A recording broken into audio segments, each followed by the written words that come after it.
The Adventures of Sherlock Holmes, by Sir Arthur Conan Doyle. Adventure 1, A Scandal in Bohemia. To Sherlock Holmes she is always the woman. I have seldom heard him mention her under any other name. In his eyes she eclipses and predominates the whole of her sex.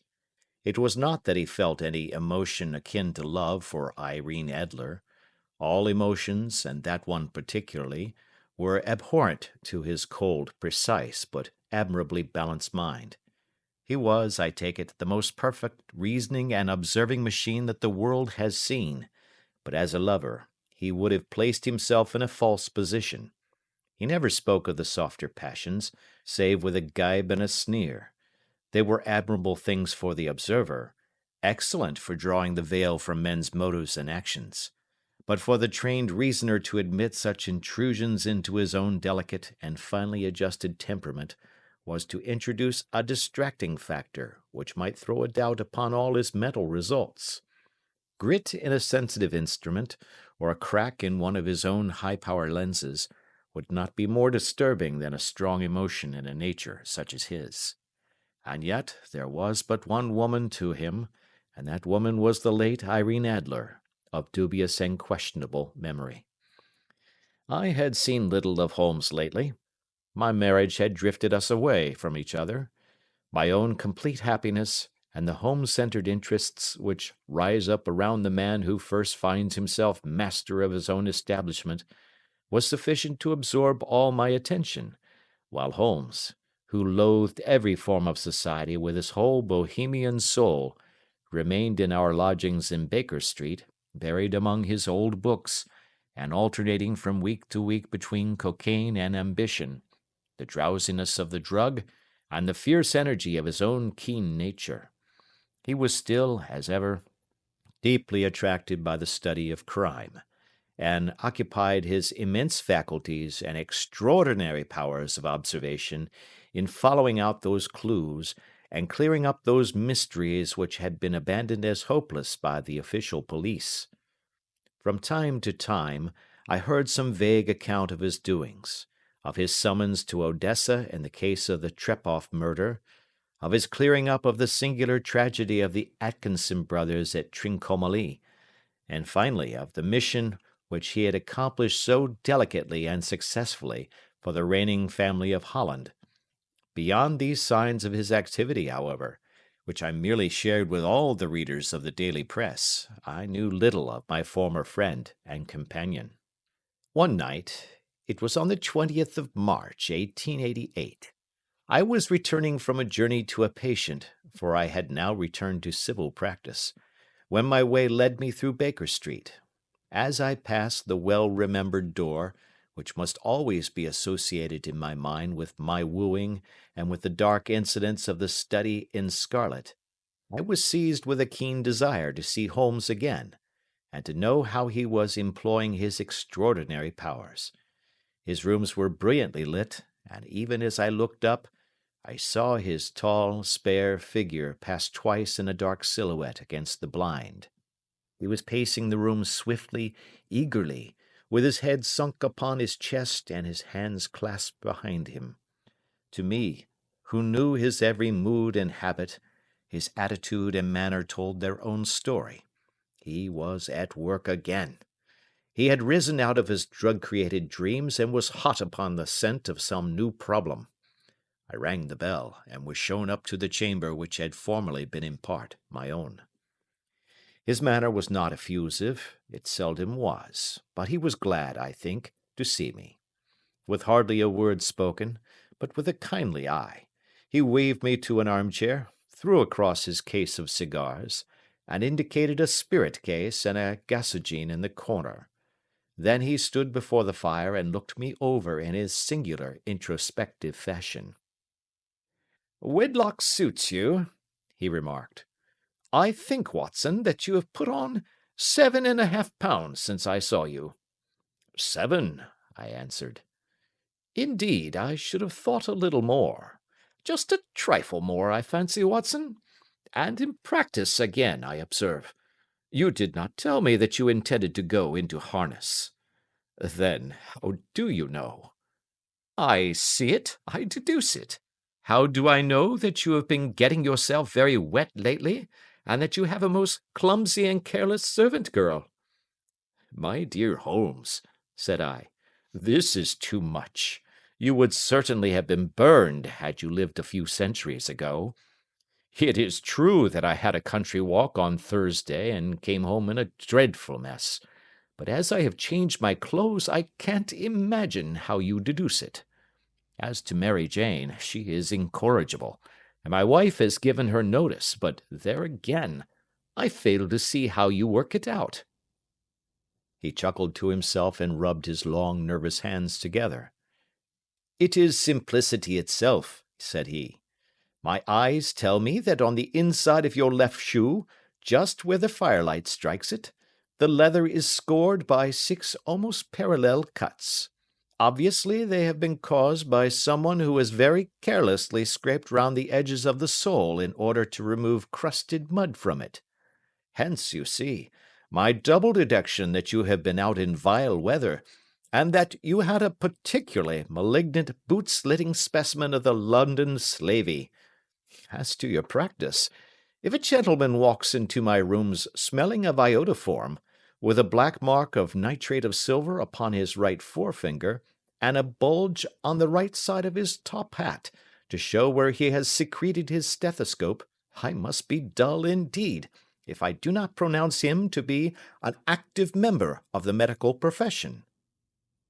I could not help laughing at the ease with which he explained his process of deduction. When I hear you give your reasons, I remarked, the thing always appears to me to be so ridiculously simple that I could easily do it myself, though at each successive instance of your reasoning I am baffled until you explain your process. And yet I believe that my eyes are as good as yours. Quite so, he answered, lighting a cigarette, and throwing himself down into an armchair. You see, but you do not observe. The distinction is clear. For example, you have frequently seen the steps which lead up from the hall to this room. Frequently. How often? Well, some hundreds of times. Then how many are there? How many? I don't know. Quite so. You have not observed, and yet you have seen. That is just my point. Now, I know that there are 17 steps, because I have both seen and observed. By the way, since you are interested in these little problems, and since you are good enough to chronicle one or two of my trifling experiences, you may be interested in this. He threw over a sheet of thick, pink-tinted notepaper which had been lying open upon the table. It came by the last post, said he. Read it aloud.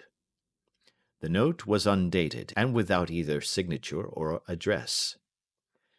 There will call upon you tonight at 7:45, it said, a gentleman who desires to consult you upon a matter of the very deepest moment.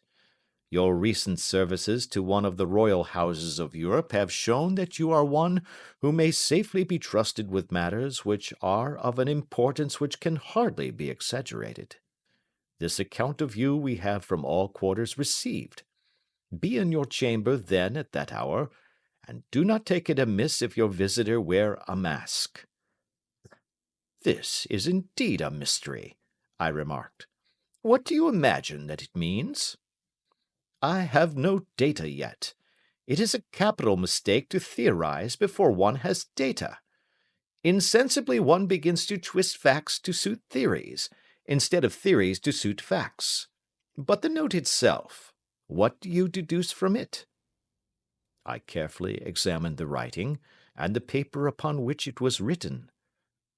The man who wrote it was presumably well-to-do, I remarked, endeavoring to imitate my companion's processes. Such paper could not be bought under half a crown a packet. It is peculiarly strong and stiff. Peculiar, that is the very word, said Holmes. It is not an English paper at all. Hold it up to the light. I did so, and saw a large E with a small g, a capital P, and a large capital G with a small t woven into the texture of the paper. "What do you make of that?" asked Holmes. "The name of the maker, no doubt, or his monogram, rather." "Not at all. The G with a small t stands for Gesellschaft, which is German for company. It is a customary contraction like our CO for company. P, of course, stands for Papier. Now for the EG. Let us glance at our Continental Gazetteer." He took down a heavy brown volume from his shelves. Iglonitz, here we are, Egria. It is in a German-speaking country, in Bohemia, not far from Carlsbad. Remarkable as being the scene of the death of Wallenstein, and for its numerous glass factories and paper mills. Ha ha, my boy, what do you make of that?" His eyes sparkled, and he sent up a great blue triumphant cloud from his cigarette. "The paper was made in Bohemia," I said. "Precisely, and the man who wrote the note is a German. Do you note the peculiar construction of the sentence? 'This account of you we have from all quarters received'? A Frenchman or Russian could not have written that. It is the German who is so uncourteous to his verbs. It only remains, therefore, to discover what is wanted by this German who writes upon Bohemian paper and prefers wearing a mask to showing his face. And here he comes, if I am not mistaken, to resolve all our doubts." As he spoke, there was a sharp sound of horses' hoofs and grating wheels against the curb, followed by a sharp pull at the bell. Holmes whistled. "A pair, by the sound," said he. "Yes," he continued, glancing out of the window. "A nice little brougham and a pair of beauties. 150 guineas apiece. There's money in this case, Watson, if there is nothing else." "I think that I had better go, Holmes." "Not a bit, Doctor. Stay where you are. I am lost without my Boswell, and this promises to be interesting. It would be a pity to miss it." "But your client—" "Never mind him. I may want your help, and so may he. Here he comes. Sit down in that armchair, Doctor, and give us your best attention." A slow and heavy step, which had been heard upon the stairs and in the passage, paused immediately outside the door. Then there was a loud and authoritative tap. "Come in," said Holmes.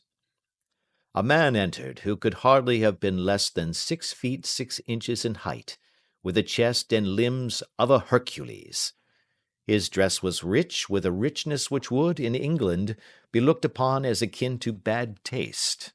Heavy bands of astrakhan were slashed across the sleeves and fronts of his double-breasted coat, while the deep blue cloak which was thrown over his shoulders was lined with flame-coloured silk, and secured at the neck with a brooch, which consisted of a single flaming beryl. Boots, which extended halfway up his calves, and which were trimmed at the tops with rich brown fur, completed the impression of barbaric opulence which was suggested by his whole appearance. He carried a broad-brimmed hat in his hand, while he wore across the upper part of his face, extending down past the cheek-bones, a black vizard mask, which he had apparently adjusted that very moment, for his hand was still raised to it as he entered.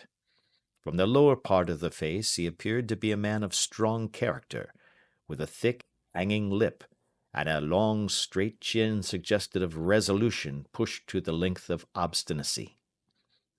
"You had my note?" he asked, with a deep, harsh voice and a strongly marked German accent. "I told you that I would call." He looked from one to the other of us, as if uncertain which to address. "Pray take a seat," said Holmes. "This is my friend and colleague, Dr. Watson, who is occasionally good enough to help me in my cases. Whom have I the honour to address?" "You may address me as the Count von Kramm, a Bohemian nobleman. I understand that this gentleman, your friend, is a man of honour and discretion, whom I may trust with a matter of the most extreme importance. If not, I should much prefer to communicate with you alone." I rose to go, but Holmes caught me by the wrist and pushed me back into my chair. "It is both or none," said he. "You may say before this gentleman anything which you may say to me." The Count shrugged his broad shoulders. "Then I must begin," said he, "by binding you both to absolute secrecy for 2 years. At the end of that time, the matter will be of no importance. At present it is not too much to say that it is of such weight, it may have an influence upon European history." "I promise," said Holmes. "And I." "You will excuse this mask," continued our strange visitor. "The august person who employs me wishes his agent to be unknown to you, and I may confess at once that the title by which I have just called myself is not exactly my own." "I was aware of it," said Holmes dryly. "The circumstances are of great delicacy, and every precaution has to be taken to quench what might grow to be an immense scandal and seriously compromise one of the reigning families of Europe. To speak plainly, the matter implicates the great house of Ormstein, hereditary kings of Bohemia." "I was also aware of that," murmured Holmes, settling himself down in his armchair and closing his eyes. Our visitor glanced with some apparent surprise at the languid, lounging figure of the man who had been no doubt depicted to him as the most incisive reasoner and most energetic agent in Europe. Holmes slowly reopened his eyes and looked impatiently at his gigantic client. "If your Majesty would condescend to state your case," he remarked, "I should be better able to advise you." The man sprang from his chair and paced up and down the room in uncontrollable agitation. Then, with a gesture of desperation, he tore the mask from his face and hurled it upon the ground. "You are right," he cried. "I am the king. Why should I attempt to conceal it?" "Why, indeed?" murmured Holmes.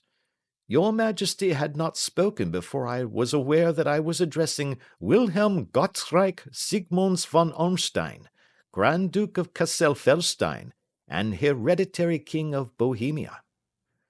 "But you can understand," said our strange visitor, sitting down once more and passing his hand over his high white forehead, "you can understand that I am not accustomed to doing such business in my own person.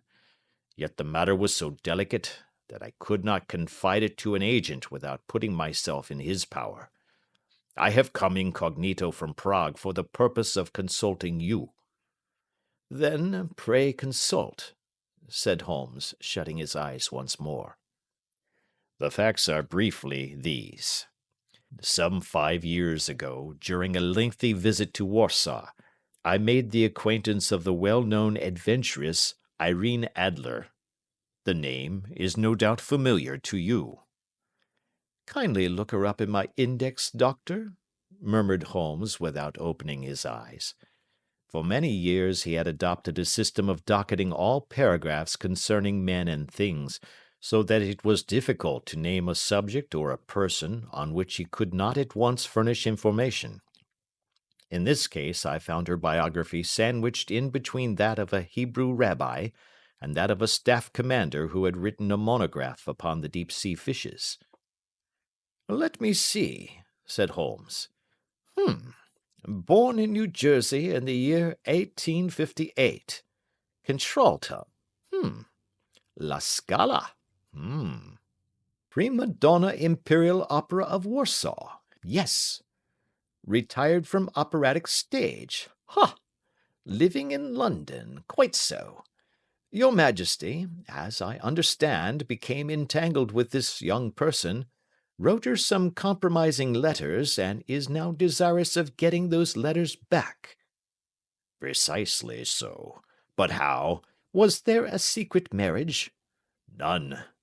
"No legal papers or certificates?" "None." "Then I failed to follow your Majesty. If this young person should produce her letters for blackmailing or other purposes, How is she to prove their authenticity? There is the writing. Pooh, pooh, forgery. My private notepaper. Stolen. My own seal.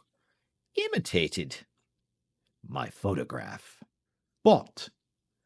We were both in the photograph. Oh, dear, that is very bad. Your Majesty has indeed committed an indiscretion. I was mad, insane.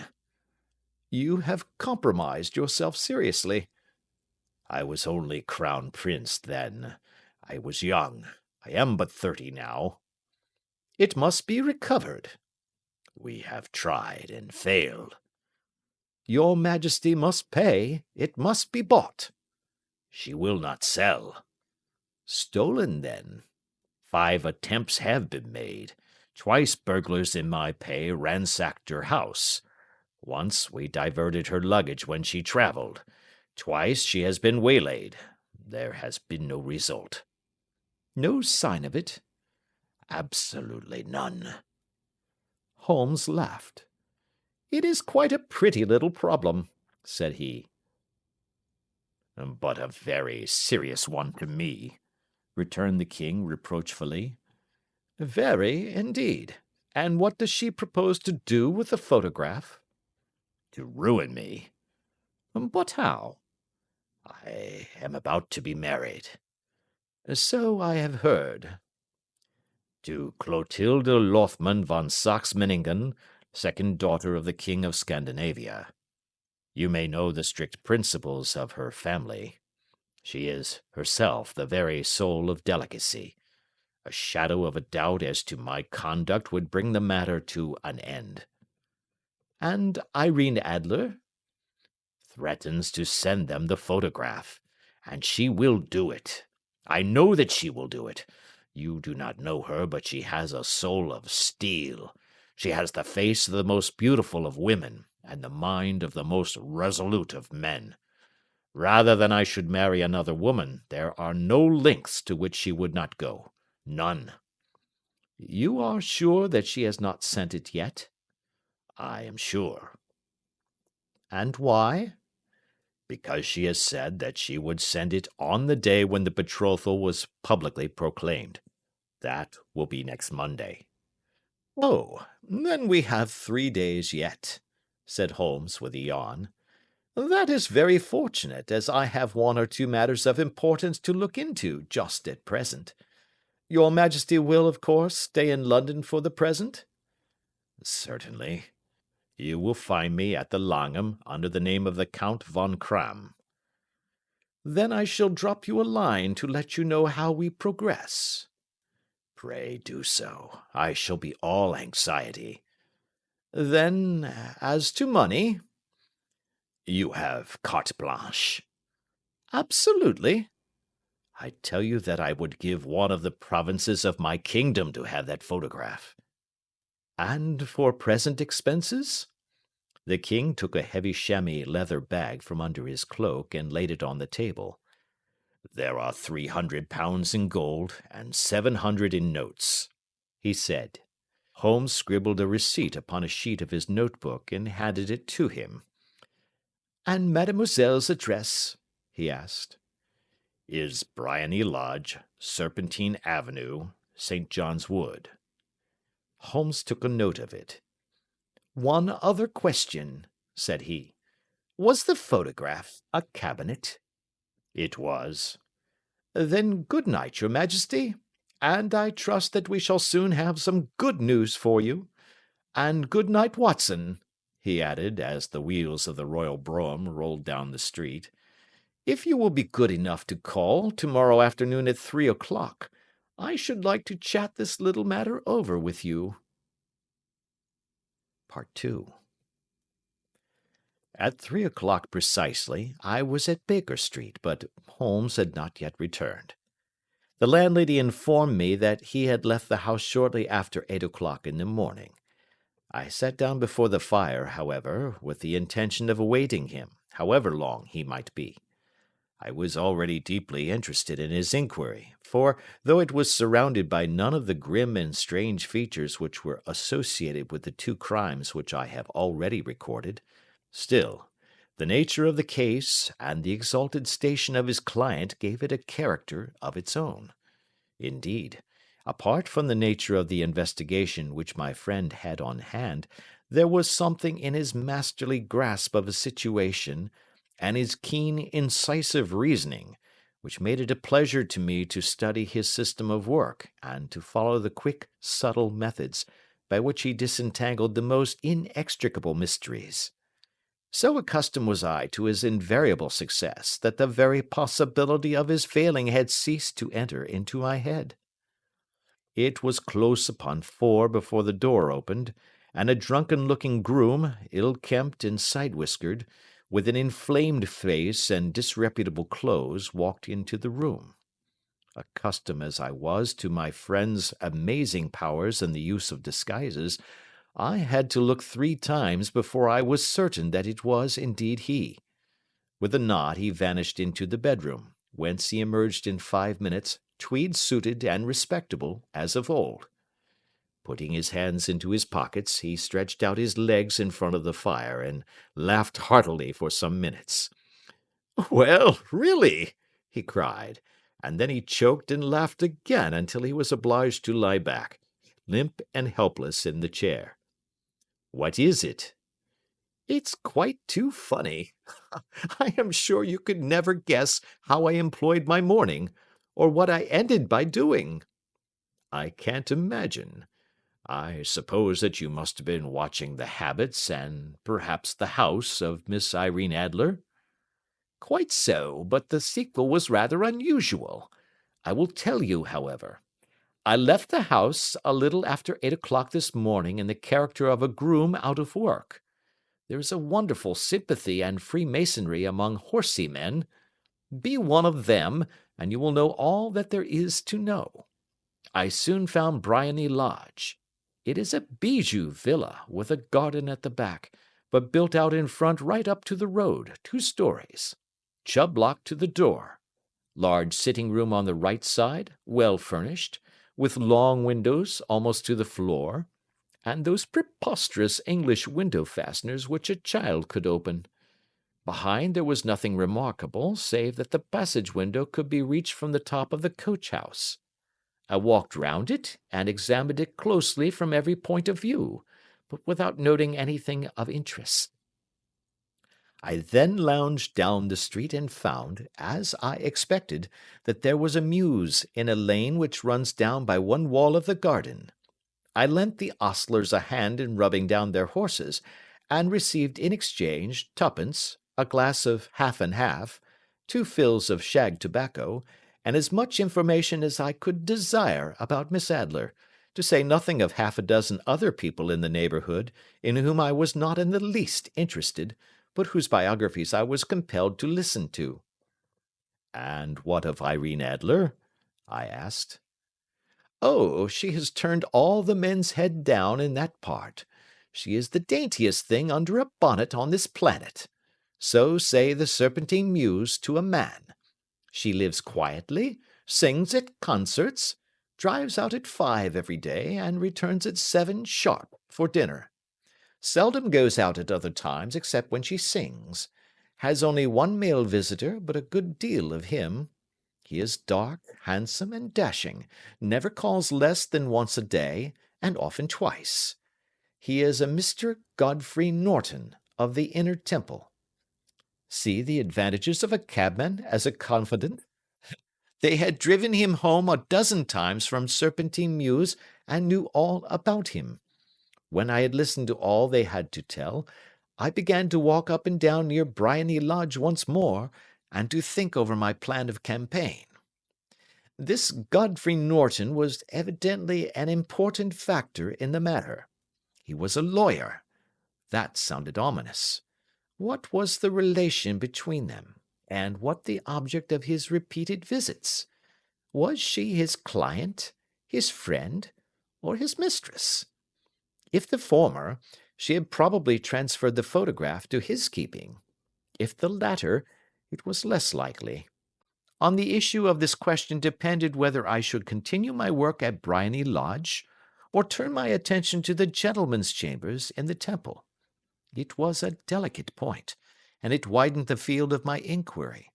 I fear that I bore you with these details, but I have to let you see my little difficulties if you are to understand the situation. I am following you closely, I answered. I was still balancing the matter in my mind when a hansom cab drove up to Briony Lodge, and a gentleman sprang out. He was a remarkably handsome man, dark, aquiline, and moustached, evidently the man of whom I had heard. He appeared to be in a great hurry, shouted to the cabman to wait, and brushed past the maid who opened the door with the air of a man who was thoroughly at home. He was in the house about half an hour, and I could catch glimpses of him in the windows of the sitting-room, pacing up and down, talking excitedly, and waving his arms. Of her I could see nothing. Presently he emerged, looking even more flurried than before. As he stepped up to the cab, he pulled a gold watch from his pocket and looked at it earnestly. "Drive like the devil!" he shouted. "First to Gross and Hankey's in Regent Street, and then to the Church of St. Monica in the Edgware Road. Half a guinea if you do it in 20 minutes. Away they went, and I was just wondering whether I should not do well to follow them, when up the lane comes a neat little landau, the coachman with his coat only half buttoned, and his tie under his ear, while all the tags of his harness were sticking out of the buckles. It hadn't pulled up before she shot out of the hall door and into it. I only caught a glimpse of her at the moment, but she was a lovely woman, with a face that a man might die for. "The Church of St. Monica, John," she cried, "and half a sovereign if you reach it in 20 minutes." This was quite too good to lose, Watson. I was just balancing whether I should run for it, or whether I should perch behind her landau, when a cab came through the street. The driver looked twice at such a shabby fare, but I jumped in before he could object. "The Church of St. Monica," said I, "and half a sovereign if you reach it in 20 minutes." It was 25 minutes to 12, and of course it was clear enough what was in the wind. My cabby drove fast. I don't think I ever drove faster, but the others were there before us. The cab and the landau with their steaming horses were in front of the door when I arrived. I paid the man and hurried into the church. There was not a soul there save the two whom I had followed and a surpliced clergyman, who seemed to be expostulating with them. They were all three standing in a knot in front of the altar. I lounged up the side aisle like any other idler who has dropped into a church.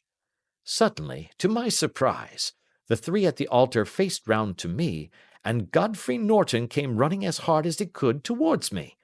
"Thank God!" he cried. "You'll do. Come, come." "What then?" I asked. "Come, man, come. Only 3 minutes, or it won't be legal." I was half dragged up to the altar, and before I knew where I was, I found myself mumbling responses which were whispered in my ear, and vouching for things of which I knew nothing, and generally assisting in the secure tying up of Irene Adler, spinster, to Godfrey Norton, bachelor. It was all done in an instant, and there was the gentleman thanking me on the one side, and the lady on the other, while the clergyman beamed on me in front. It was the most preposterous position in which I ever found myself in my life, and it was the thought of it that started me laughing just now. It seems that there had been some informality about their license, that the clergyman absolutely refused to marry them without a witness of some sort, and that my lucky appearance saved the bridegroom from having to sally out into the streets in search of a best man. The bride gave me a sovereign, and I mean to wear it on my watch chain in memory of the occasion. "This is a very unexpected turn of affairs," said I. "And what then?" "Well, I found my plans very seriously menaced.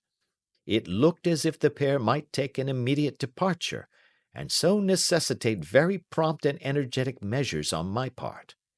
At the church door, however, they separated. he driving back to the Temple, and she to her own house. "I shall drive out in the park at 5 as usual," she said as she left him. I heard no more. They drove away in different directions, and I went off to make my own arrangements. "Which are?" "Some cold beef and a glass of beer," he answered, ringing the bell. "I have been too busy to think of food, and I am likely to be busier still this evening. By the way, doctor, I shall want your cooperation." "I shall be delighted." "You don't mind breaking the law?" "Not in the least." "Nor running a chance of arrest?" "Not in a good cause." "Oh, the cause is excellent." "Then I am your man." "I was sure that I might rely on you." "But what is it you wish?" "When Mrs. Turner has brought in the tray I will make it clear to you. Now," he said as he turned hungrily on the simple fare that our landlady had provided, "I must not discuss it while I eat, for I have not much time.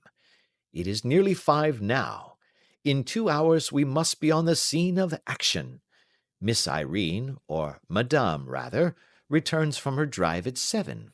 We must be at Briony Lodge to meet her." "And what then?" "You must leave that to me. I have already arranged what is to occur. There is only one point on which I must insist. You must not interfere, come what may. You understand?" "I am to be neutral?" "To do nothing whatever. There will probably be some small unpleasantness. Do not join in it. It will end in my being conveyed into the house. 4 or 5 minutes afterwards the sitting-room window will open. You are to station yourself close to that open window." "Yes." "You are to watch me, for I will be visible to you." "Yes."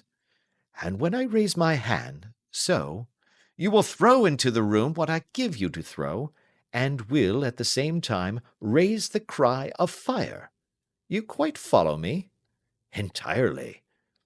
"It is nothing very formidable," he said, taking a long cigar-shaped roll from his pocket.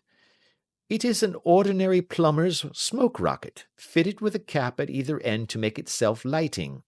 Your task is confined to that. When you raise your cry of fire, it will be taken up by quite a number of people. You may then walk to the end of the street, and I will rejoin you in 10 minutes. I hope that I have made myself clear?" "I am to remain neutral, to get near the window, to watch you, and at the signal to throw in this object, then to raise the cry of fire, and to wait you at the corner of the street." "Precisely." "Then you may entirely rely on me." "That is excellent. I think perhaps it is almost time that I prepare for the new role I have to play." He disappeared into his bedroom and returned in a few minutes in the character of an amiable and simple-minded nonconformist clergyman. His broad black hat, his baggy trousers, his white tie, his sympathetic smile, and general look of peering and benevolent curiosity were such as Mr. John Hare alone could have equalled. It was not merely that Holmes changed his costume. His expression, his manner, his very soul seemed to vary with every fresh part that he assumed. The stage lost a fine actor, even as science lost an acute reasoner when he became a specialist in crime. It was 6:15 when we left Baker Street, and it still wanted 10 minutes to the hour when we found ourselves in Serpentine Avenue.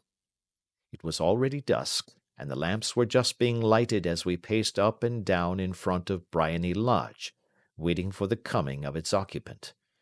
The house was just such as I had pictured it from Sherlock Holmes's succinct description, but the locality appeared to be less private than I expected. On the contrary, for a small street in a quiet neighborhood, it was remarkably animated. There was a group of shabbily dressed men smoking and laughing in a corner, a scissors grinder with his wheel, 2 guardsmen who were flirting with a nurse girl, and several well-dressed young men who were lounging up and down with cigars in their mouths. "You see," remarked Holmes as we paced to and fro in front of the house. "This marriage rather simplifies matters. The photograph becomes a double-edged weapon now. The chances are that she would be as averse to its being seen by Mr. Godfrey Norton as our client is to its coming to the eyes of his princess. Now the question is, where are we to find the photograph?" "Where, indeed?" "It is most unlikely that she carries it about with her. It is cabinet size, too large for easy concealment about a woman's dress. She knows that the king is capable of having her waylaid and searched. 2 attempts of the sort have already been made. We may take it, then, that she does not carry it about with her." "Where, then?" "Her banker or her lawyer. There is that double possibility. But I am inclined to think neither. Women are naturally secretive, and they like to do their own secreting. Why should she hand it over to anyone else? She could trust her own guardianship, but she could not tell what indirect or political influence might be brought to bear upon a business man. Besides, remember that she had resolved to use it within a few days. It must be where she can lay her hands upon it. It must be in her own house." "But it has twice been burgled." "Pshaw! They did not know how to look." "But how will you look?" "I will not look." "What then?" "I will get her to show me." "But she will refuse." "She will not be able to. Ah, but I hear the rumble of wheels. It is her carriage. Now carry out my orders to the letter." As he spoke, the gleam of the sidelights of a carriage came round the curve of the avenue. It was a smart little landau which rattled up to the door of Briony Lodge. As it pulled up, one of the loafing men at the corner dashed forward to open the door in the hope of earning a copper, but was elbowed away by another loafer, who had rushed up with the same intention. A fierce quarrel broke out, which was increased by the 2 guardsmen, who took sides with one of the loungers, and by the scissors grinder, who was equally hot upon the other side. A blow was struck, and in an instant the lady, who had stepped from her carriage, was the centre of a little knot of flushed and struggling men, who struck savagely at each other with their fists and sticks. Holmes dashed into the crowd to protect the lady, but, just as he reached her, he gave a cry and dropped to the ground, with the blood running freely down his face. At his fall the guardsmen took to their heels in one direction and the loungers in the other, while a number of better dressed people, who had watched the scuffle without taking part in it, crowded in to help the lady and to attend to the injured man. Irene Adler, as I will still call her, had hurried up the steps, but she stood at the top with her superb figure outlined against the lights of the hall, looking back into the street. "Is the poor gentleman much hurt?" she asked. "He is dead," cried several voices. "No, no, there's life in him," shouted another, "but he'll be gone before you can get him to hospital." "He's a brave fellow," said a woman. "They would have had the lady's purse and watch if it hadn't been for him. They were a gang, and a rough one too. Ah, he's breathing now." "He can't lie in the street. May we bring him in, marm?" "Surely. Bring him into the sitting-room. There is a comfortable sofa. This way, please." Slowly and solemnly he was borne into Briony Lodge and laid out in the principal room, while I still observed the proceedings from my post by the window. The lamps had been lit, but the blinds had not been drawn, so that I could see Holmes as he lay upon the couch. I do not know whether he was seized with compunction at that moment for the part he was playing, but I know that I never felt more heartily ashamed of myself in my life than when I saw the beautiful creature against whom I was conspiring, or the grace and kindliness with which she waited upon the injured man. And yet it would be the blackest treachery to Holmes to draw back now from the part which he had entrusted to me. I hardened my heart and took the smoke rocket from under my ulster. After all, I thought, we are not injuring her. We are but preventing her from injuring another. Holmes had sat up upon the couch, and I saw him motion like a man who is in need of air. A maid rushed across and threw open the window. At the same instant I saw him raise his hand, and at the signal I tossed my rocket into the room with a cry of "Fire!" The word was no sooner out of my mouth than the whole crowd of spectators, well dressed and ill, gentlemen, ostlers, and servant maids, joined in a general shriek of "Fire!" Thick clouds of smoke curled through the room and out at the open window. I caught a glimpse of rushing figures, and a moment later the voice of Holmes from within, assuring them that it was a false alarm.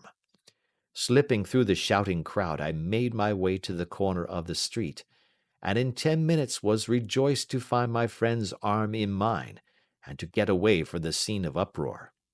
He walked swiftly and in silence for some minutes until we had turned down one of the quiet streets which lead towards the Edgware Road. "You did it very nicely, Doctor," he remarked. "Nothing could have been better. It is all right." "You have the photograph?" "I know where it is." "And how did you find out?" "She showed me, as I told you she would." "I am still in the dark." "I do not wish to make a mystery," said he, laughing. "The matter was perfectly simple.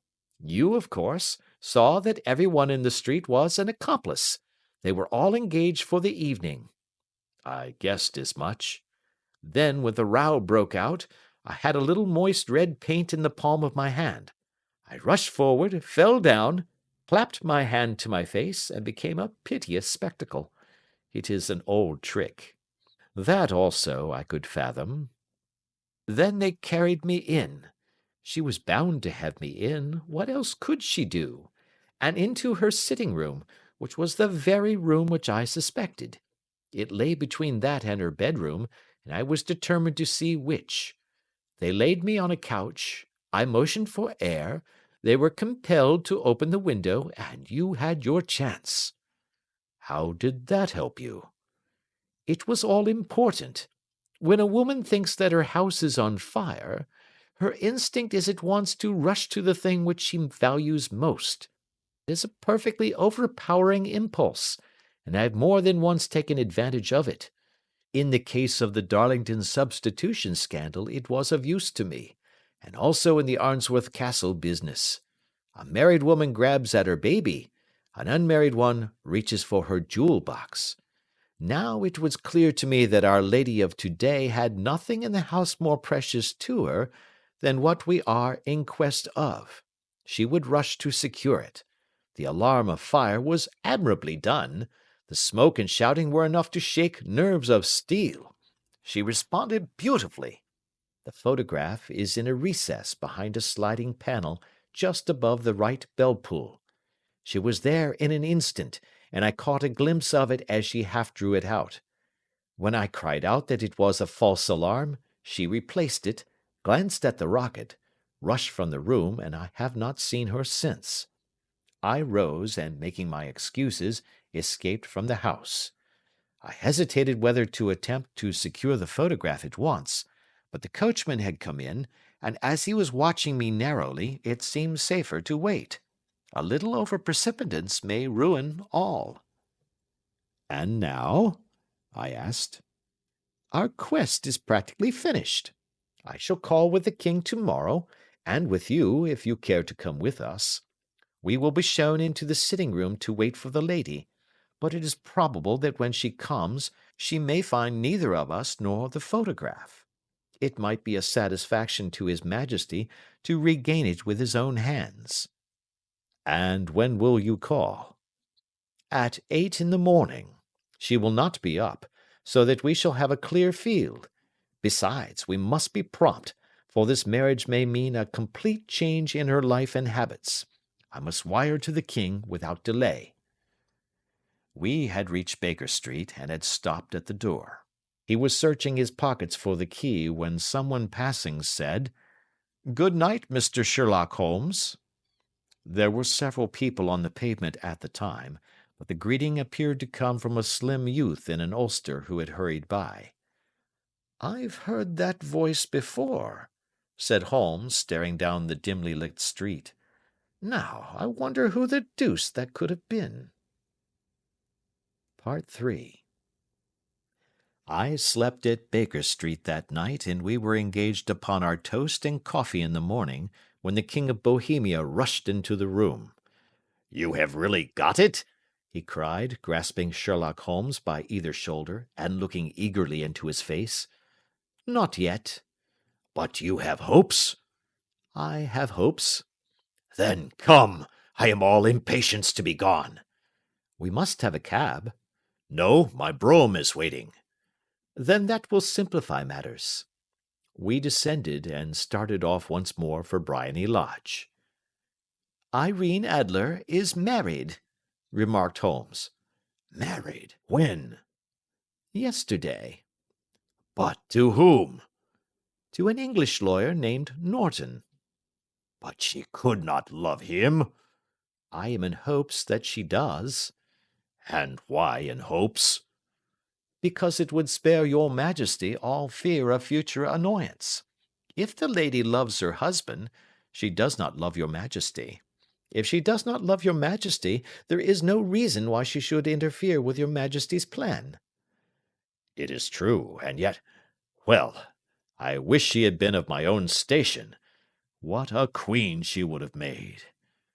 He relapsed into a moody silence, which was not broken until we drew up in Serpentine Avenue. The door of Briony Lodge was open, and an elderly woman stood upon the steps. She watched us with a sardonic eye as we stepped from the brougham. "Mr. Sherlock Holmes, I believe," said she. "I am Mr. Holmes," answered my companion, looking at her with a questioning and rather startled gaze. "Indeed. My mistress told me that you were likely to call. She left this morning with her husband by the 5:15 train from Charing Cross for the Continent." What? Sherlock Holmes staggered back, white with chagrin and surprise. "Do you mean that she has left England?" "Never to return." And the papers?" asked the king hoarsely. "All is lost." "We shall see." He pushed past the servant and rushed into the drawing-room, followed by the king and myself. The furniture was scattered about in every direction, with dismantled shelves and open drawers, as if the lady had hurriedly ransacked them before her flight. Holmes rushed at the bell-pull, tore back a small sliding shutter, and plunging in his hand, pulled out a photograph and a letter. The photograph was of Irene Adler herself in evening dress. The letter was superscribed to Sherlock Holmes, Esquire, to be left till called for. My friend tore it open, and we all three read it together. It was dated at midnight of the preceding night, and ran in this way: "My dear Mr. Sherlock Holmes, you really did it very well. You took me in completely. Until after the alarm of fire I had not a suspicion, but then when I found how I had betrayed myself, I began to think. I had been warned against you months ago. I had been told that, if the king employed an agent, it would certainly be you. And your address had been given me. Yet, with all this, you made me reveal what you wanted to know. Even after I became suspicious, I found it hard to think evil of such a dear, kind old clergyman. But, you know, I have been trained as an actress myself. Male costume is nothing new to me. I often take advantage of the freedom which it gives. I sent John, the coachman, to watch you, ran upstairs, got into my walking clothes, as I call them, and came down just as you departed. Well, I followed you to your door, and so made sure that I was really an object of interest to the celebrated Mr. Sherlock Holmes. Then I, rather imprudently, wished you good night, and started for the Temple to see my husband. We both thought the best resource was flight, when pursued by so formidable an antagonist. So you will find the nest empty when you call tomorrow. As to the photograph, your client may rest in peace. I love and am loved by a better man than he. The king may do what he will without hindrance from one whom he has cruelly wronged. I keep it only to safeguard myself, and to preserve a weapon which will always secure me from any steps which he might take in the future. I leave a photograph which he might care to possess, and I remain, dear Mr. Sherlock Holmes, very truly yours, Irene Norton, née Adler. What a woman! Oh, what a woman! Cried the King of Bohemia, when we had all three read this epistle. Did I not tell you how quick and resolute she was? Would she not have made an admirable queen? Is it not a pity that she was not on my level? From what I have seen of the lady, she seems indeed to be on a very different level to your Majesty, said Holmes coldly. I am sorry that I have not been able to bring your Majesty's business to a more successful conclusion. On the contrary, my dear sir, cried the king, nothing could be more successful. I know that her word is inviolate. The photograph is now as safe as if it were in the fire. I am glad to hear your Majesty say so. I am immensely indebted to you. Pray tell me in what way I can reward you.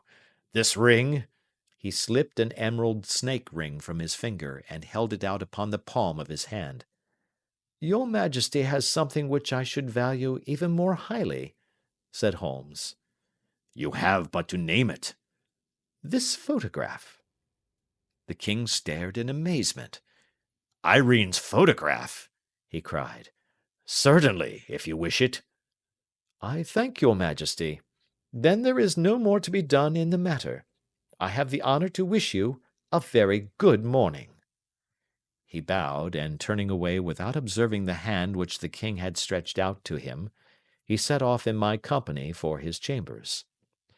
And that was how a great scandal threatened to affect the kingdom of Bohemia, and how the best plans of Mr. Sherlock Holmes were beaten by a woman's wit.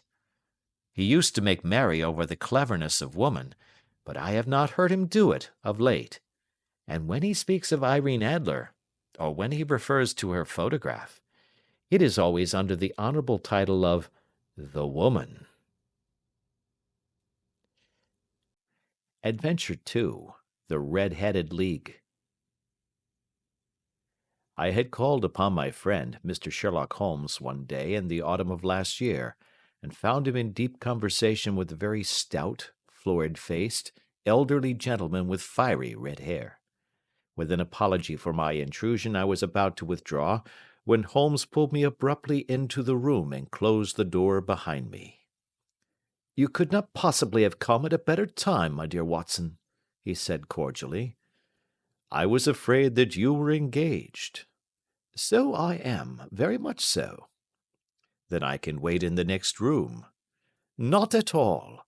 This gentleman, Mr. Wilson, has been my partner and helper in many of my most successful cases, and I have no doubt that he will be of the utmost use to me and yours also." The stout gentleman half rose from his chair and gave a bob of greeting, with a quick little questioning glance from his small, fat, encircled eyes. "Try the settee," said Holmes, relapsing into his armchair and putting his fingertips together, as was his custom when in judicial moods. "I know, my dear Watson, that you share my love of all that is bizarre and outside the conventions and humdrum routine of everyday life. You have shown your relish for it by the enthusiasm which has prompted you to chronicle, and, if you will excuse my saying so, somewhat to embellish so many of my own little adventures." "Your cases have indeed been of the greatest interest to me," I observed. "You will remember that I remarked the other day, just before we went into the very simple problem presented by Miss Mary Sutherland, that for strange effects and extraordinary combinations we must go to life itself, which is always far more daring than any effort of the imagination." "A proposition which I took the liberty of doubting." "You did, doctor, but none the less you must come round to my view, for otherwise I shall keep on piling fact upon fact on you until your reason breaks down under them and acknowledges me to be right.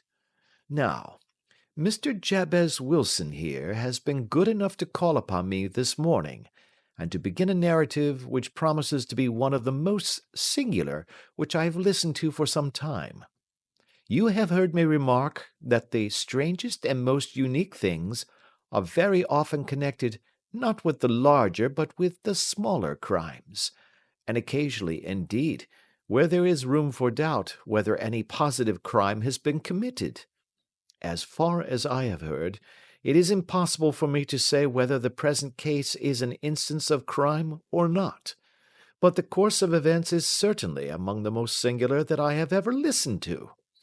Perhaps, Mr. Wilson, you would have the great kindness to recommence your narrative. I ask you not merely because my friend Dr. Watson has not heard the opening part, but also because the peculiar nature of the story makes me anxious to have every possible detail from your lips. As a rule, when I have heard some slight indication of the course of events, I am able to guide myself by thousands of other similar cases which occur to my memory. In the present instance, I am forced to admit that the facts are, to the best of my belief, unique. The portly client puffed out his chest with an appearance of some little pride, and pulled a dirty and wrinkled newspaper from the inside pocket of his greatcoat. As he glanced down the advertisement column, with his head thrust forward and the paper flattened out upon his knee, I took a good look at the man and endeavoured, after the fashion of my companion, to read the indications which might be presented by his dress or appearance. I did not gain very much, however, by my inspection. Our visitor bore every mark of being an average, commonplace British tradesman, obese, pompous, and slow. He wore rather baggy grey shepherd's check trousers, a not over-clean black frock-coat, unbuttoned in the front, and a drab waistcoat with a heavy brassy Albert chain, and a square pierced bit of metal dangling down as an ornament. A frayed top hat and a faded brown overcoat with a wrinkled velvet collar lay upon a chair beside him. Altogether, look as I would, there was nothing remarkable about the man save his blazing red head, and the expression of extreme chagrin and discontent upon his features. Sherlock Holmes's quick eye took in my occupation, and he shook his head with a smile as he noticed my questioning glances. Beyond the obvious facts that he has at some time done manual labour, that he takes snuff, that he is a Freemason, that he has been in China, and that he has done a considerable amount of writing lately, I can deduce nothing else. Mr. Jabez Wilson started up in his chair, with his forefinger upon the paper, but his eyes upon my companion. "How, in the name of good fortune, did you know all that, Mr. Holmes?" he asked. "How did you know, for example, that I did manual labour? It's as true as gospel, for I began as a ship's carpenter." "Your hands, my dear sir. Your right hand is quite a size larger than your left. You have worked with it, and the muscles are more developed." "Well, the snuff, then, and the Freemasonry?" "I won't insult your intelligence by telling you how I read that, especially as, rather against the strict rules of your order, you use an arc and compass breastpin." "Ah, of course, I forgot that. But the writing?" "What else can be indicated by that right cuff so very shiny for 5 inches, and the left one with the smooth patch near the elbow where you rested upon the desk?" "Well, but China?" "The fish that you have tattooed immediately above your right wrist could only have been done in China. I have made a small study of tattoo marks, and have even contributed to the literature of the subject. That trick of staining the fish's scales of a delicate pink is quite peculiar to China. When, in addition, I see a Chinese coin hanging from your watch chain, the matter becomes even more simple." Mr. Jabez Wilson laughed heavily. "Well, I never," said he. I thought at first that you had done something clever, but I see that there was nothing in it after all." "I begin to think, Watson," said Holmes, "that I make a mistake in explaining. Omne ignoratum pro magnifico, you know, and my poor little reputation, such as it is, will suffer shipwreck if I am so candid. Can you not find the advertisement, Mr. Wilson?" "Yes, I have got it now," he answered with his thick red finger planted halfway down the column. "Here it is. This is what began it all. You just read it for yourself, sir." I took the paper from him and read as follows: "To the Red-Headed League. On account of the bequest of the late Ezekiah Hopkins, of Lebanon, Pennsylvania, USA, there is now another vacancy open which entitles a member of the League to a salary of £4 a week for purely nominal services. All red-headed men who are sound in body and mind, and above the age of 21 years, are eligible. Apply in person on Monday at 11 o'clock to Duncan Ross at the offices of the League, 7 Pope's Court, Fleet Street." "What on earth does this mean?" I ejaculated after I had twice read over the extraordinary announcement. Holmes chuckled and wriggled in his chair, as was his habit when in high spirits. "It is a little off the beaten track, isn't it?" said he. "And now, Mr. Wilson, off you go at scratch and tell us all about yourself, your household, and the effect which this advertisement had upon your fortunes. You will first make a note, doctor, of the paper and the date." "It is the Morning Chronicle of April 27, 1890, just 2 months ago." "Very good. Now, Mr. Wilson?" "Well, it is just as I have been telling you, Mr. Sherlock Holmes," said Jabez Wilson, mopping his forehead. "I have a small pawnbroker's business at Coburg Square, near the city. It's not a very large affair, and of late years it has not done more than just give me a living. I used to be able to keep 2 assistants, but now I only keep 1, and I would have a job to pay him but that he is willing to come for half wages so as to learn the business." "What is the name of this obliging youth?" asked Sherlock Holmes. "His name is Vincent Spaulding, and he's not such a youth either. It's hard to say his age. I should not wish a smarter assistant, Mr. Holmes, and I know very well that he could better himself and earn twice what I am able to give him. But, after all, if he is satisfied, why should I put ideas in his head?" "Why, indeed? You seem most fortunate in having an employee who comes under the full market price. It is not a common experience among employers in this age. I don't know that your assistant is not as remarkable as your advertisement." "Oh, he has his faults, too," said Mr. Wilson. "Never was such a fellow for photography. Snapping away with a camera when he ought to be improving his mind, and then diving down into the cellar like a rabbit into its hole to develop his pictures. That is his main fault, but on the whole, he's a good worker. There's no vice in him." "He is still with you, I presume?" "Yes, sir. He and a girl of 14, who does a bit of simple cooking and keeps the place clean. That's all I have in the house, for I am a widower and never had any family. We live very quietly, sir, the 3 of us, and we keep a roof over our heads and pay our debts, if we do nothing more. The first thing that put us out was that advertisement. Spaulding, he came down into the office just this day 8 weeks, with this very paper in his hand, and he says, 'I wish to the Lord, Mr. Wilson, that I was a red-headed man.' 'Why that?' I asks. 'Why,' says he, 'here's another vacancy on the League of the Red-Headed Men. It's worth quite a little fortune to any man that gets it, and I understand that there are more vacancies than there are men, so that the trustees are at their wits' end what to do with the money. If my hair would only change color, Here's a nice little crib all ready for me to step into." "Why, what is it, then?" I asked.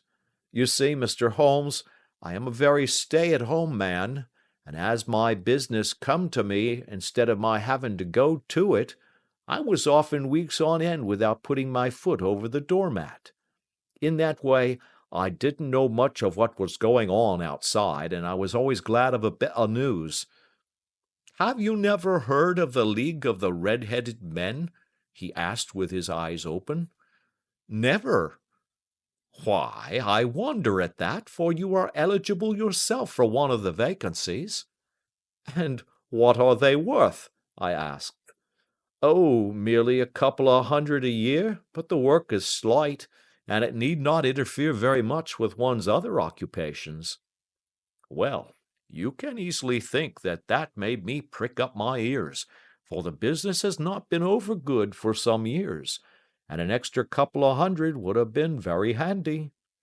"Tell me all about it," said I. "Well," said he, showing me the advertisement, "you can see for yourself that the League has a vacancy, and there is the address where you should apply for particulars. As far as I can make out, the League was founded by an American millionaire, Ezekiah Hopkins, who was very peculiar in his ways. He was himself red-headed, and he had a great sympathy for all red-headed men. So, when he died, it was found that he had left his enormous fortune in the hands of trustees, with instructions to apply the interest to the providing of easy berths to men whose hair is of that color. From all I hear, it is splendid pay and very little to do."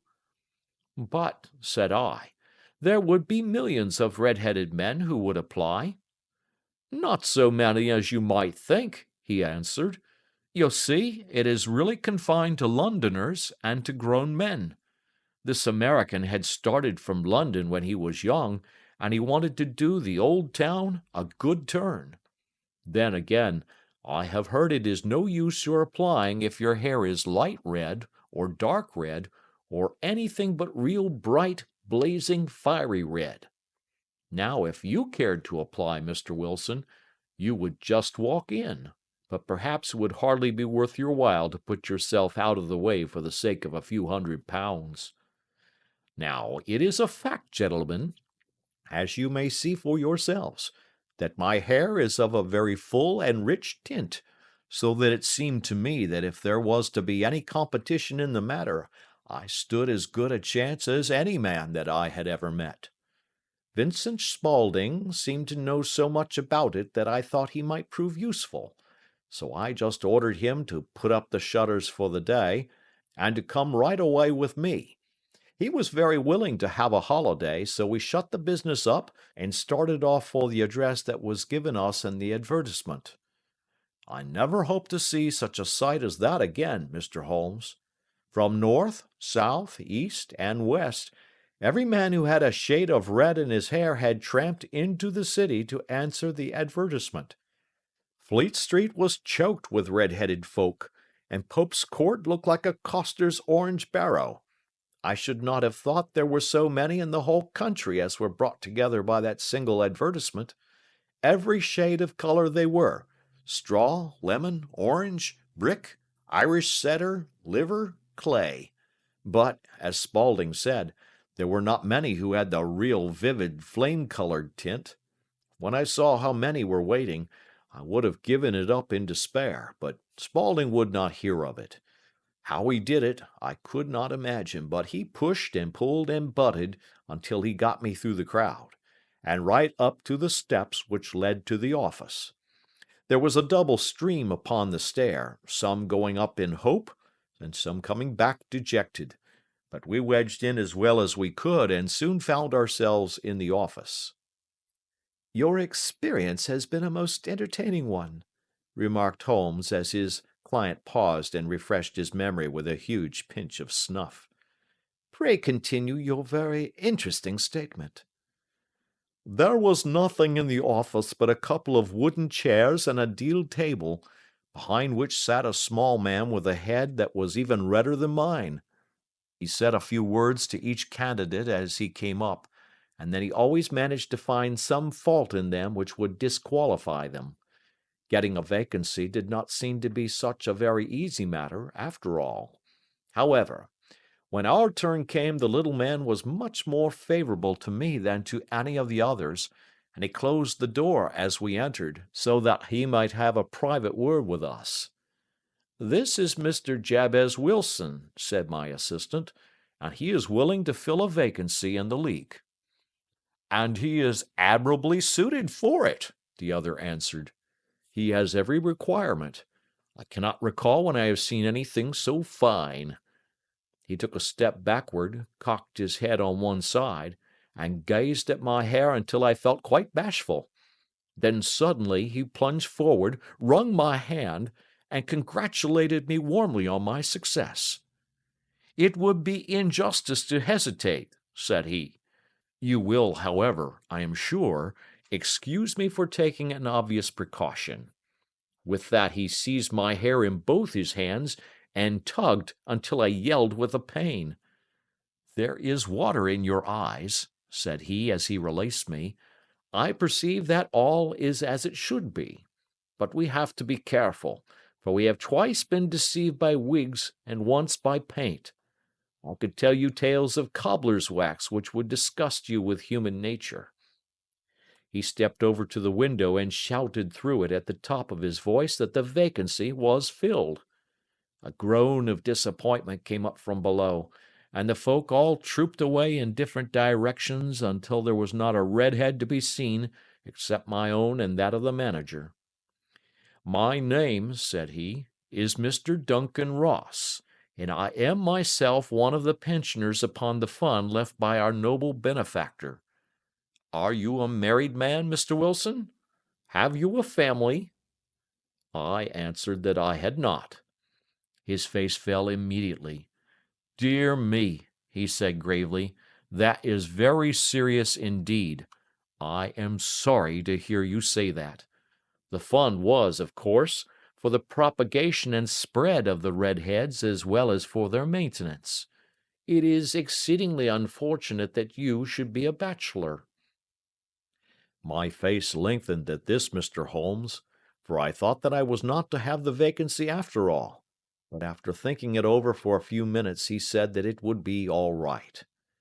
"In the case of another," said he, "the objection might be fatal, but we must stretch a point in favor of a man with such a head of hair as yours. When shall you be able to enter upon your new duties?" "Well, it is a little awkward, for I have a business already," said I. "Oh, never mind about that, Mr. Wilson," said Vincent Spaulding. "I shall be able to look after that for you." "What would be the hours?" I asked. 10 to 2. Now, a pawnbroker's business is mostly done of an evening, Mr. Holmes, especially Thursday and Friday evening, which is just before payday, so it would suit me very well to earn a little in the mornings. Besides, I knew that my assistant was a good man, and that he would see to anything that turned up. "That would suit me very well," said I. "And the pay?" "Is £4 a week." "And the work?" "Is purely nominal." "What do you call purely nominal?" "Well, you have to be in the office, or at least in the building, the whole time. If you leave, you forfeit your whole position forever. The will is very clear upon that point. You don't comply with the conditions if you budge from the office during that time." "It's only 4 hours a day, and I should not think of leaving," said I. "No excuse will avail," said Mr. Duncan Ross. "Neither sickness nor business nor anything else. There you must stay, or you lose your billet." "And the work?" "Is to copy out the Encyclopaedia Britannica.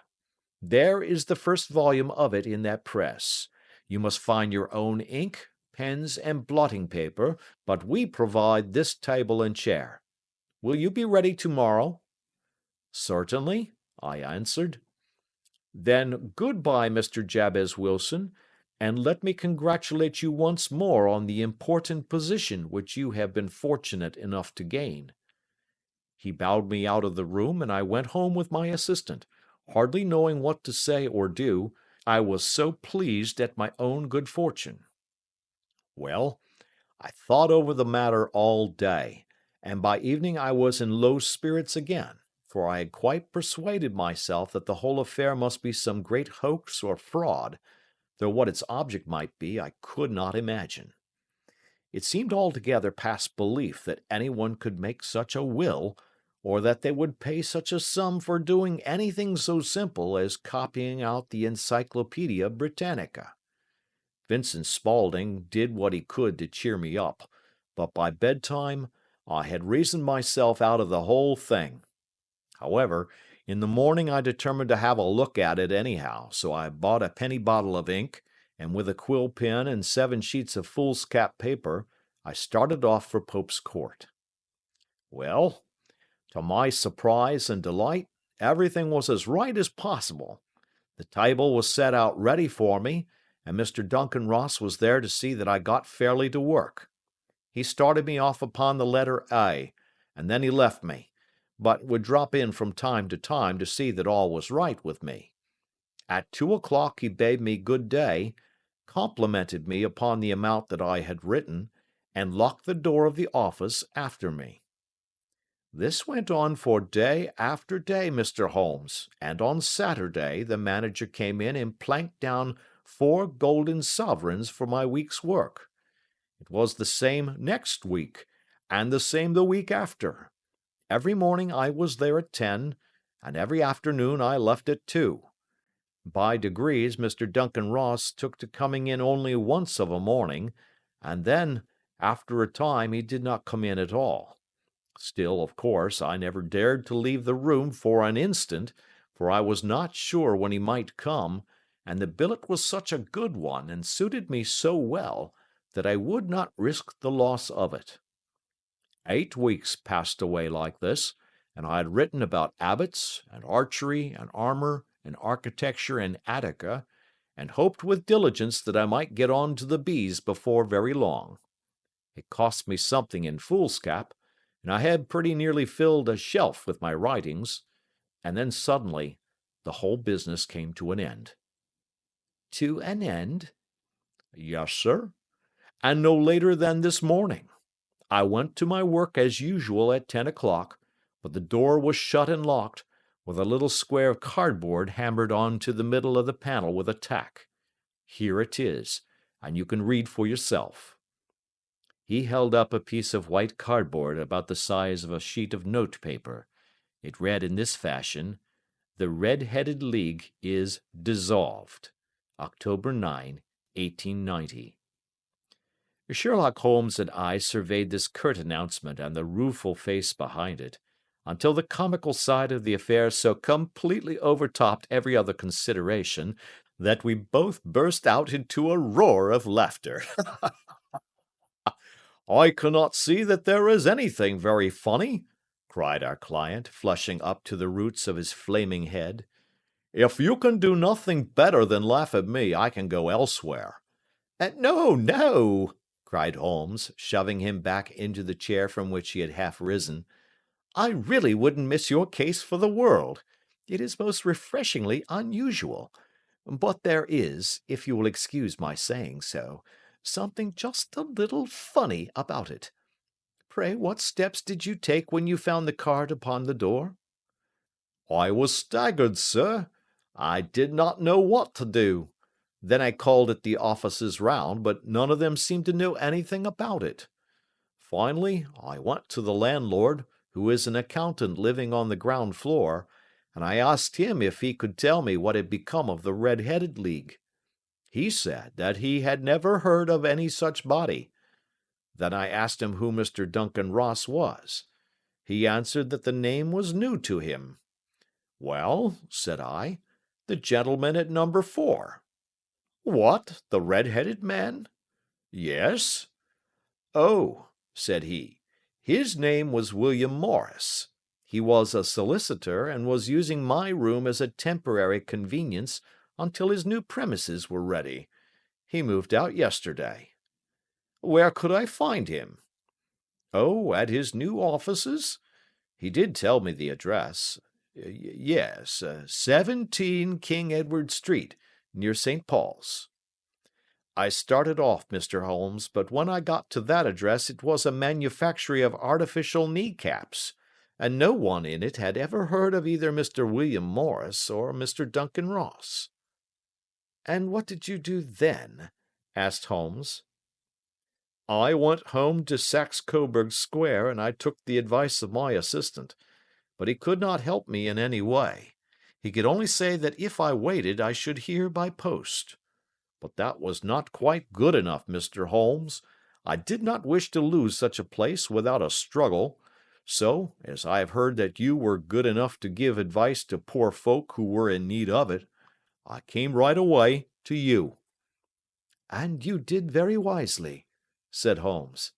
Your case is an exceedingly remarkable one, and I shall be happy to look into it. From what you have told me, I think it is possible that graver issues hang from it than might at first sight appear. Grave enough, said Mr. Jabez Wilson. Why, I have lost £4 a week. As far as you are personally concerned, remarked Holmes, I do not see that you have any grievance against this extraordinary league. On the contrary, you are, as I understand, richer by some £30, to say nothing of the minute knowledge which you have gained on every subject which comes under the letter A. You have lost nothing by them.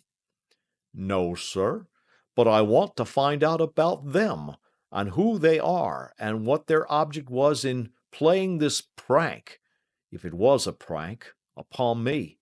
It was a pretty expensive joke for them, for it cost them £32. We shall endeavour to clear up these points for you. And first, one or two questions, Mr. Wilson.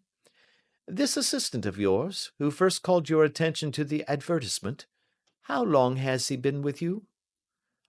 About a month, then. How did he come? In answer to an advertisement. Was he the only applicant? No, I had a dozen.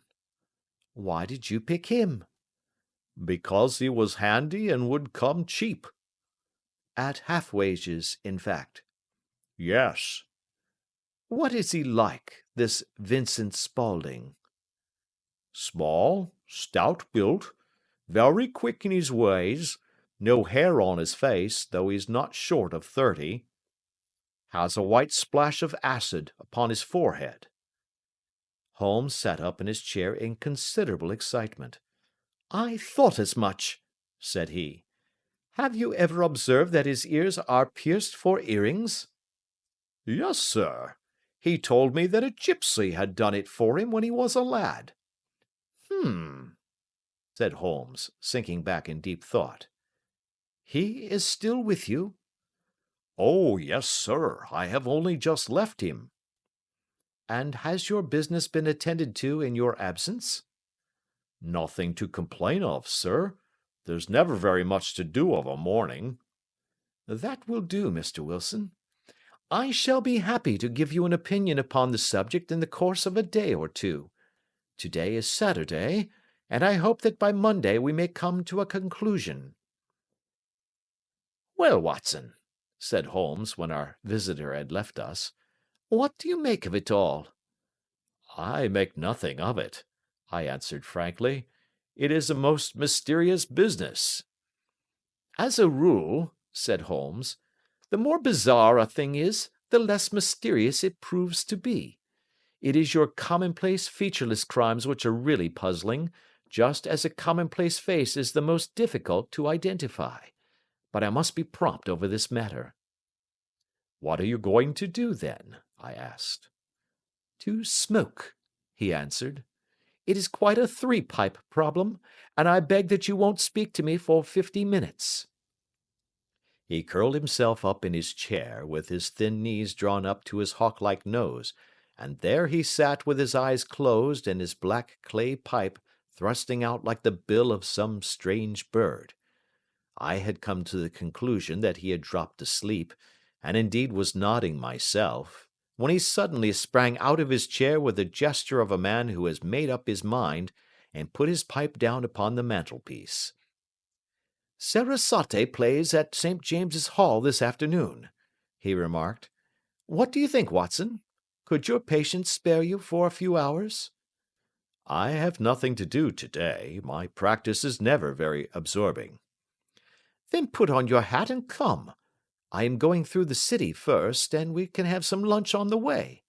I observe that there is a good deal of German music on the programme, which is rather more to my taste than Italian or French.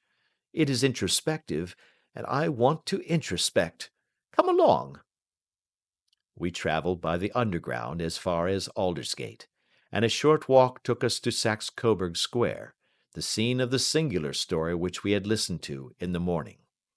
It was a poky, little, shabby, genteel place, where 4 lines of dingy 2-storied brick houses looked out into a small railed-in enclosure, where a lawn of weedy grass and a few clumps of faded laurel bushes made a hard fight against a smoke-laden and uncongenial atmosphere. 3 gilt balls and a brown board with Jabez Wilson in white letters upon a corner house announced the place where our red-headed client carried on his business. Sherlock Holmes stopped in front of it with his head on one side and looked it all over, with his eyes shining brightly between puckered lids.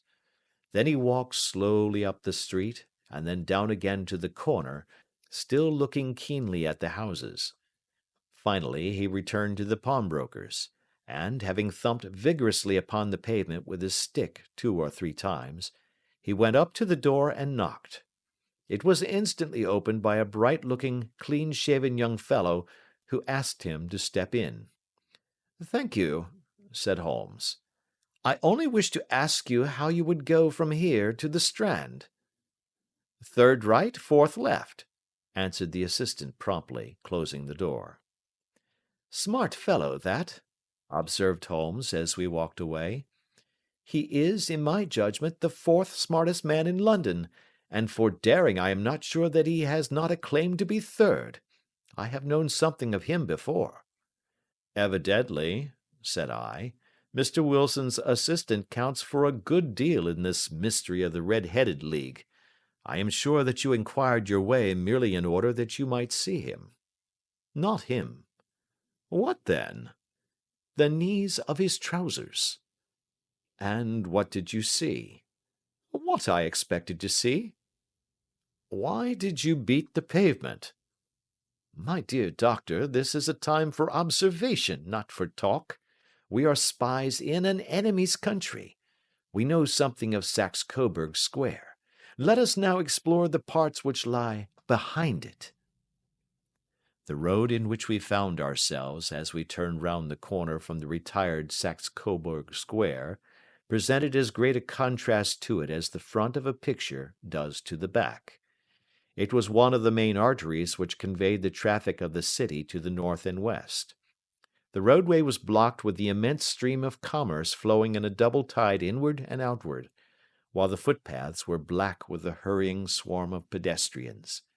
It was difficult to realize, as we looked at the line of fine shops and stately business premises, that they really abutted on the other side upon the faded and stagnant square which we had just quitted.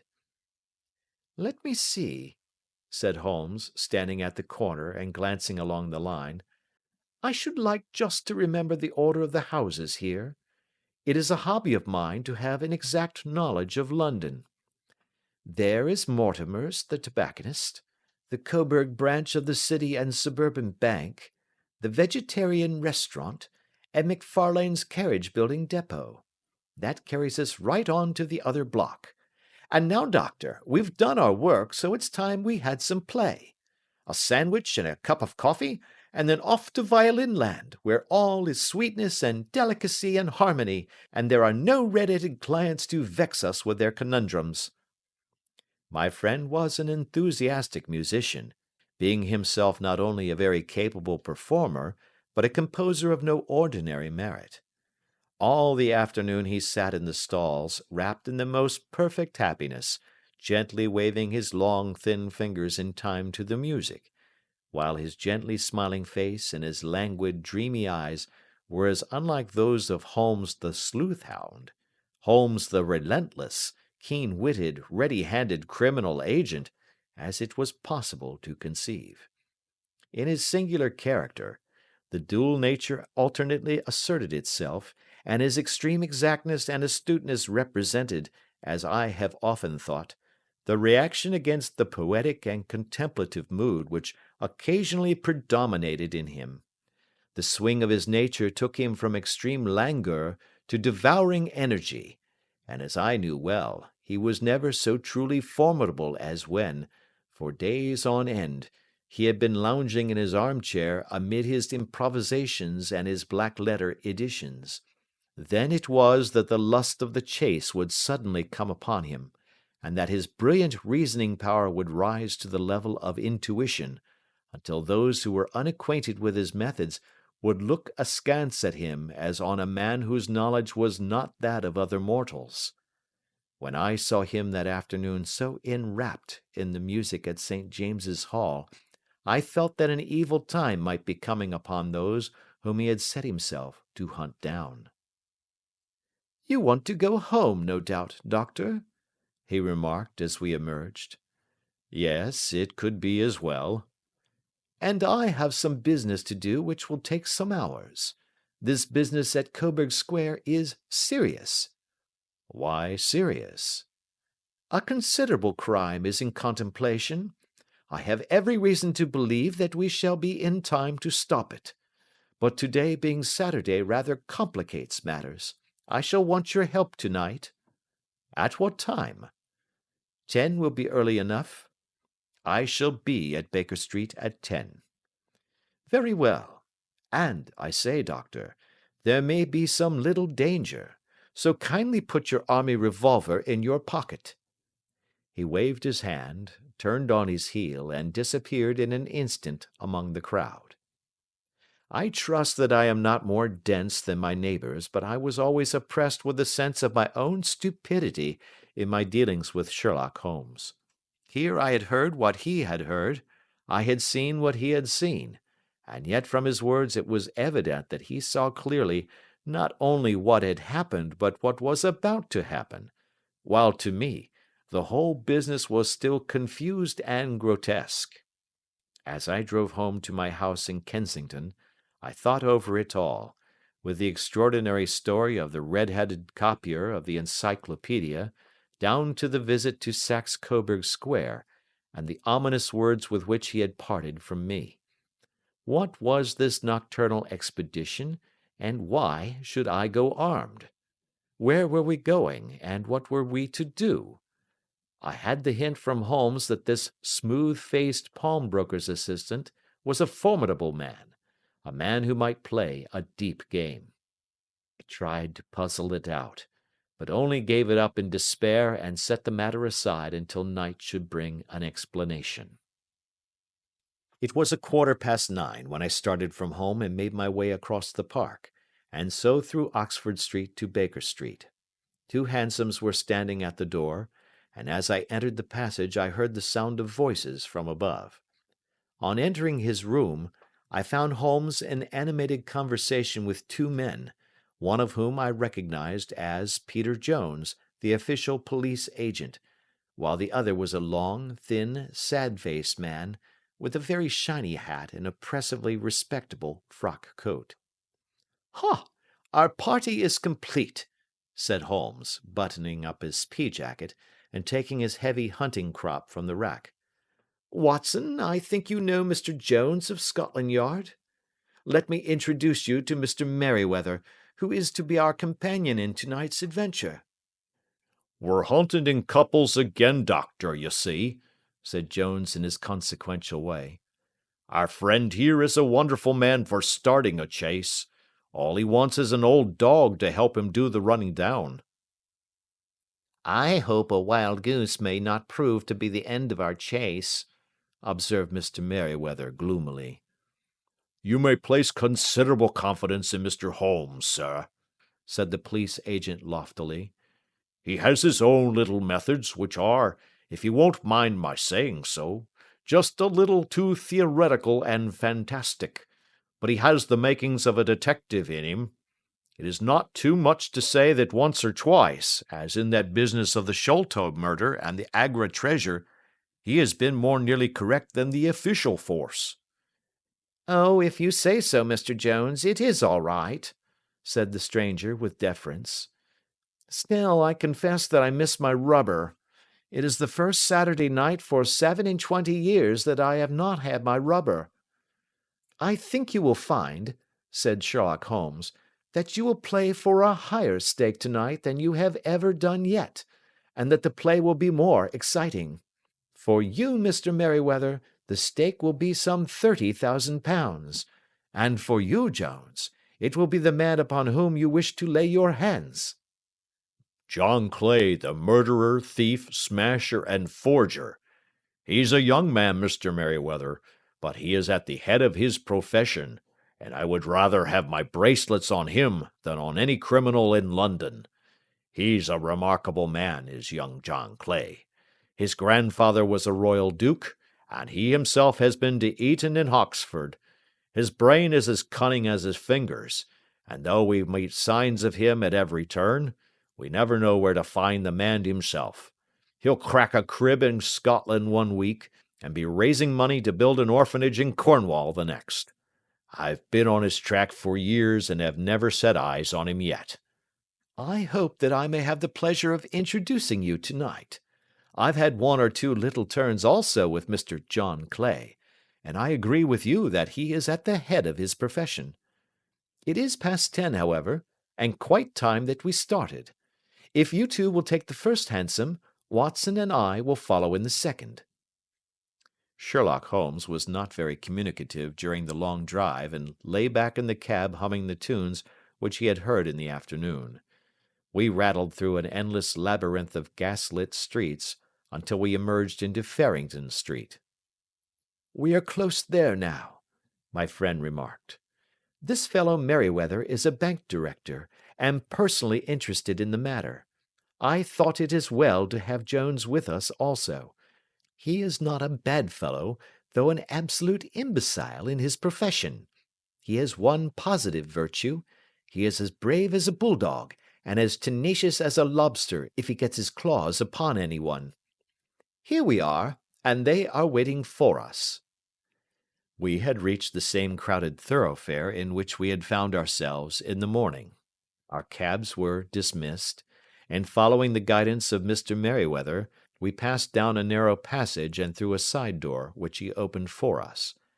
Within there was a small corridor, which ended in a very massive iron gate. This also was opened, and led down a flight of winding stone steps, which terminated at another formidable gate. Mr. Merryweather stopped to light a lantern, and then conducted us down a dark, earth-smelling passage, and so, after opening a third door, into a huge vault or cellar, which was piled all round with crates and massive boxes. "You are not very vulnerable from above," Holmes remarked as he held up the lantern and gazed about him. "Nor from below," said Mr. Merryweather, striking his stick upon the flags which lined the floor. "Why, dear me, it sounds quite hollow," he remarked, looking up in surprise. "I must really ask you to be a little more quiet," said Holmes severely. "You have already imperiled the whole success of our expedition. Might I beg that you would have the goodness to sit down upon one of these boxes, and not to interfere?" The solemn Mr. Merryweather perched himself upon a crate, with a very injured expression upon his face, while Holmes fell upon his knees upon the floor, and, with the lantern and a magnifying lens, began to examine minutely the cracks between the stones. A few seconds sufficed to satisfy him, for he sprang to his feet again and put his glass in his pocket. "We have at least an hour before us," he remarked, "for they can hardly take any steps until the good pawnbroker is safely in bed. Then they will not lose a minute, for the sooner they do their work, the longer time they will have for their escape. We are at present, Doctor, as no doubt you have divined, in the cellar of the City branch of one of the principal London banks. Mr. Merryweather is the chairman of directors, and he will explain to you that there are reasons why the more daring criminals of London should take a considerable interest in this cellar at present." "It is our French gold," whispered the director. "We have had several warnings that an attempt might be made upon it." "Your French gold?" "Yes. We had occasion some months ago to strengthen our resources, and borrowed for that purpose 30,000 Napoleons from the Bank of France. It has become known that we have never had occasion to unpack the money, and that it is still lying in our cellar. The crate upon which I sit contains 2,000 Napoleons packed between layers of lead foil. Our reserve of bullion is much larger at present than is usually kept in a single branch office, and the directors have had misgivings upon the subject." "Which were very well justified," observed Holmes. "And now it is time that we arranged our little plans. I expect that within an hour matters will come to a head. In the meantime, Mr. Merryweather, we must put the screen over that dark lantern." "And sit in the dark?" "I am afraid so. I had brought a pack of cards in my pocket, and I thought that, as we were a partie carrée, you might have your rubber after all. But I see that the enemy's preparations have gone so far that we cannot risk the presence of a light. And, first of all, we must choose our positions. These are daring men, and though we shall take them at a disadvantage, they may do us some harm unless we are careful. I shall stand behind this crate, and do you conceal yourselves behind those. Then, when I flash a light upon them, close in swiftly. If they fire, Watson, have no compunction about shooting them down." I placed my revolver, cocked, upon the top of the wooden case behind which I crouched. Holmes shot the slide across the front of his lantern and left us in pitch darkness. Such an absolute darkness as I have never before experienced. The smell of hot metal remained to assure us that the light was still there, ready to flash out at a moment's notice. To me, with my nerves worked up to a pitch of expectancy, there was something depressing and subduing in the sudden gloom, and in the cold, dank air of the vault. "They have but one retreat," whispered Holmes. "That is back through the house into Saxe Coburg Square. I hope that you have done what I asked you, Jones." I have an inspector and 2 officers waiting at the front door."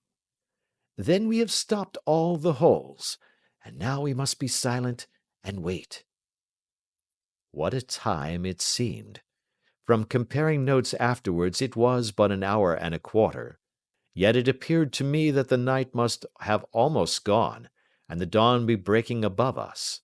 My limbs were weary and stiff, for I feared to change my position, yet my nerves were worked up to the highest pitch of tension, and my hearing was so acute that I could not only hear the gentle breathing of my companions, but I could distinguish the deeper, heavier in-breath of the bulky Jones from the thin, sighing note of the bank director. From my position I could look over the case in the direction of the floor. Suddenly, my eyes caught the glint of a light. At first it was but a lurid spark upon the stone pavement. Then it lengthened out until it became a yellow line, and then, without any warning or sound, a gash seemed to open, and a hand appeared, a white, almost womanly hand, which felt about in the center of the little area of light. For a minute or more the hand, with its writhing fingers, protruded out of the floor. Then it was withdrawn as suddenly as it appeared, and all was dark again save the single lurid spark which marked a chink between the stones. Its disappearance, however, was but momentary. With a rending, tearing sound, one of the broad white stones turned over upon its side and left a square, gaping hole, through which streamed the light of a lantern. Over the edge there peeped a clean-cut, boyish face, which looked keenly about it, and then, with a hand on either side of the aperture, drew itself shoulder-high and waist-high until one knee rested upon the edge. In another instant he stood at the side of the hole and was hauling after him a companion, lithe and small like himself, with a pale face, and a shock of very red hair. "It's all clear," he whispered. "Have you the chisel and the bags? Great Scott! Jump, Archie, jump, and I'll swing for it." Sherlock Holmes had sprung out and seized the intruder by the collar.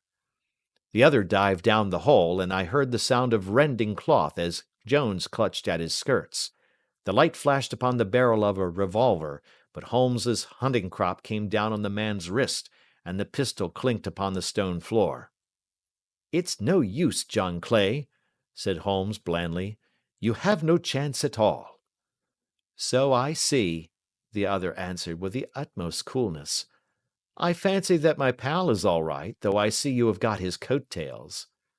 "There are 3 men waiting for him at the door," said Holmes. "Oh, indeed.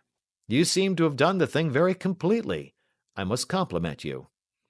"And I you," Holmes answered. "Your red-headed idea was very new and effective." "You'll see your pal again presently," said Jones. "He's quicker at climbing down holes than I am. Just hold out while I fix the derbies." "I beg that you will not touch me with your filthy hands," remarked our prisoner as the handcuffs clattered upon his wrist. "You may not be aware that I have royal blood in my veins. Have the goodness also, when you address me, always to say sir and please." "All right," said Jones with a stare and a snigger. "Well, would you please, sir, march upstairs where we can get a cab to carry your highness to the police station?" "That is better," said John Clay serenely. He made a sweeping bow to the 3 of us and walked quietly off in the custody of the detective.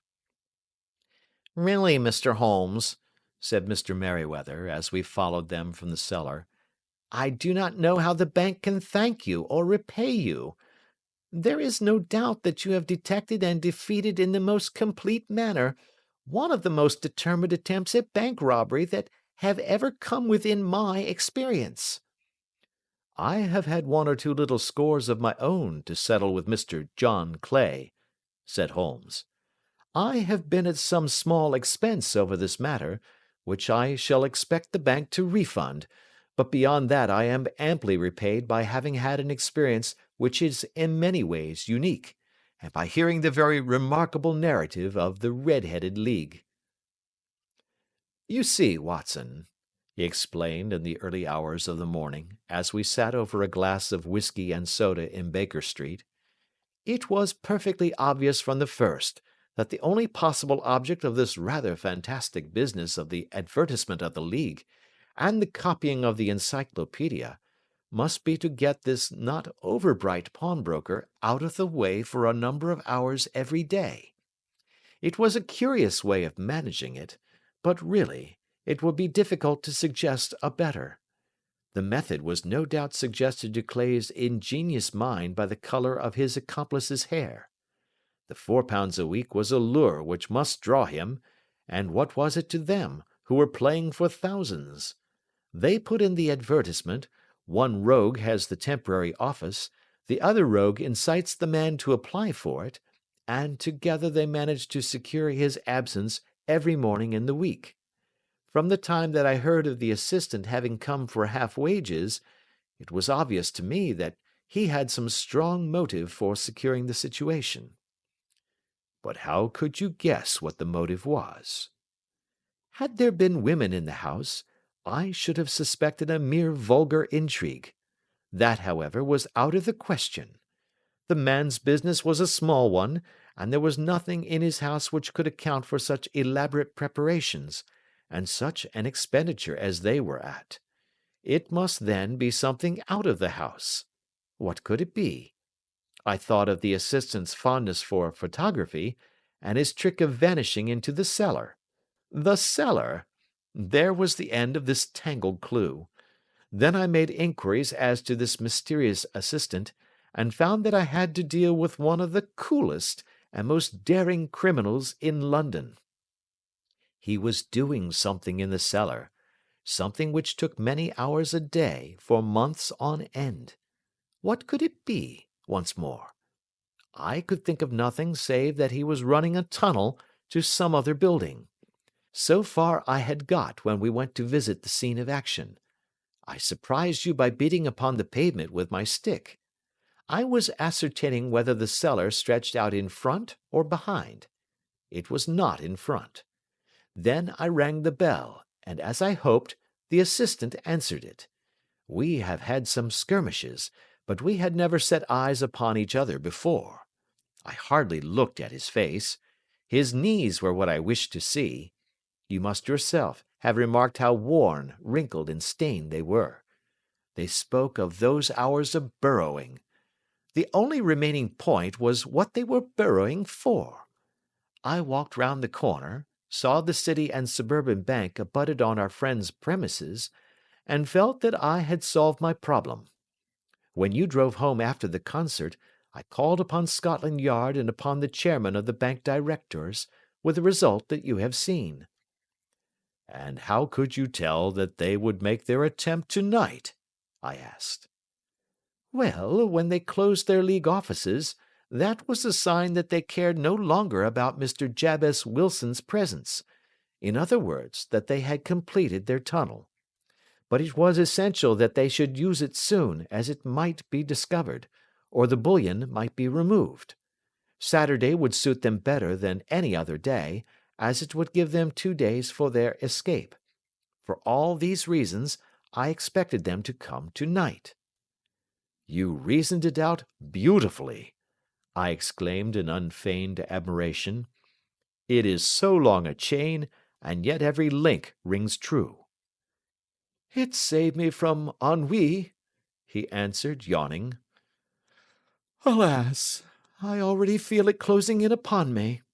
My life is spent in one long effort to escape from the commonplaces of existence. These little problems help me to do so. And you are a benefactor of the race, said I. He shrugged his shoulders. Well, perhaps, after all, it is of some little use, he remarked. L'homme c'est rien, l'œuvre c'est tout, as Gustave Flaubert wrote to George Sand. Adventure 3. A Case of Identity. My dear fellow, said Sherlock Holmes as we sat on either side of the fire in his lodgings at Baker Street, life is infinitely stranger than anything which the mind of man could invent. We would not dare to conceive the things which are really mere commonplaces of existence. If we could fly out of that window hand in hand, hover over this great city, gently remove the roofs, and peep in at the queer things which are going on, the strange coincidences, the plannings, the cross purposes, the wonderful chains of events, working through generations, and leading to the most outré results, it would make all fiction with its conventionalities and foreseen conclusions most stale and unprofitable. And yet I am not convinced of it, I answered. The cases which come to light in the papers are, as a rule, bald enough and vulgar enough. We have in our police reports realism pushed to its extreme limits, and yet the result is, it must be confessed, neither fascinating nor artistic. A certain selection and discretion must be used in producing a realistic effect, remarked Holmes. This is wanting in the police report, where more stress is laid, perhaps, upon the platitudes of the magistrate than upon the details, which to an observer contain the vital essence of the whole matter. Depend upon it, there is nothing so unnatural as the commonplace. I smiled and shook my head. I can quite understand your thinking so, I said. Of course, in your position of unofficial adviser and helper to everybody who is absolutely puzzled throughout 3 continents, you are brought in contact with all that is strange and bizarre. But here, I picked up the morning paper from the ground, let us put it to a practical test. Here is the first heading upon which I come. A husband's cruelty to his wife. There is half a column of print, but I know without reading it that it is all perfectly familiar to me. There is, of course, the other woman, the drink, the push, the blow, the bruise, the sympathetic sister or landlady. The crudest of writers could invent nothing more crude. Indeed, your example is an unfortunate one for your argument, said Holmes, taking the paper and glancing his eye down it. This is the Dundas separation case, and as it happens, I was engaged in clearing up some small points in connection with it. The husband was a teetotaler. There was no other woman, and the conduct complained of was that he had drifted into the habit of winding up every meal by taking out his false teeth and hurling them at his wife, which, you will allow, is not an action likely to occur to the imagination of the average story-teller. Take a pinch of snuff, doctor, and acknowledge that I have scored over you in your example. He held out his snuff-box of old gold, with a great amethyst in the centre of the lid. Its splendor was in such contrast to his homely ways and simple life that I could not help commenting upon it. "Ah," said he, "I forgot that I had not seen you for some weeks. It is a little souvenir from the King of Bohemia, in return for my assistance in the case of the Irene Adler papers." "And the ring?" I asked, glancing at a remarkable brilliant which sparkled upon his finger.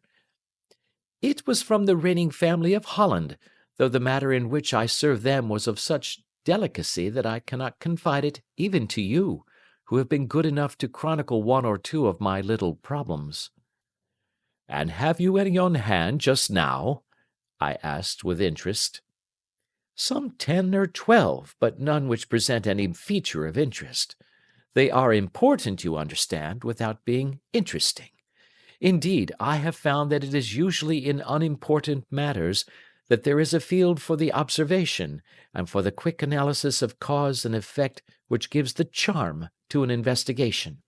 The larger crimes are apt to be the simpler, for the bigger the crime, the more obvious, as a rule, is the motive.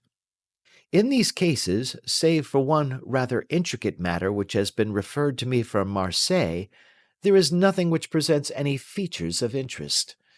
It is possible, however, that I may have something better before very many minutes are over, for this is one of my clients, or I am much mistaken." He had risen from his chair and was standing between the parted blinds, gazing down into the dull, neutral-tinted London street. Looking over his shoulder, I saw that on the pavement opposite there stood a large woman with a heavy fur boa round her neck, and a large curling red feather in a broad-brimmed hat, which was tilted in a coquettish Duchess of Devonshire fashion over her ear. From under this great panoply she peeped up in a nervous, hesitating fashion at our windows, while her body oscillated backward and forward, and her fingers fidgeted with her glove buttons. Suddenly, with a plunge, as of the swimmer who leaves the bank, she hurried across the road, and we heard the sharp clang of the bell.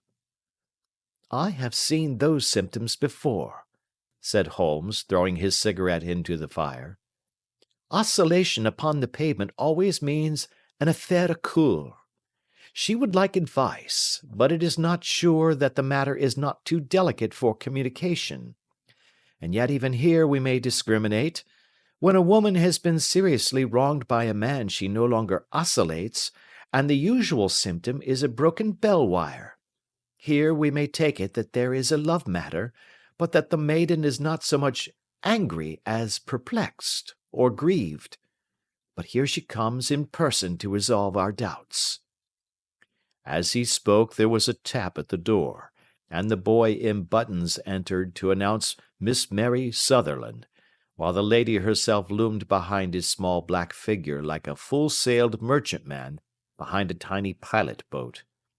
Sherlock Holmes welcomed her with the easy courtesy for which he was remarkable, and having closed the door and bowed her into an armchair, he looked her over in the minute yet abstracted fashion which was peculiar to him.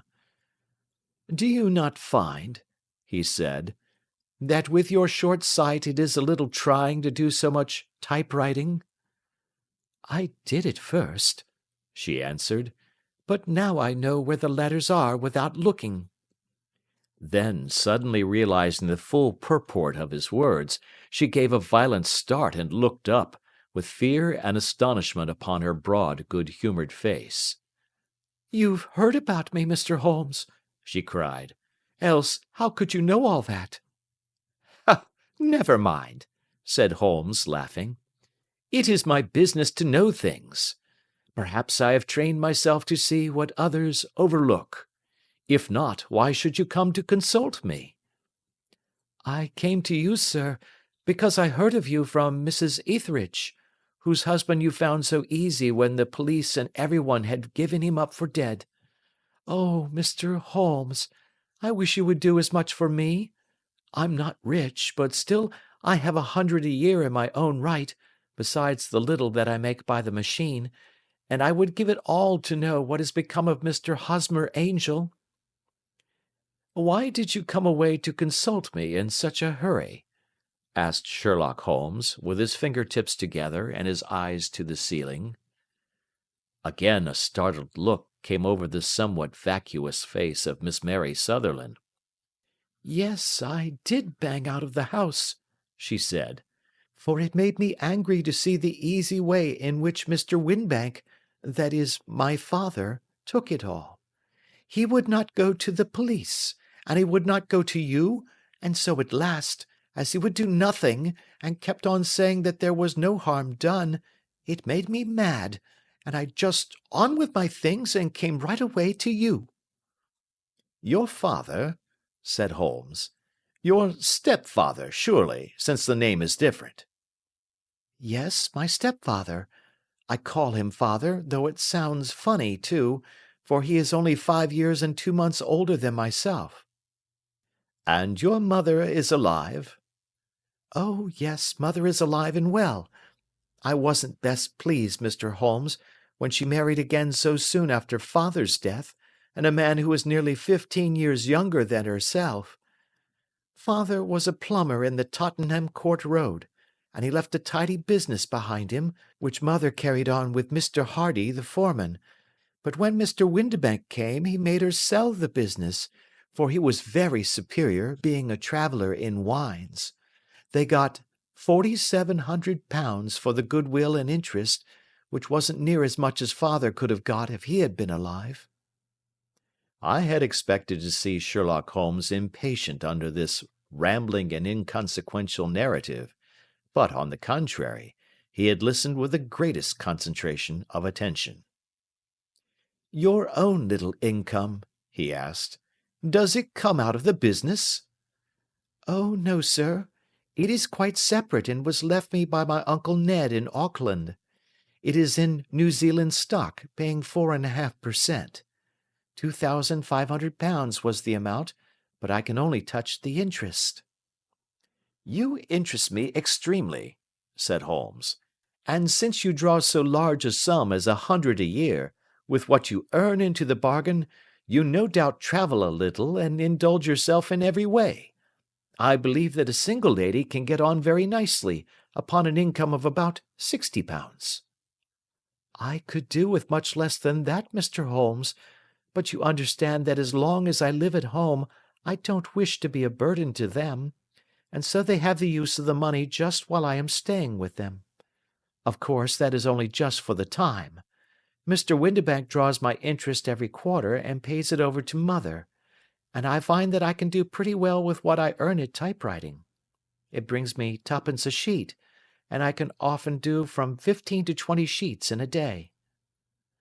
"You have made your position very clear to me," said Holmes.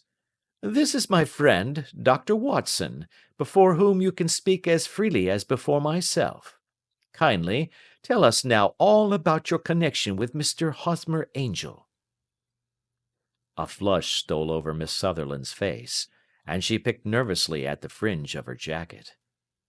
"I met him first at the gasfitter's ball," she said. "They used to send father tickets when he was alive, and then afterwards they remembered us, and sent them to mother. Mr. Windibank did not wish us to go. He never did wish us to go anywhere. He would get quite mad if I wanted so much as to join a Sunday school treat. But this time I was set on going, and I would go, for what right had he to prevent? He said the folk were not fit for us to know, when all father's friends were to be there. And he said that I had nothing fit to wear, when I had my purple plush that I had never so much as taken out of the drawer. At last, when nothing else would do, he went off to France upon the business of the firm, but we went, mother and I, with Mr. Hardy, who used to be our foreman, and it was there I met Mr. Hosmer Angel." "I suppose," said Holmes, "that when Mr. Windibank came back from France, he was very annoyed at your having gone to the ball." "Oh, well, he was very good about it.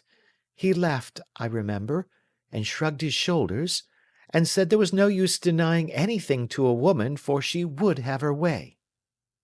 "I see. Then at the gasfitter's ball you met, as I understand, a gentleman called Mr. Hosmer Angel." "Yes, sir. I met him that night, and he called next day to ask if we had got home all safe, and after that we met him. That is to say, Mr. Holmes, I met him twice for walks, but after that father came back again, and Mr. Hosmer Angel could not come to the house any more." "No." "Well, you know father didn't like anything of the sort. He wouldn't have any visitors if he could help it, and he used to say that a woman should be happy in her own family circle. But then, as I used to say to mother, a woman wants her own circle to begin with, and I had not got mine yet." "But how about Mr. Hosmer Angel? Did he make no attempt to see you?" "Well, father was going off to France again in a week, and Hosmer wrote and said that it would be safer and better not to see each other until he had gone. We could write in the meantime, and he used to write every day. I took the letters in the morning, so there was no need for father to know." "Were you engaged to the gentleman at this time?" "Oh, yes, Mr. Holmes. We were engaged after the first walk that we took. Hosmer, Mr. Angel, was a cashier in an office in Leadenhall Street, and—" "What office?" "That's the worst of it, Mr. Holmes. I don't know." "Where did he live, then?" "He slept on the premises." "And you don't know his address?" "No, except that it was Leadenhall Street." "Where did you address your letters, then?" "To the Leadenhall Street post office, to be left till called for. He said that if they were sent to the office he would be chaffed by all the other clerks about having letters from a lady, so I offered to typewrite them, like he did his, but he wouldn't have that, for he said that when I wrote them they seemed to come from me, but when they were typewritten he always felt that the machine had come between us. That will just show you how fond he was of me, Mr. Holmes, and the little things that he would think of." "It was most suggestive," said Holmes. "It has long been an axiom of mine that the little things are infinitely the most important. Can you remember any other little things about Mr. Hosmer Angel?" "He was a very shy man, Mr. Holmes. He would rather walk with me in the evening than in the daylight, for he said that he hated to be conspicuous. Very retiring and gentlemanly he was. Even his voice was gentle. He'd had the quinsy and swollen glands when he was young, he told me, and it had left him with a weak throat and a hesitating, whispering fashion of speech. He was always well dressed, very neat and plain, but his eyes were weak just as mine are, and he wore tinted glasses against the glare." "Well, and what happened when Mr. Windibank, your stepfather, returned to France?" "Mr. Hosmer Angel came to the house again, and proposed that we should marry before father came back. He was in dreadful earnest, and made me swear, with my hands on the testament, that whatever happened I would always be true to him. Mother said he was quite right to make me swear, and that it was a sign of his passion. Mother was all in his favour from the first, and was even fonder of him than I was. Then, when they talked of marrying within the week, I began to ask about father, but they both said never to mind about father, but just to tell him afterwards, and mother said she would make it all right with him. I didn't quite like that, Mr. Holmes. It seemed funny that I should ask his leave, as he was only a few years older than me, but I didn't want to do anything on the sly, so I wrote to father at Bordeaux, where the company has its French offices, but the letter came back to me on the very morning of the wedding." "It missed him, then?" "Yes, sir, for he had started to England just before it arrived." "Ha! That was unfortunate. Your wedding was arranged, then, for the Friday. Was it to be in church?" "Yes, sir, but very quietly. It was to be at Sun Saviour's, near King's Cross, and we were to have breakfast afterwards at the St. Pancras Hotel. Hosmer came for us in a hansom, but as there were two of us, he put us both into it and stepped himself into a four-wheeler, which happened to be the only other cab in the street.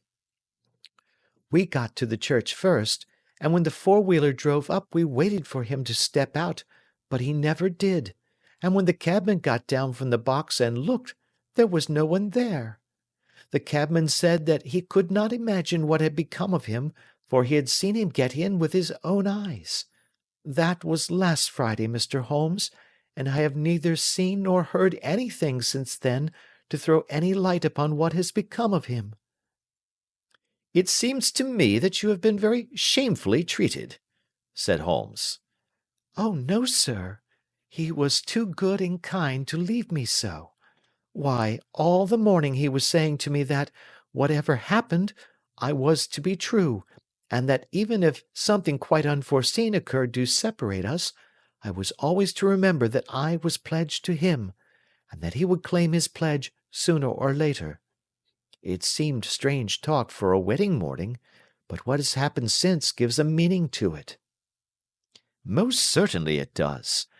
Your own opinion is, then, that some unforeseen catastrophe has occurred to him?" "Yes, sir. I believe that he foresaw some danger, or else he would not have talked so, and then I think that what he foresaw happened." "But you have no notion as to what it could have been?" "None." "One more question. How did your mother take the matter?" "She was angry, and said that I was never to speak of the matter again." "And your father? Did you tell him?"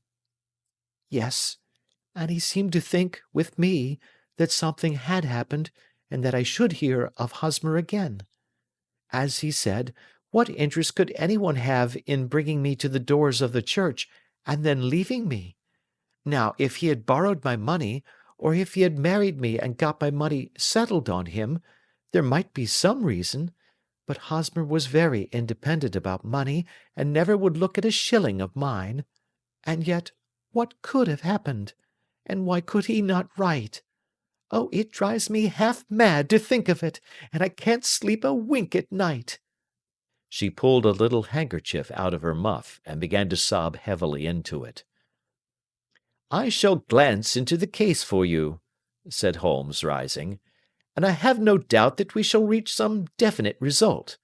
Let the weight of the matter rest upon me now, and do not let your mind dwell upon it further. Above all, try to let Mr. Hosmer Angel vanish from your memory, as he has done from your life." "Then you don't think I'll see him again?" "I fear not." "Then what has happened to him?" "You will leave that question in my hands. I should like an accurate description of him, and any letters of his which you can spare." "I advertised for him in last Saturday's Chronicle," said she. "Here is the slip, and here are 4 letters from him." "Thank you. And your address?" "Number 31 Lion Place, Camberwell."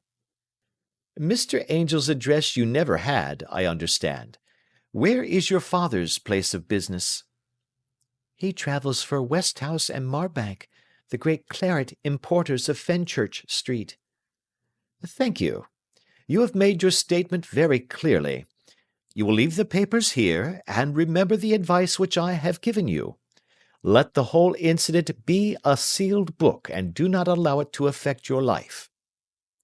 "You are very kind, Mr. Holmes, but I cannot do that. I shall be true to Hosmer. He shall find me ready when he comes back." For all the preposterous hat and the vacuous face, there was something noble in the simple faith of our visitor which compelled our respect. She laid her little bundle of papers upon the table and went her way, with a promise to come again whenever she might be summoned. Sherlock Holmes sat silent for a few minutes with his finger-tips still pressed together, his legs stretched out in front of him, and his gaze directed upward to the ceiling. Then he took down from the rack the old and oily clay pipe, which was to him as a counsellor, and, having lit it, he leaned back in his chair, with the thick blue cloud-wreaths spinning up from him, and a look of infinite languor in his face. "Quite an interesting study, that maiden," he observed. "I found her more interesting than her little problem, which, by the way, is rather a trite one. You will find parallel cases, if you consult my index, in Andover in '77, and there was something of the sort at The Hague last year. Old as is the idea, however, there were one or two details which were new to me, but the maiden herself was most instructive." "You appeared to read a good deal upon her which was quite invisible to me," I remarked. "Not invisible, but unnoticed, Watson. You did not know where to look, and so you missed all that was important. I can never bring you to realize the importance of sleeves, the suggestiveness of thumbnails, or the great issues that may hang from a bootlace. Now, what did you gather from that woman's appearance? Describe it." "Well, she had a slate-coloured, broad-brimmed straw hat, with a feather of a brickish red. Her jacket was black, with black beads sewn upon it, and a fringe of little black jet ornaments. Her dress was brown, rather darker than coffee colour, with a little purple plush at the neck and sleeves. Her gloves were greyish and were worn through at the right forefinger. Her boots I didn't observe. She had small, round, hanging gold earrings, and a general air of being fairly well-to-do in a vulgar, comfortable, easy-going way." Sherlock Holmes clapped his hands softly together and chuckled. "'Pon my word, Watson, you are coming along wonderfully. You have really done very well indeed. It is true that you have missed everything of importance, but you have hit upon the method, and you have a quick eye for colour. Never trust to general impressions, my boy, but concentrate yourself upon details. My first glance is always at a woman's sleeve. In a man it is perhaps better first to take the knee of the trouser. As you observe, this woman had plush upon her sleeves, which is a most useful material for showing traces. The double line a little above the wrist, where the typewriter presses against the table, was beautifully defined. The sewing machine, of the hand type, leaves a similar mark, but only on the left arm, and on the side of it farthest from the thumb, instead of being right across the broadest part, as this was. I then glanced at her face, and, observing the dint of a pince-nez at either side of her nose, I ventured to remark upon short sight in typewriting, which seemed to surprise her." "It surprised me." "But surely it was obvious. I was then much surprised and interested on glancing down to observe that, though the boots which she was wearing were not unlike each other, they were really odd ones, the one having a slightly decorated toe-cap, and the other a plain one. One was buttoned only in the 2 lower buttons out of 5, and the other at the 1st, 3rd, and 5th. Now, when you see that a young lady, otherwise neatly dressed, has come away from home with odd boots, half buttoned, it is no great deduction to say that she came away in a hurry." "And what else?" I asked, keenly interested, as I always was, by my friend's incisive reasoning. "I noted, in passing, that she had written a note before leaving home, but after being fully dressed. You observed that her right glove was torn at the forefinger, but you did not apparently see that both glove and finger were stained with violet ink. She had written in a hurry and dipped her pen too deep. It must have been this morning, or the mark would not remain clear upon the finger. All this is amusing, though rather elementary, but I must go back to business, Watson. Would you mind reading me the advertised description of Mr. Hosmer Angel?" I held the little printed slip to the light. Missing, it said, on the morning of the 14th, a gentleman named Hosmer Angel, about 5 feet 7 inches in height, strongly built, sallow complexion, black hair, a little bald in the centre, bushy black side whiskers and moustache, tinted glasses, slight infirmity of speech, was dressed when last seen in black frock coat faced with silk, black waistcoat, gold Albert chain, and grey Harris tweed trousers with brown gaiters over elastic-sided boots, known to have been employed in an office in Leadenhall Street. Anybody bringing— "That will do," said Holmes. "As to the letters," he continued, glancing over them, "they are very commonplace. Absolutely no clue in them to Mr. Angel, save that he quotes Balzac once. There is one remarkable point, however, which will no doubt strike you." "They are typewritten," I remarked. "Not only that, but the signature is typewritten. Look at the neat little Hosmer Angel at the bottom. There is a date, you see, but no superscription except Leadenhall Street, which is rather vague. The point about the signature is very suggestive. In fact, we may call it conclusive." "Of what?" "My dear fellow, is it possible you do not see how strongly it bears upon the case?" "I cannot say that I do, unless it were that he wished to be able to deny his signature if an action for breach of promise were instituted." "No, that was not the point. However, I shall write 2 letters, which should settle the matter. One is to a firm in the city, the other is to the young lady's stepfather, Mr. Windibank, asking him whether he could meet us here at 6 o'clock to-morrow evening. It is just as well that we should do business with the male relatives. And now, doctor, we can do nothing until the answers to those letters come, so we may put our little problem upon the shelf for the interim." I had had so many reasons to believe in my friend's subtle powers of reasoning and extraordinary energy in action, that I felt that he must have some solid grounds for the assured and easy demeanour with which he treated the singular mystery which he had been called upon to fathom. Once only had I known him to fail, in the case of the King of Bohemia and the Irene Adler photograph. But when I looked back to the weird business of the sign of 4, and the extraordinary circumstances connected with the study in scarlet, I felt that it would be a strange tangle indeed which he could not unravel. I left him then, still puffing at his black clay pipe, with the conviction that when I came again on the next evening, I would find that he held in his hands all the clues which would lead up to the identity of the disappearing bridegroom of Miss Mary Sutherland. A professional case of great gravity was engaging my own attention at the time, and the whole of next day I was busy at the bedside of the sufferer. It was not until close upon 6 o'clock that I found myself free, and was able to spring into a hansom and drive to Baker Street, half afraid that I might be too late to assist at the dénouement of the little mystery. I found Sherlock Holmes alone, however, half asleep, with his long, thin form curled up in the recesses of his armchair. A formidable array of bottles and test tubes, with the pungent, cleanly smell of hydrochloric acid, told me that he had spent his day in the chemical work which was so dear to him. "Well, have you solved it?" I asked as I entered.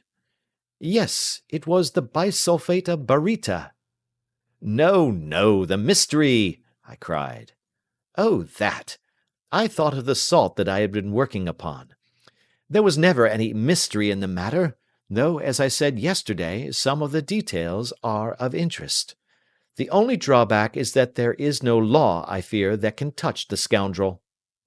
"Who was he, then, and what was his object in deserting Miss Sutherland?" The question was hardly out of my mouth, and Holmes had not yet opened his lips to reply, when we heard a heavy footfall in the passage, and a tap at the door. "This is the girl's stepfather, Mr. James Windibank," said Holmes. "He has written to me to say that he would be here at 6. Come in." The man who entered was a sturdy, middle-sized fellow, some 30 years of age, clean-shaven and sallow-skinned, with a bland, insinuating manner, and a pair of wonderfully sharp and penetrating grey eyes. He shot a questioning glance at each of us, placed his shiny top hat upon the sideboard, and with a slight bow sidled down into the nearest chair. "Good evening, Mr. James Windibank," said Holmes. "I think that this typewritten letter is from you, in which you have made an appointment with me for 6 o'clock?" "Yes, sir. I am afraid that I am a little late, but I am not quite my own master, you know. I am sorry that Miss Sutherland has troubled you about this little matter, for I think it is far better not to wash linen of the sort in public. It was quite against my wishes that she came, but she is a very excitable, impulsive girl, as you may have noticed, and she is not easily controlled when she has made up her mind on a point.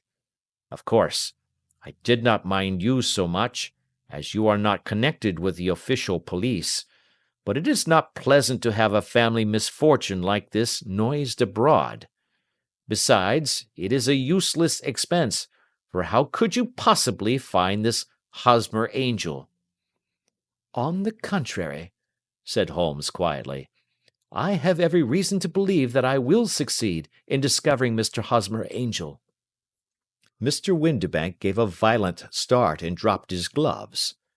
"I am delighted to hear it," he said. "It is a curious thing," remarked Holmes, "that a typewriter has really quite as much individuality as a man's handwriting. Unless they are quite new, no two of them write exactly alike. Some letters get more worn than others, and some wear only on one side. Now, you remark in this note of yours, Mr. Windibank, that in every case there is some little slurring over of the E, and a slight defect in the tail of the R. There are 14 other characteristics, but those are the more obvious." "We do all our correspondence with this machine at the office, and no doubt it is a little worn," our visitor answered, glancing keenly at Holmes with his bright little eyes. "And now I will show you what is really a very interesting study, Mr. Windibank," Holmes continued. "I think of writing another little monograph some of these days on the typewriter and its relation to crime. It is a subject to which I have devoted some little attention. I have here 4 letters which purport to come from the missing man. They are all typewritten. In each case, not only are the E's slurred and the R's tailless, but you will observe, if you care to use my magnifying lens, that the 14 other characteristics to which I have alluded are there as well." Mr. Windibank sprang out of his chair and picked up his hat. "I cannot waste time over this sort of fantastic talk, Mr. Holmes," he said. "If you can catch the man, catch him, and let me know when you have done it." "Certainly," said Holmes, stepping over and turning the key in the door. "I let you know then that I have caught him." "What? Where?" shouted Mr. Windibank, turning white to his lips and glancing about him like a rat in a trap. "Oh, it won't do. Really it won't," said Holmes suavely. "There is no possible getting out of it, Mr. Windibank. It is quite too transparent, and it was a very bad compliment when you said that it was impossible for me to solve so simple a question. That's right. Sit down and let us talk it over." Our visitor collapsed into a chair, with a ghastly face and a glitter of moisture on his brow. It's not actionable," he stammered. "I am very much afraid that it is not. But between ourselves, Windibank, it was as cruel and selfish and heartless a trick in a petty way as ever came before me. Now, let me just run over the course of events, and you will contradict me if I go wrong." The man sat huddled up in his chair, with his head sunk upon his breast, like one who is utterly crushed. Holmes stuck his feet up on the corner of the mantelpiece, and leaning back with his hands in his pockets, began talking rather to himself, as it seemed, than to us. "The man married a woman very much older than himself for her money," said he, "and he enjoyed the use of the money of the daughter as long as she lived with them. It was a considerable sum, for people in their position, and the loss of it would have made a serious difference. It was worth an effort to preserve it. The daughter was of a good, amiable disposition, but affectionate and warm-hearted in her ways, so that it was evident that with her fair personal advantages and her little income, she would not be allowed to remain single long. Now her marriage would mean, of course, the loss of 100 a year, so what does her stepfather do to prevent it? He takes the obvious course of keeping her at home and forbidding her to seek the company of people of her own age. But soon he found that that would not answer forever. She became restive, insisted upon her rights, and finally announced her positive intention of going to a certain ball. What does her clever stepfather do then? He conceives an idea more creditable to his head than to his heart. With the connivance and assistance of his wife, he disguised himself, covered those keen eyes with tinted glasses, masked the face with a moustache and a pair of bushy whiskers, sunk that clear voice into an insinuating whisper, and doubly secure on account of the girl's short sight, he appears as Mr. Hosmer Angel, and keeps off other lovers by making love himself. "It was only a joke at first," groaned our visitor. "We never thought that she would have been so carried away."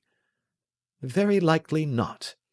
However that may be, the young lady was very decidedly carried away, and having quite made up her mind that her stepfather was in France, the suspicion of treachery never for an instant entered her mind. She was flattered by the gentleman's attentions, and the effect was increased by the loudly expressed admiration of her mother. Then Mr. Angel began to call, for it was obvious that the matter should be pushed as far as it would go if a real effect were to be produced. There were meetings, and an engagement, which would finally secure the girl's affections from turning towards any one else. But the deception could not be kept up forever. These pretended journeys to France were rather cumbrous. The thing to do was clearly to bring the business to an end in such a dramatic manner that it would leave a permanent impression upon the young lady's mind, and prevent her from looking upon any other suitor for some time to come. Hence those vows of fidelity exacted upon a testament, and hence also the allusions to a possibility of something happening on the very morning of the wedding. James Windibank wished Miss Sutherland to be so bound to Hosmer Angel, and so uncertain as to his fate, that for 10 years to come, at any rate, she would not listen to another man. As far as the church door he brought her, and then, as he could go no farther, he conveniently vanished away by the old trick of stepping in at one door of a four-wheeler, and out at the other. I think that was the chain of events, Mr. Windibank." Our visitor had recovered something of his assurance while Holmes had been talking, and he rose from his chair now with a cold sneer upon his pale face. "It may be so, or it may not, Mr. Holmes," said he. "But if you are so very sharp, you ought to be sharp enough to know that it is you who are breaking the law now, and not me. I have done nothing actionable from the first, but as long as you keep that door locked, you lay yourself open to an action for assault and illegal constraint." "The law cannot, as you say, touch you," said Holmes, unlocking and throwing open the door. "Yet there never was a man who deserved punishment more. If the young lady has a brother or a friend, he ought to lay a whip across your shoulders, by Jove!" he continued, flushing up at the sight of the bitter sneer upon the man's face. "It is not part of my duties to my client, but here's a hunting crop handy, and I think I shall just treat myself to—" He took 2 swift steps to the whip, but before he could grasp it there was a wild clatter of steps upon the stairs, the heavy hall door banged, and from the window we could see Mr. James Windibank running at the top of his speed down the road. "There's a cold-blooded scoundrel," said Holmes, laughing, as he threw himself down into his chair once more. "That fellow will rise from crime to crime until he does something very bad and ends on a gallows. The case has, in some respects, been not entirely devoid of interest." "I cannot now entirely see all the steps of your reasoning," I remarked. "Well, of course it was obvious from the first that this Mr. Hosmer Angel must have some strong object for his curious conduct, and it was equally clear that the only man who really profited by the incident, as far as we could see, was the stepfather. Then the fact that the two men were never together, but that the one always appeared when the other was away, was suggestive. So were the tinted spectacles and the curious voice, which both hinted at a disguise, as did the bushy whiskers. My suspicions were all confirmed by his peculiar action in typewriting his signature, which, of course, inferred that his handwriting was so familiar to her that she would recognize even the smallest sample of it. You see, all these isolated facts, together with many minor ones, all pointed in the same direction. "And how did you verify them?"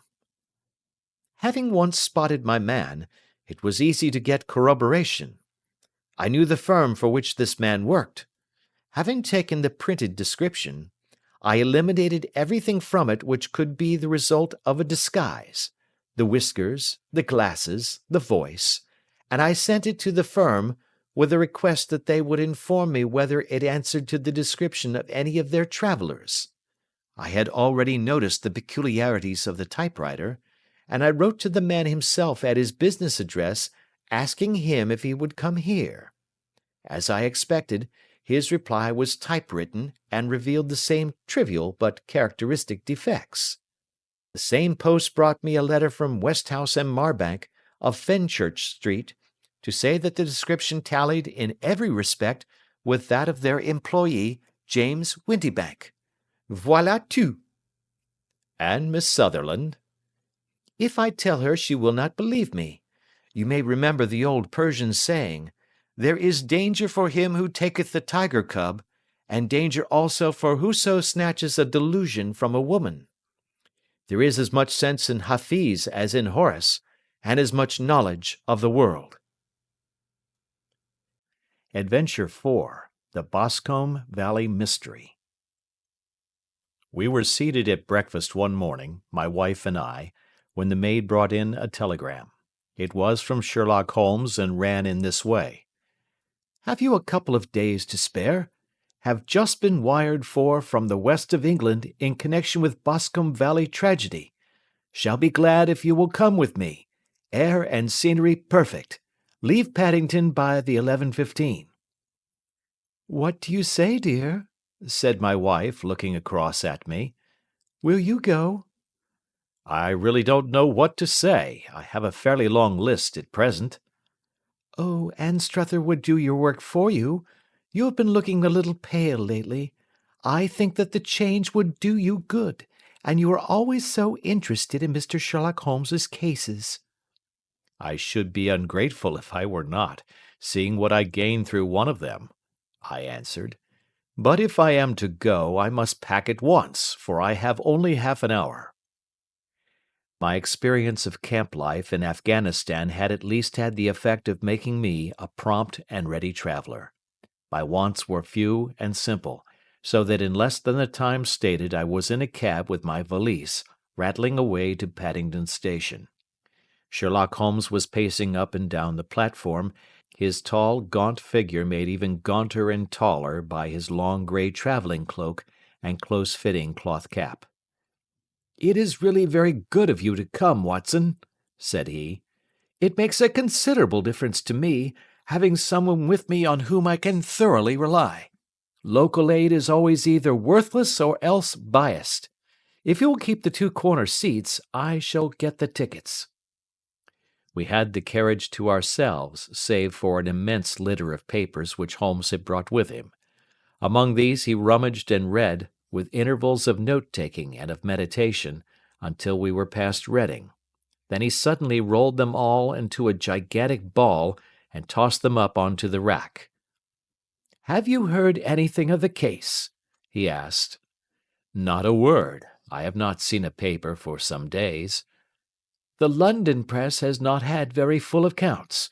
I have just been looking through all the recent papers in order to master the particulars.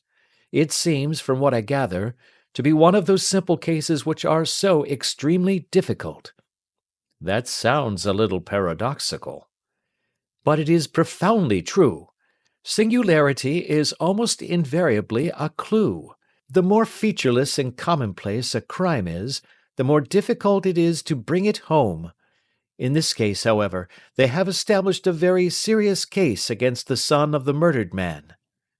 It is a murder, then? Well, it is conjectured to be so. I shall take nothing for granted until I have the opportunity of looking personally into it. I will explain the state of things to you, as far as I have been able to understand it, in a very few words.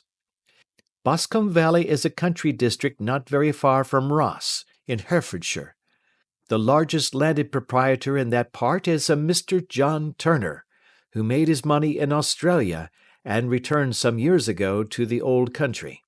One of the farms which he held, that of Hatherley, was let to Mr. Charles McCarthy, who was also an ex-Australian. The men had known each other in the colonies, so that it was not unnatural that when they came to settle down, they should do so as near each other as possible. Turner was apparently the richer man, so McCarthy became his tenant, but still remained, it seems, upon terms of perfect equality, as they were frequently together. McCarthy had one son, a lad of 18, and Turner had an only daughter of the same age, but neither of them had wives living. They appeared to have avoided the society of the neighbouring English families and to have led retired lives, though both the McCarthys were fond of sport and were frequently seen at the race meetings of the neighbourhood. McCarthy kept 2 servants, a man and a girl. Turner had a considerable household, some half-dozen at the least. That is as much as I have been able to gather about the families. Now for the facts. On June 3rd, that is, on Monday last, McCarthy left his house at Hatherley about 3 in the afternoon and walked down to the Boscombe Pool, which is a small lake formed by the spreading out of the stream which runs down the Boscombe Valley. He had been out with his serving man in the morning at Ross, and he had told the man that he must hurry, as he had an appointment of importance to keep at 3. From that appointment he never came back alive. From Hatherley farmhouse to the Boscombe Pool is a quarter of a mile, and 2 people saw him as he passed over this ground. One was an old woman, whose name is not mentioned, and the other was William Crowder, a gamekeeper in the employ of Mr. Turner. Both these witnesses depose that Mr. McCarthy was walking alone. The gamekeeper adds that within a few minutes of his seeing McCarthy pass, he had seen his son, Mr. James McCarthy, going the same way with a gun under his arm. To the best of his belief, the father was actually in sight at the time, and the son was following him. He thought no more of the matter until he heard in the evening of the tragedy that had occurred. The 2 McCarthys were seen after the time when William Crowder, the gamekeeper, lost sight of them. The Boscombe Pool is thickly wooded round, with just a fringe of grass and of reeds around the edge. A girl of 14, Patience Moran, who is the daughter of the lodge-keeper of the Boscombe Valley estate, was in one of the woods picking flowers.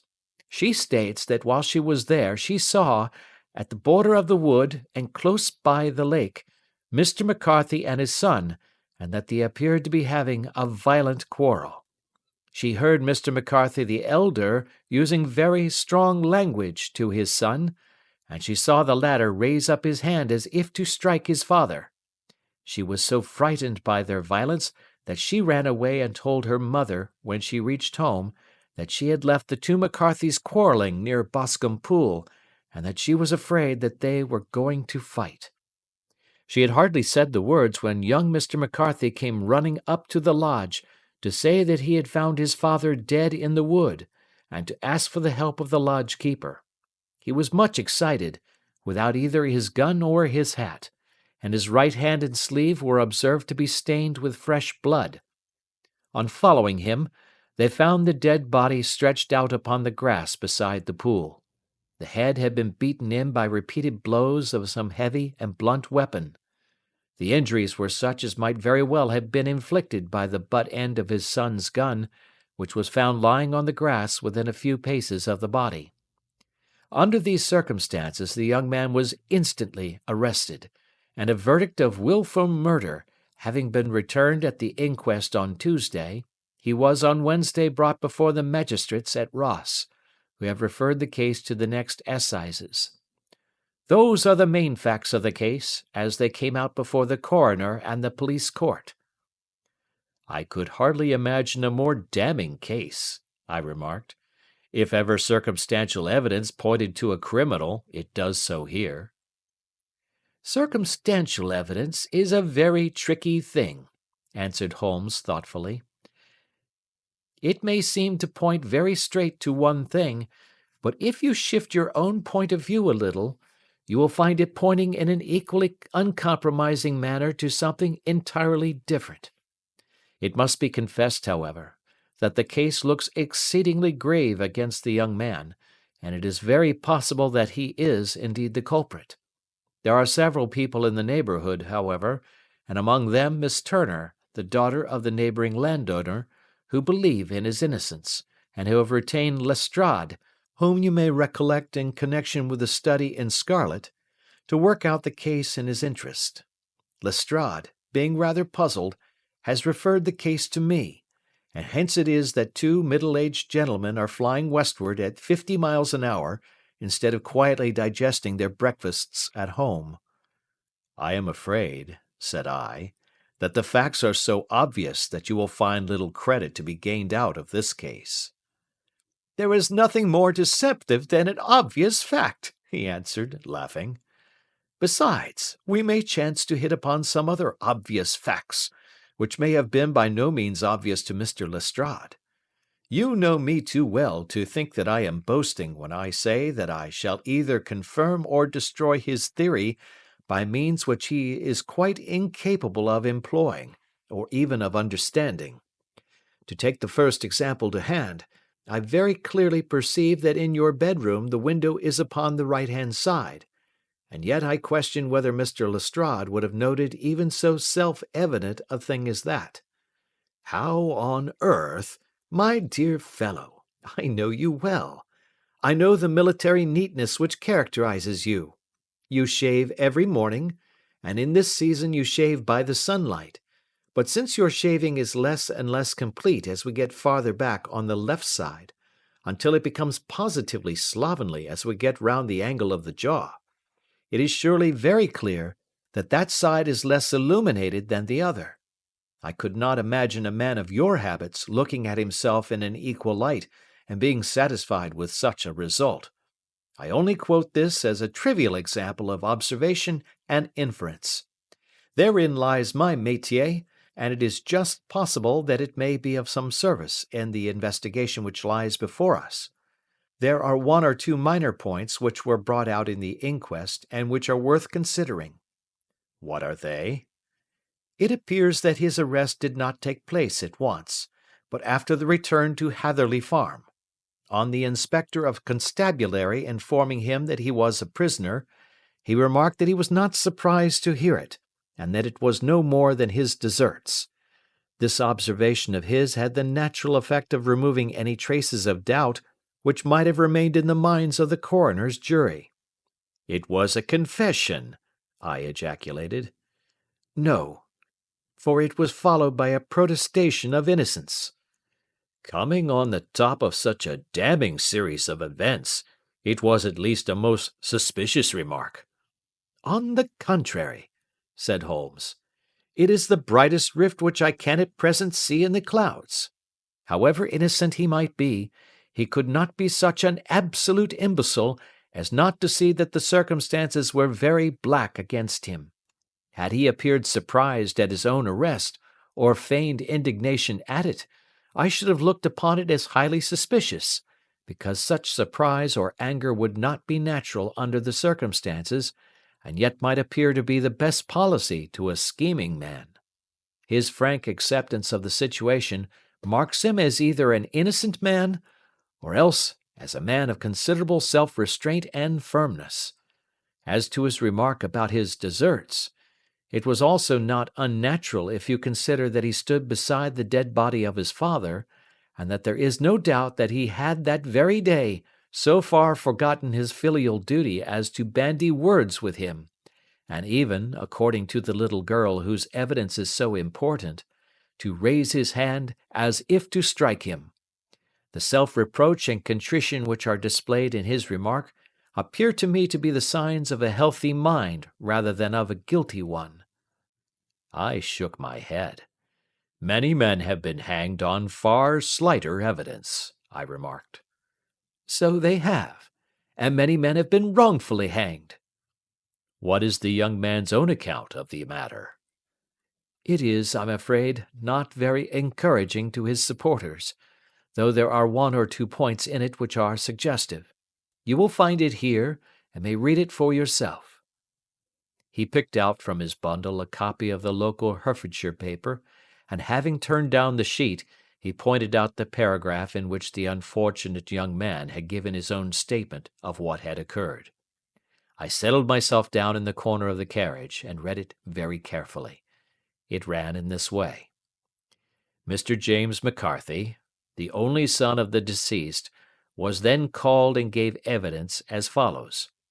I had been away from home for 3 days at Bristol, and had only just returned upon the morning of last Monday, the 3rd. My father was absent from home at the time of my arrival, and I was informed by the maid that he had driven over to Ross with John Cobb, the groom. Shortly after my return, I heard the wheels of his trap in the yard, and looking out of my window, I saw him get out and walk rapidly out of the yard, though I was not aware in which direction he was going. I then took my gun and strolled out in the direction of the Boscombe pool, with the intention of visiting the rabbit warren which is upon the other side. On my way I saw William Crowder, the gamekeeper, as he had stated in his evidence, but he is mistaken in thinking that I was following my father. I had no idea that he was in front of me. When about 100 yards from the pool I heard a cry of "Coo-ee!" which was a usual signal between my father and myself. I then hurried forward, and found him standing by the pool. He appeared to be much surprised at seeing me, and asked me rather roughly what I was doing there. A conversation ensued which led to high words and almost to blows, for my father was a man of a very violent temper. Seeing that his passion was becoming ungovernable, I left him, and returned towards Hatherley Farm. I had not gone more than 150 yards, however, when I heard a hideous outcry behind me, which caused me to run back again. I found my father expiring upon the ground, with his head terribly injured. I dropped my gun and held him in my arms, but he almost instantly expired. I knelt beside him for some minutes, and then made my way to Mr. Turner's lodge-keeper, his house being the nearest, to ask for assistance. I saw no one near my father when I returned, and I have no idea how he came by his injuries. He was not a popular man, being somewhat cold and forbidding in his manners, but he had, as far as I know, no active enemies. I know nothing further of the matter. The Coroner. Did your father make any statement to you before he died? Witness. He mumbled a few words, but I could only catch some allusion to a rat. The Coroner. What did you understand by that? Witness. It conveyed no meaning to me. I thought that he was delirious. The Coroner. What was the point upon which you and your father had this final quarrel? Witness. I should prefer not to answer. The Coroner. I am afraid that I must press it. Witness. It is really impossible for me to tell you. I can assure you that it has nothing to do with the sad tragedy which followed. The Coroner. That is for the court to decide. I need not point out to you that your refusal to answer will prejudice your case considerably in any future proceedings which may arise. Witness. I must still refuse. The Coroner. I understand that the cry of "Coo-ee!" was a common signal between you and your father? Witness. It was. The coroner. How was it then that he uttered it before he saw you, and before he even knew that you had returned from Bristol? Witness, with considerable confusion. I do not know. A juryman. Did you see nothing which aroused your suspicions when you returned on hearing the cry and found your father fatally injured? Witness. Nothing definite. The coroner. What do you mean? Witness. I was so disturbed and excited as I rushed out into the open that I could think of nothing except of my father. Yet I have a vague impression that as I ran forward something lay upon the ground to the left of me. It seemed to me to be something grey in colour, a coat of some sort, or a plaid perhaps. When I rose from my father I looked round for it, but it was gone. Do you mean that it disappeared before you went for help? Yes, it was gone. You cannot say what it was? No, I had a feeling something was there. How far from the body? A dozen yards or so. And how far from the edge of the wood? About the same. Then if it was removed, it was while you were within a dozen yards of it? Yes, but with my back toward it. This concluded the examination of the witness. I see, said I, as I glanced down the column, that the coroner in his concluding remarks was rather severe upon young McCarthy. He calls attention, and with reason, to the discrepancy about his father having signalled to him before seeing him, also to his refusal to give details of his conversation with his father, and his singular account of his father's dying words. They are all, as he remarks, very much against the son. Holmes laughed softly to himself and stretched himself out upon the cushioned seat. Both you and the coroner have been at some pains, said he, to single out the very strongest points in the young man's favour. Don't you see that you alternately give him credit for having too much imagination and too little? Too little if he could not invent a cause of quarrel which would give him the sympathy of the jury. Too much if he evolved from his own inner consciousness anything so outré as a dying reference to a rat, and the incident of the vanishing cloth. No, sir, I shall approach this case from the point of view that what this young man says is true, and we shall see whither that hypothesis will lead us. And now here is my pocket Petrarch, and not another word shall I say of this case until we are on the scene of action. We lunch at Swindon, and I see that we shall be there in 20 minutes. It was nearly 4 o'clock when we at last, after passing through the beautiful Stroud Valley, and over the broad gleaming Severn, found ourselves at the pretty little country town of Ross. A lean, ferret-like man, furtive and sly-looking, was waiting for us upon the platform. In spite of the light brown dust coat and leather leggings which he wore in deference to his rustic surroundings, I had no difficulty in recognizing Lestrade, of Scotland Yard. With him we drove to the Hereford Arms, where a room had already been engaged for us. "I have ordered a carriage," said Lestrade as we sat over a cup of tea. "I knew your energetic nature, and that you would not be happy until you had been on the scene of the crime." "It was very nice and complimentary of you," Holmes answered. "It is entirely a question of barometric pressure." Lestrade looked startled. "I do not quite follow," he said. "How is the glass? 29, I see. No wind, and not a cloud in the sky. I have a case full of cigarettes here which need smoking, and the sofa is very much superior to the usual country hotel abomination. I do not think that it is probable that I shall use the carriage to-night." Lestrade laughed indulgently. "You have, no doubt, already formed your conclusions from the newspapers," he said. The case is as plain as a pikestaff, and the more one goes into it, the plainer it becomes.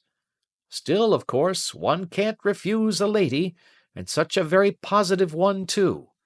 She has heard of you, and would have your opinion, though I repeatedly told her that there was nothing which you could do which I have not already done.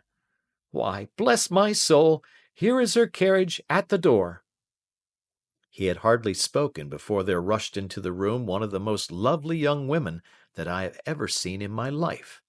Her violet eyes shining, her lips parted, a pink flush upon her cheeks, all thought of her natural reserve lost in her overpowering excitement and concern. "Oh, Mr. Sherlock Holmes!" she cried, glancing from one to the other of us, and finally, with a woman's quick intuition, fastening upon my companion. "I am so glad that you have come. I have driven down to tell you so. I know that James didn't do it. I know it, and I want you to start upon your work knowing it, too. Never let yourself doubt upon that point. We have known each other since we were little children, and I know his faults as no one else does, but he is too tender-hearted to hurt a fly. Such a charge is absurd to anyone who really knows him." "I hope we may clear him, Miss Turner," said Sherlock Holmes. "You may rely upon my doing all that I can." "But you have read the evidence? You have formed some conclusion? Do you not see some loophole, some flaw? Do you not yourself think that he is innocent?" "I think that it is very probable." "There now!" she cried, throwing back her head and looking defiantly at Lestrade. "You hear? He gives me hopes." Lestrade shrugged his shoulders. "I am afraid that my colleague has been a little quick in forming his conclusions," he said. "But he is right. Oh, I know that he is right. James never did it, and about his quarrel with his father, I am sure that the reason why he would not speak about it to the coroner was because I was concerned in it." "In what way?" asked Holmes. "It is no time for me to hide anything. James and his father had many disagreements about me. Mr. McCarthy was very anxious that there should be a marriage between us. James and I have always loved each other as brother and sister, but of course he is young and has seen very little of life yet, well, he naturally did not wish to do anything like that yet. And there were quarrels, and this I am sure was one of them." "And your father," asked Holmes, "was he in favour of such a union?" "No, he was quite averse to it also. No one but Mr. McCarthy was in favour of it." A quick blush passed over her fresh young face as Holmes shot one of his keen, questioning glances at her. "Thank you for this information," said he. "May I see your father if I call to-morrow?" "I am afraid the doctor won't allow it." "The doctor?" "Yes. Have you not heard? Poor father has never been strong for years back, but this has broken him down completely. He is taken to his bed, and Dr. Willows says that he is a wreck, and that his nervous system is shattered. Mr. McCarthy was the only man alive who had known Dad in the old days in Victoria." "Ha! In Victoria! That is important." "Yes, at the mines." "Quite so, at the gold mines, where, as I understand, Mr. Turner made his money." "Yes, certainly." "Thank you, Miss Turner. You have been of material assistance to me." "You will tell me if you have any news to-morrow. No doubt you will go to the prison to see James. Oh, if you do, Mr. Holmes, do tell him that I know him to be innocent." "I will, Miss Turner." "I must go home now, for Dad is very ill, and he misses me so if I leave him. Good-bye, and God help you in your undertaking." She hurried from the room as impulsively as she had entered, and we heard the wheels of her carriage rattle off down the street. "I am ashamed of you, Holmes," said Lestrade with dignity after a few minutes' silence. Why should you raise up hopes which you are bound to disappoint? I am not over-tender of heart, but I call it cruel."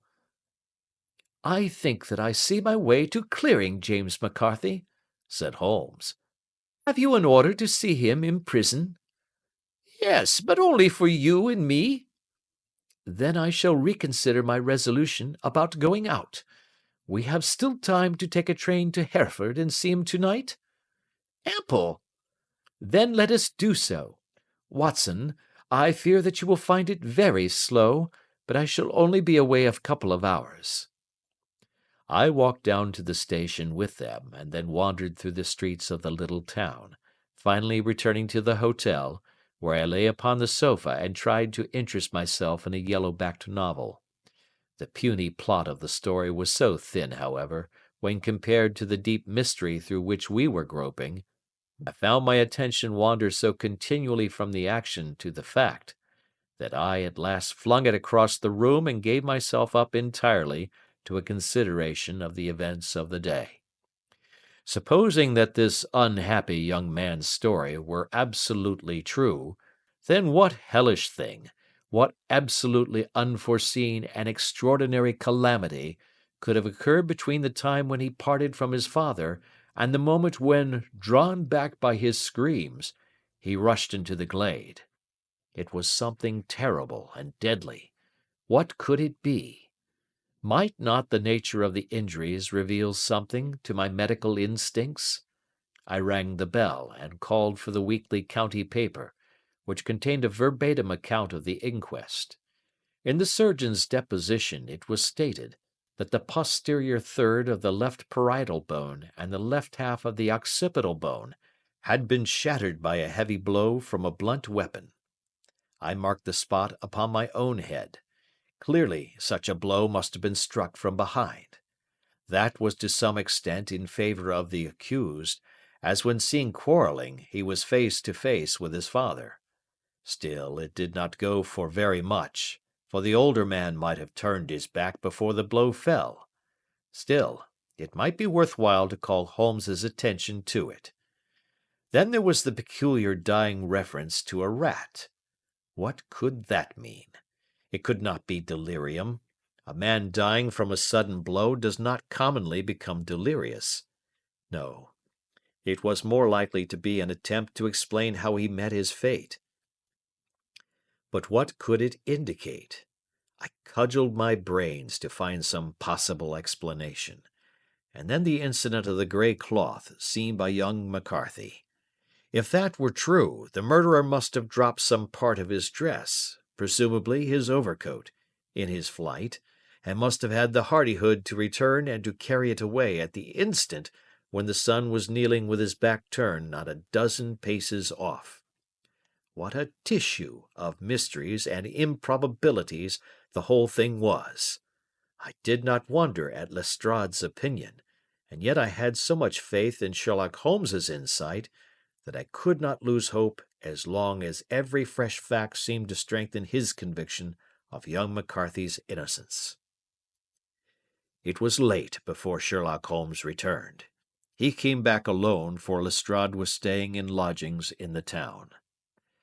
"The glass still keeps very high," he remarked as he sat down. "It is of importance that it should not rain before we are able to go over the ground.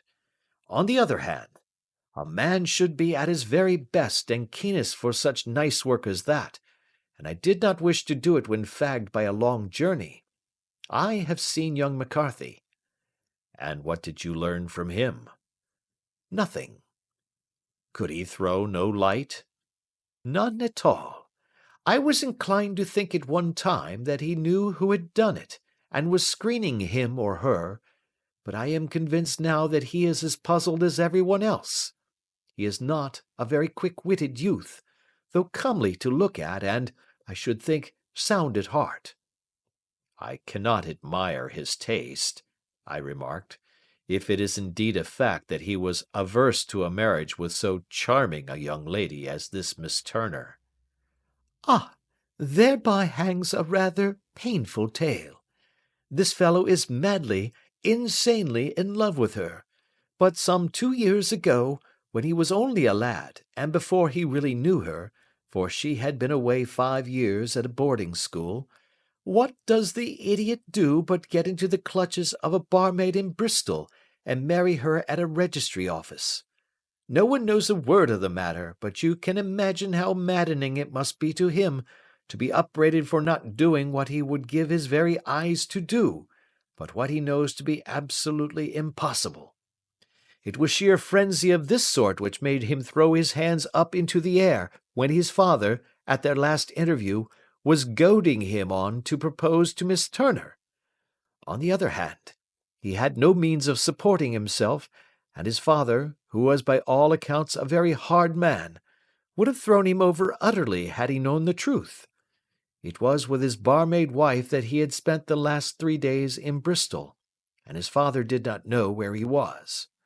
Mark that point. It is of importance.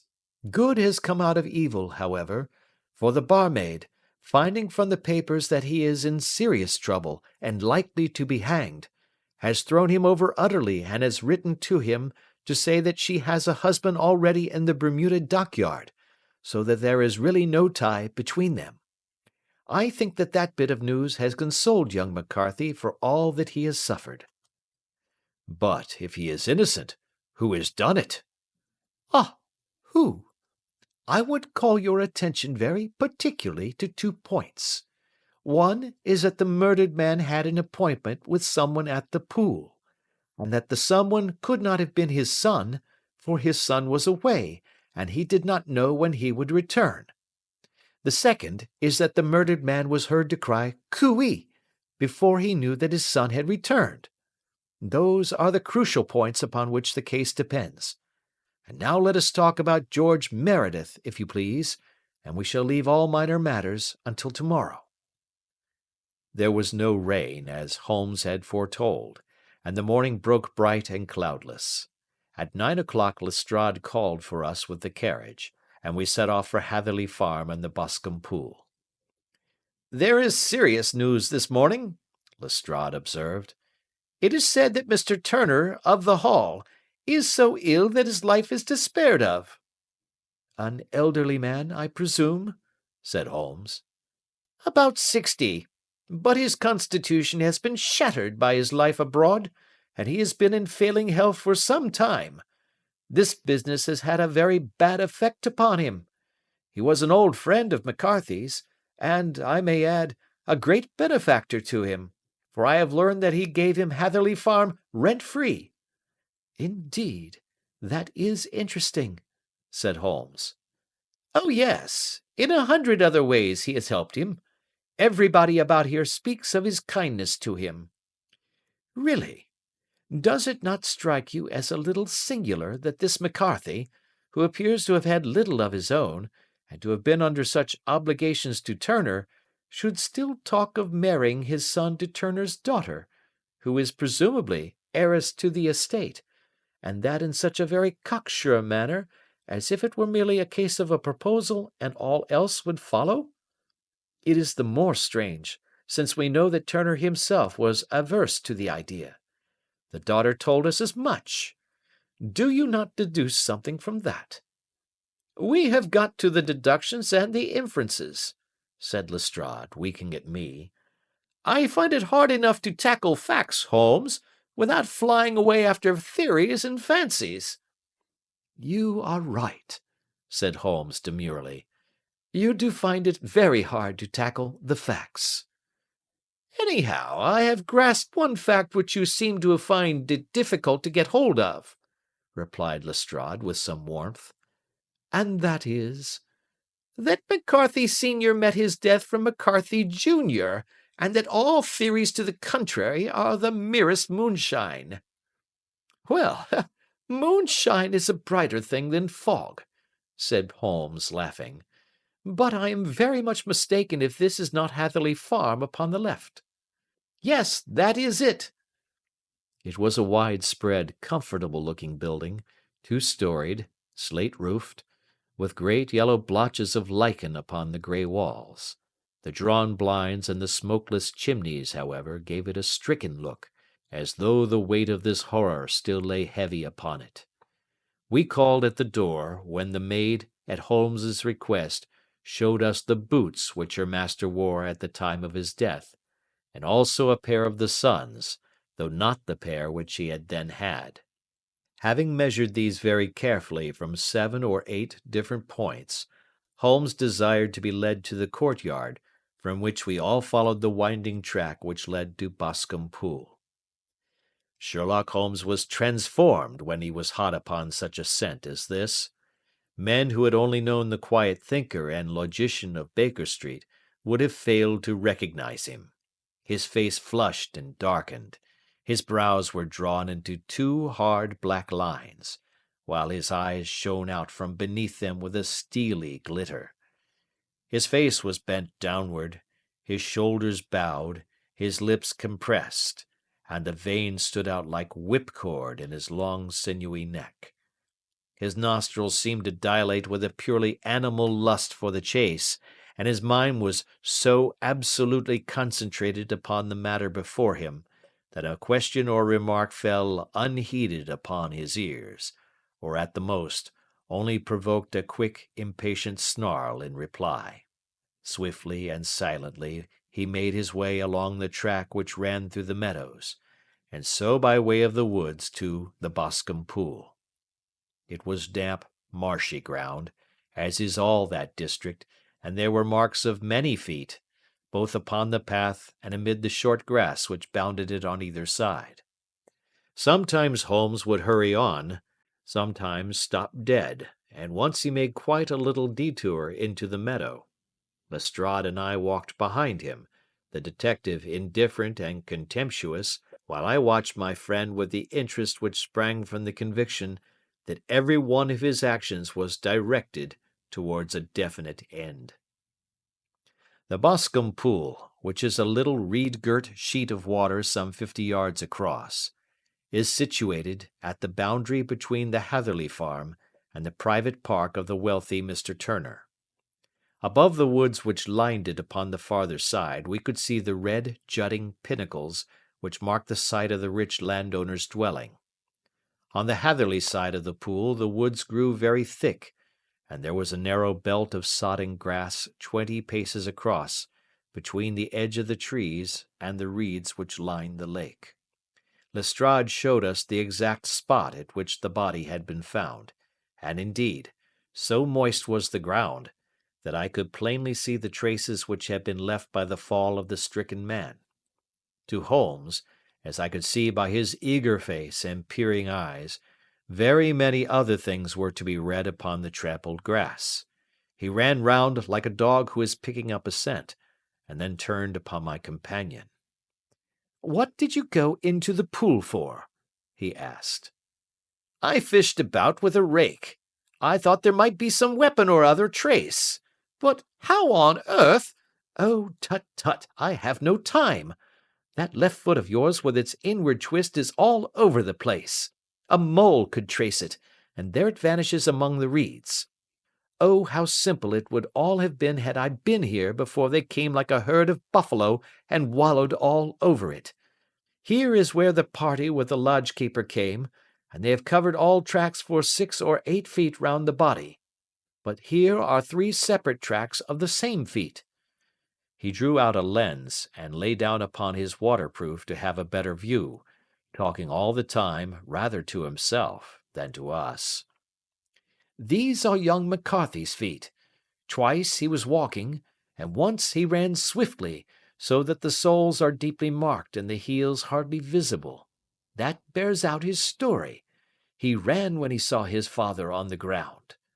Then here are the father's feet as he paced up and down. What is this, then? It is the butt end of the gun as the son stood listening. And this?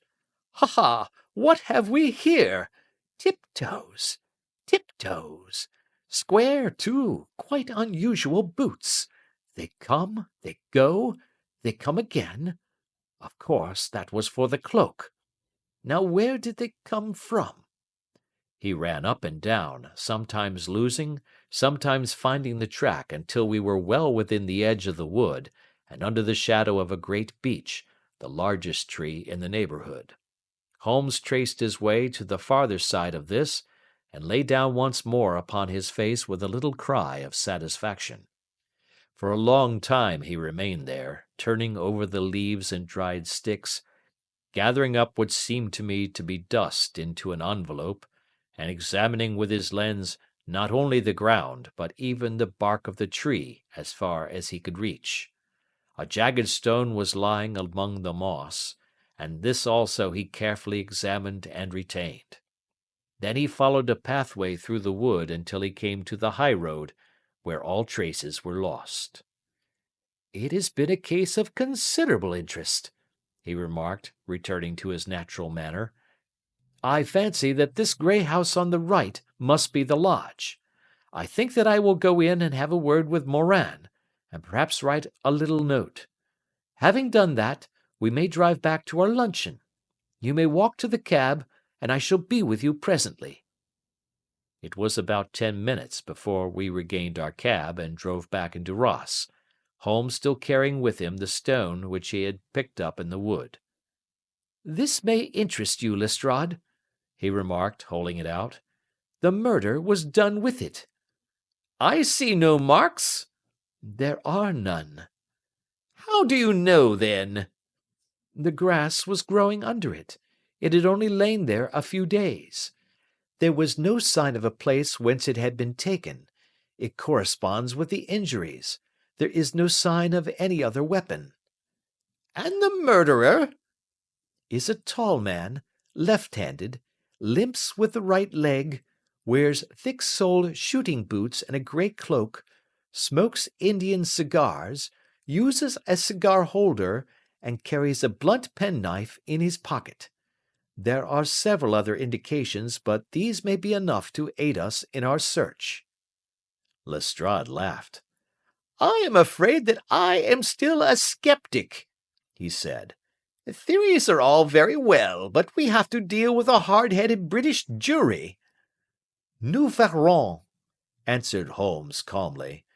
"You work your own method, and I shall work mine. I shall be busy this afternoon, and shall probably return to London by the evening train." "And leave your case unfinished?"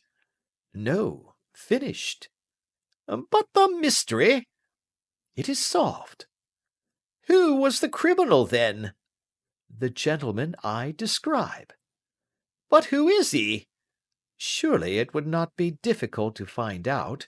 This is not such a populous neighbourhood." Lestrade shrugged his shoulders. "I am a practical man," he said, "and I really cannot undertake to go about the country looking for a left-handed gentleman with a game leg. I should become the laughing-stock of Scotland Yard." "All right," said Holmes quietly. "I have given you the chance. Here are your lodgings. Good-bye. I shall drop you a line before I leave." Having left Lestrade at his rooms, we drove to our hotel, where we found lunch upon the table. Holmes was silent and buried in thought, with a pained expression upon his face, as one who finds himself in a perplexing position. "Look here, Watson," he said, when the cloth was cleared. "Just sit down in this chair and let me preach to you for a little. I don't know quite what to do, and I should value your advice. Light a cigar and let me expound." "Pray do so."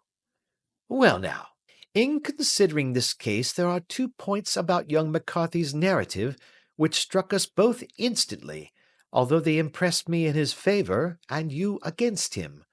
One was the fact that his father should, according to his account, cry cooee before seeing him. The other was his singular dying reference to a rat. He mumbled several words, you understand, but that was all that caught the son's ear. Now from this double point our research must commence, and we will begin it by presuming that what the lad says is absolutely true." "What of this cooee, then?" "Well, obviously, it could not have been meant for the son. The son, as far as he knew, was in Bristol. It was mere chance that he was within earshot. The cooee was meant to attract the attention of whoever it was that he had the appointment with. but cooee is a distinctly Australian cry, and one which is used between Australians. There is a strong presumption that the person whom McCarthy expected to meet him at Boscombe Pool was someone who had been in Australia. What of the rat, then? Sherlock Holmes took a folded paper from his pocket and flattened it out on the table. This is a map of the colony of Victoria, he said. I wired to Bristol for it last night. He put his hand over part of the map. What do you read? A rat, I read. And now? He raised his hand. Ballarat. Quite so. That was the word the man uttered, and of which his son only caught the last two syllables. He was trying to utter the name of his murderer, so and so of Ballarat. It is wonderful, I exclaimed. It is obvious. And now you see I had narrowed the field down considerably. The possession of a grey garment was a third point which, granting the son's statement to be correct, was a certainty. We have come now out of mere vagueness to the definite conception of an Australian from Ballarat with a grey cloak. Certainly. And one who was at home in the district, for the pool can only be approached by the farm or by the estate, where strangers could hardly wander. Quite so. Then comes our expedition of today. By an examination of the ground, I gained the trifling details which I gave to that imbecile Lestrade, as to the personality of the criminal. But how did you gain them? You know my method. It is founded upon the observation of trifles. His height I know that you might roughly judge from the length of his stride. His boots, too, might be told from their traces. Yes, they were peculiar boots. But his lameness? The impression of his right foot was always less distinct than his left. He put less weight upon it. Why? Because he limped. He was lame. But his left-handedness? You were yourself struck by the nature of the injury as recorded by the surgeon at the inquest. The blow was struck from immediately behind, and yet was upon the left side. Now, how can that be unless it were by a left-handed man? He had stood behind that tree during the interview between the father and the son. He had even smoked there. I found the ash of a cigar, which my special knowledge of tobacco ashes enables me to pronounce as an Indian cigar. I have, as you know, devoted some attention to this, and written a little monograph on the ashes of 140 different varieties of pipe, cigar, and cigarette tobacco. Having found the ash, I then looked round and discovered the stump among the moss where he had tossed it. It was an Indian cigar, of the variety which are rolled in Rotterdam. And the cigar holder? I could see that the end had not been in his mouth. Therefore he used a holder. The tip had been cut off, not bitten off, but the cut was not a clean one, so I deduced a blunt penknife. Holmes, I said, you have drawn a net round this man from which he cannot escape, and you have saved an innocent human life as truly as if you had cut the cord which was hanging him. I see the direction in which all this points. The culprit is Mr. John Turner, cried the hotel waiter, opening the door of our sitting-room and ushering in a visitor. The man who entered was a strange and impressive figure. His slow, limping step and bowed shoulders gave the appearance of decrepitude, and yet his hard, deep-lined, craggy features and his enormous limbs showed that he was possessed of unusual strength of body and of character. His tangled beard, grizzled hair, and outstanding drooping eyebrows combined to give an air of dignity and power to his appearance, but his face was of an ashen white, while his lips and the corners of his nostrils were tinged with a shade of blue. It was clear to me at a glance that he was in the grip of some deadly and chronic disease. "Pray sit down on the sofa," said Holmes gently. "You had my note?" Yes, the lodge-keeper brought it up. You said that you wished to see me here to avoid scandal. I thought people would talk if I went to the hall. And why did you wish to see me? He looked across at my companion with despair in his weary eyes, as though his question was already answered. Yes, said Holmes, answering the look rather than the words. It is so. I know all about McCarthy. The old man sank his face in his hands. God help me, he cried.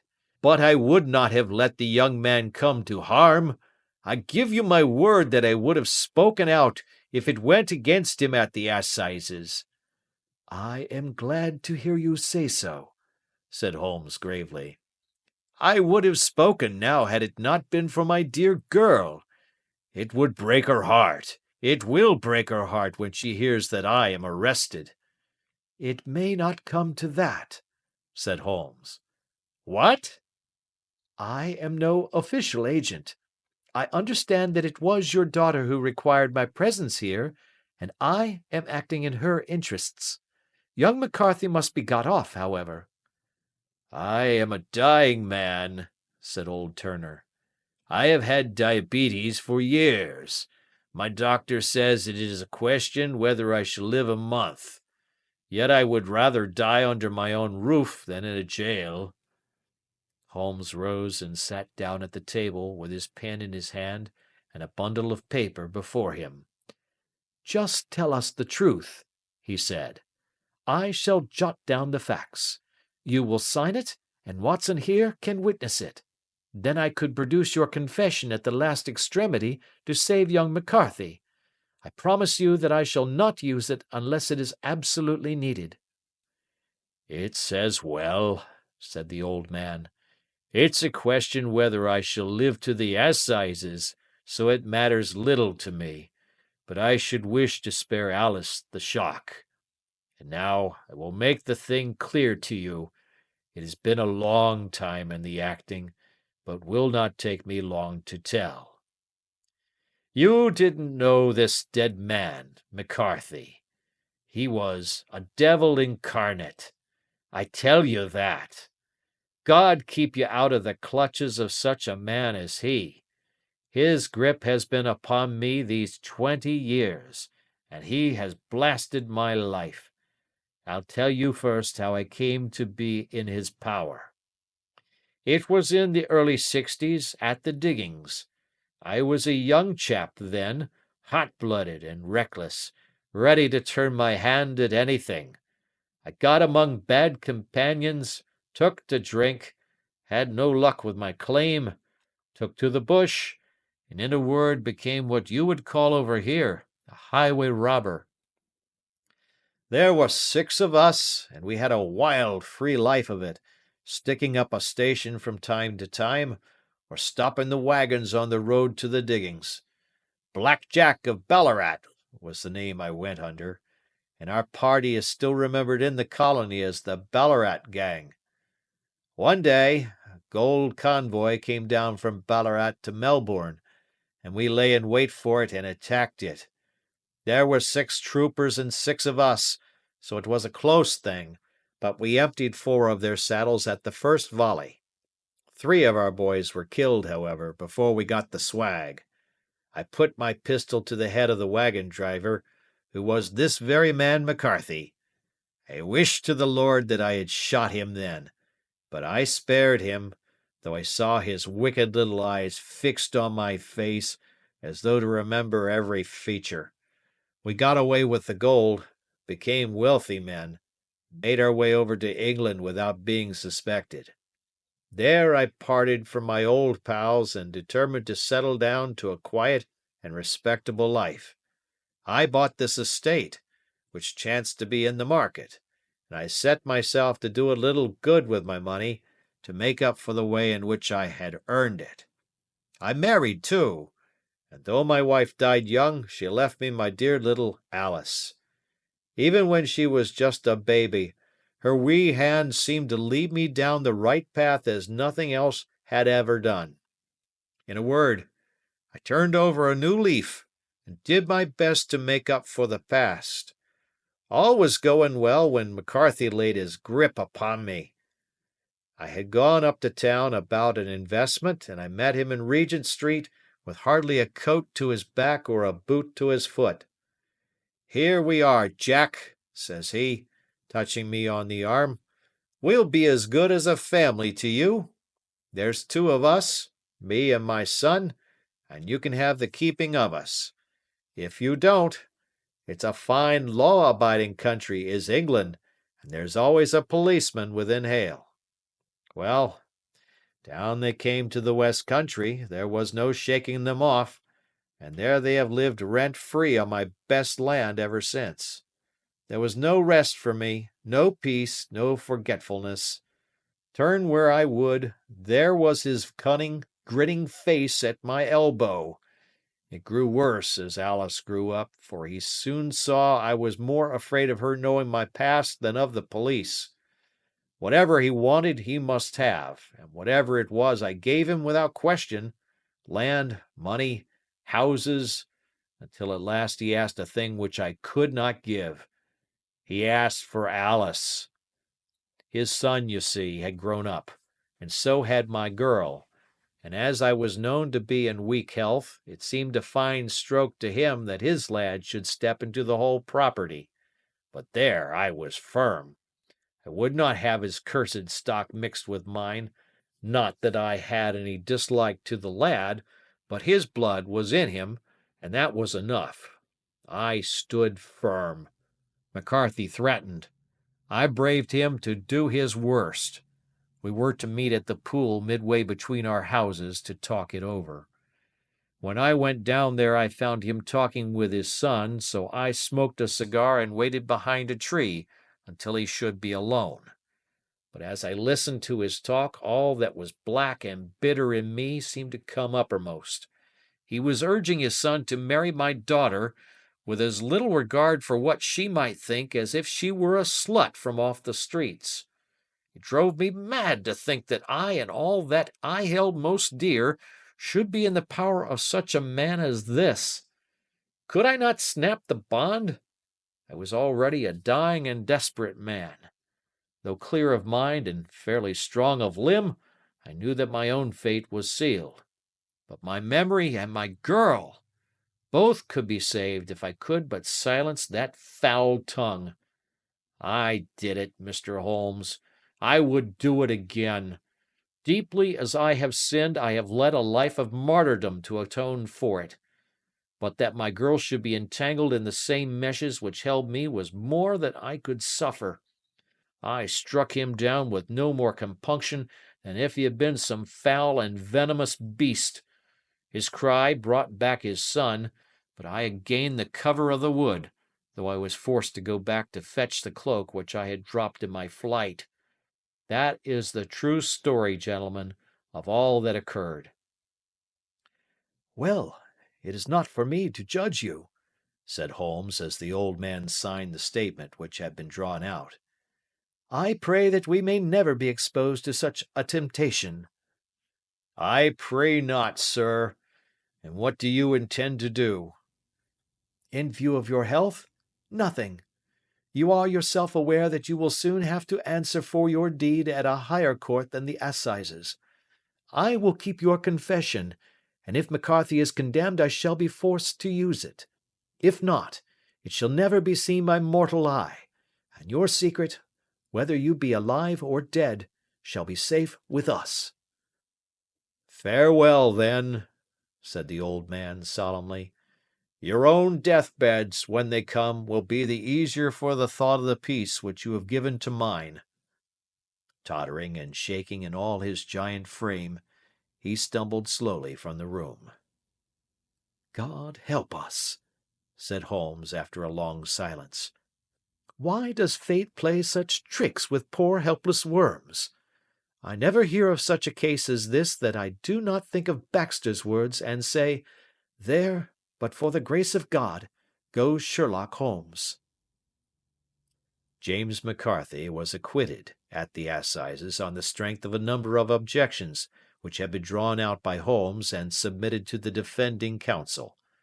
Old Turner lived for 7 months after our interview, but he is now dead, and there is every prospect that the son and daughter may come to live happily together in ignorance of the black cloud which rests upon their past. Adventure 5. The 5 Orange Pips. When I glance over my notes and records of the Sherlock Holmes cases between the years '82 and '90, I am faced by so many which present strange and interesting features that it is no easy matter to know which to choose and which to leave. Some, however, have already gained publicity through the papers, and others have not offered a field for those peculiar qualities which my friend possessed in so high a degree, and which it is the object of these papers to illustrate. Some, too, have baffled his analytical skill, and would be, as narratives, beginnings without an ending, while others have been but partially cleared up, and have their explanations founded rather upon conjecture and surmise than on the absolute logical proof which was so dear to him. There is, however, one of these last which was so remarkable in its details, and so startling in its results, that I am tempted to give some account of it, in spite of the fact that there are points in connection with it which never have been, and probably never will be, entirely cleared up. The year '87 furnished us with a long series of cases of greater or less interest, of which I retain the records. Among my headings under this one 12 months, I find an account of the adventure of the Paradol Chamber, of the Amateur Mendicant Society, who held a luxurious club in the lower vault of a furniture warehouse; of the facts connected with the loss of the British bark Sophie Anderson; of the singular adventures of the Grice Pattersons in the island of Uffa; and finally of the Camberwell poisoning case. In the latter, as may be remembered, Sherlock Holmes was able, by winding up the dead man's watch, to prove that it had been wound up 2 hours before, and that therefore the deceased had gone to bed within that time, a deduction which was of the greatest importance in clearing up the case.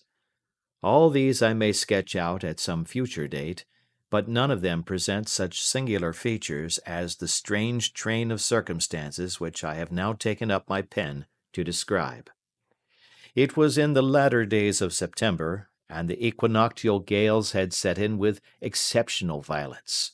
All day the wind had screamed and the rain had beaten against the windows, so that even here, in the heart of great, hand-made London, we were forced to raise our minds for the instant from the routine of life and to recognize the presence of those great elemental forces which shriek at mankind through the bars of his civilization, like untamed beasts in a cage. As evening drew in, the storm grew higher and louder, and the wind cried and sobbed like a child in the chimney. Sherlock Holmes sat moodily at one side of the fireplace, cross-indexing his records of crime, while I at the other was deep in one of Clark Russell's fine sea stories, until the howl of the gale from without seemed to blend with the text, and the splash of the rain to lengthen out into the long swash of the sea waves. My wife was on a visit to her mother's, and for a few days I was a dweller once more in my old quarters at Baker Street. "Why," said I, glancing up at my companion, "that was surely the bell. Who could come to-night? Some friend of yours, perhaps?" "Except yourself, I have none," he answered. "I do not encourage visitors." "A client, then?" "If so, it is a serious case. Nothing less would bring a man out on such a day and at such an hour. But I take it that it is more likely to be some crony of the landlady's." Sherlock Holmes was wrong in his conjecture, however, for there came a step in the passage and a tapping at the door. He stretched out his long arm to turn the lamp away from himself and towards the vacant chair upon which a newcomer must sit. "Come in," said he. The man who entered was young, some 22 at the outside, well groomed and trimly clad, with something of refinement and delicacy in his bearing. The streaming umbrella which he held in his hand, and his long shining waterproof told of the fierce weather through which he had come. He looked about him anxiously in the glare of the lamp, and I could see that his face was pale and his eyes heavy, like those of a man who is weighed down with some great anxiety. "I owe you an apology," he said, raising his golden pince nez to his eyes. "I trust that I am not intruding. I fear that I have brought some traces of the storm and rain into your snug chamber." "Give me your coat and umbrella," said Holmes. "They may rest here on the hook, and will be dry presently. You have come up from the southwest, I see." "Yes, from Horsham." "That clay and chalk mixture which I see upon your toe caps is quite distinctive." "I have come for advice." "That is easily got." "And help." "That is not always so easy." "I have heard of you, Mr. Holmes. I heard from Major Prendergast how you saved him in the Tankerville Club scandal." "Ah, of course. He was wrongfully accused of cheating at cards." "He said that you could solve anything." "He said too much." "That you are never beaten." "I have been beaten 4 times, 3 times by men and once by a woman." "But what is that compared with the number of your successes?" "It is true that I have been generally successful." "Then you may be so with me." "I beg that you will draw your chair up to the fire and favour me with some details as to your case." "It is no ordinary one." "None of those which come to me are. I am the last court of appeal." "And yet I question, sir, whether, in all your experience, you have ever listened to a more mysterious and inexplicable chain of events than those which have happened to my own family." "You fill me with interest," said Holmes. "Pray give us the essential facts from the commencement, and I can afterwards question you as to those details which seem to me to be most important." The young man pulled his chair up and pushed his wet feet out towards the blaze. "My name," said he, "is John Openshaw, but my own affairs have, as far as I can understand, little to do with this awful business. It is a hereditary matter, so in order to give you an idea of the facts I must go back to the commencement of the affair. You must know that my grandfather had 2 sons, my uncle Elias and my father Joseph.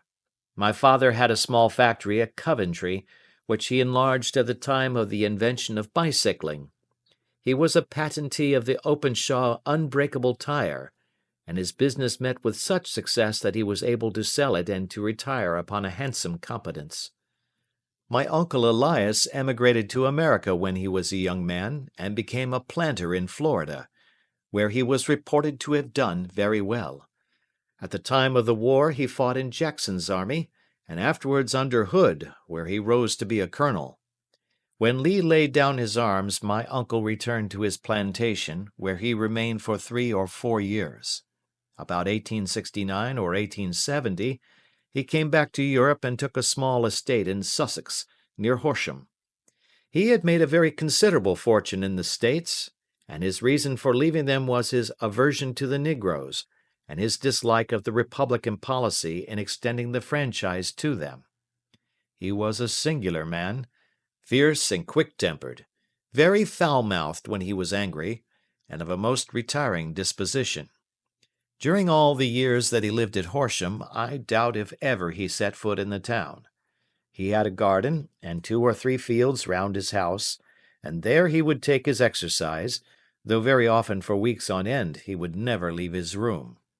He drank a great deal of brandy and smoked very heavily, but he would see no society and did not want any friends, not even his own brother. He didn't mind me. In fact, he took a fancy to me, for at the time when he saw me first I was a youngster of 12 or so. This would be in the year 1878, after he had been 8 or 9 years in England. He begged my father to let me live with him, and he was very kind to me in his way. When he was sober he used to be fond of playing backgammon and draughts with me, and he would make me his representative both with the servants and with the tradespeople, so that by the time that I was 16 I was quite master of the house. I kept all the keys and could go where I liked and do what I liked, so long that I did not disturb him in his privacy. There was one singular exception, however, for he had a single room, a lumber room up among the attics, which was invariably locked, and which he would never permit either me or anyone else to enter. With a boy's curiosity, I have peeped through the keyhole, but I was never able to see more than such a collection of old trunks and bundles as would be expected in such a room. One day, it was in March, 1883, a letter with a foreign stamp lay upon the table in front of the Colonel's plate. It was not a common thing for him to receive letters, for his bills were all paid in ready money, and he had no friends of any sort. "From India," said he, as he took it up. "Pondicherry postmark. What can this be?" Opening it hurriedly, out there jumped 5 little dried orange pips, which pattered down upon his plate. I began to laugh at this, but the laugh was struck from my lips at the sight of his face. His lip had fallen, his eyes were protruding, his skin the color of putty, and he glared at the envelope which he still held in his trembling hand. "K, K, K!" he shrieked, and then, my God, my sins have overtaken me." "What is it, uncle?" I cried. "Death," said he, and rising from the table he retired to his room, leaving me palpitating with horror. I took up the envelope and saw scrawled in red ink upon the inner flap, just above the gum, the letter K 3 times repeated. There was nothing else save the 5 dried pips. What could be the reason of his overpowering terror? I left the breakfast table, and as I ascended the stair I met him coming down with an old rusty key, which must have belonged to the attic, in one hand, and a small brass box, like a cash box, in the other. "They may do what they like, but I'll checkmate them still," said he with an oath. "Tell Mary that I shall want a fire in my room today, and send down to Fordham the Horsham lawyer." I did as he ordered, and when the lawyer arrived I was asked to step up to the room. The fire was burning brightly, and in the grate there was a mass of black fluffy ashes as of burned paper, while the brass box stood open and empty beside it. As I glanced at the box I noticed, with a start, that upon the lid was printed the treble K which I had read in the morning upon the envelope. "I wish you, John," said my uncle, "to witness my will. I leave my estate, with all its advantages and all its disadvantages, to my brother, your father, whence it will, no doubt, descend to you. If you can enjoy it in peace, well and good. If you find you cannot, take my advice, my boy, and leave it to your deadliest enemy. I am sorry to give you such a two-edged thing, but I can't say what turn things are going to take. Kindly sign the paper where Mr. Fordham shows you." I signed the paper as directed, and the lawyer took it away with him. The singular incident made, as you may think, the deepest impression upon me, and I pondered over it and turned it every way in my mind without being able to make anything of it. Yet I could not shake off the vague feeling of dread which it left behind, though the sensation grew less keen as the weeks passed and nothing happened to disturb the usual routine of our lives. I could see a change in my uncle, however. He drank more than ever, and he was less inclined for any sort of society. Most of his time he would spend in his room, with the door locked upon the inside, but sometimes he would emerge in a sort of drunken frenzy, and would burst out of the house and tear about the garden with a revolver in his hand, screaming out that he was afraid of no man, and that he was not to be cooped up, like a sheep in a pen, by man or devil. When these hot fits were over, however, he would rush tumultuously in at the door and lock and bar it behind him, like a man who can brazen it out no longer against the terror which lies at the roots of his soul. At such times I have seen his face, even on a cold day, glisten with moisture, as though it were new raised from a basin. Well, to come to an end of the matter, Mr. Holmes, and not to abuse your patience, there came a night when he made one of those drunken sallies from which he never came back. We found him, when we went to search for him, face downward in a little green-scummed pool, which lay at the foot of the garden. There was no sign of any violence, and the water was but 2 feet deep, so that the jury, having regard to his known eccentricity, brought in a verdict of suicide. But I, who knew how he winced from the very thought of death, had much ado to persuade myself that he had gone out of his way to meet it. The matter passed, however, and my father entered into possession of the estate and of some £14,000 which lay to his credit at the bank. "One moment," Holmes interposed. "Your statement is, I foresee, one of the most remarkable to which I have ever listened. Let me have the date of the reception by your uncle of the letter, and the date of his supposed suicide." The letter arrived on March 10, 1883. His death was 7 weeks later, upon the night of May 2nd. "Thank you. Pray proceed." When my father took over the Horsham property, he, at my request, made a careful examination of the attic, which had been always locked up. We found the brass box there, although its contents had been destroyed. On the inside of the cover was a paper label with the initials of K.K.K. repeated upon it, and letters, memoranda, receipts, and a register written beneath. These, we presume, indicated the nature of the papers which had been destroyed by Colonel Openshaw. For the rest, there was nothing of much importance in the attic save a great many scattered papers and notebooks bearing upon my uncle's life in America.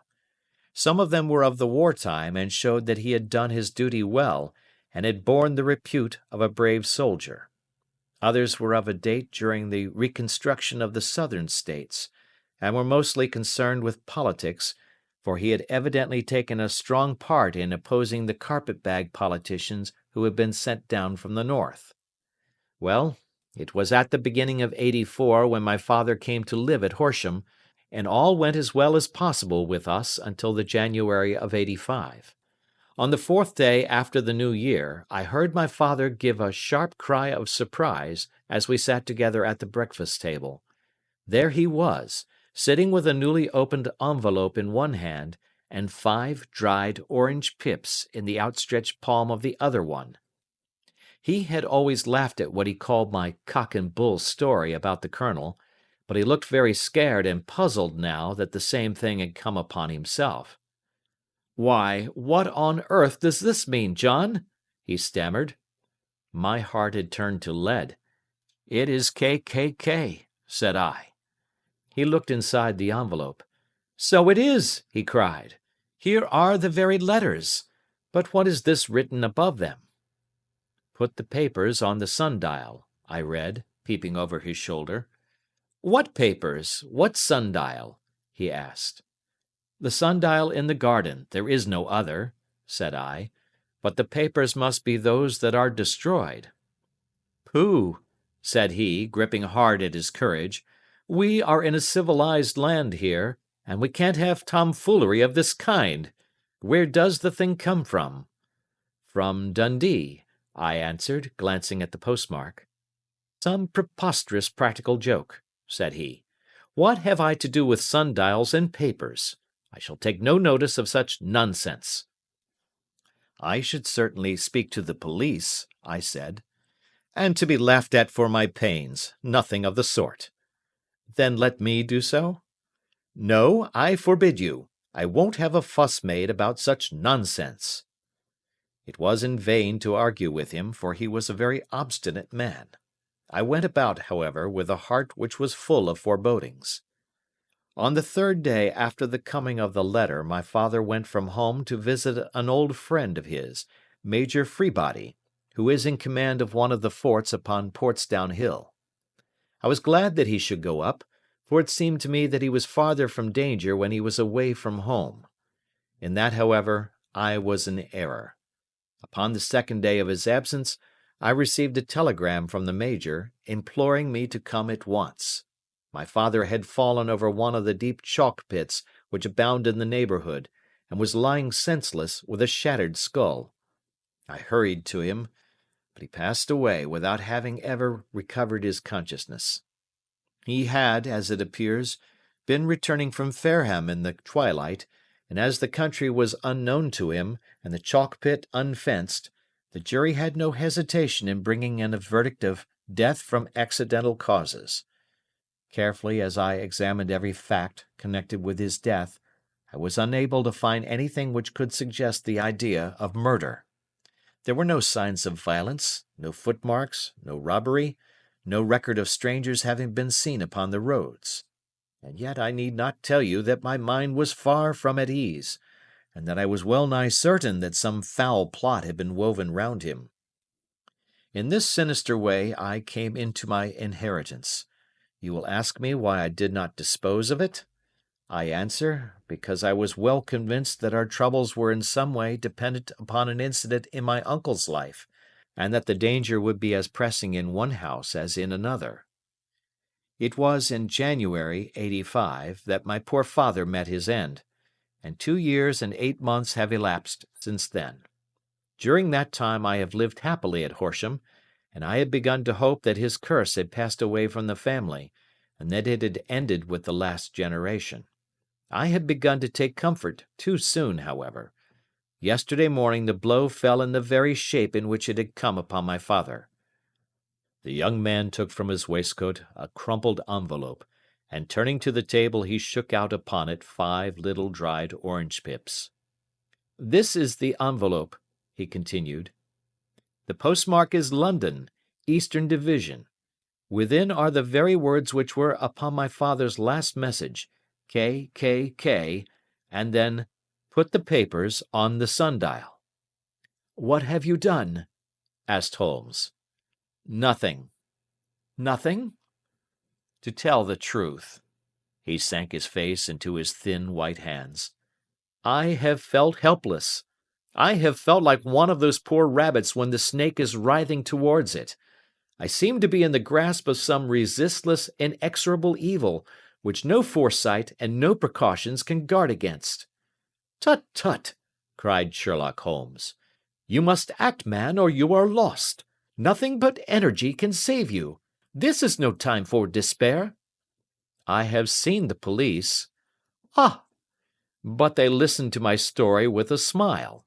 I am convinced that the inspector has formed the opinion that the letters are all practical jokes, and that the deaths of my relations were really accidents, as the jury stated, and were not to be connected with the warnings." Holmes shook his clenched hands in the air. "Incredible imbecility!" he cried. "They have, however, allowed me a policeman, who may remain in the house with me." "Has he come with you to-night?" "No, his orders were to stay in the house." Again Holmes raved in the air. "Why did you come to me?" he cried. "And, above all, why did you not come at once?" "I did not know. It was only today that I spoke to Major Prendergast about my troubles, and was advised by him to come to you." "It is really 2 days since you had the letter. We should have acted before this. You have no further evidence, I suppose, than that which you have placed before us? No suggestive detail which might help us?" "There is one thing," said John Openshaw. He rummaged in his coat pocket, and drawing out a piece of discoloured blue-tinted paper, he laid it out upon the table. "I have some remembrance," said he, "that on the day when my uncle burned the papers I observed that the small unburned margins which lay amid the ashes were of this particular colour. I found this single sheet upon the floor of his room, and I am inclined to think that it may be one of the papers which has, perhaps, fluttered out from among the others, and in that way has escaped destruction. Beyond the mention of pips, I do not see that it helps us much. I think myself that it is a page from some private diary. The writing is undoubtedly my uncle's." Holmes moved the lamp, and we both bent over the sheet of paper, which showed by its ragged edge that it had indeed been torn from a book. It was headed March, 1869, and beneath were the following enigmatical notices: 4th. Hudson came. Same old platform. 7th. Set the pips on Macaulay, Paramore, and John Swain of St. Augustine. 9th. Macaulay cleared. 10th. John Swain cleared. 12th. Visited Paramore. All well. Thank you, said Holmes, folding up the paper and returning it to our visitor. And now you must on no account lose another instant. We cannot spare time even to discuss what you have told me. You must get home instantly and act. What shall I do? There is but one thing to do. It must be done at once.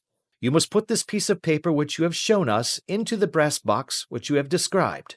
You must also put in a note to say that all the other papers were burned by your uncle, and that this is the only one which remains. You must assert that in such words as will carry conviction with them. Having done this, you must at once put the box out upon the sundial as directed. Do you understand? Entirely. Do not think of revenge or anything of the sort at present. I think that we may gain that by means of the law, but we have our web to weave, while theirs is already woven. The first consideration is to remove the pressing danger which threatens you. The second is to clear up the mystery and to punish the guilty parties. I thank you, said the young man, rising and pulling on his overcoat. You have given me fresh life and hope. I shall certainly do as you advise. Do not lose an instant, and, above all, take care of yourself in the meanwhile, for I do not think that there can be a doubt that you are threatened by a very real and imminent danger. How do you go back? By train from Waterloo. It is not yet 9. The streets will be crowded, so I trust that you may be in safety, and yet you cannot guard yourself too closely. I am armed. That is well. Tomorrow I shall set to work upon your case. I shall see you at Horsham, then? No, your secret lies in London. It is there that I shall seek it. Then I shall call upon you in a day, or in 2 days, with news as to the box and the papers. I shall take your advice in every particular. He shook hands with us and took his leave. Outside the wind still screamed and the rain splashed and pattered against the windows. This strange, wild story seemed to have come to us from amid the mad elements, blown in upon us like a sheet of seaweed in a gale, and now to have been reabsorbed by them once more. Sherlock Holmes sat for some time in silence, with his head sunk forward and his eyes bent upon the red glow of the fire. Then he lit his pipe, and leaning back in his chair he watched the blue smoke rings as they chased each other up to the ceiling. I think, Watson, he remarked at last, that of all our cases we have had none more fantastic than this. Save, perhaps, the sign of 4. Well, yes, save, perhaps, that. And yet this John Openshaw seems to me to be walking amid even greater perils than did the Sholtos. But have you, I asked, formed any definite conception as to what these perils are? There can be no question as to their nature, he answered. Then what are they? Who is this KKK, and why does he pursue this unhappy family? Sherlock Holmes closed his eyes and placed his elbows upon the arms of his chair, with his fingertips together. The ideal reasoner, he remarked, would, when he had once been shown a single fact in all its bearings, deduce from it not only all the chain of events which led up to it, but also all the results which would follow from it. As Cuvier could correctly describe a whole animal by the contemplation of a single bone, so the observer who has thoroughly understood one link in a series of incidents should be able to accurately state all the other ones, both before and after. We have not yet grasped the results which the reason alone can attain to. Problems may be solved in the study which have baffled all those who have sought a solution by the aid of their senses. To carry the art, however, to its highest pitch, it is necessary that the reasoner should be able to utilize all the facts which have come to his knowledge. And this in itself implies, as you will readily see, a possession of all knowledge, which, even in these days of free education and encyclopedias, is a somewhat rare accomplishment. It is not so impossible, however, that a man should possess all knowledge which is likely to be useful to him in his work, and this I have endeavoured in my case to do. If I remember rightly, you on one occasion, in the early days of our friendship, defined my limits in a very precise fashion. Yes, I answered, laughing. It was a singular document. Philosophy, astronomy, and politics were marked at 0, I remember. Botany variable, geology profound as regards the mud stains from any region within 50 miles of town, chemistry eccentric, anatomy unsystematic, sensational literature and crime records unique, violin player, boxer, swordsman, lawyer, and self-poisoner by cocaine and tobacco. Those, I think, were the main points of my analysis. Holmes grinned at the last item.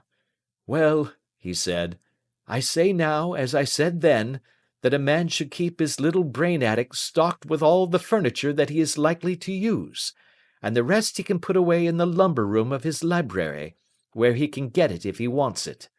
Now, for such a case as the one which has been submitted to us tonight, we need certainly to muster all our resources.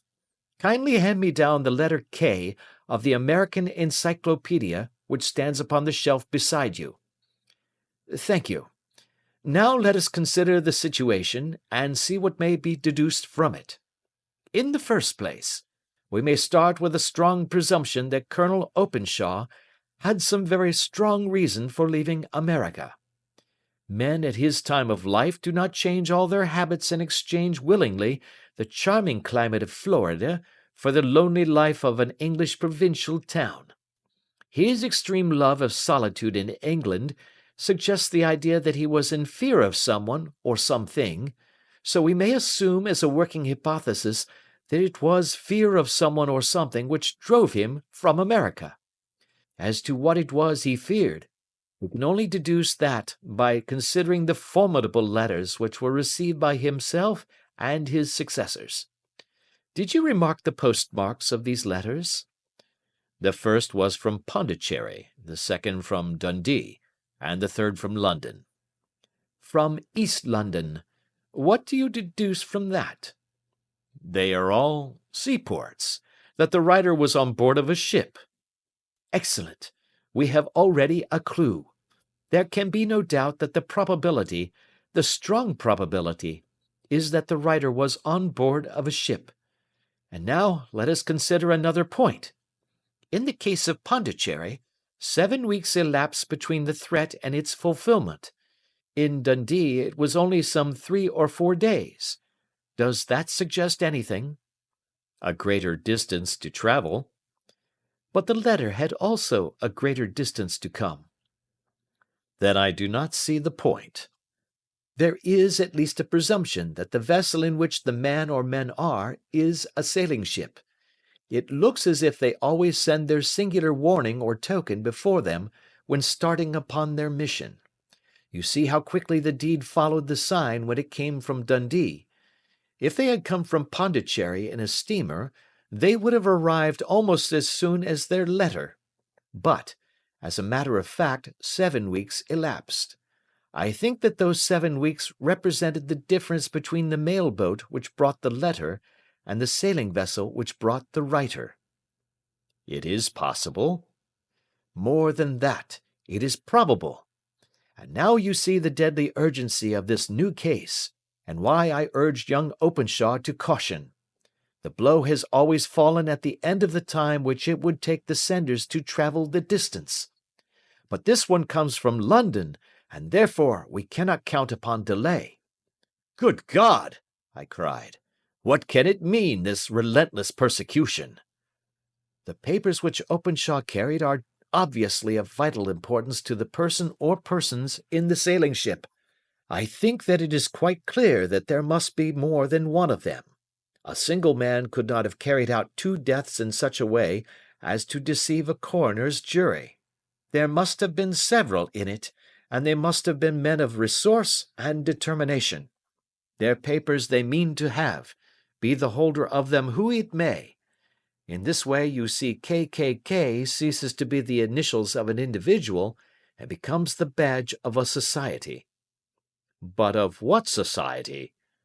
"Have you never," said Sherlock Holmes, bending forward and sinking his voice, "have you never heard of the Ku Klux Klan?"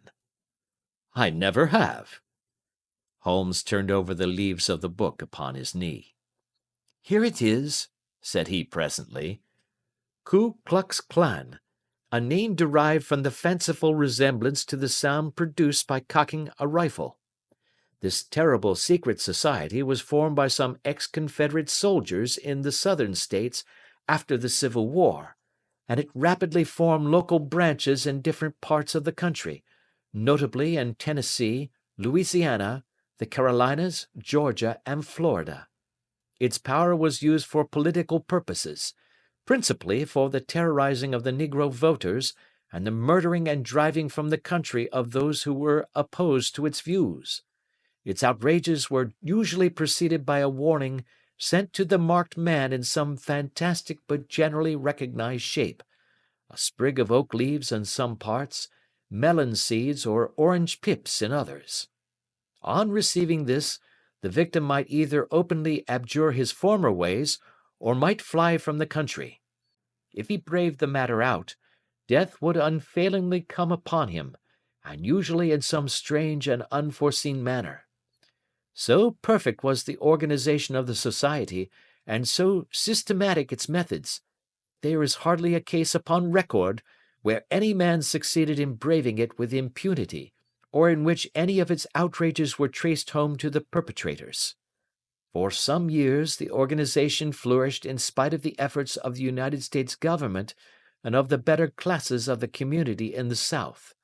Eventually, in the year 1869, the movement rather suddenly collapsed, although there have been sporadic outbreaks of the same sort since that date. "You will observe," said Holmes, laying down the volume, "that the sudden breaking up of the society was coincident with the disappearance of Openshaw from America with their papers.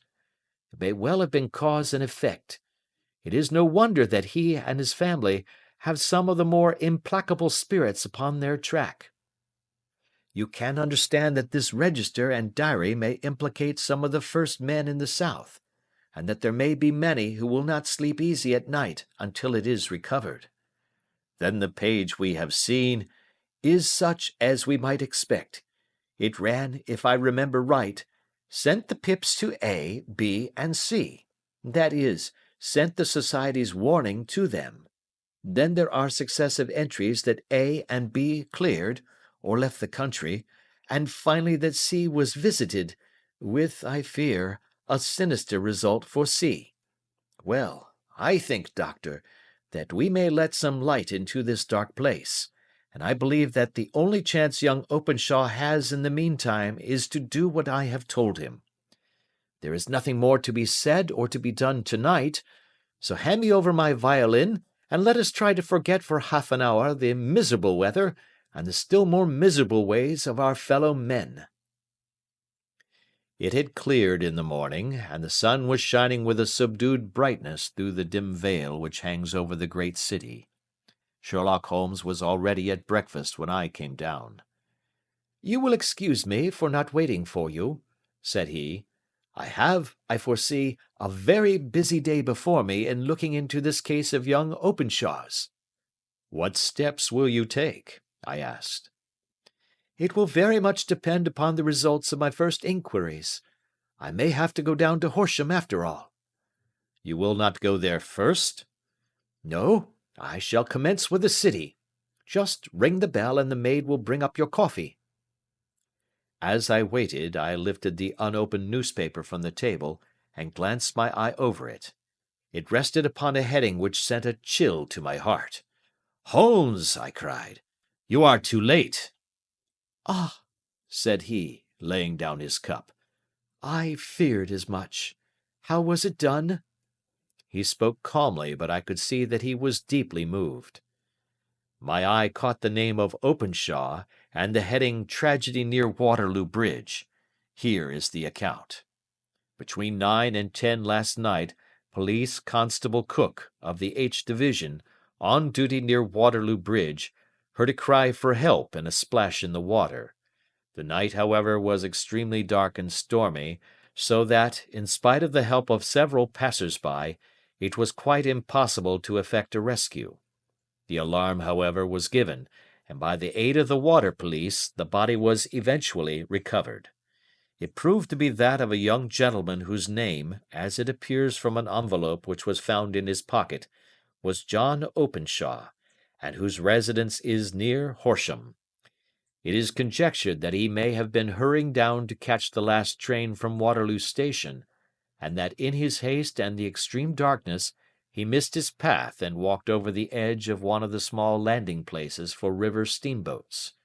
The body exhibited no traces of violence, and there can be no doubt that the deceased had been the victim of an unfortunate accident, which should have the effect of calling the attention of the authorities to the condition of the riverside landing stages.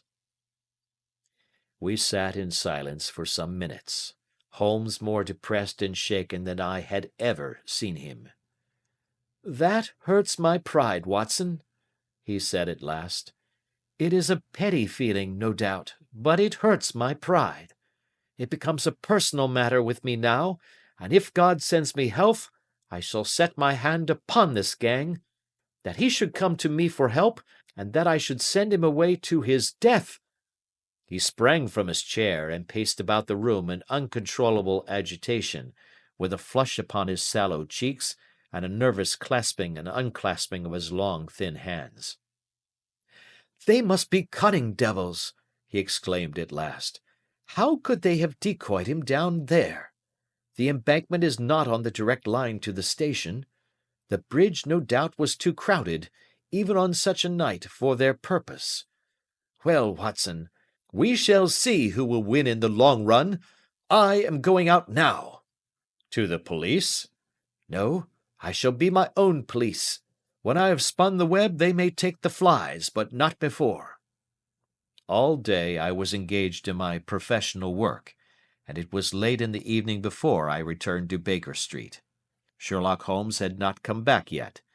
It was nearly 10 o'clock before he entered, looking pale and worn. He walked up to the sideboard, and tearing a piece from the loaf he devoured it voraciously, washing it down with a long draught of water. "You are hungry," I remarked. "Starving. It had escaped my memory. I have had nothing since breakfast." "Nothing?" "Not a bite. I had no time to think of it." "And how have you succeeded?" "Well." "You have a clue?" "I have them in the hollow of my hand. Young Openshaw shall not long remain unavenged. Why, Watson, let us put their own devilish trademark upon them. It is well thought of." "What do you mean?" He took an orange from the cupboard, and tearing it to pieces he squeezed out the pips upon the table.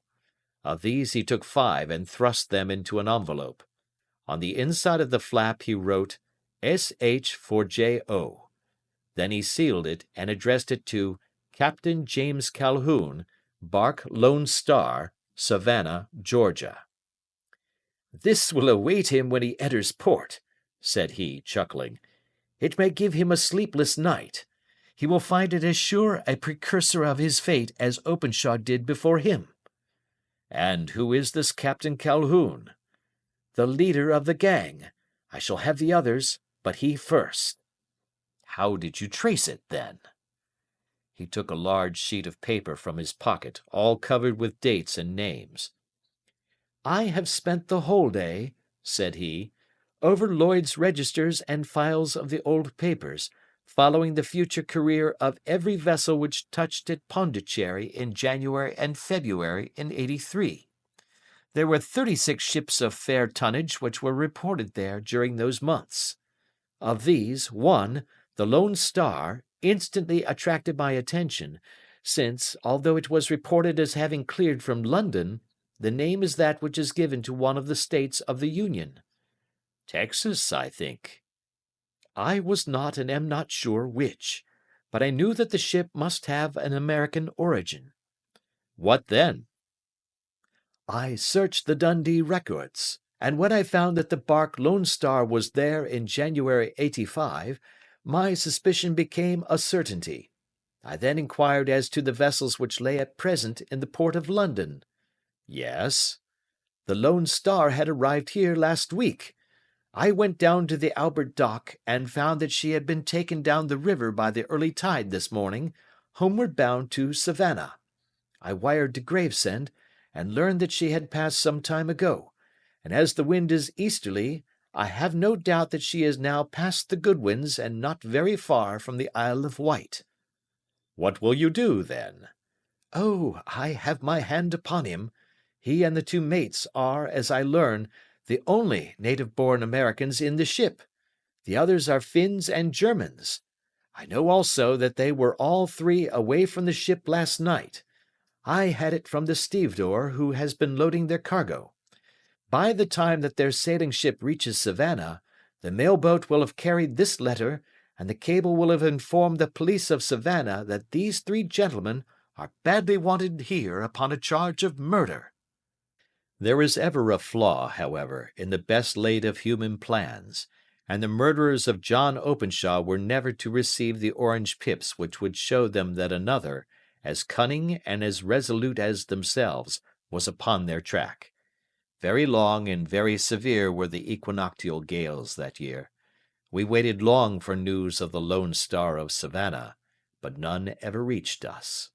We did at last hear that somewhere, far out in the Atlantic, a shattered sternpost of a boat was seen swinging in the trough of a wave, with the letters L.S. carved upon it, and that is all which we shall ever know of the fate of the Lone Star.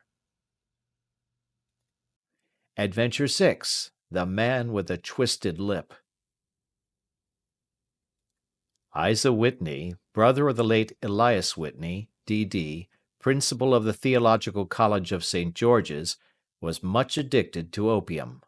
The habit grew upon him, as I understand, from some foolish freak when he was at college, for having read De Quincey's description of his dreams and sensations, he had drenched his tobacco with laudanum in an attempt to produce the same effects. He found, as so many more have done, that the practice is easier to attain than to get rid of, and for many years he continued to be a slave to the drug, an object of mingled horror and pity to his friends and relatives. I can see him now, with yellow pasty face, drooping lids, and pinpoint pupils, all huddled in a chair, the wreck and ruin of a noble man.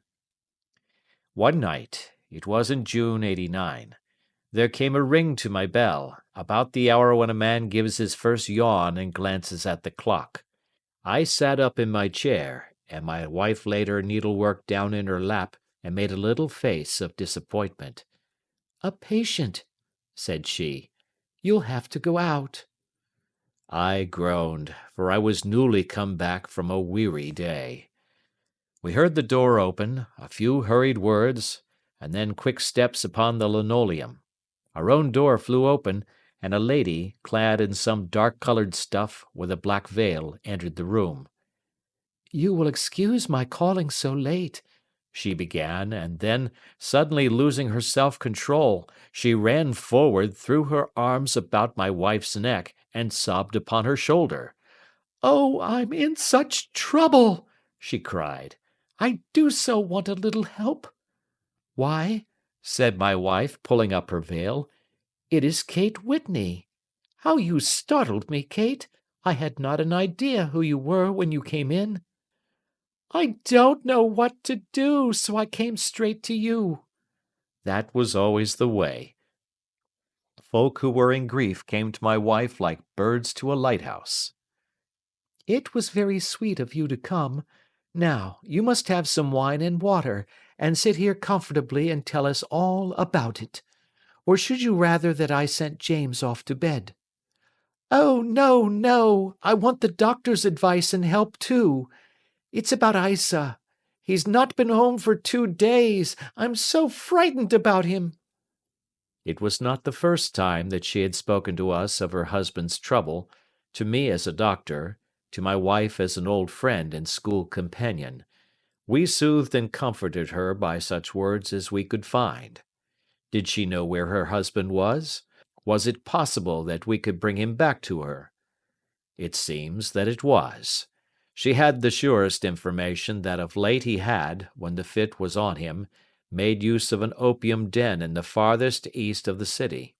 Hitherto his orgies had always been confined to one day, and he had come back twitching and shattered in the evening. But now the spell had been upon him 48 hours, and he lay there, doubtless among the dregs of the docks, breathing in the poison or sleeping off the effects. There he was to be found, she was sure of it, at the Bar of Gold in Upper Swandam Lane. But what was she to do? How could she, a young and timid woman, make her way into such a place and pluck her husband out from among the ruffians who surrounded him? There was the case, and of course there was but one way out of it. Might I not escort her to this place? And then, as a second thought, why should she come at all? I was Isa Whitney's medical adviser, and as such I had influence over him.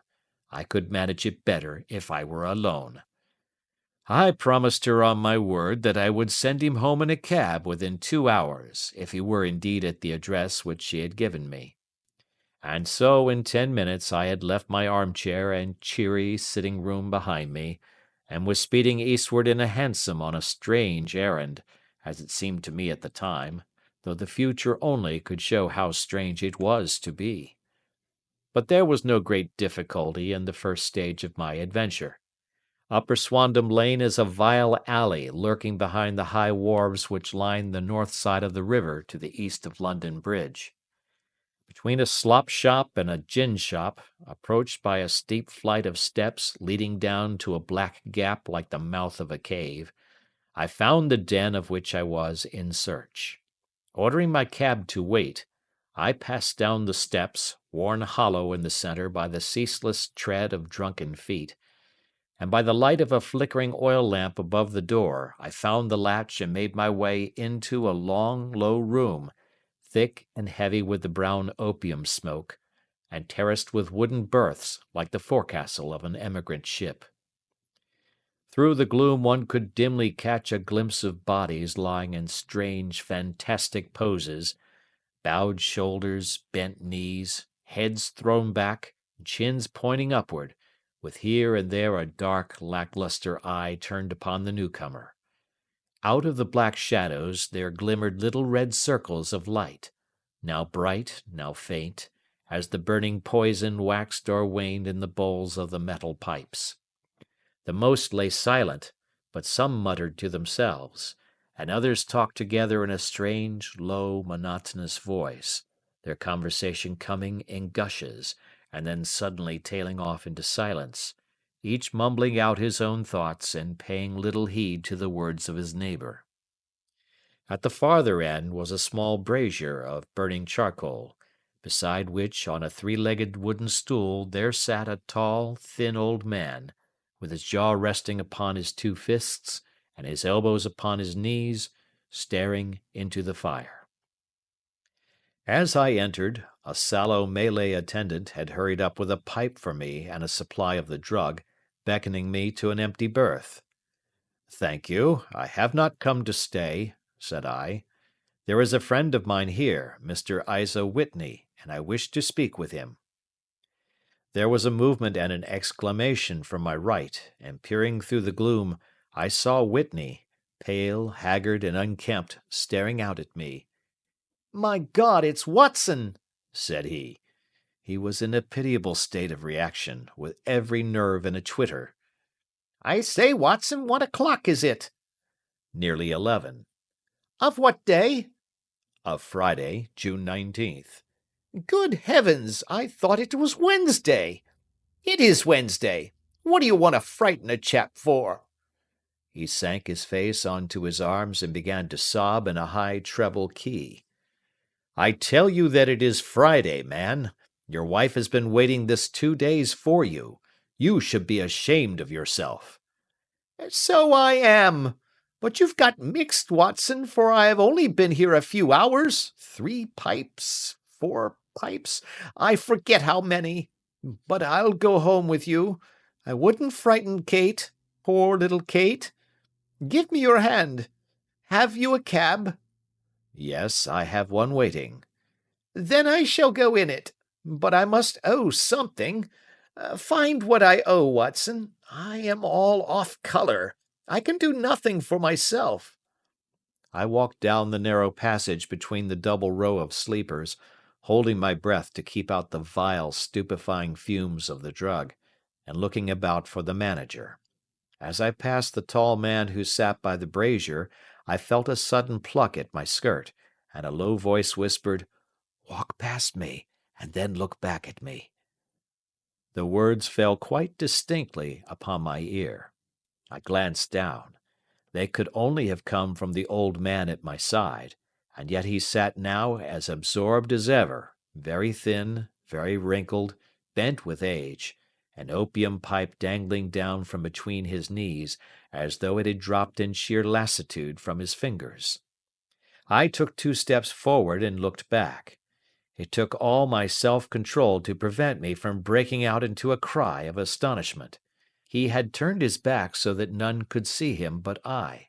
His form had filled out, his wrinkles were gone, the dull eyes had regained their fire, and there, sitting by the fire and grinning at my surprise, was none other than Sherlock Holmes.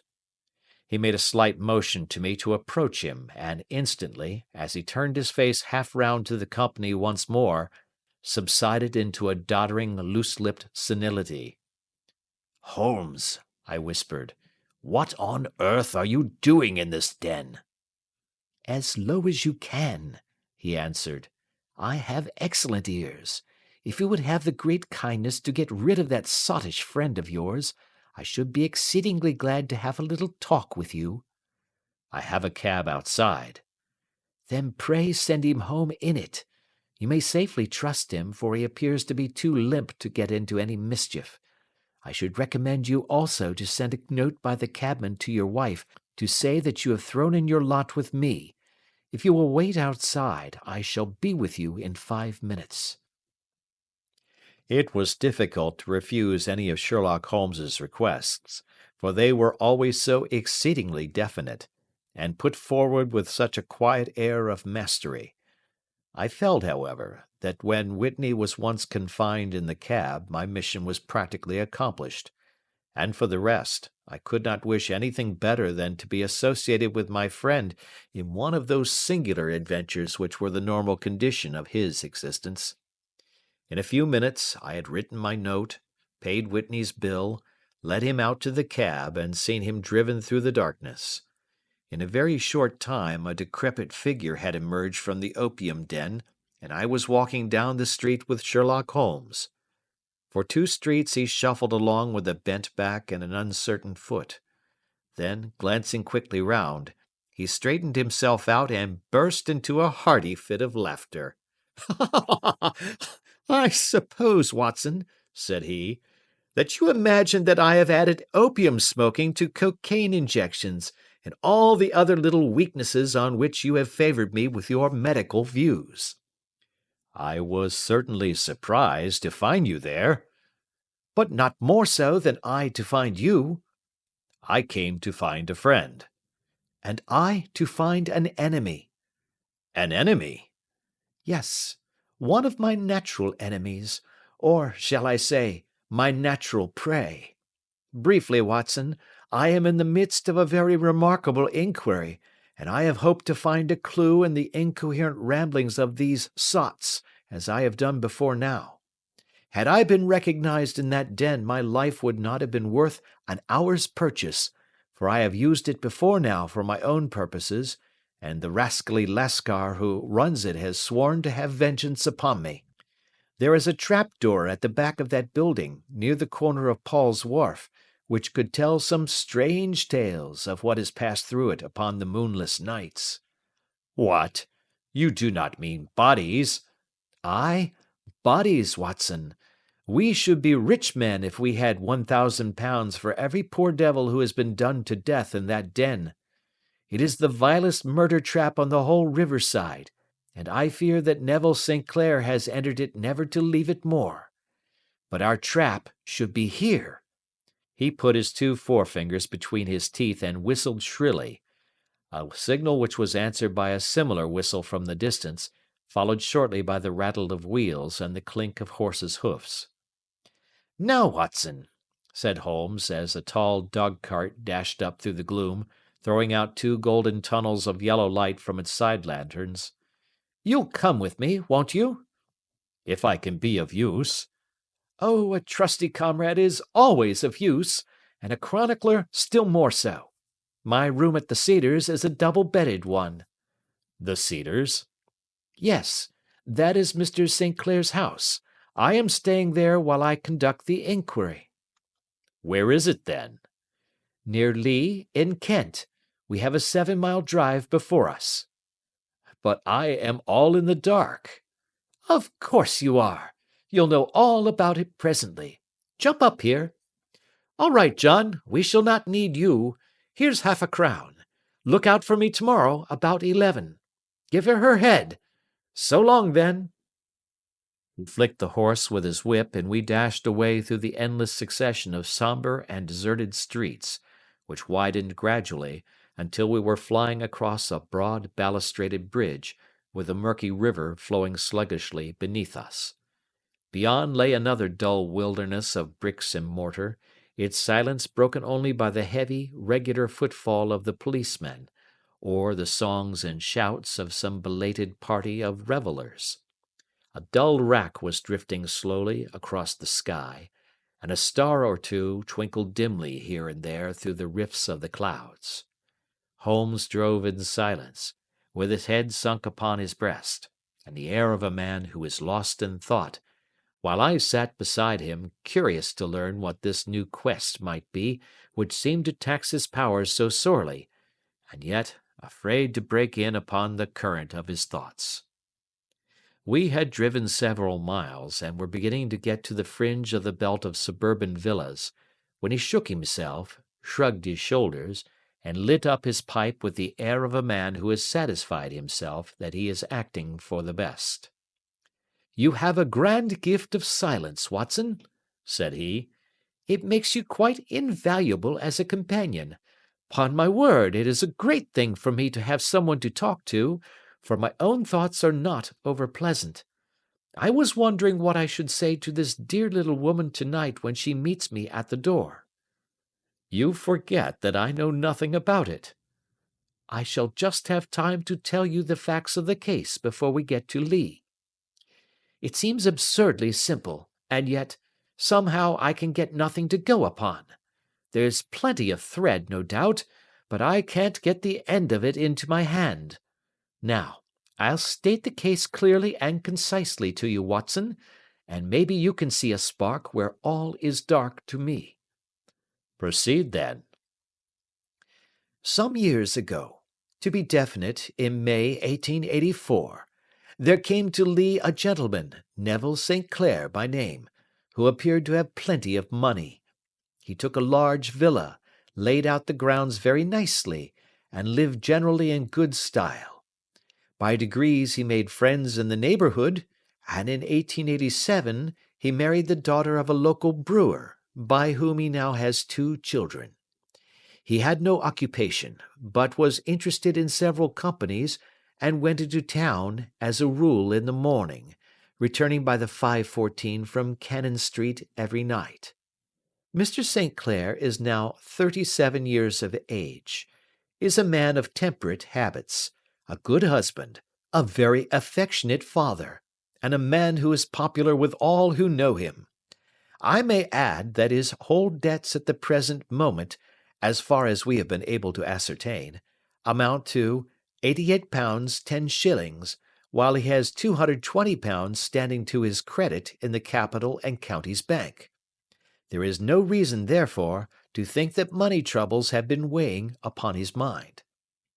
Last Monday Mr. Neville St. Clair went into town rather earlier than usual, remarking before he started that he had 2 important commissions to perform, and that he would bring his little boy home a box of bricks. Now, by the merest chance, his wife received a telegram upon this same Monday, very shortly after his departure, to the effect that a small parcel of considerable value which she had been expecting was waiting for her at the offices of the Aberdeen Shipping Company. Now, if you are well up in your London, you will know that the office of the company is in Fresno Street, which branches out of Upper Swandam Lane, where you found me tonight. Mrs. St. Clair had her lunch, started for the city, did some shopping, proceeded to the company's office, got her packet, and found herself at exactly 4:35 walking through Swandam Lane on her way back to the station. Have you followed me so far? It is very clear. If you remember, Monday was an exceedingly hot day, and Mrs. St. Clair walked slowly, glancing about in the hope of seeing a cab, as she did not like the neighbourhood in which she found herself. While she was walking in this way down Swandam Lane, she suddenly heard an ejaculation or cry, and was struck cold to see her husband looking down at her and, as it seemed to her, beckoning to her from a second-floor window. The window was open, and she distinctly saw his face, which she describes as being terribly agitated. He waved his hands frantically to her, and then vanished from the window so suddenly that it seemed to her that he had been plucked back by some irresistible force from behind. One singular point, which struck her quick feminine eye, was that although he wore some dark coat, such as he had started to town in, he had on neither collar nor necktie. Convinced that something was amiss with him, she rushed down the steps, for the house was none other than the opium den in which you found me tonight, and running through the front room, she attempted to ascend the stairs which led to the first floor. At the foot of the stairs, however, she met this Lascar scoundrel of whom I have spoken, who thrust her back, and, aided by a Dane, who acts as assistant there, pushed her out into the street. Filled with most maddening doubts and fears, she rushed down the lane, and by rare good fortune, met in Fresno Street a number of constables with an inspector, all on their way to their beat. The inspector and two men accompanied her back, and in spite of the continued resistance of the proprietor, they made their way to the room in which Mr. St. Clair had last been seen. There was no sign of him there. In fact, in the whole of that floor, there was no one to be found save a crippled wretch of hideous aspect, who, it seems, made his home there. Both he and the Lascar stoutly swore that no one else had been in the front room during the afternoon. So determined was their denial that the inspector was staggered, and had almost come to believe that Mrs. St. Clair had been deluded when, with a cry, she sprang at a small deal box which lay upon the table, and tore the lid from it. Out there fell a cascade of children's bricks. It was the toy which he had promised to bring home. This discovery, and the evident confusion which the cripple showed, made the inspector realize that the matter was serious. The rooms were carefully examined, and results all pointed to an abominable crime. The front room was plainly furnished as a sitting room, and led into a small bedroom, which looked out upon the back of one of the wharves. Between the wharf and the bedroom window is a narrow strip, which is dry at low tide, but is covered at high tide with at least 4½ feet of water. The bedroom window was a broad one and opened from below. On examination, traces of blood were to be seen upon the window sill, and several scattered drops were visible upon the wooden floor of the bedroom. Thrust away behind a curtain in the front room were all the clothes of Mr. Neville St. Clair, with the exception of his coat. His boots, his socks, his hat, and his watch, all were there. There were no signs of violence upon any of these garments, and there were no other traces of Mr. Neville St. Clair. Out of the window he must apparently have gone, for no other exit could be discovered, and the ominous bloodstains upon the sill gave little promise that he could save himself by swimming, for the tide was at its very highest at the moment of the tragedy. And now, as to the villains who seemed to be immediately implicated in the matter. The Lascar was known to be a man of the vilest antecedents, but as, by Mrs. St. Clair's story, he was known to have been at the foot of the stair within a very few seconds of her husband's appearance at the window, he could hardly have been more than an accessory to the crime. His defence was one of absolute ignorance, and he protested that he had no knowledge as to the doings of Hugh Bone, his lodger, and that he could not account in any way for the presence of the missing gentleman's clothes.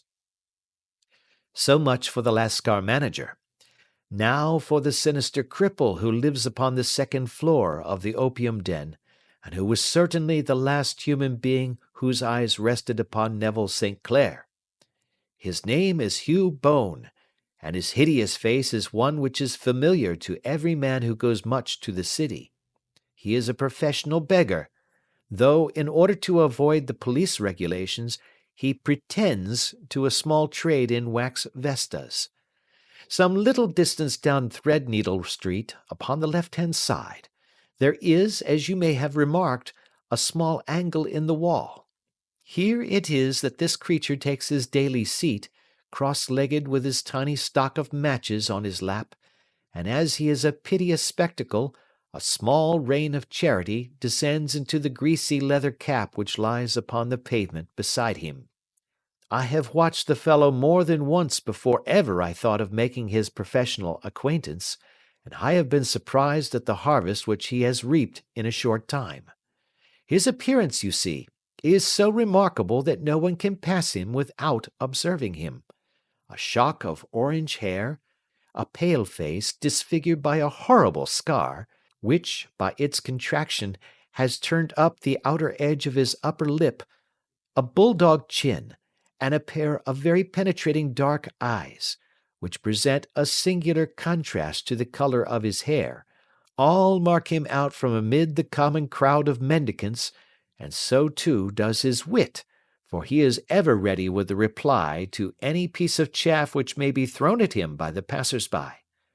This is the man whom we now learn to have been the lodger at the opium den, and to have been the last man to see the gentleman of whom we are in quest. But a cripple, said I. What could he have done single-handed against a man in the prime of life? He is a cripple in the sense that he walks with a limp, but in other respects he appears to be a powerful and well-nurtured man. Surely your medical experience would tell you, Watson, that weakness in one limb is often compensated for by exceptional strength in the others. Pray continue your narrative. Mrs. St. Clair had fainted at the sight of the blood upon the window, and she was escorted home in a cab by the police, as her presence could be of no help to them in their investigations. Inspector Barton, who had charge of the case, made a very careful examination of the premises, but without finding anything which threw any light upon the matter. One mistake had been made in not arresting Boone instantly, as he was allowed some few minutes during which he might have communicated with his friend the Lascar, but this fault was soon remedied, and he was seized and searched, without anything being found which could incriminate him. There were, it is true, some blood-stains upon his right shirt-sleeve, but he pointed to his ring-finger, which had been cut near the nail, and explained that the bleeding came from there, adding that he had been to the window not long before, and that the stains which had been observed there came doubtless from the same source. He denied strenuously having ever seen Mr. Neville St. Clair, and swore that the presence of the clothes in his room was as much a mystery to him as to the police. As to Mrs. St. Clair's assertion that she had actually seen her husband at the window, he declared that she must have been either mad or dreaming. He was removed, loudly protesting, to the police station, while the inspector remained upon the premises in the hope that the ebbing tide might afford some fresh clue.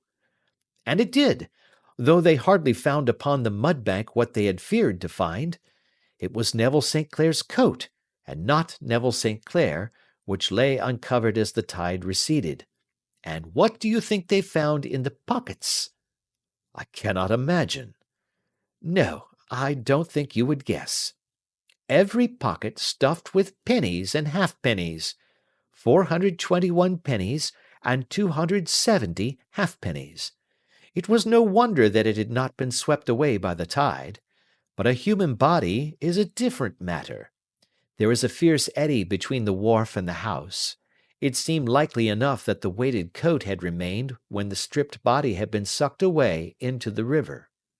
But I understand that all the other clothes were found in the room. Would the body be dressed in a coat alone? No, sir, but the facts must be met speciously enough. Suppose that this man Boone had thrust Neville St. Clair through the window, there is no human eye which could have seen the deed. What would he do then? It would of course instantly strike him that he must get rid of the telltale garments. He would seize the coat then, and be in the act of throwing it out, when it would occur to him that it would swim and not sink. He has little time, for he has heard the scuffle downstairs when the wife tried to force her way up, and perhaps he has already heard from his Lascar confederate that the police are hurrying up the street. There is not an instant to be lost. He rushes to some secret hoard, where he has accumulated the fruits of his beggary, and he stuffs all the coins upon which he can lay his hands into the pockets to make sure of the coat's sinking. He throws it out, and would have done the same with the other garments had not he heard the rush of steps below, and only just had time to close the window when the police appeared. It certainly sounds feasible. Well, we will take it as a working hypothesis for want of a better. Boone, as I have told you, was arrested and taken to the station, but it could not be shown that there had ever before been anything against him. He had for years been known as a professional beggar, but his life appeared to have been a very quiet and innocent one. There the matter stands at present, and the questions which have to be solved. What Neville St. Clair was doing in the opium den, what happened to him when there, where he is now, and what Hugh Boone had to do with his disappearance, are all as far from a solution as ever. I confess that I cannot recall any case within my experience which looked at the first glance so simple, and yet which presented such difficulties. While Sherlock Holmes had been detailing this singular series of events, we had been whirling through the outskirts of the great town until the last straggling houses had been left behind, and we rattled along with a country hedge upon either side of us. Just as he finished, however, we drove through 2 scattered villages, where a few lights still glimmered in the windows. "We are on the outskirts of Lee," said my companion. "We have touched on 3 English counties in our short drive, starting in Middlesex, passing over an angle of Surrey, and ending in Kent. See that light among the trees? That is the Cedars, and beside that lamp sits a woman whose anxious ears have already, I have little doubt, caught the clink of our horses' feet." "But why are you not conducting the case from Baker Street?" I asked. "Because there are many inquiries which must be made out here. Mrs. St. Clair has most kindly put 2 rooms at my disposal, and you may rest assured that she will have nothing but a welcome for my friend and colleague. I hate to meet her, Watson, when I have no news of her husband. Here we are. Whoa there, whoa!" We had pulled up in front of a large villa which stood within its own grounds. A stable boy had run out to the horse's head, and springing down, I followed Holmes up the small, winding gravel drive which led to the house. As we approached, the door flew open, and a little blonde woman stood in the opening, clad in some sort of light mousseline de sole, with a touch of fluffy pink chiffon at her neck and wrists. She stood with her figure outlined against the flood of light, one hand upon the door, one half raised in her eagerness, her body slightly bent, her head and face protruded, with eager eyes and parted lips, a standing question. "Well?" she cried. "Well?" And then, seeing that there were 2 of us, she gave a cry of hope, which sank into a groan as she saw that my companion shook his head and shrugged his shoulders. "No good news?" "None." "No bad?" "No." "Thank God for that. But come in. You must be weary, for you have had a long day." This is my friend Dr. Watson. He has been of most vital use to me in several of my cases, and a lucky chance has made it possible for me to bring him out and associate him with this investigation." "I am delighted to see you," said she, pressing my hand warmly. "You will, I am sure, forgive anything that may be wanting in our arrangements, when you consider the blow which has come so suddenly upon us." "My dear madam," said I am an old campaigner, and if I were not, I can very well see that no apology is needed. If I can be of any assistance, either to you or to my friend here, I shall be indeed happy." "Now, Mr. Sherlock Holmes," said the lady, as we entered a well-lit dining-room, upon the table of which a cold supper had been laid out, "I should very much like to ask you one or two plain questions, to which I beg that you will give a plain answer." "Certainly, madam." "Do not trouble about my feelings. I am not hysterical, nor given to fainting. I simply wish to hear your real opinion." "Upon what point?" "In your heart of hearts, do you think that Neville is alive?" Sherlock Holmes seemed to be embarrassed by the question. "Frankly now," she repeated, standing upon the rug and looking keenly down at him as he leaned back in a basket chair. "Frankly, then, madam, I do not." you think that he is dead?" "I do." "Murdered?" "I don't say that. Perhaps." "And on what day did he meet his death?" "On Monday." "Then perhaps, Mr. Holmes, you will be good enough to explain how it is that I have received a letter from him to-day." Sherlock Holmes sprang out of his chair as if he had been galvanized. "What?" he roared. "Yes, to-day." She stood smiling, holding up a little slip of paper in the air. "May I see it?" "Certainly." He snatched it from her in his eagerness, and smoothing it out upon the table, he drew over the lamp and examined it intently.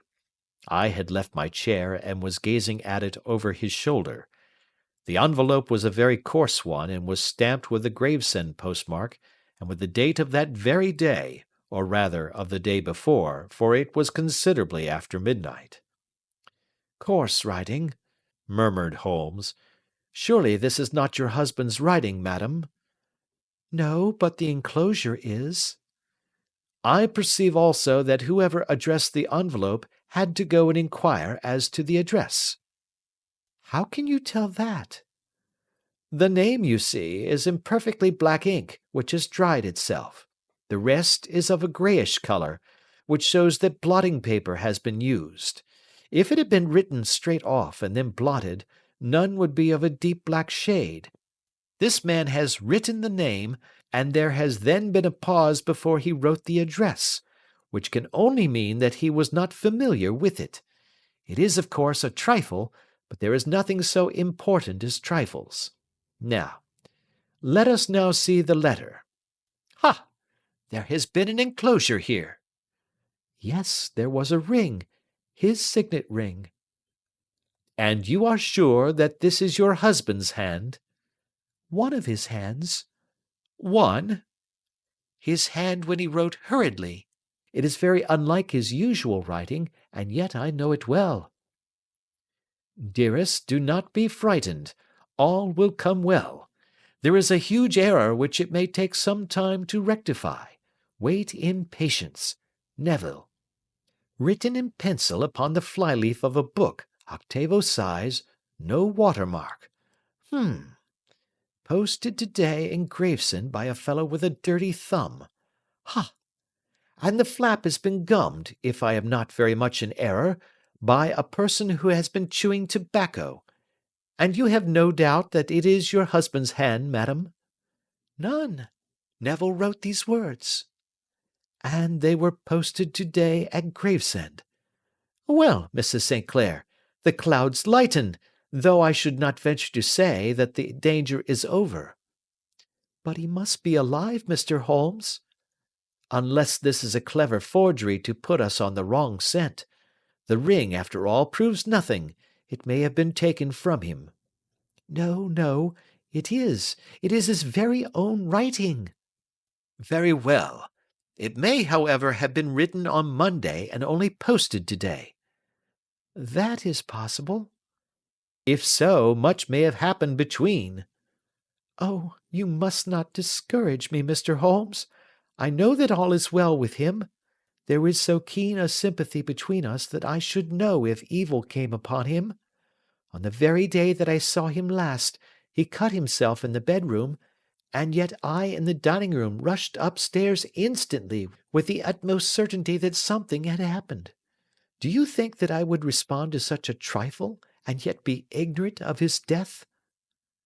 "I have seen too much not to know that the impression of a woman may be more valuable than the conclusion of an analytical reasoner.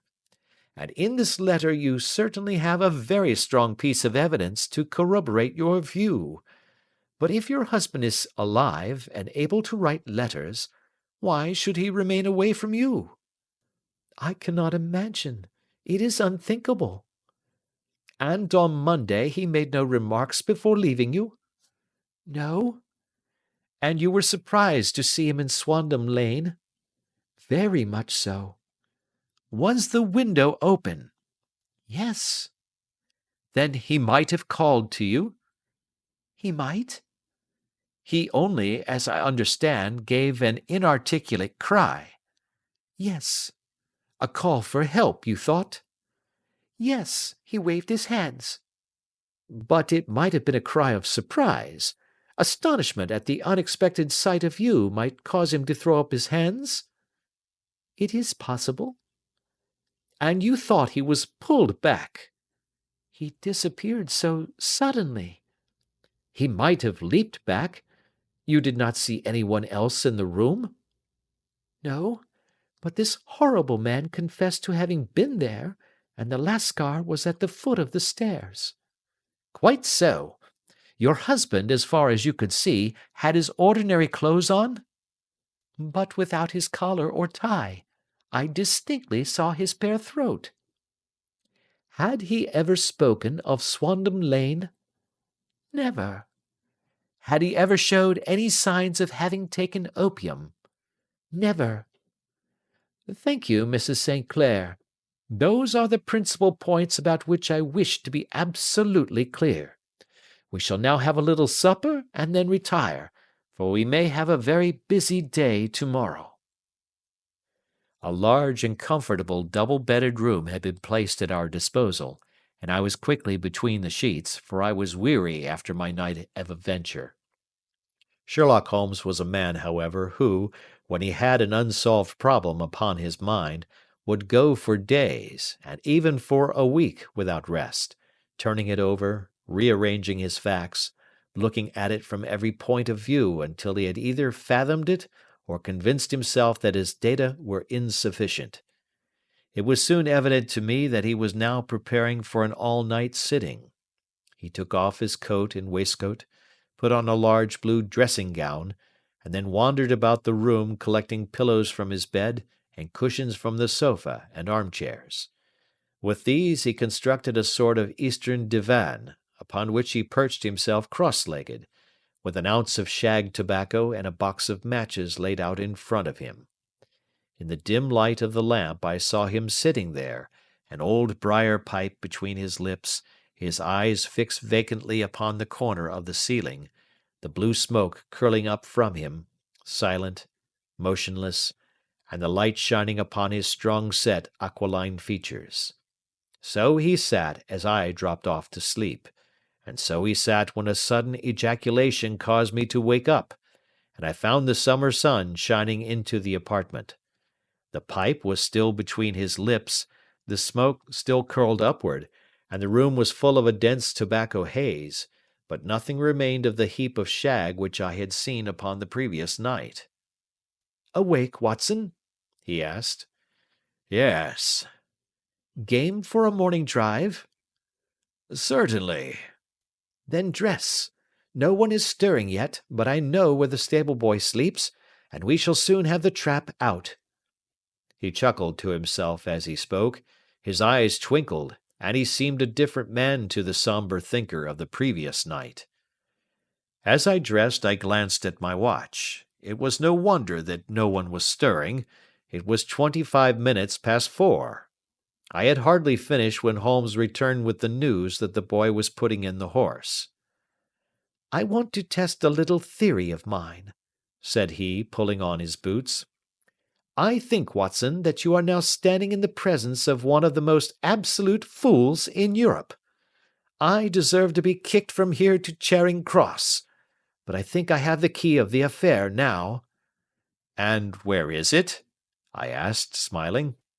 "In the bathroom," he answered. "Oh, yes, I am not joking," he continued, seeing my look of incredulity.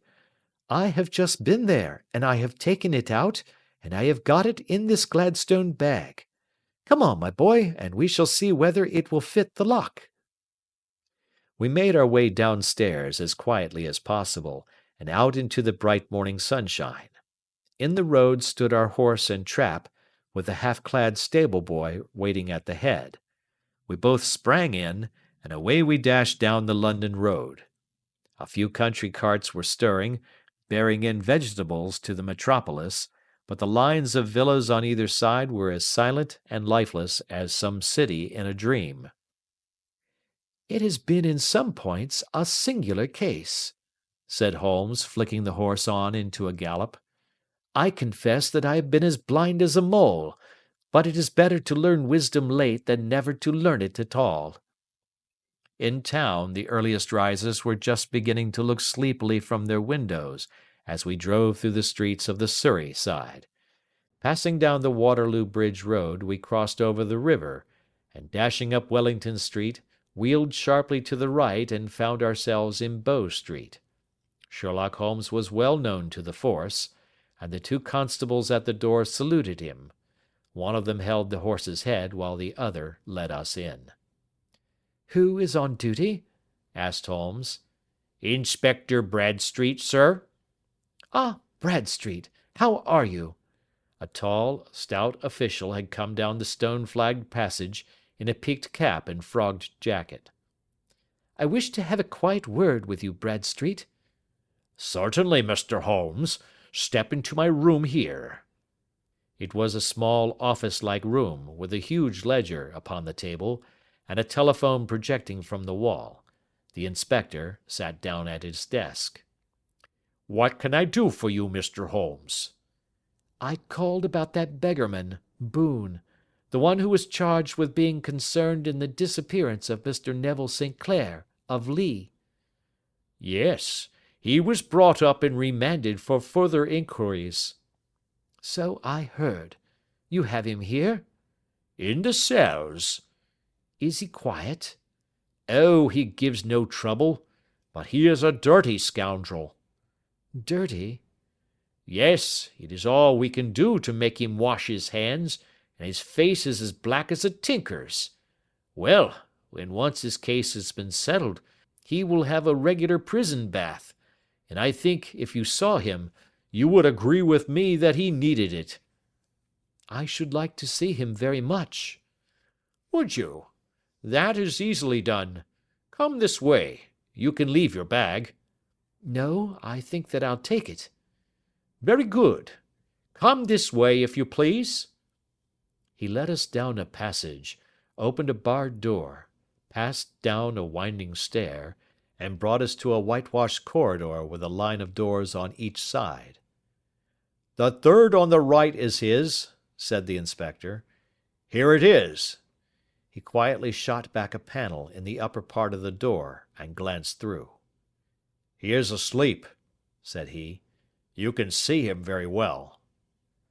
We both put our eyes to the grating. The prisoner lay with his face towards us in a very deep sleep, breathing slowly and heavily. He was a middle-sized man, coarsely clad as became his calling, with a coloured shirt protruding through the rent in his tattered coat. He was, as the inspector had said, extremely dirty, but the grime which covered his face could not conceal its repulsive ugliness. A broad wheal from an old scar ran right across it from eye to chin, and by its contraction had turned up one side of the upper lip, so that 3 teeth were exposed in a perpetual snarl. A shock of very bright red hair grew low over his eyes and forehead. "He's a beauty, isn't he?" said the inspector. "He certainly needs a wash," remarked Holmes. "I had an idea that he might, and I took the liberty of bringing the tools with me." He opened the Gladstone bag as he spoke, and took out, to my astonishment, a very large bath sponge. "Ha! You are a funny one," chuckled the inspector. "Now, if you will have the great goodness to open that door very quietly, we will soon make him cut a much more respectable figure." "Well, I don't know why not," said the inspector. "He doesn't look a credit to the Bow Street cells, does he?"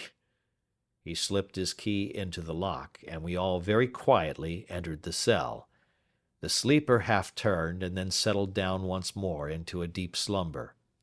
Holmes stooped to the water jug, moistened his sponge, and then rubbed it twice vigorously across and down the prisoner's face. "Let me introduce you," he shouted, "to Mr. Neville St. Clair of Lee in the county of Kent." Never in my life had I seen such a sight. The man's face peeled off under the sponge like the bark from a tree. Gone was the coarse brown tint. Gone, too, was the horrid scar which had seamed it across, and the twisted lip which had given the repulsive sneer to the face. A twitch brought away the tangled red hair, and there, sitting up in his bed, was a pale, sad-faced, refined-looking man, black-haired and smooth-skinned, rubbing his eyes and staring about him with sleepy bewilderment. Then suddenly realizing the exposure, he broke into a scream and threw himself down with his face to the pillow. "Good heavens!" cried the inspector. "It is indeed the missing man. I know him from the photograph." The prisoner turned with the reckless air of a man who abandons himself to his destiny. "Be it so," said he. "And pray, what am I charged with?" "With making away with Mr. Neville St. Oh, come, you can't be charged with that unless they make a case of attempted suicide of it," said the inspector with a grin. "Well, I've been 27 years in the force, but this takes the cake." "If I am Mr. Neville St. Clair, then it is obvious that no crime has been committed, and that therefore I am illegally detained." "No crime, but a very great error has been committed," said Holmes. "You would have done better to have trusted your wife." "It was not the wife, it was the children," groaned the prisoner. "God help me, I would not have them ashamed of their father. My God, what an exposure! What can I do?" Sherlock Holmes sat down beside him on the couch, and patted him kindly on the shoulder. "If you leave it to a court of law to clear the matter up," said he, "of course you can hardly avoid publicity. On the other hand, if you convince the police authorities that there is no possible case against you, I do not know that there is any reason that the details should find their way into the papers. Inspector Bradsheet would, I am sure, make notes upon anything which you might tell us and submit it to the proper authorities. The case would then never go into court at all." "God bless you!" cried the prisoner passionately. "I would have endured imprisonment, aye, even execution, rather than have left my miserable secret as a family blot to my children.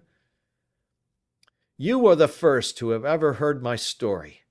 My father was a schoolmaster in Chesterfield, where I received an excellent education. I travelled in my youth, took to the stage, and finally became a reporter on an evening paper in London. One day my editor wished to have a series of articles upon begging in the metropolis, and I volunteered to supply them. There was the point from which all my adventures started. It was only by trying begging as an amateur that I could get the facts upon which to base my articles. When an actor, I had, of course, learned all the secrets of making up, and had been famous in the green room for my skill. I took advantage now of my attainments.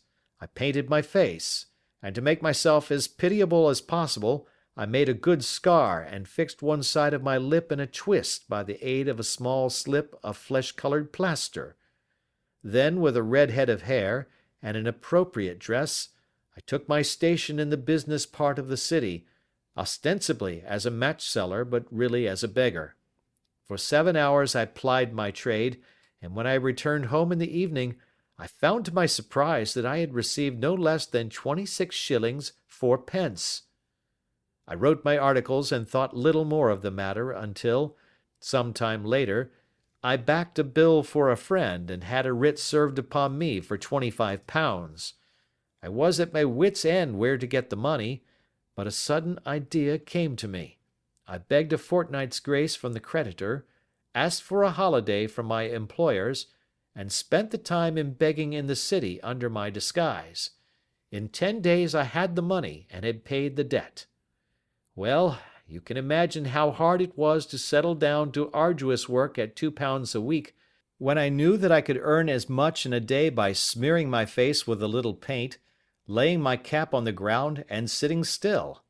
It was a long fight between my pride and the money, but the dollars won at last, and I threw up reporting and sat day after day in the corner which I had first chosen, inspiring pity by my ghastly face, and filling my pockets with coppers.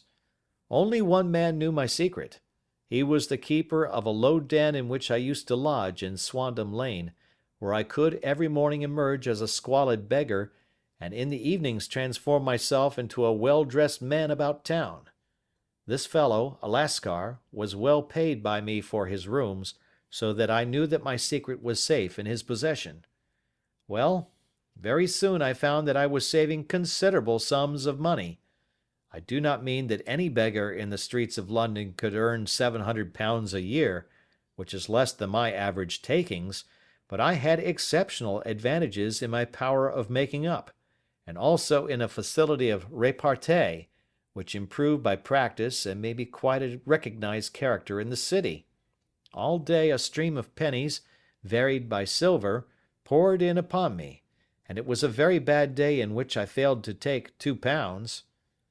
As I grew richer, I grew more ambitious, took a house in the country, and eventually married, without anyone having a suspicion as to my real occupation.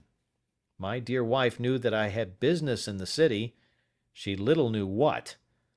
Last Monday I had finished for the day and was dressing in my room above the opium den, when I looked out of my window and saw, to my horror and astonishment, that my wife was standing in the street, with her eyes fixed full upon me. I gave a cry of surprise, threw up my arms to cover my face, and, rushing to my confidant, the Lascar, entreated him to prevent anyone from coming up to me. I heard her voice downstairs, but I knew that she could not ascend. Swiftly I threw off my clothes, pulled on those of a beggar, and put on my pigments and wig. Even a wife's eyes could not pierce so complete a disguise. But then it occurred to me that there might be a search in the room, and that the clothes might betray me. I threw open the window, reopening by my violence a small cut which I had inflicted upon myself in the bedroom that morning. Then I seized my coat, which was weighted by the coppers which I had just transferred to it from the leather bag in which I carried my takings. I hurled it out of the window, and it disappeared into the Thames. The other clothes would have followed, but at that moment there was a rush of constables up the stair, and a few minutes after I found, rather, I confess, to my relief, that instead of being identified as Mr. Neville St. Clair, I was arrested as his murderer. I do not know that there is anything else for me to explain. I was determined to preserve my disguise as long as possible, and hence my preference for a dirty face. Knowing that my wife would be terribly anxious, I slipped off my ring and confided it to the Lascar at a moment when no constable was watching me, together with a hurried scrawl, telling her that she had no cause to fear. "That note only reached her yesterday," said Holmes. "Good God! What a week she must have spent!" "The police have watched this Lascar," said Inspector Bradstreet, "and I can quite understand that he might find it difficult to post a letter unobserved. Probably he handed it to some sailor customer of his who forgot all about it for some days." "That was it," said Holmes, nodding approvingly. "I have no doubt of it. But have you never been prosecuted for begging?" "Many times. But what was a fine to me?" "It must stop here, however," said Bradstreet. "If the police are to hush this thing up, there must be no more of Hugh Boone." "I have sworn it by the most solemn oaths which a man can take." "In that case, I think that it is probable that no further steps may be taken. But if you are found again, then all must come out. I am sure, Mr. Holmes, that we are very much indebted to you for having cleared the matter up. I wish I knew how you reach your results." "I reach this one," said my friend, "by sitting upon 5 pillows and consuming an ounce of shag. I think, Watson, that if we drive to Baker Street we shall be just in time for breakfast." Adventure 7. The Adventure of the Blue Carbuncle. I had called upon my friend Sherlock Holmes upon the second morning after Christmas, with the intention of wishing him the compliments of the season. He was lounging upon the sofa in a purple dressing-gown, a pipe-rack within his reach upon the right, and a pile of crumpled morning papers, evidently newly studied, near at hand. Beside the couch was a wooden chair, and on the angle of the back hung a very seedy and disreputable hard felt hat, much the worse for wear, and cracked in several places. A lens and a forceps lying upon the seat of the chair suggested that the hat had been suspended in this manner for the purpose of examination. "You are engaged," said I. "Perhaps I interrupt you." "Not at all. I am glad to have a friend with whom I can discuss my results. The matter is a perfectly trivial one." He jerked his thumb in the direction of the old hat. "But there are points in connection with it which are not entirely devoid of interest and even of instruction." I seated myself in his armchair and warmed my hands before his crackling fire, for a sharp frost had set in, and the windows were thick with the ice crystals. "I suppose," I remarked, "that, homely as it looks, this thing has some deadly story linked on to it, that it is the clue which will guide you in the solution of some mystery and the punishment of some crime." "No, no, no crime," said Sherlock Holmes, laughing. "Only one of those whimsical little incidents which will happen when you have 4,000,000 human beings all jostling each other within the space of a few square miles. Amid the action and reaction of so dense a swarm of humanity, every possible combination of events may be expected to take place, and many a little problem will be presented which may be striking and bizarre without being criminal. We already had experience of such." "So much so," I remarked, "that of the last 6 cases which I have added to my notes, 3 have been entirely free of any legal crime." "Precisely. You allude to my attempt to recover the Irene Adler papers, to the singular case of Miss Mary Sutherland, and to the adventure of the man with the twisted lip. Well, I have no doubt that this small matter will fall into the same innocent category. You know Peterson, the commissionaire?" "Yes." "It is to him that this trophy belongs?" "It is his hat." "No, no, he found it. Its owner is unknown. I beg that you will look upon it not as a battered billycock, but as an intellectual problem. And first, as to how it came here. It arrived upon Christmas morning, in company with good fat goose, which is, I have no doubt, roasting at this moment in front of Peterson's fire. The facts are these. About 4 o'clock on Christmas morning, Peterson, who, as you know, is a very honest fellow, was returning from some small jollification, and was making his way homeward down Tottenham Court Road. In front of him he saw, in the gaslight, a tallish man, walking with a slight stagger, and carrying a white goose slung over his shoulder. As he reached the corner of Goodge Street, a row broke out between this stranger and a little knot of roughs. One of the latter knocked off the man's hat, on which he raised his stick to defend himself, and swinging it over his head, smashed the shop window behind him. Peterson had rushed forward to protect the stranger from his assailants, but the man, shocked at having broken the window, and seeing an official-looking person in uniform rushing towards him, dropped his goose, took to his heels, and vanished amid the labyrinth of small streets which lie at the back of Tottenham Court Road. The roughs had also fled at the appearance of Peterson, so that he was left in possession of the field of battle, and also of the spoils of victory, in the shape of this battered hat and a most unimpeachable Christmas goose, which surely he restored to their owner. My dear fellow, there lies the problem. It is true that "For Mrs. Henry Baker" was printed upon a small card which was tied to the bird's left leg, and it is also true that the initials H.B. are legible upon the lining of his hat, but as there are some thousands of Bakers, and some hundreds of Henry Bakers in this city of ours, it is not easy to restore lost property to any one of them. What then did Peterson do? He brought round both hat and goose to me on Christmas morning, knowing that even the smallest problems are of interest to me. The goose we retained until this morning, when there were signs that, in spite of the slight frost, it would be well that it should be eaten without unnecessary delay. Its finder has carried it off, therefore, to fulfill the ultimate destiny of a goose, while I continue to retain the hat of the unknown gentleman who lost his Christmas dinner. Did he not advertise? No. Then what clue could you have as to his identity? Only as much as we can deduce. From his hat? Precisely. But you are joking. What can you gather from this old battered felt? Here is my lens. You know my methods. What can you gather yourself as to the individuality of the man who has worn this article? I took the tattered object in my hands and turned it over rather ruefully. It was a very ordinary black hat of the usual round shape, hard and much the worse for wear. The lining had been of red silk, but was a good deal discoloured. There was no maker's name, but, as Holmes had remarked, the initials H.B. were scrawled upon one side.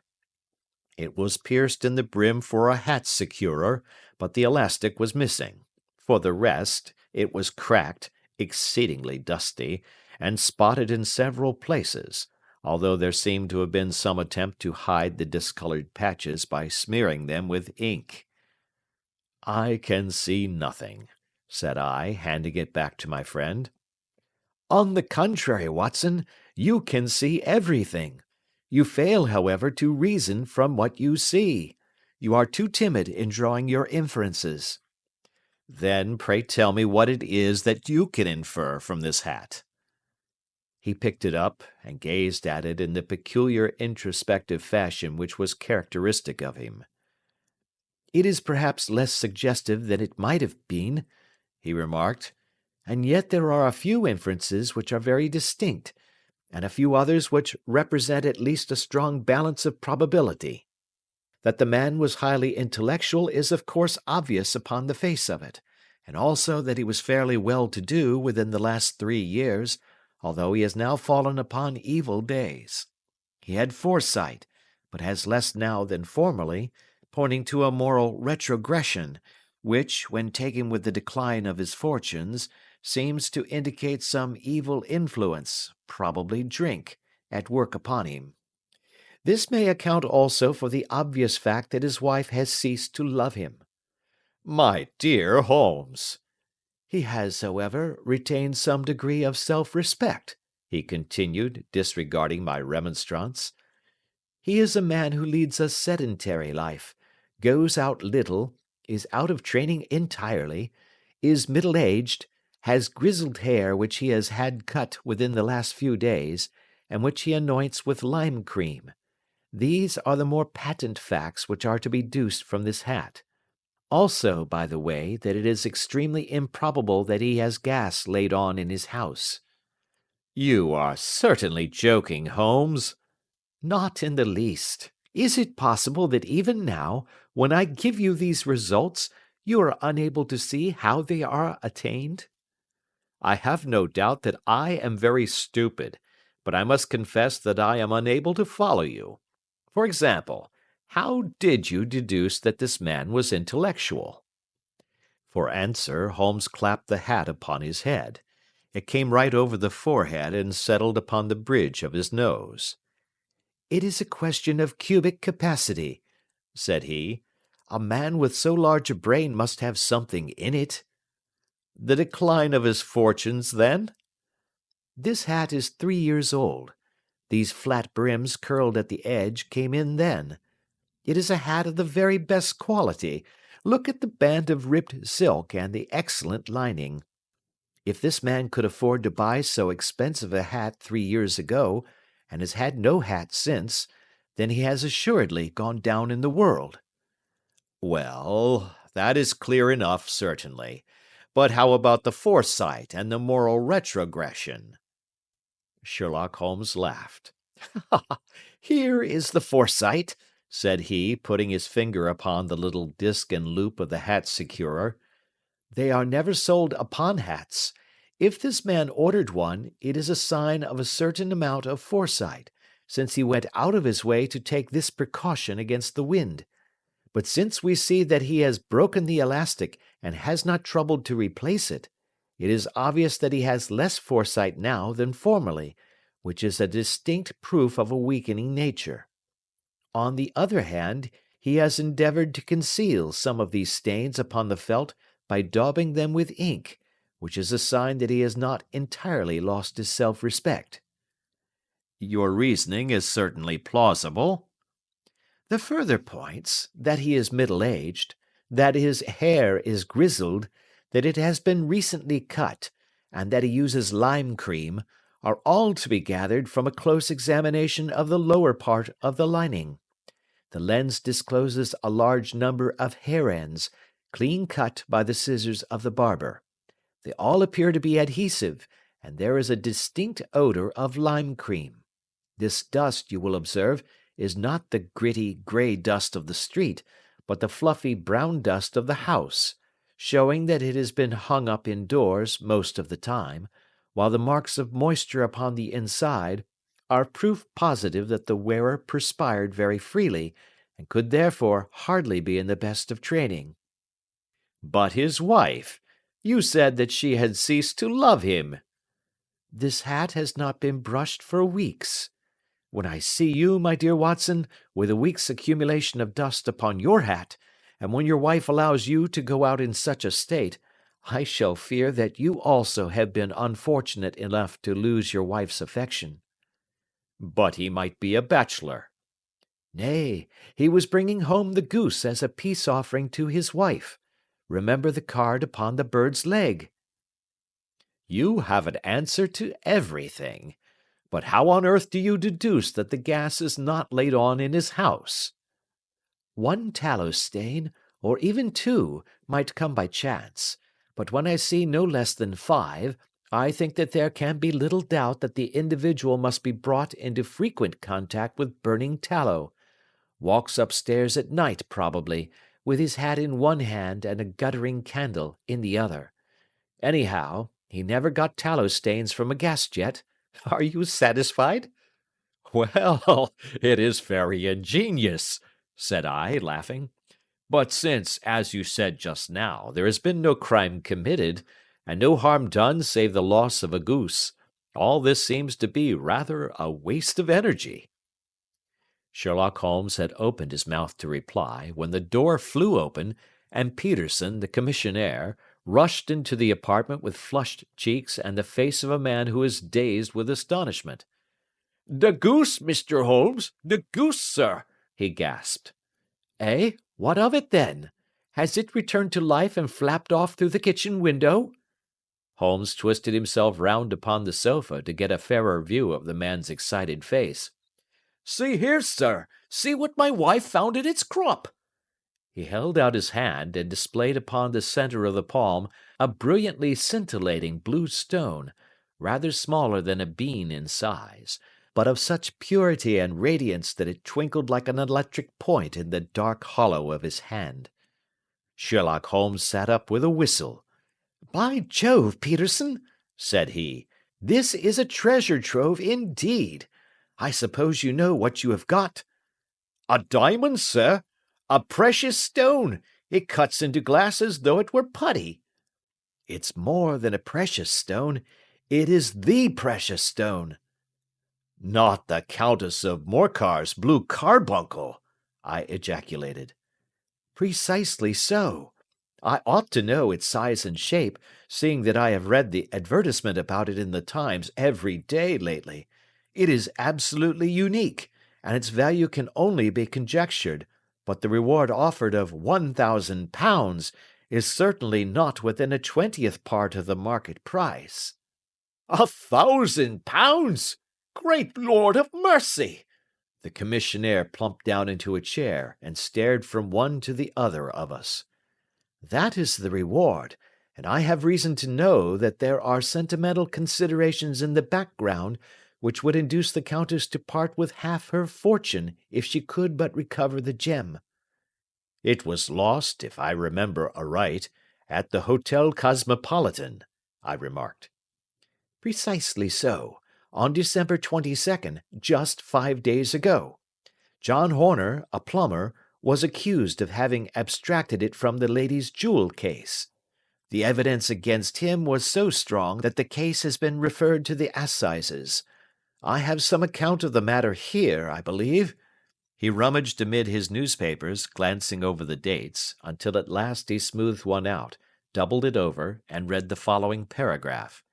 "Hotel Cosmopolitan jewel robbery. John Horner, 26, plumber, was brought up upon the charge of having upon the 22nd instant abstracted from the jewel case of the Countess of Morcar the valuable gem known as the blue carbuncle.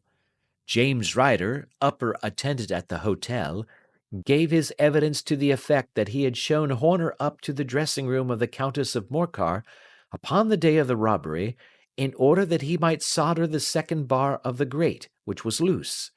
He had remained with Horner some little time, but had finally been called away. On returning, he found that Horner had disappeared, that the bureau had been forced open, and that the small morocco casket in which, as it afterwards transpired, the Countess was accustomed to keep her jewel, was lying empty upon the dressing-table. Ryder instantly gave the alarm, and Horner was arrested the same evening, but the stone could not be found either upon his person or in his rooms. Catherine Cusack, maid to the Countess, deposed to having heard Ryder's cry of dismay on discovering the robbery, and to having rushed into the room, where she found matters as described by the last witness. Inspector Bradstreet, B Division, gave evidence as to the arrest of Horner, who struggled frantically, and protested his innocence in the strongest terms. Evidence of a previous conviction for robbery having been given against the prisoner, the magistrate refused to deal summarily with the offence, but referred it to the assizes. Horner, who had shown signs of intense emotion during the proceedings, fainted away at the conclusion and was carried out of court.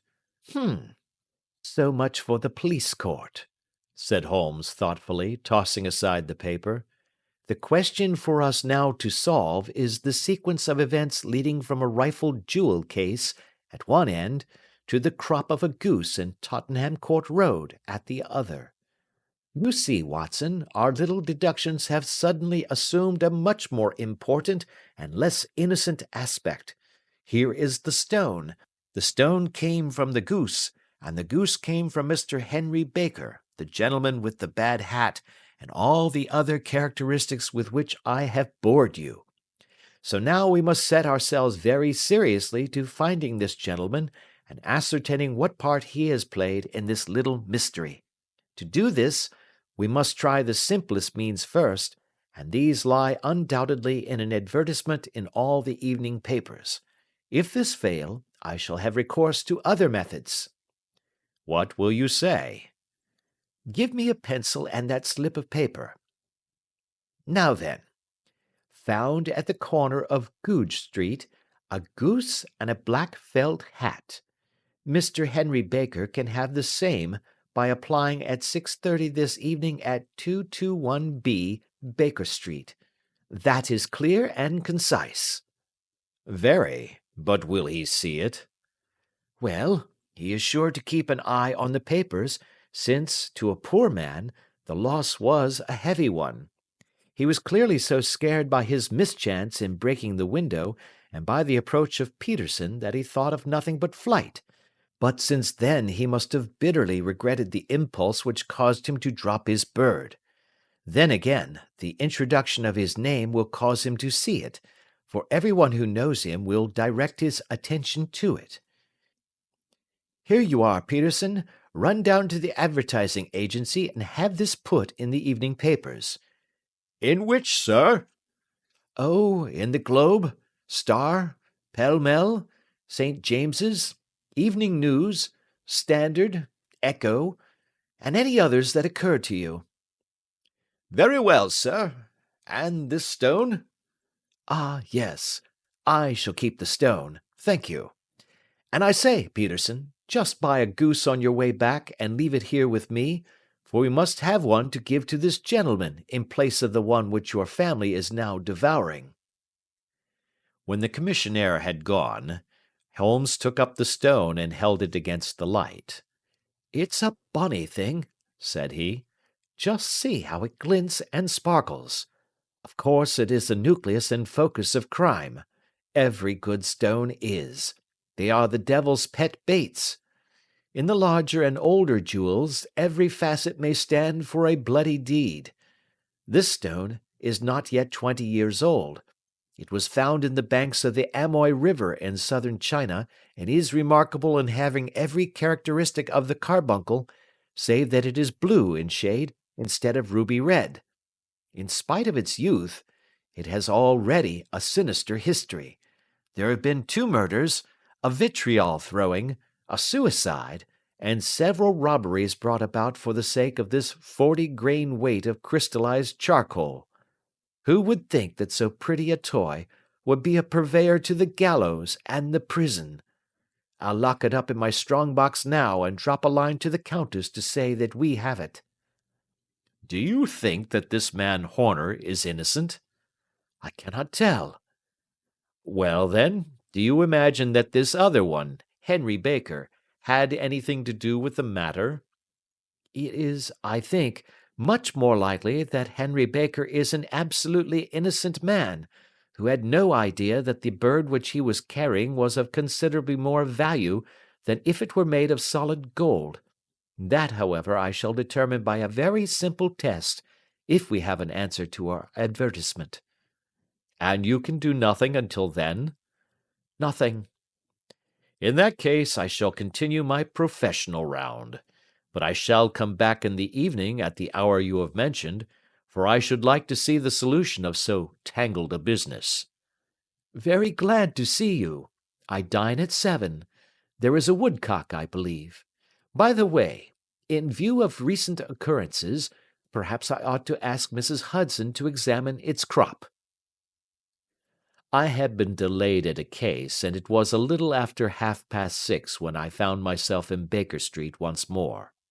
As I approached the house I saw a tall man in a Scotch bonnet, with a coat which was buttoned up to its chin, waiting outside in the bright semicircle which was thrown from the fanlight. Just as I arrived the door was opened, and we were shown up together to Holmes's room. "Mr. Henry Baker, I believe," said he, rising from his armchair and greeting his visitor with the easy air of geniality which he could so readily assume. "Pray take this chair by the fire, Mr. Baker. It is a cold night, and I observe that your circulation is more adapted for summer than for winter. Ah, Watson, you have just come at the right time. Is that your hat, Mr. Baker?" "Yes, sir, that is undoubtedly my hat." He was a large man with rounded shoulders, a massive head, and a broad, intelligent face, sloping down to a pointed beard of grizzled brown. A touch of red in nose and cheeks, with a slight tremor of his extended hand, recalled Holmes's surmise as to his habits.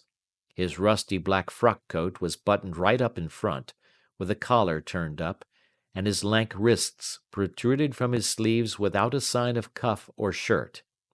He spoke in a slow staccato fashion, choosing his words with care, and gave the impression generally of a man of learning and letters who had had ill usage at the hands of fortune.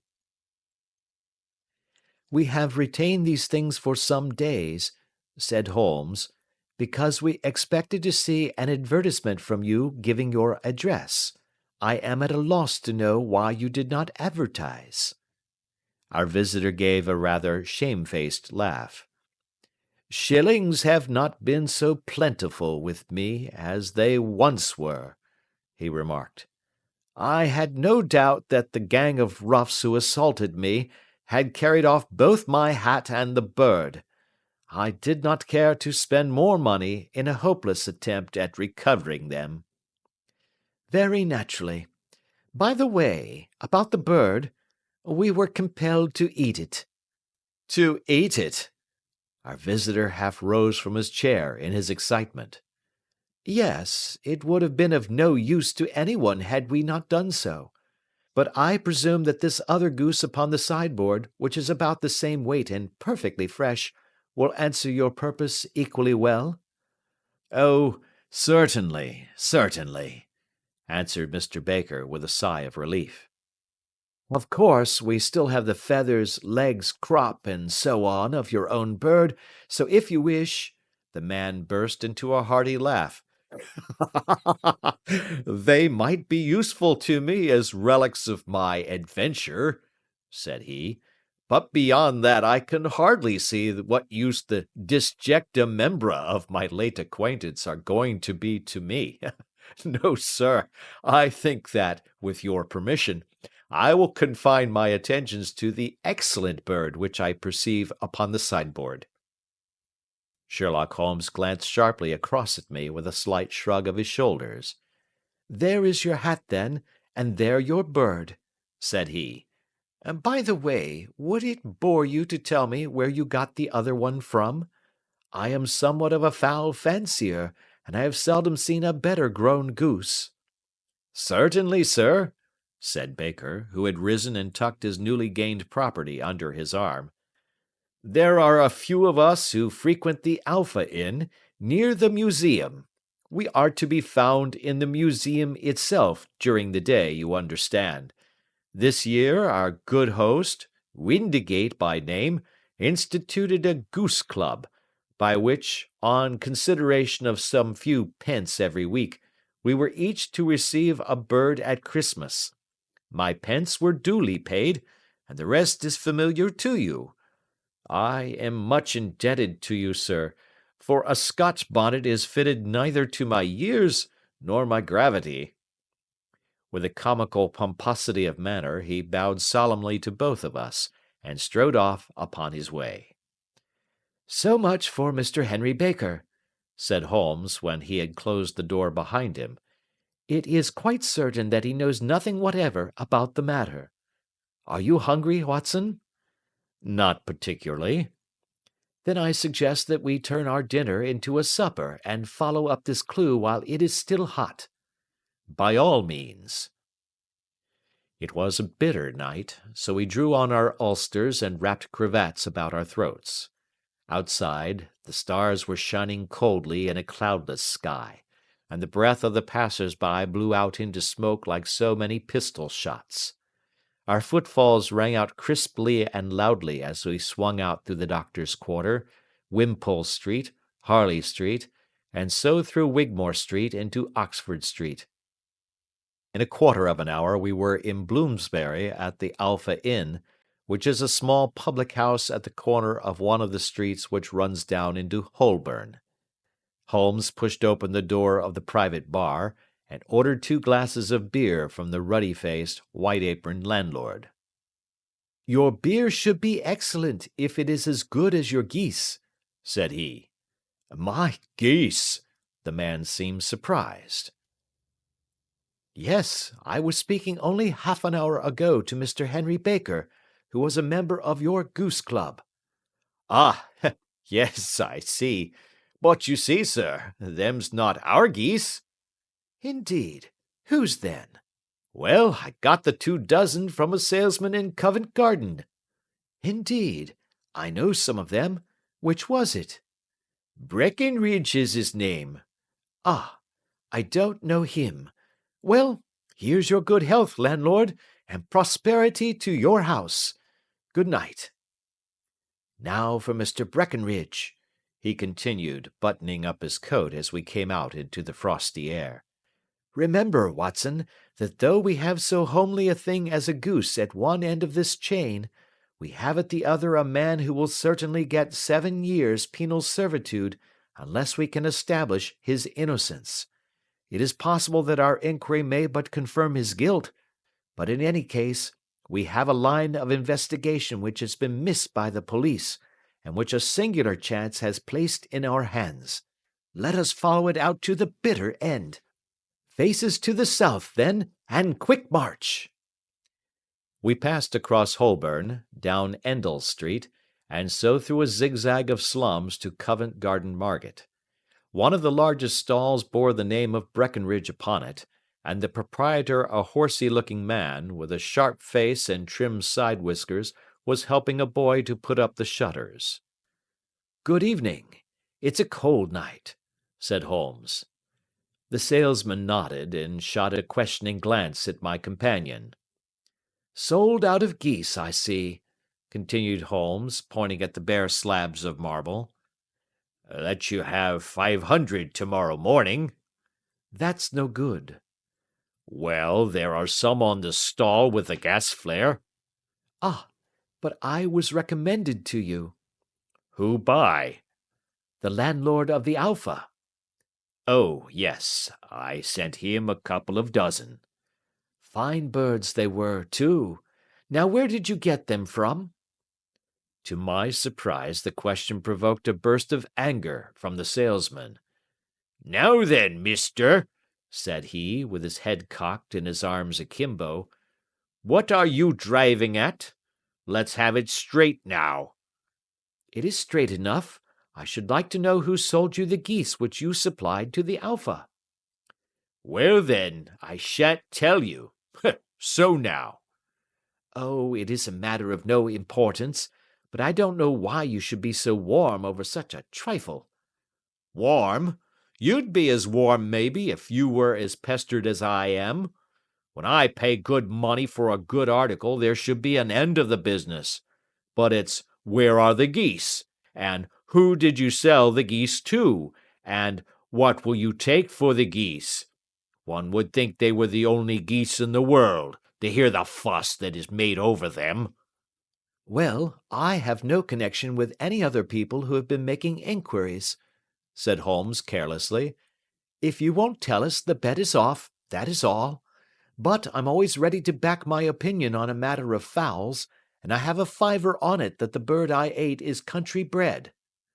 Well, then, you've lost your fiver, for it's town bred, snapped the salesman. It's nothing of the kind. I say it is. I don't believe it. Do you think you know more about fowls than I, who have handled them ever since I was a nipper? I tell you, all those birds that went to the Alpha were town bred. You'll never persuade me to believe that. Will you bet, then? It's merely taking your money, for I know that I am right. But I'll have a sovereign on with you just to teach you not to be obstinate. The salesman chuckled grimly. Bring me the books, Bill, said he. The small boy brought round a small thin volume, and a great greasy-backed one, laying them out together beneath the hanging lamp. Now then, Mr. Cocksure, said the salesman, I thought that I was out of geese, but before I finish you'll find that there is still one left in my shop. You see this little book? Well? That's the list of the folk from whom I buy. Do you see? Well, then, here on this page are the country folk, and the numbers after their names are where their accounts are in the big ledger. Now then, you see this other page in red ink? Well, that is a list of my town suppliers. Now look at that third name. Just read it out to me. Mrs. Oakshott, 117 Brixton Road, 249, read Holmes. Quite so. Now turn that up in the ledger. Holmes turned to the page indicated. Here you are. Mrs. Oakshott, 117 Brixton Road, egg and poultry supplier. Now then, what's the last entry? December 22nd, 24 geese at 7 shillings 6 pence. Quite so. There you are. And underneath, sold to Mr. Windigate of the Alpha at 12 shillings. What have you to say now? Sherlock Holmes looked deeply chagrined. He drew a sovereign from his pocket and threw it down upon the slab, turning away with the air of a man whose disgust is too deep for words. A few yards off he stopped under a lamp-post and laughed in the hearty, noiseless fashion which was peculiar to him. When you see a man with whiskers of that cut, and the pink 'un protruding out of his pocket, you can always draw him by a bet, said he.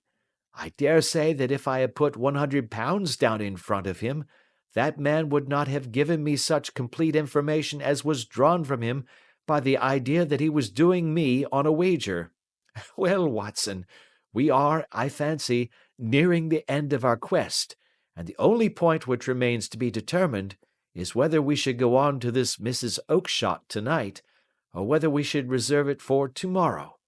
It is clear from what that surly fellow said that there are others beside ourselves who are anxious about the matter, and I should— His remarks were suddenly cut short by a loud hubbub which broke out from the stall which we had just left.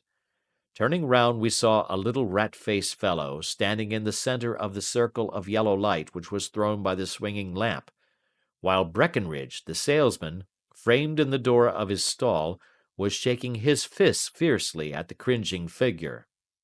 I've had enough of you and your geese, he shouted. I wish you were all at the devil together. If you come pestering me any more with your silly talk, I'll set the dog at you. You bring Mrs. Oakshott here, and I'll answer her. But what have you to do with it? Did I buy the geese off you? No, but one of them was mine all the same, whined the little man. Well, then, ask Mrs. Oakshott for it. She told me to ask you. Well, you can ask the King of Prussia for all I care. I've had enough of it. Get out of this. He rushed fiercely forward, and the inquirer flitted away into the darkness. Ha! This may save us a visit to Brixton Road, whispered Holmes. Come with me, and we will see what is to be made of this fellow. Striding through the scattered knots of people who lounged round the flaring stalls, my companion speedily overtook the little man, and touched him upon the shoulder. He sprang round, and I could see in the gaslight that every vestige of colour had been driven from his face. Who are you, then? What do you want? He asked in a quavering voice. You will excuse me, said Holmes blandly, but I could not help overhearing the questions which you put to the salesman just now. I think that I could be of assistance to you. You? Who are you? How could you know anything of the matter? My name is Sherlock Holmes. It is my business to know what other people don't know. But you can know nothing of this. Excuse me, I know everything of it.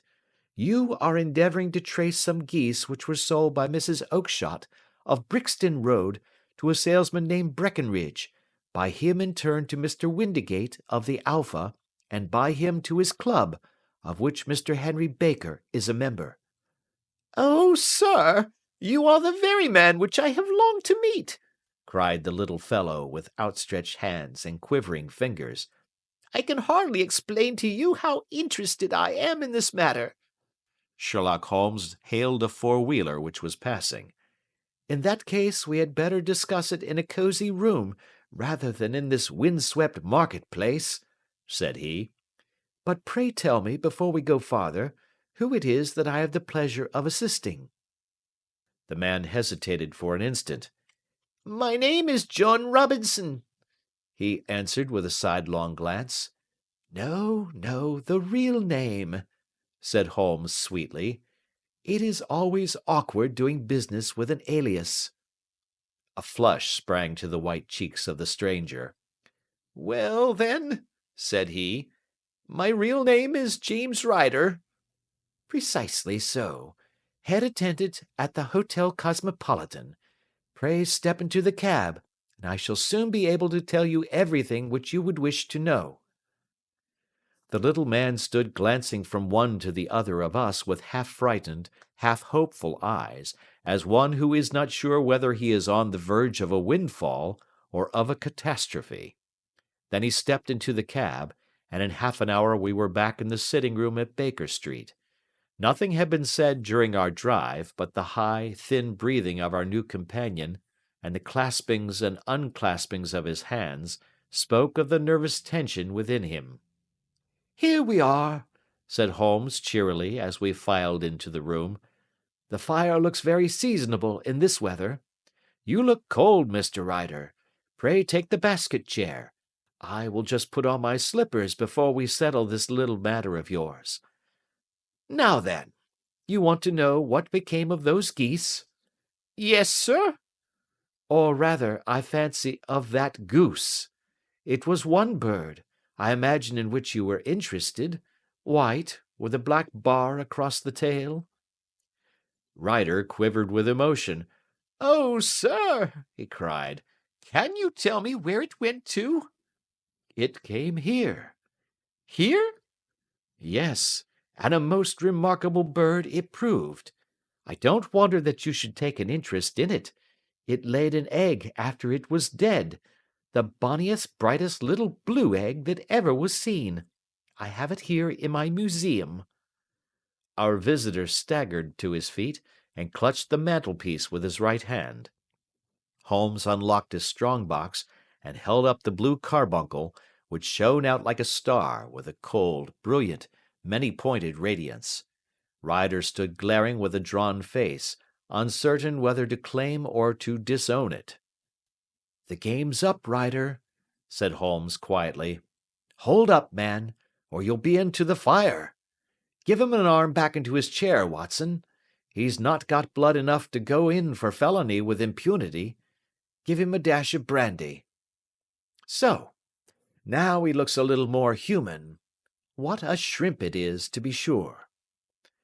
For a moment he had staggered and nearly fallen, but the brandy brought a tinge of colour into his cheeks, and he sat staring with frightened eyes at his accuser. "I have almost every link in my hands, and all the proofs which I could possibly need, so there is little which you need tell me. Still, that little may as well be cleared up to make the case complete. You had heard, Ryder, of this blue stone of the Countess of Morcar's?"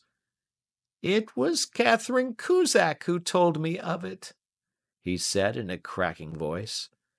"I see. Her ladyship's waiting maid. Well, the temptation of sudden wealth so easily acquired was too much for you, as it has been for better men before you, but you were not very scrupulous in the means you used. It seems to me, Ryder, that there is the making of a very pretty villain in you. You knew that this man Horner, the plumber, had been concerned in some such matter before, and that suspicion would rest the more readily upon him. What did you do then? You made some small job in my lady's room, you and your confederate Cusack, and you managed that he should be the man sent for. Then, when he had left, you rifled the jewel case, raised the alarm, and had this unfortunate man arrested. You then—" Ryder threw himself down suddenly upon the rug and clutched at my companion's knees. "For God's sake, have mercy!" he shrieked. "Think of my father, of my mother. It would break their hearts. I never went wrong before. I never will again. I swear it. I'll swear it on a Bible. Oh, don't bring it into court. For Christ's sake, don't." "Get back into your chair," said Holmes sternly. "It is very well to cringe and crawl now, but you thought little enough of this poor Horner in the dock for a crime of which he knew nothing. I will fly, Mr. Holmes. I will leave the country, sir. Then the charge against him will break down. We will talk about that. And now let us hear a true account of the next act. How came the stone into the goose, and how came the goose into the open market? Tell us the truth, for there lies your only hope of safety. Ryder passed his tongue over his parched lips. I will tell you it just as it happened, sir, said he. When Horner had been arrested, it seemed to me that it would be best for me to get away with the stone at once, for I did not know at what moment the police might not take it into their heads to search me and my room. There was no place about the hotel where it would be safe. I went out as if on some commission, and I made for my sister's house. She had married a man named Oakshott, and lived in Brixton Road, where she fattened fowls for the market. All the way there, every man I met seemed to me to be a policeman or a detective, and for all that it was a cold night, the sweat was pouring down my face before I came to the Brixton Road. My sister asked me what was the matter, and why I was so pale, but I told her that I had been upset by the jewel robbery at the hotel. Then I went into the backyard and smoked a pipe and wondered what it would be best to do.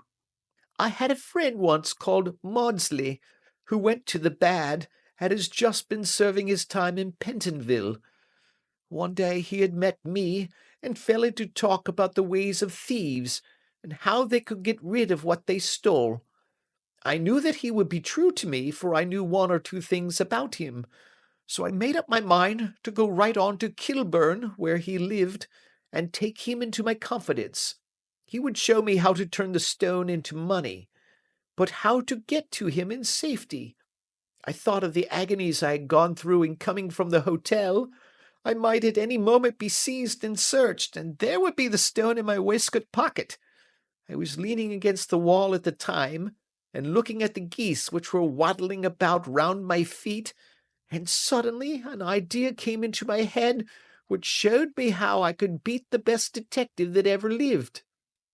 My sister had told me some weeks before that I might have the pick of her geese for a Christmas present, and I knew that she was always as good as her word.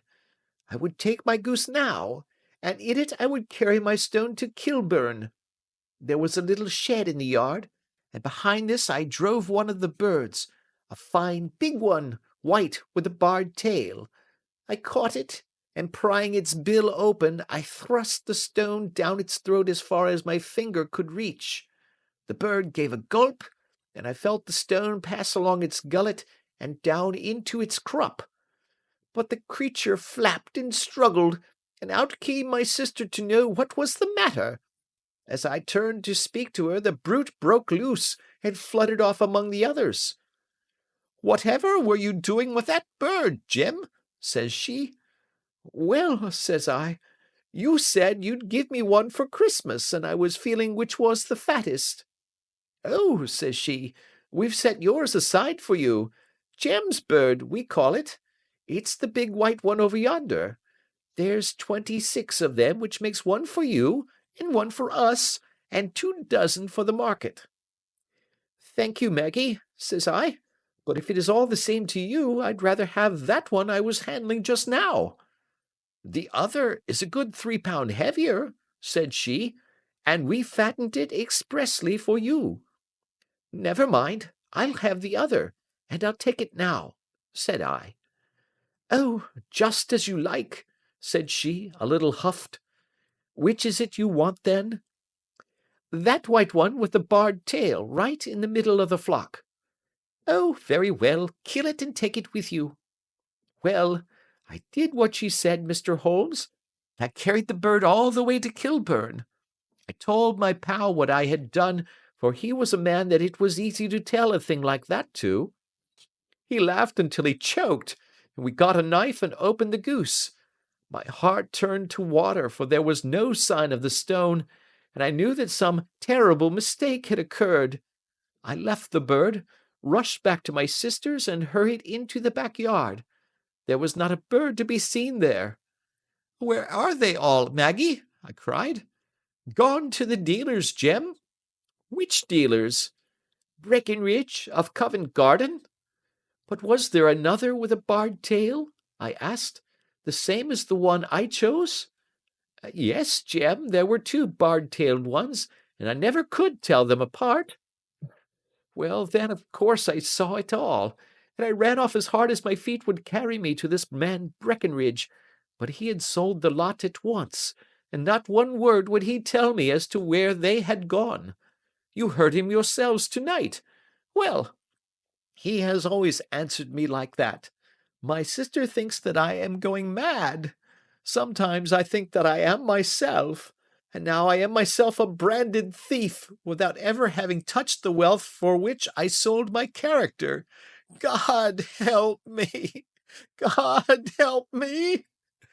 He burst into convulsive sobbing, with his face buried in his hands. There was a long silence, broken only by his heavy breathing and by the measured tapping of Sherlock Holmes's finger-tips upon the edge of the table. Then my friend rose and threw open the door. "Get out," said he. "What, sir? Oh, heaven bless you!" "No more words. Get out."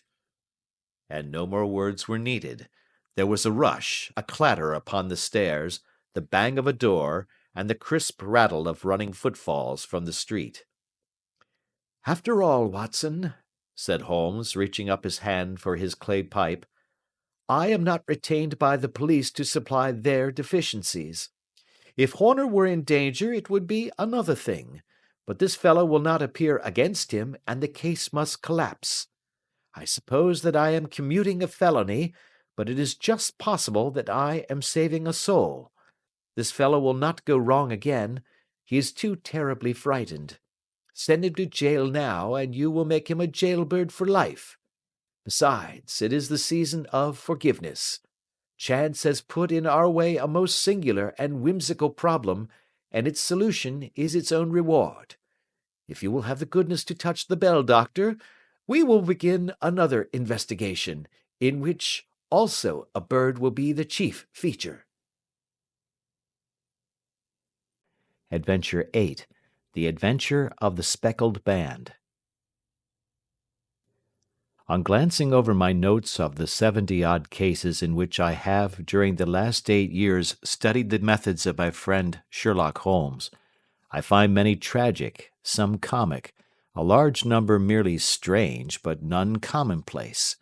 For, working as he did rather for the love of his art than for the acquirement of wealth, he refused to associate himself with any investigation which did not tend towards the unusual and even the fantastic. Of all these varied cases, however, I cannot recall any which presented more singular features than that which was associated with the well-known Surrey family of the Roylotts of Stoke Moran. The events in question occurred in the early days of my association with Holmes, when we were sharing rooms as bachelors in Baker Street. It is possible that I might have placed them upon record before, but a promise of secrecy was made at the time, from which I have only been freed during the last month by the untimely death of the lady to whom the pledge was given. It is perhaps as well that the fact should now come to light, for I have reasons to know that there are widespread rumours as to the death of Dr. Grimesby Roylott, which tend to make the matter even more terrible than the truth.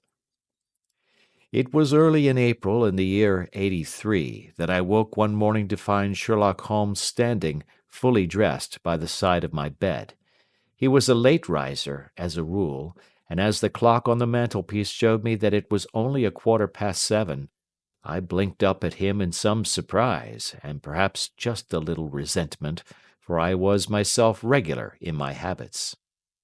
"Very sorry to knock you up, Watson," said he, "but it's the common lot this morning. Mrs. Hudson has been knocked up, she retorted upon me, and I on you." "What is it, then? A fire?" "No, a client. It seems that a young lady has arrived in a considerable state of excitement, who insists upon seeing me. She is waiting now in the sitting-room. Now, When young ladies wander about the metropolis at this hour of the morning and knock sleepy people up out of their beds, I presume that it is something very pressing which they have to communicate. Should it prove to be an interesting case, you would, I am sure, wish to follow it from the outset. I thought, at any rate, that I should call you and give you the chance." "My dear fellow, I would not miss it for anything." I had no keener pleasure than in following Holmes in his professional investigations, and in admiring the rapid deductions, as swift as intuitions, and yet always founded on a logical basis with which he unravelled the problems which were submitted to him. I rapidly threw on my clothes, and was ready in a few minutes to accompany my friend down to the sitting-room.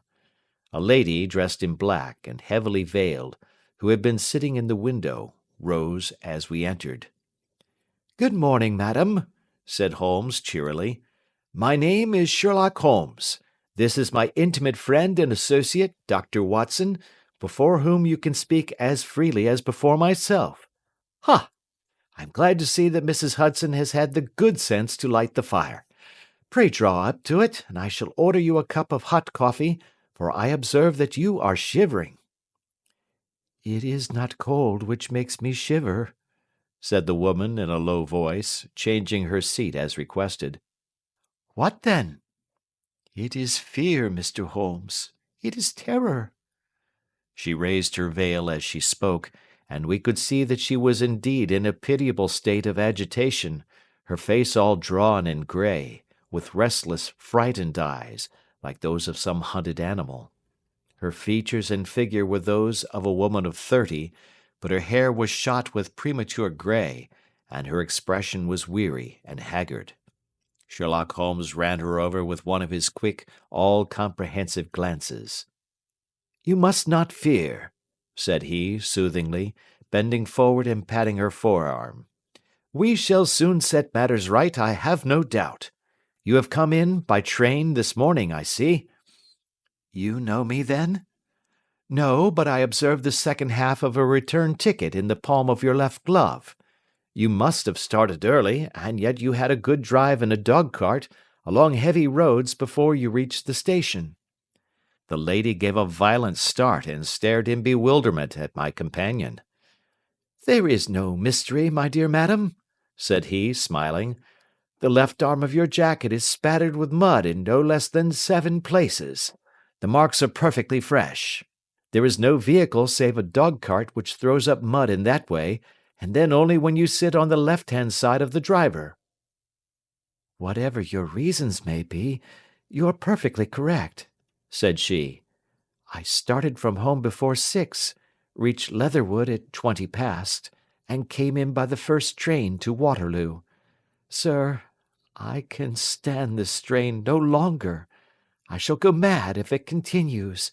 I have no one to turn to, none, save only one, who cares for me, and he, poor fellow, can be of little aid. I have heard of you, Mr. Holmes. I have heard of you from Mrs. Farintosh, whom you helped in the hour of her sore need. It was from her that I had your address. Oh, sir, do you not think that you could help me, too, and at least throw a little light through the dense darkness which surrounds me? At present, it is out of my power to reward you for your services, but in a month or 6 weeks I shall be married, with the control of my own income, and then at least you shall not find me ungrateful." Holmes turned to his desk, and, unlocking it, drew out a small case-book, which he consulted. "Farintosh," said he. "Ah, yes, I recall the case. It was concerned with an opal tiara. I think it was before your time, Watson. I can only say, madam, that I shall be happy to devote the same care to your case as I did to that of your friend. As to reward, my profession is its own reward, but you are at liberty to defray whatever expenses I may be put to at the time which suits you best. And now I beg that you will lay before us everything that may help us in forming an opinion upon the matter." "Alas," replied our visitor, "the very horror of my situation lies in the fact that my fears are so vague, and my suspicions depend so entirely upon small points, which might seem trivial to another, that even he to whom of all others I have a right to look for help and advice looks upon all that I tell him about it as the fancies of a nervous woman. He does not say so, but I can read it from his soothing answers and averted eyes. But I have heard, Mr. Holmes, that you can see deeply into the manifold wickedness of the human heart. You may advise me how to walk amid the dangers which encompass me." "I am all attention, madam." "My name is Helen Stoner, and I am living with my stepfather, who is the last survivor of one of the oldest Saxon families in England, the Roylotts of Stoke Moran, on the western border of Surrey." Holmes nodded his head. "The name is familiar to me," said he. "The family was at one time among the richest in England, and the estates extended over the borders into Berkshire in the north and Hampshire in the west. In the last century, however, 4 successive heirs were of a dissolute and wasteful disposition, and the family ruin was eventually completed by a gambler in the days of the Regency. Nothing was left save a few acres of ground, and the 200-year-old house, which is itself crushed under a heavy mortgage. The last squire dragged out his existence there, living the horrible life of an aristocratic pauper, but his only son, my stepfather, seeing that he must adapt himself to the new conditions, obtained an advance from a relative which enabled him to take a medical degree and went out to Calcutta, where, by his professional skill and his force of character, he established a large practice. In a fit of anger, however, caused by some robberies which had been perpetrated in the house, he beat his native butler to death and narrowly escaped a capital sentence. As it was, he suffered a long term of imprisonment, and afterwards returned to England a morose and disappointed man. When Dr. Roylott was in India he married my mother, Mrs. Stoner, the young widow of Major General Stoner of the Bengal Artillery. My sister Julia and I were twins, and we were only 2 years old at the time of my mother's remarriage. She had a considerable sum of money, not less than £1,000 a year, and this she bequeathed to Dr. Roylott entirely while we resided with him, with the provision that a certain annual sum should be allowed to each of us in the event of our marriage. Shortly after our return to England my mother died. She was killed 8 years ago in a railway accident near Crewe. Dr. Roylott then abandoned his attempts to establish himself in practice in London, and took us to live with him in the old ancestral house at Stoke Moran. The money which my mother had left was enough for all our wants, and there seemed to be no obstacle to our happiness. But a terrible change came over our stepfather about this time. Instead of making friends and exchanging visits with our neighbours, who had at first been overjoyed to see a Roylott of Stoke Moran back in the old family seat, he shut himself up in his house and seldom came out save to indulge in ferocious quarrels with whoever might cross his path. Violence of temper approaching to mania has been hereditary in the men of the family, and in my stepfather's case it had, I believe, been intensified by his long residence in the tropics. A series of disgraceful brawls took place, 2 of which ended in the police court, until at last he became the terror of the village, and the folks would fly at his approach, for he is a man of immense strength, and absolutely uncontrollable in his anger. Last week he hurled the local blacksmith over a parapet into a stream, and it was only by paying over all the money which I could gather together that I was able to avert another public exposure. He had no friends at all save the wandering gipsies, and he would give these vagabonds leave to encamp upon the few acres of bramble-covered land which represent the family estate, and would accept in return the hospitality of their tents, wandering away with them sometimes for weeks on end. He has a passion also for Indian animals, which are sent over to him by a correspondent, and he has at this moment a cheetah and a baboon, which wander freely over his grounds and are feared by the villagers almost as much as their master. You can imagine from what I say that my poor sister Julia and I had no great pleasure in our lives. No servant would stay with us, and for a long time we did all the work of the house. She was but 30 at the time of her death, and yet her hair had already begun to whiten, even as mine has. Your sister is dead, then? She died just 2 years ago, and it is of her death that I wish to speak to you. You can understand that, living the life which I have described, we were little likely to see anyone of our own age and position.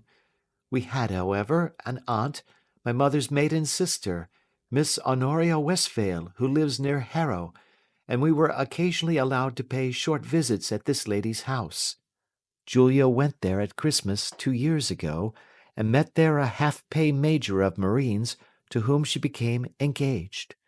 My stepfather learned of the engagement when my sister returned, and offered no objection to the marriage, but within a fortnight of the day which had been fixed for the wedding, the terrible event occurred which has deprived me of my only companion." Sherlock Holmes had been leaning back in his chair with his eyes closed and his head sunk in a cushion, but he half opened his lids now and glanced across at his visitor. "Pray be precise as to details," said he.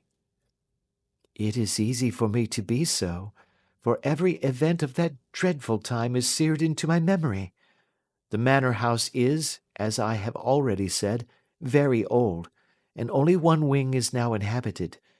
The bedrooms in this wing are on the ground floor, the sitting rooms being in the central block of the buildings. Of these bedrooms, the first is Dr. Roylott's, the second my sister's, and the third my own.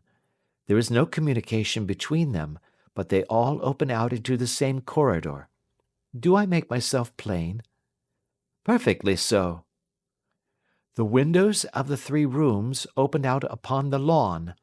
That fatal night, Dr. Roylott had gone to his room early, though we knew that he had not retired to rest, for my sister was troubled by the smell of the strong Indian cigars which it was his custom to smoke.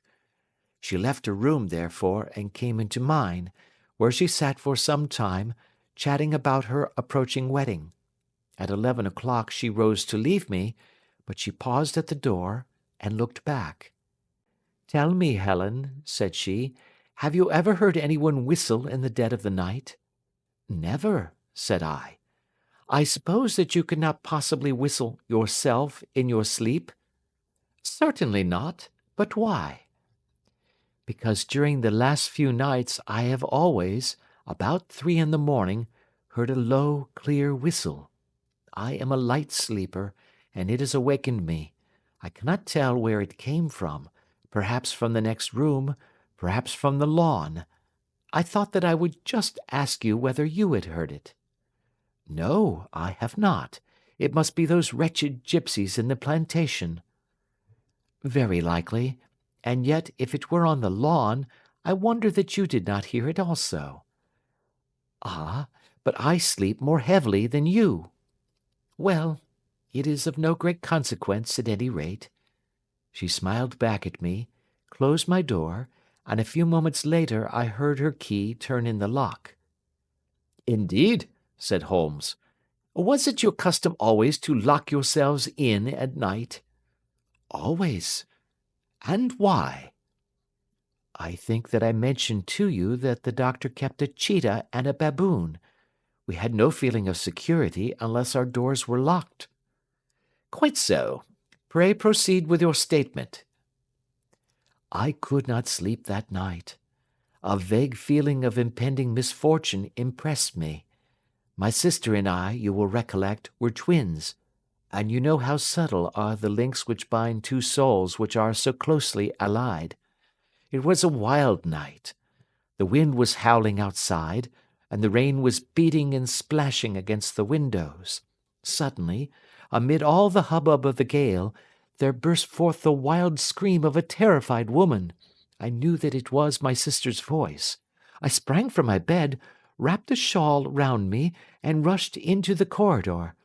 As I opened my door I seemed to hear a low whistle, such as my sister described, and a few moments later a clanging sound, as if a mass of metal had fallen.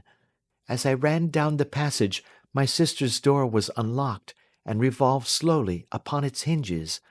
I stared at it horror-stricken, not knowing what was about to issue from it.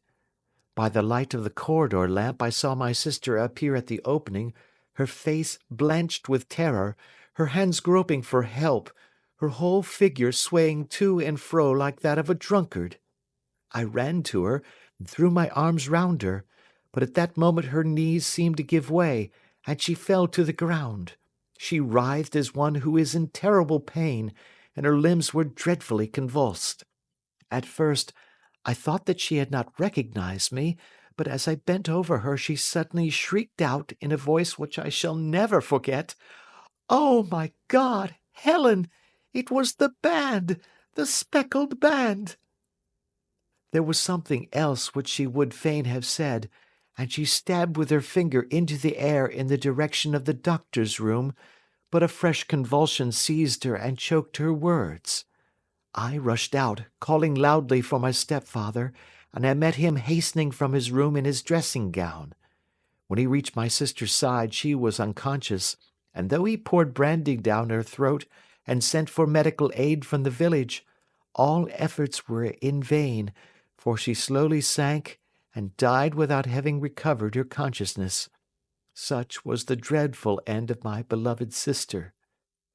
"One moment," said Holmes. "Are you sure about this whistle and metallic sound? Could you swear to it?" "That was what the county coroner asked me at the inquiry. It is my strong impression that I heard it, and yet, among the crash of the gale and the creaking of an old house, I may possibly have been deceived." "Was your sister dressed?" "No, she was in her nightdress. In her right hand was found the charred stump of a match, and in her left a matchbox." "Showing that she had struck a light and looked about her when the alarm took place. That is important. And what conclusions did the coroner come to?" "He investigated the case with great care, for Dr. Roylott's conduct had long been notorious in the county, but he was unable to find any satisfactory cause of death. My evidence showed that the door had been fastened upon the inner side, and the windows were blocked by old-fashioned shutters with broad iron bars which were secured every night. The walls were carefully sounded, and were shown to be quite solid all round, and the flooring was also thoroughly examined, with the same result. The chimney is wide, but is barred up by 4 large staples. It is certain, therefore, that my sister was quite alone when she met her end. Besides, there were no marks of any violence upon her." "How about poison?" "The doctors examined her for it, but without success." "What do you think that this unfortunate lady died of, then?" "It is my belief that she died of pure fear and nervous shock, though what it was that frightened her, I cannot imagine." "Were there gipsies in the plantation at the time?" "Yes, there were nearly always some there." "Ah, and what did you gather from this allusion to a band, a speckled band?" "Sometimes I have thought that it was merely the wild talk of delirium. Sometimes that it may have referred to some band of people, perhaps to these very gipsies in the plantation. I do not know whether the spotted handkerchiefs which so many of them wear over their heads might have suggested the strange adjective which he used." Holmes shook his head like a man who is far from being satisfied. "These are very deep waters," said he. "Pray go on with your narrative." 2 years have passed since then, and my life has been until lately lonelier than ever. A month ago, however, a dear friend, whom I have known for many years, has done me the honour to ask my hand in marriage. His name is Armitage, Percy Armitage, the second son of Mr. Armitage of Crane Water, near Reading. My stepfather has offered no opposition to the match, and we are to be married in the course of the spring. 2 days ago, some repairs were started in the west wing of the building, and my bedroom wall has been pierced, so that I have had to move into the chamber in which my sister died, and to sleep in the very bed in which she slept.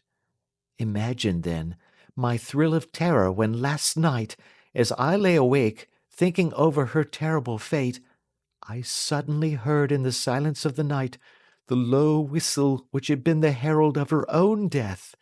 I sprang up and lit the lamp, but nothing was to be seen in the room.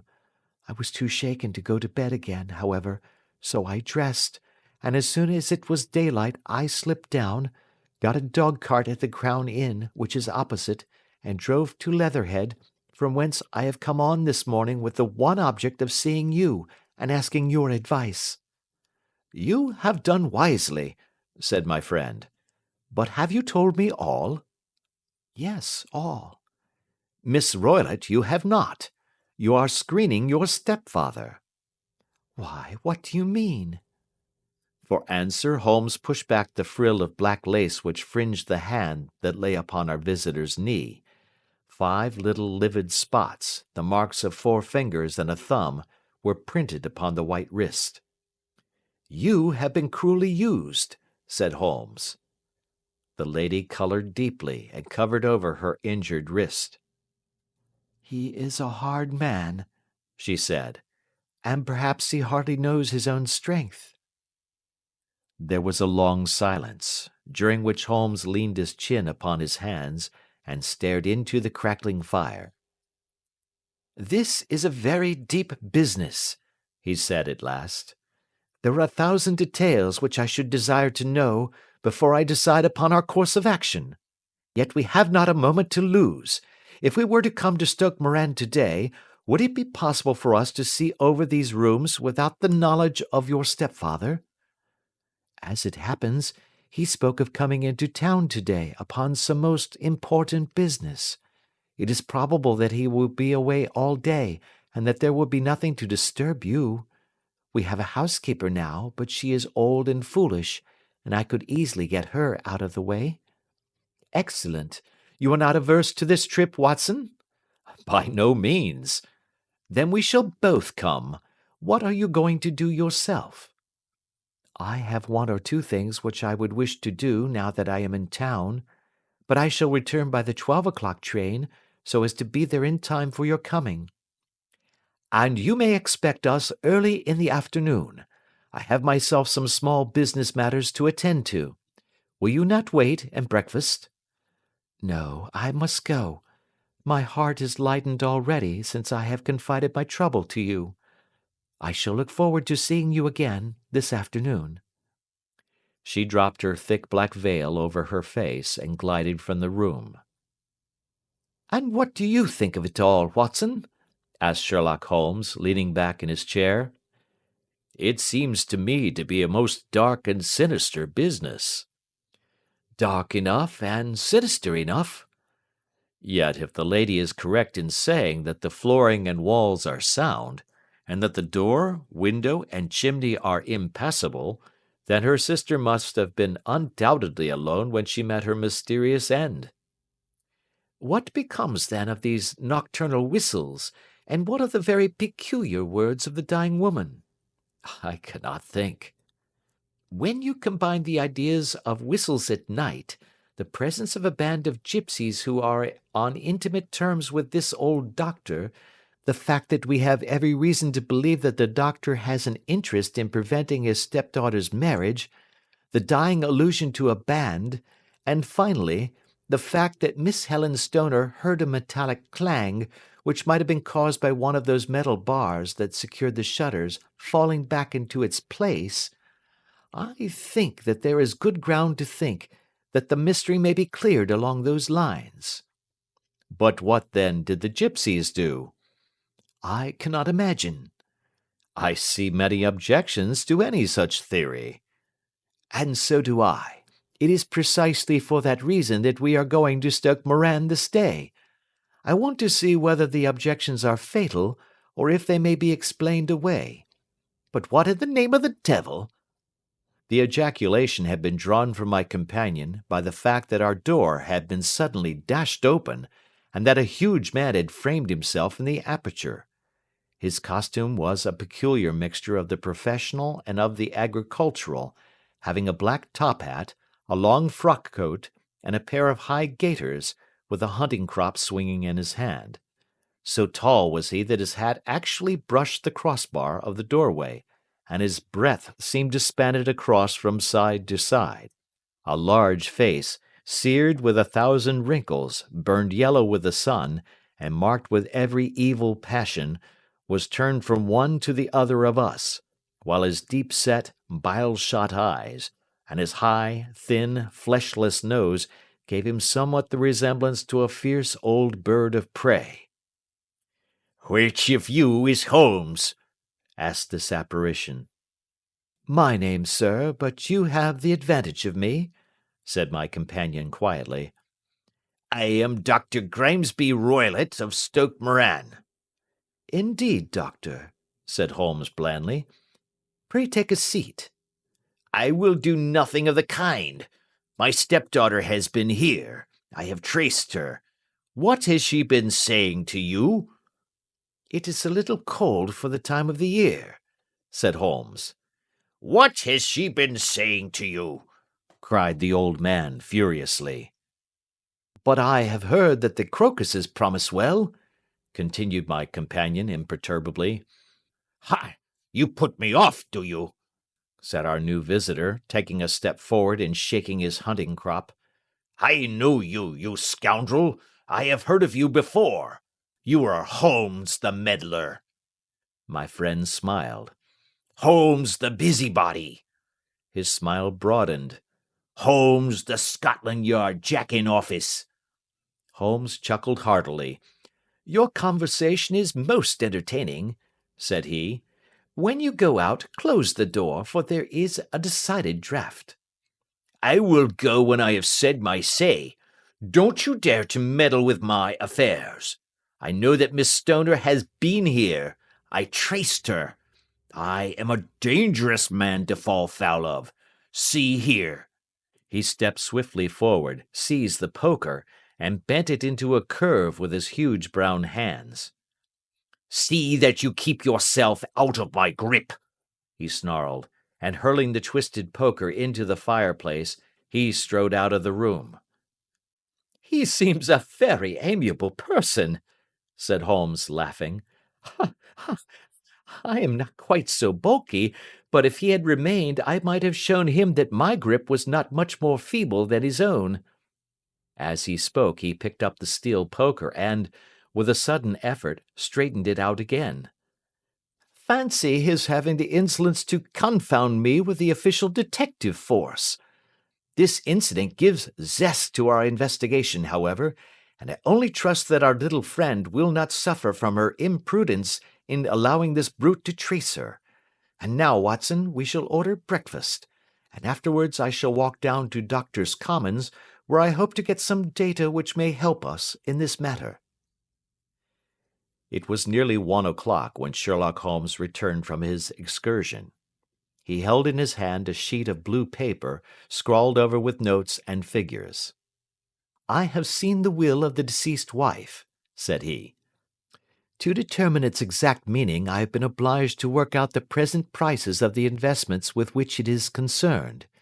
The total income, which at the time of the wife's death was little short of £1,100, is now, through the fall in agricultural prices, not more than £750. Each daughter can claim an income of £250 in case of marriage. It is evident, therefore, that if both girls had married, this beauty would have been a mere pittance, while even one of them would cripple him to a very serious extent. My morning's work has not been wasted, since it has proved that he has the very strongest motives for standing in the way of anything of the sort. And now, Watson, this is too serious for dawdling, especially as the old man is aware that we are interesting ourselves in his affairs. So if you are ready, we shall call a cab and drive to Waterloo. I should be very much obliged if you would slip your revolver into your pocket. An Ely's No. 2 is an excellent argument with gentlemen who can twist steel pokers into knots. That and a toothbrush are, I think, all that we need." At Waterloo we were fortunate in catching a train for Leatherhead, where we hired a trap at the station inn and drove for 4 or 5 miles through the lovely Surrey lanes. It was a perfect day, with a bright sun and a few fleecy clouds in the heavens. The trees and wayside hedges were just throwing out their first green shoots, and the air was full of the pleasant smell of the moist earth. To me, at least, there was a strange contrast between the sweet promise of the spring and this sinister quest upon which we were engaged. My companion sat in the front of the trap, his arms folded, his hat pulled down over his eyes, and his chin sunk upon his breast, buried in the deepest thought. Suddenly, however, he started, tapped me on the shoulder, and pointed over the meadows. "Look there," said he. A heavily timbered park stretched up in a gentle slope, thickening into a grove at the highest point. From amid the branches there jutted out the grey gables and high roof-tree of a very old mansion. "Stoke Moran?" said he. "Yes, sir, that be the house of Dr. Grimesby Roylott," remarked the driver. "There is some building going on there," said Holmes. "That is where we are going." "There's the village," said the driver, pointing to a cluster of roofs some distance to the left. "But if you want to get to the house, you'll find it shorter to get over this stile and so by the footpath over the fields. There it is, where the lady is walking." "And the lady, I fancy, is Miss Stoner," observed Holmes, shading his eyes. "Yes, I think we had better do as you suggest." We got off, paid our fare, and the trap rattled back on its way to Leatherhead. "I thought it as well," said Holmes as we climbed the stile, "that this fellow should think we had come here as architects, or on some definite business. It may stop his gossip. Good afternoon, Miss Stoner. You see that we have been as good as our word." Our client of the morning had hurried forward to meet us with a face which spoke her joy. "I have been waiting so eagerly for you," she cried, shaking hands with us warmly. "All has turned out splendidly. Dr. Roylott has gone to town, and it is unlikely that he will be back before evening." "We have had the pleasure of making the doctor's acquaintance," said Holmes, and in a few words he sketched out what had occurred. Miss Stoner turned white to the lips as she listened. "Good heavens!" she cried. "He has followed me, then?" "So it appears." "He is so cunning that I never know when I am safe from him. What will he say when he returns?" "He must guard himself, for he may find that there is someone more cunning than himself upon his track. You must lock yourself up from him tonight. If he is violent, we shall take you away to your aunt's at Harrow. Now, we must make the best use of our time, so kindly take us at once to the rooms which we are to examine." The building was of grey, lichen-blotched stone, with a high central portion and two curving wings like the claws of a crab, thrown out on each side.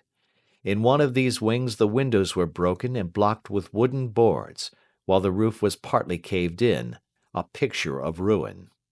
The central portion was in little better repair, but the right-hand block was comparatively modern, and the blinds in the windows, with the blue smoke curling up from the chimneys, showed that this was where the family resided. Some scaffolding had been erected against the end wall, and the stonework had been broken into, but there were no signs of any workmen at the moment of our visit. Holmes walked slowly up and down the ill-trimmed lawn, and examined with deep attention the outsides of the windows. "This, I take it, belongs to the room in which you used to sleep, the centre one to your sister's, and the one next to the main building to Dr. Roylott's chamber?" "Exactly so, but I am now sleeping in the middle one." "Pending the alterations, as I understand. By the way, there does not seem to be any very pressing need for repairs at that end wall." "There were none. I believe that it was an excuse to move me from my room." "Ah, that is suggestive. Now, on the other side of this narrow wing runs the corridor from which these three rooms open. There are windows in it, of course." "Yes, but very small ones, too narrow for anyone to pass through." "As you both locked your doors at night, Your rooms were unapproachable from that side. Now, would you have the kindness to go into your room and bar your shutters?" Miss Stoner did so, and Holmes, after a careful examination through the open window, endeavoured in every way to force the shutter open, but without success. There was no slit through which a knife could be passed to raise the bar. Then with his lens he tested the hinges, but they were of solid iron, built firmly into the massive masonry. Said he, scratching his chin in some perplexity. "My theory certainly presents some difficulties. No one could pass these shutters if they were bolted. Well, we shall see if the inside throws any light upon the matter." A small side door led into the whitewashed corridor from which the 3 bedrooms opened. Holmes refused to examine the 3rd chamber, so he passed at once to the 2nd, that in which Miss Stoner was now sleeping, and in which her sister had met with her fate. It was a homely little room, with a low ceiling and a gaping fireplace, after the fashion of old country houses. A brown chest of drawers stood in one corner, a narrow white counterpaned bed in another, and a dressing-table on the left-hand side of the window. These articles, with 2 small wicker-work chairs, made up all the furniture in the room save for a square of Wilton carpet in the centre. The boards round and the panelling of the walls were of brown, worm-eaten oak, so old and discoloured that it may have dated from the original building of the house. Holmes drew one of the chairs into a corner and sat silent, while his eyes travelled round and up and down, taking in every detail of the apartment. "Where does that bell communicate with?" he asked at last, pointing to a thick bell-rope which hung down beside the bed, the tassel actually lying upon the pillow. "It goes to the housekeeper's room." "It looks newer than the other things?" "Yes, it was only put there a couple of years ago." "Your sister asked for it, I suppose?" "No, I never heard of her using it. We used always to get what we wanted for ourselves." "Indeed! It seemed unnecessary to put so nice a bell-pull there.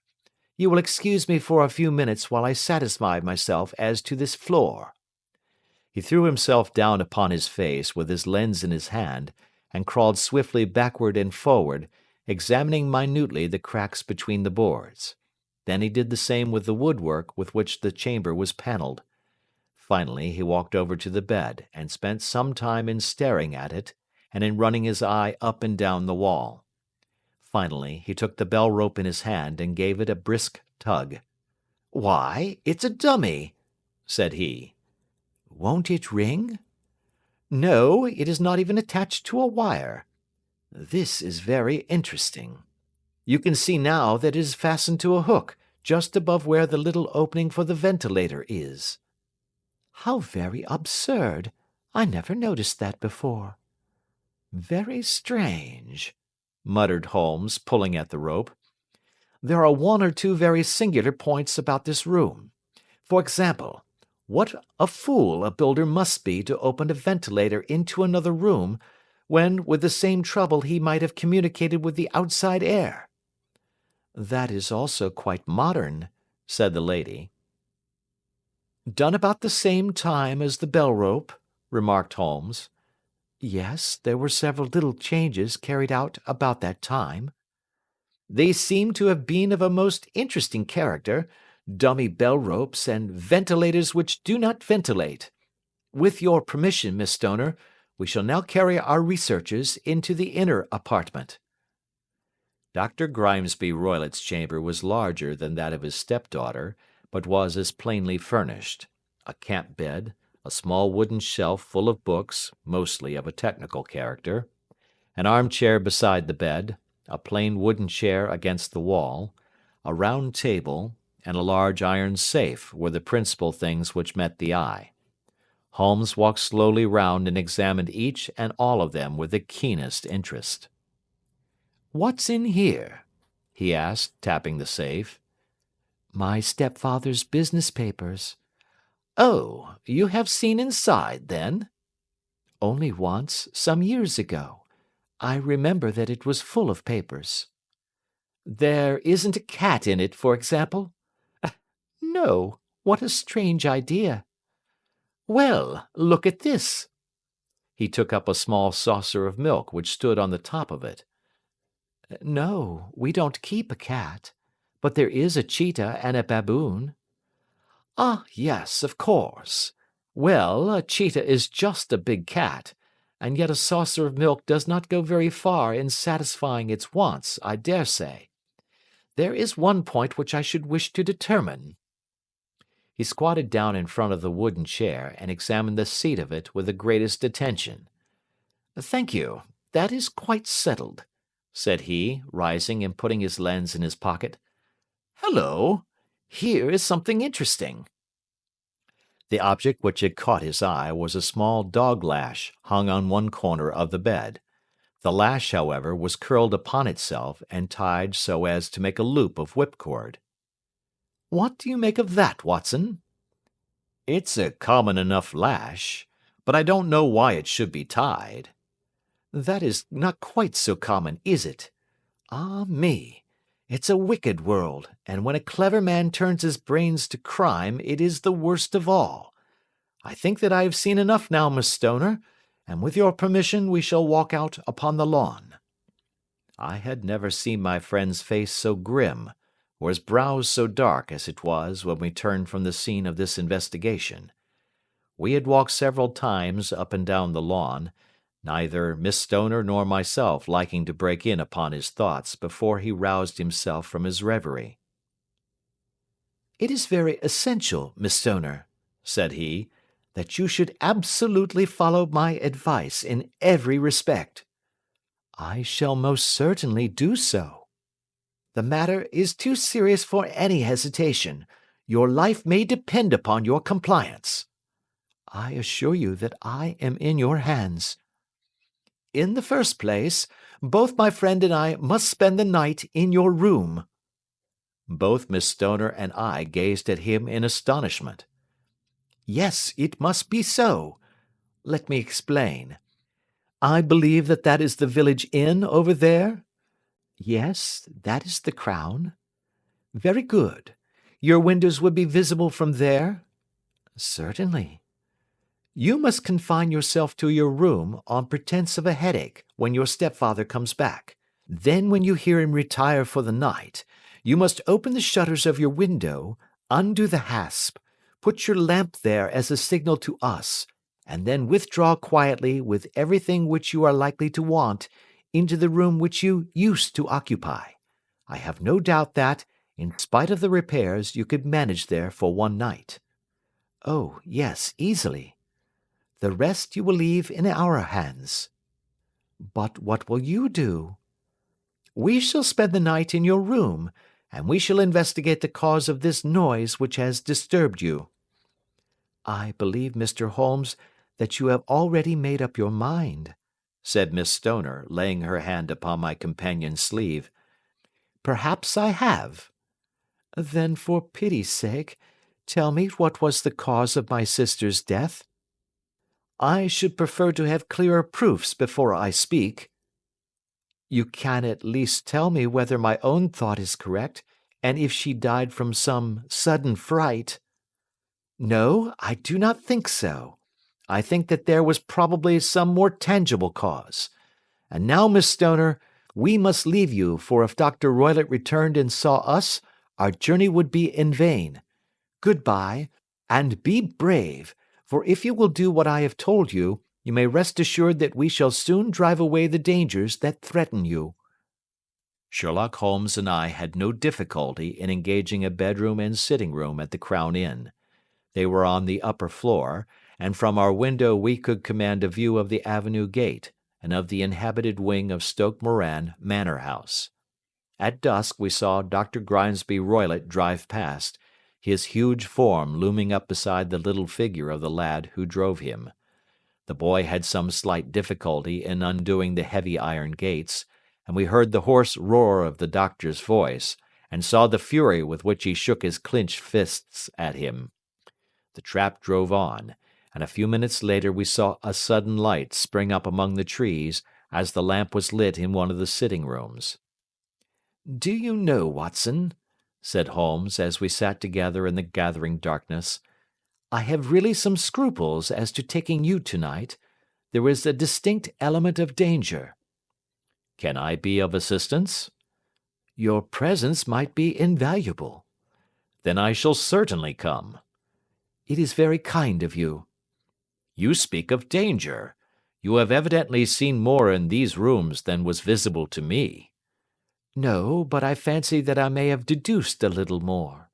I imagine that you saw all that I did." "I saw nothing remarkable save the bell rope, and what purpose that could answer I confess is more than I can imagine."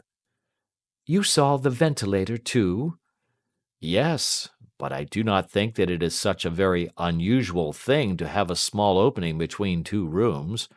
It was so small that a rat could hardly pass through." "I knew that we should find a ventilator before ever we came to Stoke Moran." "My dear Holmes!" "Oh, yes, I did. You remember in her statement she said that her sister could smell Dr. Roylott's cigar. Now, of course that suggested at once that there must be a communication between the two rooms. It could only be a small one, or it would have been remarked upon at the coroner's inquiry. I deduced a ventilator." "But what harm can there be in that?" "Well, there is at least a curious coincidence of dates. A ventilator is made, a cord is hung, and a lady who sleeps in the bed dies. Does that not strike you?" "I cannot as yet see any connection." "Did you observe anything very peculiar about that bed?" "No." "It was clamped to the floor. Did you ever see a bed fastened like that before?" "I cannot say that I have." "The lady could not move her bed. It must always be in the same relative position to the ventilator and to the rope. Or so we may call it, since it was clearly never meant for a bell pull." "Holmes," I cried, "I seem to see dimly what you are hinting at. We are only just in time to prevent some subtle and horrible crime." "Subtle enough, and horrible enough. When a doctor does go wrong he is the first of criminals. He has nerve and he has knowledge. Palmer and Pritchard were among the heads of their profession. This man strikes even deeper, but I think, Watson, that we shall be able to strike deeper still. Yet we shall have horrors enough before the night is over. For goodness' sake let us have a quiet pipe, and turn our minds for a few hours to something more cheerful." About 9 o'clock the light among the trees was extinguished, and all was dark in the direction of the manor house. 2 hours passed slowly away, and then suddenly, just at the stroke of 11, a single bright light shone out right in front of us. "That is our signal," said Holmes, springing to his feet. "It comes from the middle window." As we passed out he exchanged a few words with the landlord, explaining that we were going on a late visit to an acquaintance, and that it was possible that we might spend the night there.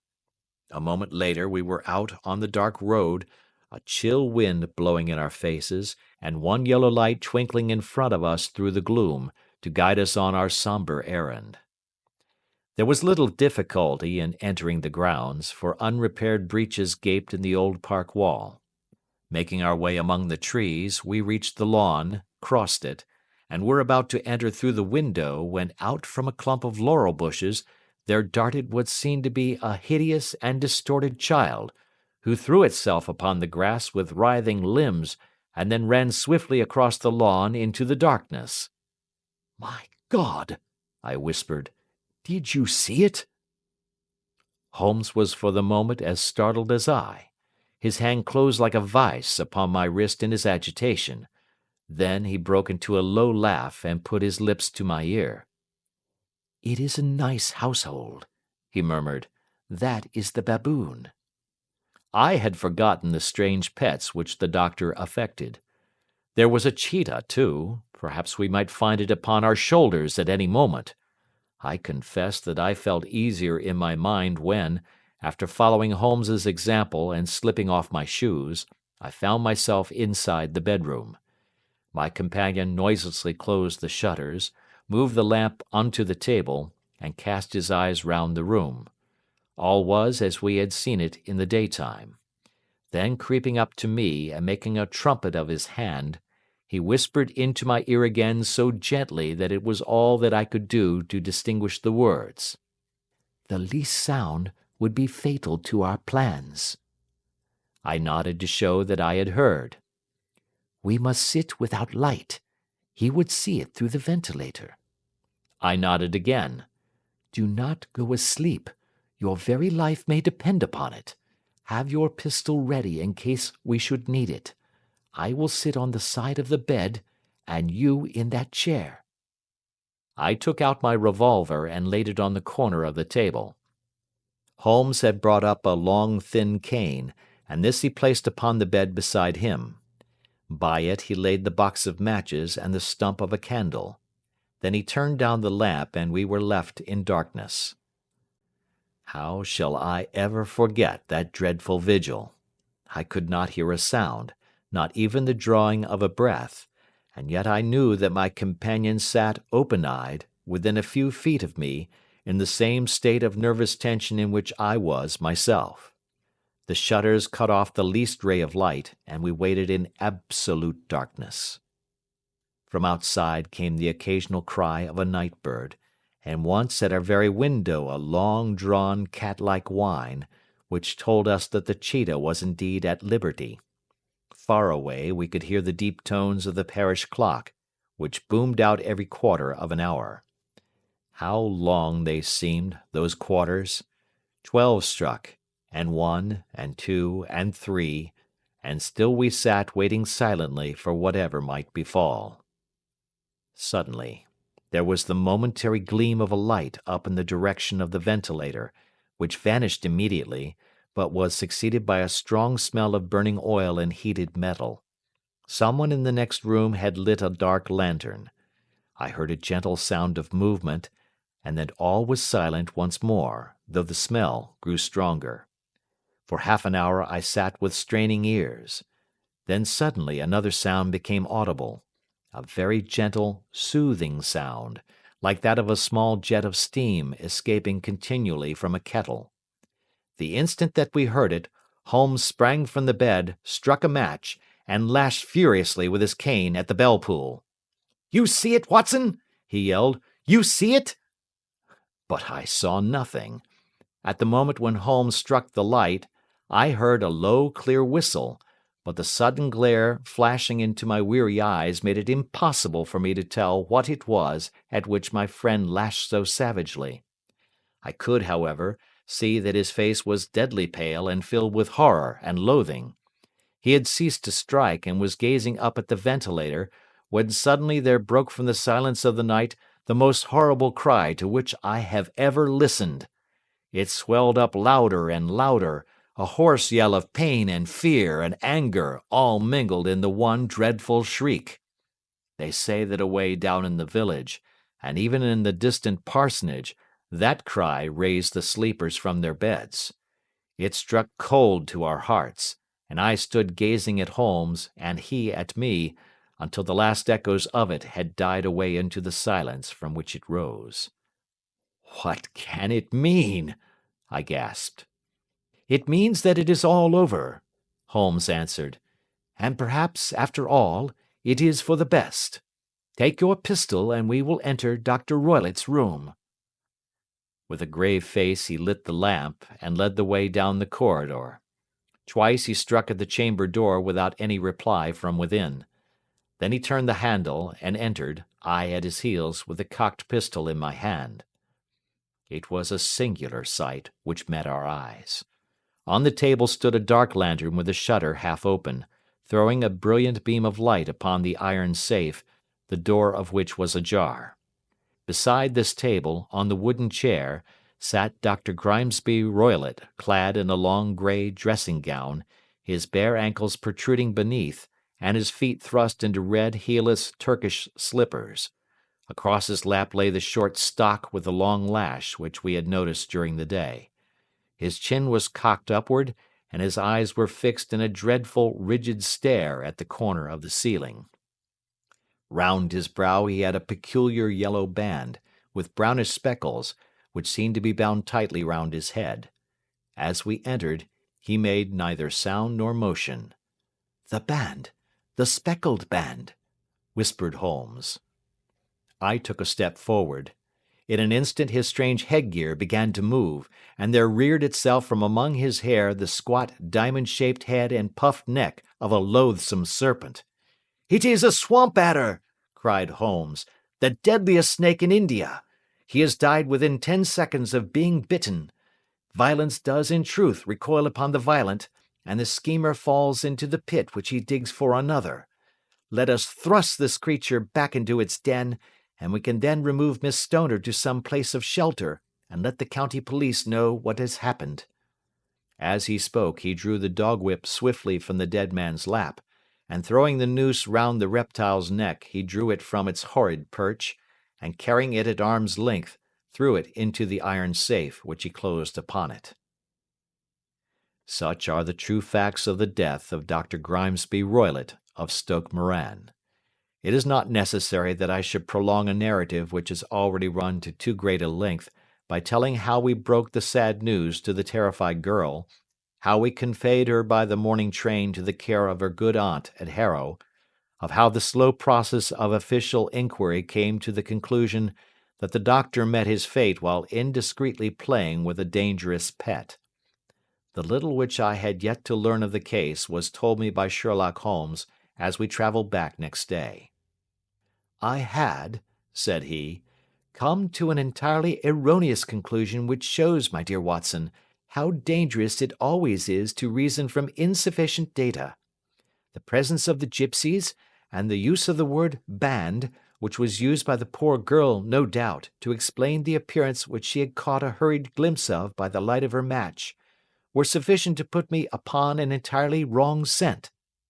Can only claim the merit that I instantly reconsidered my position when, however, it became clear to me that whatever danger threatened an occupant of the room could not come either from the window or the door. My attention was speedily drawn, as I have already remarked to you, to this ventilator, and to the bell rope which hung down to the bed. The discovery that this was a dummy, and that the bed was clamped to the floor, instantly gave rise to the suspicion that the rope was there as a bridge for something passing through the hole and coming to the bed. The idea of a snake instantly occurred to me, and when I coupled it with my knowledge that the doctor was furnished with a supply of creatures from India, I felt that I was probably on the right track.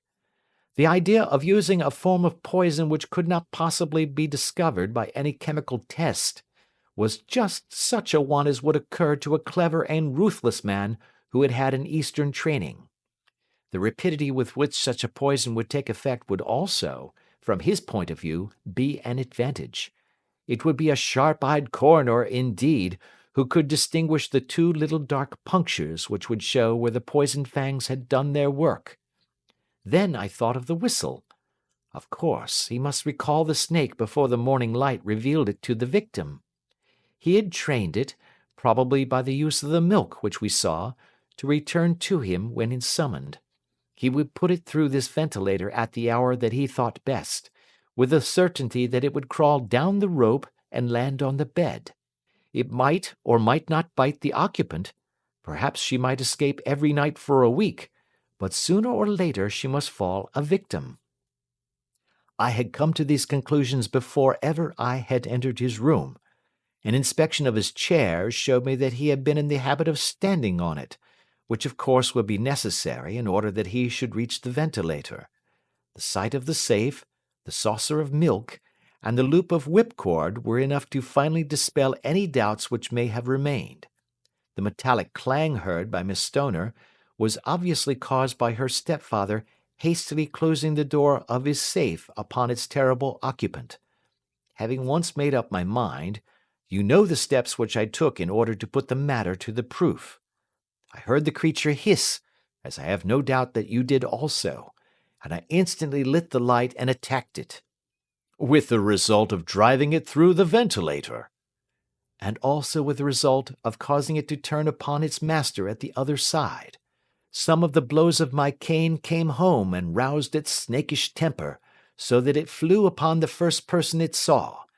In this way I am no doubt indirectly responsible for Dr. Grimesby Roylott's death, and I cannot say that it is likely to weigh very heavily upon my conscience.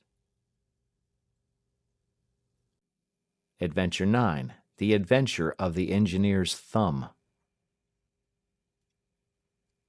Of all the problems which have been submitted to my friend, Mr. Sherlock Holmes, for solution during the years of our intimacy, there were only two which I was the means of introducing to his notice, that of Mr. Hatherley's thumb, and that of Colonel Warburton's madness.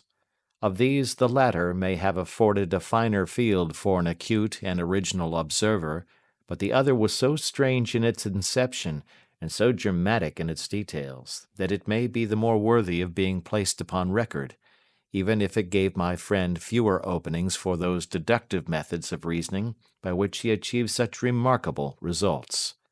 The story has, I believe, been told more than once in the newspapers, but, like all such narratives, its effect is much less striking when set forth en bloc in a single half-column of print than when the facts slowly evolve before your own eyes, and the mystery clears gradually away as each new discovery furnishes a step which leads on to the complete truth.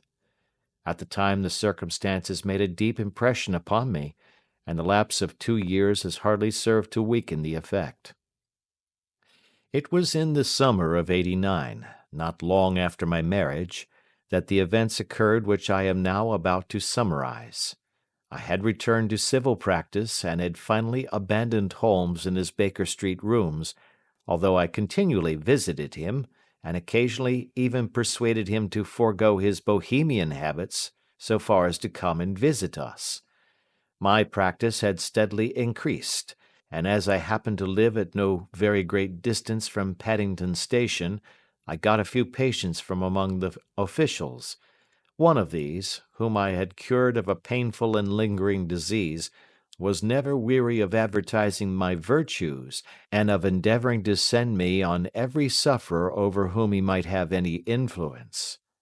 One morning, at a little before 7 o'clock, I was awakened by the maid tapping at the door to announce that 2 men had come from Paddington and were waiting in the consulting room. I dressed hurriedly, for I knew by experience that railway cases were seldom trivial, and hastened downstairs. As I descended, my old ally, the guard, came out of the room and closed the door tightly behind him. "I've got him here," he whispered, jerking his thumb over his shoulder. "He's all right." "What is it, then?" I asked, for his manner suggested that it was some strange creature which he had caged up in my room. "It's a new patient," he whispered. "I thought I'd bring him round myself. Then he couldn't slip away. There he is, all safe and sound. I must go now, doctor. I have my duties just the same as you." And off he went, this trusty toot, without even giving me time to thank him. I entered my consulting room and found a gentleman seated by the table. He was quietly dressed in a suit of heather tweed, with a soft cloth cap which he had laid down upon my books.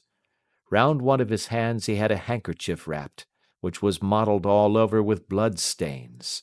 He was young, not more than 25, I should say, with a strong masculine face, but he was exceedingly pale, and gave me the impression of a man who was suffering from some strong agitation, which it took all his strength of mind to control. "I am sorry to knock you up so early, doctor," said he, "but I have had a very serious accident during the night. I came in by train this morning, and on inquiring at Paddington as to where I might find a doctor, a worthy fellow very kindly escorted me here. I gave the maid a card, but I see that she has left it upon the side table." I took it up and glanced at it. Mr. Victor Hatherley, Hydraulic Engineer, 16A, Victoria Street, 3rd floor. That was the name, style, and abode of my morning visitor. "I regret that I have kept you waiting," said I, sitting down in my library chair. "You are fresh from a night journey, I understand, which is in itself a monotonous occupation." "Oh, my night could not be called monotonous," said he, and laughed. He laughed very heartily, with a high, ringing note, leaning back in his chair and shaking his sides. All my medical instincts rose up against that laugh. "Stop it!" I cried. "Pull yourself together!" And I poured out some water from a carafe. It was useless, however. He was off in one of those hysterical outbursts which come upon a strong nature when some great crisis is over and gone. Presently he came to himself once more, very weary and pale-looking. "I have been making a fool of myself," he gasped. "Not at all. Drink this."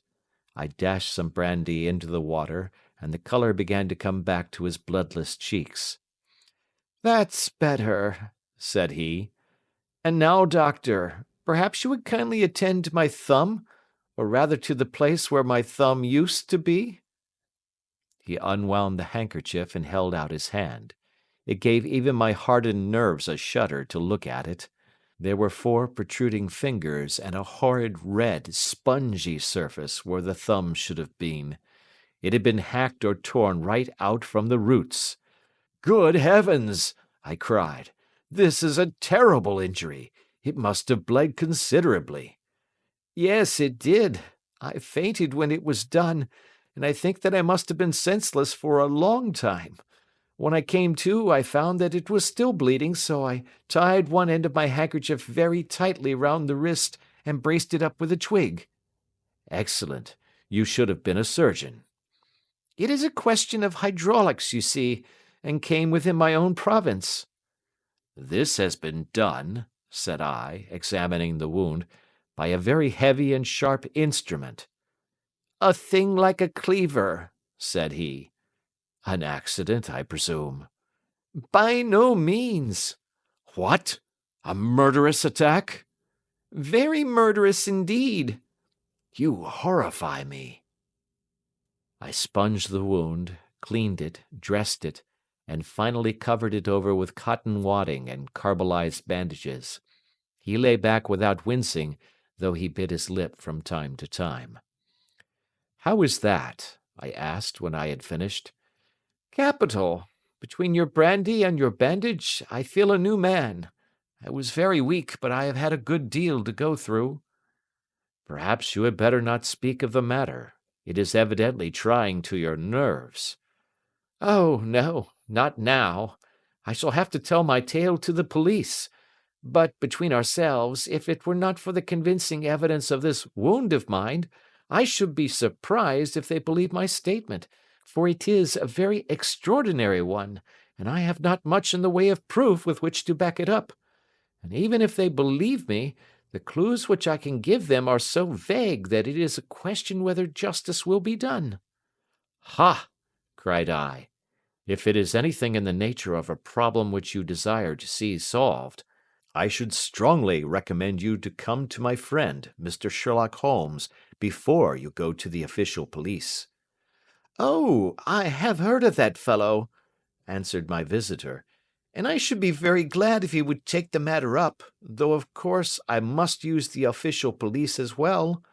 Would you give me an introduction to him?" "I'll do better. I'll take you round to him myself." "I should be immensely obliged to you."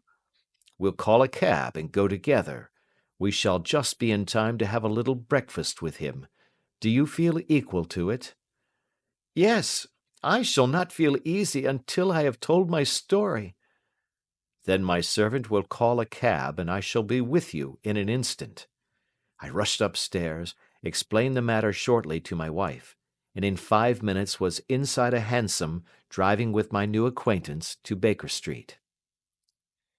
Sherlock Holmes was, as I expected, lounging about his sitting room in his dressing gown, reading the agony column of the Times and smoking his before breakfast pipe, which was composed of all the plugs and dottles left from his smokes of the day before, all carefully dried and collected on the corner of the mantelpiece. He received us in his quietly genial fashion, ordered fresh rashers and eggs, and joined us in a hearty meal. When it was concluded he settled our new acquaintance upon the sofa, placed a pillow beneath his head, and laid a glass of brandy and water within his reach. "It is easy to see that your experience has been no common one, Mr. Hatherley," said he. "Pray lie down there and make yourself absolutely at home. Tell us what you can, but stop when you are tired and keep up your strength with a little stimulant." "Thank you," said my patient, "but I have felt another man since the doctor bandaged me, and I think that your breakfast has completed the cure. I shall take up as little of your valuable time as possible, so I shall start at once upon my peculiar experiences." Holmes sat in his big armchair with the weary, heavy-lidded expression which veiled his keen and eager nature, while I sat opposite to him, and we listened in silence to the strange story which our visitor detailed to us. "You must know," said he, "that I am an orphan and a bachelor, residing alone in lodgings in London. By profession I am a hydraulic engineer, and I have had considerable experience of my work during the 7 years that I was apprenticed to Venner and Matheson, the well-known firm of Greenwich. 2 years ago, having served my time, and having also come into a fair sum of money through my poor father's death, I determined to start in business for myself, and took professional chambers in Victoria Street. I suppose that everyone finds his first independent start in business a dreary experience. To me, it has been exceptionally so. During 2 years I have had 3 consultations and 1 small job, and that is absolutely all that my profession has brought me. My gross takings amount to £27 10s. Every day, from 9 in the morning until 4 in the afternoon, I waited in my little den, until at last my heart began to sink, and I came to believe that I should never have any practice at all. Yesterday, however, just as I was thinking of leaving the office, my clerk entered to say there was a gentleman waiting, who wished to see me upon business. He brought up a card, too, with the name of Colonel Lysander Stark engraved upon it. Close at his heels came the colonel himself, a man rather over the middle size, but of an exceeding thinness. I do not think that I have ever seen so thin a man. His whole face sharpened away into nose and chin, and the skin of his cheeks was drawn quite tense over his outstanding bones. Yet this emaciation seemed to be his natural habit, and due to no disease, for his eye was bright, his step brisk, and his bearing assured. He was plainly but neatly dressed, and his age, I should judge, would be nearer 40 than 30. "Mr. Hatherley," said he, with something of a German accent, "you have been recommended to me, Mr. Hatherley, as being a man who is not only proficient in his profession, but is also discreet and capable of preserving a secret." I bowed, feeling as flattered as any young man would at such an address. "May I ask who it was who gave me so good a character?" "Well, perhaps it is better that I should not tell you that just at this moment. I have it from the same source that you are both an orphan and a bachelor, and are residing alone in London."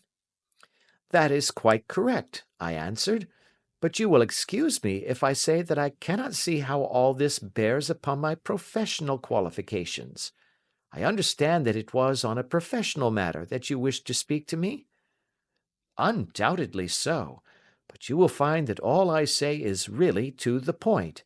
I have a professional commission for you, but absolute secrecy is quite essential. Absolute secrecy, you understand, and of course we may expect that more from a man who is alone than from one who lives in the bosom of his family." "If I promise to keep a secret," said I, "you may absolutely depend upon my doing so." He looked very hard at me as I spoke, and it seemed to me that I had never seen so suspicious and questioning an eye. "Do you promise, then?" said he at last. "Yes, I promise." "Absolute and complete silence before, during, and after? No reference to the matter at all, either in word or writing?" "I have already given you my word." Very good." He suddenly sprang up, and darting like lightning across the room, he flung open the door. The passage outside was empty. "That's all right," said he, coming back. "I know that clerks are sometimes curious as to their master's affairs. Now we can talk in safety." He drew up his chair very close to mine, and began to stare at me again with the same questioning and thoughtful look. A feeling of repulsion and of something akin to fear had begun to rise within me at the strange antics of this fleshless man. Even my dread of losing a client could not restrain me from showing my impatience. "I beg that you will state your business, sir," said I. "My time is of value." Heaven forgive me for that last sentence, but the words came to my lips. "How would 50 guineas for a night's work suit you?" he asked. "Most admirably." "I say a night's work, but an hour's would be nearer the mark. I simply want your opinion about a hydraulic stamping machine which has got out of gear. If you show us what is wrong, we shall soon set it right ourselves. What do you think of such a commission as that?" "The work appears to be light and the pay munificent." "Precisely so. We shall want you to come tonight by the last train." "Where to?" "To Iford in Berkshire. It is a little place near the borders of Oxfordshire, and within 7 miles of Reading. There is a train from Paddington which would bring you there at about 11:15. "Very good." "I shall come down in a carriage to meet you." "There is a drive, then?" "Yes, our little place is quite out in the country. It is a good 7 miles from Iford station." "Then we can hardly get there before midnight. I suppose there would be no chance of a train back. I should be compelled to stop the night." "Yes, we could easily give you a shakedown." That is very awkward. Could I not come at some more convenient hour? We have judged it best that you should come late. It is to recompense you for any inconvenience that we are paying to you, a young and unknown man, a fee which would buy an opinion from the very heads of your profession. Still, of course, if you would like to draw out of the business, there is plenty of time to do so. I thought of the 50 guineas, and of how useful they would be to me. "Not at all," said I. "I shall be very happy to accommodate myself to your wishes. I should like, however, to understand a little more clearly what it is that you wish me to do." "Quite so. It is very natural that the pledge of secrecy which we have exacted from you should have aroused your curiosity. I have no wish to commit you to anything without your having it all laid before you. I suppose that we are absolutely safe from eavesdroppers?" "Entirely." "Then the matter stands thus. You are probably aware that Fuller's earth is a valuable product, and that it is only found in 1 or 2 places in England?" "I have heard so." "Some little time ago I bought a small place, a very small place, within 10 miles of Reading. I was fortunate enough to discover that there was a deposit of Fuller's earth in one of my fields. On examining it, however, I found that this deposit was a comparatively small one, and that it formed a link between 2 very much larger ones upon the right and left, both of them, however, in the grounds of my neighbours. These good people were absolutely ignorant that their land contained that which was quite as valuable as a gold mine. Naturally, it was to my interest to buy their land before they discovered its true value, but unfortunately I had no capital by which I could do this. I took a few of my friends into the secret, however, and they suggested that we should quietly and secretly work our own little deposit, and that in this way we should earn the money which would enable us to buy the neighbouring fields. This we have now been doing for some time, and in order to help us in our operations, we erected a hydraulic press. This press, as I have already explained, has got out of order, and we wish your advice upon the subject. We guard our secret very jealously, however, and if it once became known that we had hydraulic engineers coming to our little house, it would soon rouse inquiry, and then, if the facts came out, it would be good-bye to any chance of getting these fields and carrying out our plans. That is why I have made you promise me that you will not tell a human being that you are going to Eyford tonight. I hope that I make it all plain?" "I quite follow you," said I. "The only point which I could not quite understand was, what use you could make of a hydraulic press in excavating fuller's earth, which, as I understand, is dug out like gravel from a pit." "Ah," said he carelessly, "we have our own process. We compress the earth into bricks, so as to remove them without revealing what they are. But that is a mere detail. I have taken you fully into my confidence now, Mr. Hatherley, and I have shown you how I trust you." He rose as he spoke. "I shall expect you, then, at Eyford at 11:15. "I shall certainly be there." And not a word to a soul. He looked at me with a last long, questioning gaze, and then, pressing my hand in a cold, dank grasp, he hurried from the room. Well, when I came to think it all over in cool blood, I was very much astonished, as you may both think, at this sudden commission which has been entrusted to me. On the one hand, of course, I was glad, for the fee was at least tenfold what I should have asked had I set a price upon my own services, and it was possible that this order might lead to other ones. On the other hand, the face and manner of my patron had made an unpleasant impression upon me, and I could not think that his explanation of the fuller's earth was sufficient to explain the necessity of my coming at midnight, and his extreme anxiety lest I should tell any one of my errand.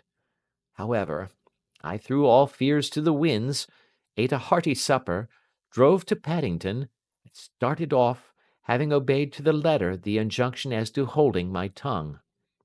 At Reading, I had to change not only my carriage but my station. However, I was in time for the last train to Eyford, and I reached the little dim-lit station after 11 o'clock. I was the only passenger who got out there, and there was no one upon the platform save a single sleepy porter with a lantern. As I passed out through the wicket gate, however, I found my acquaintance of the morning waiting in the shadow upon the other side.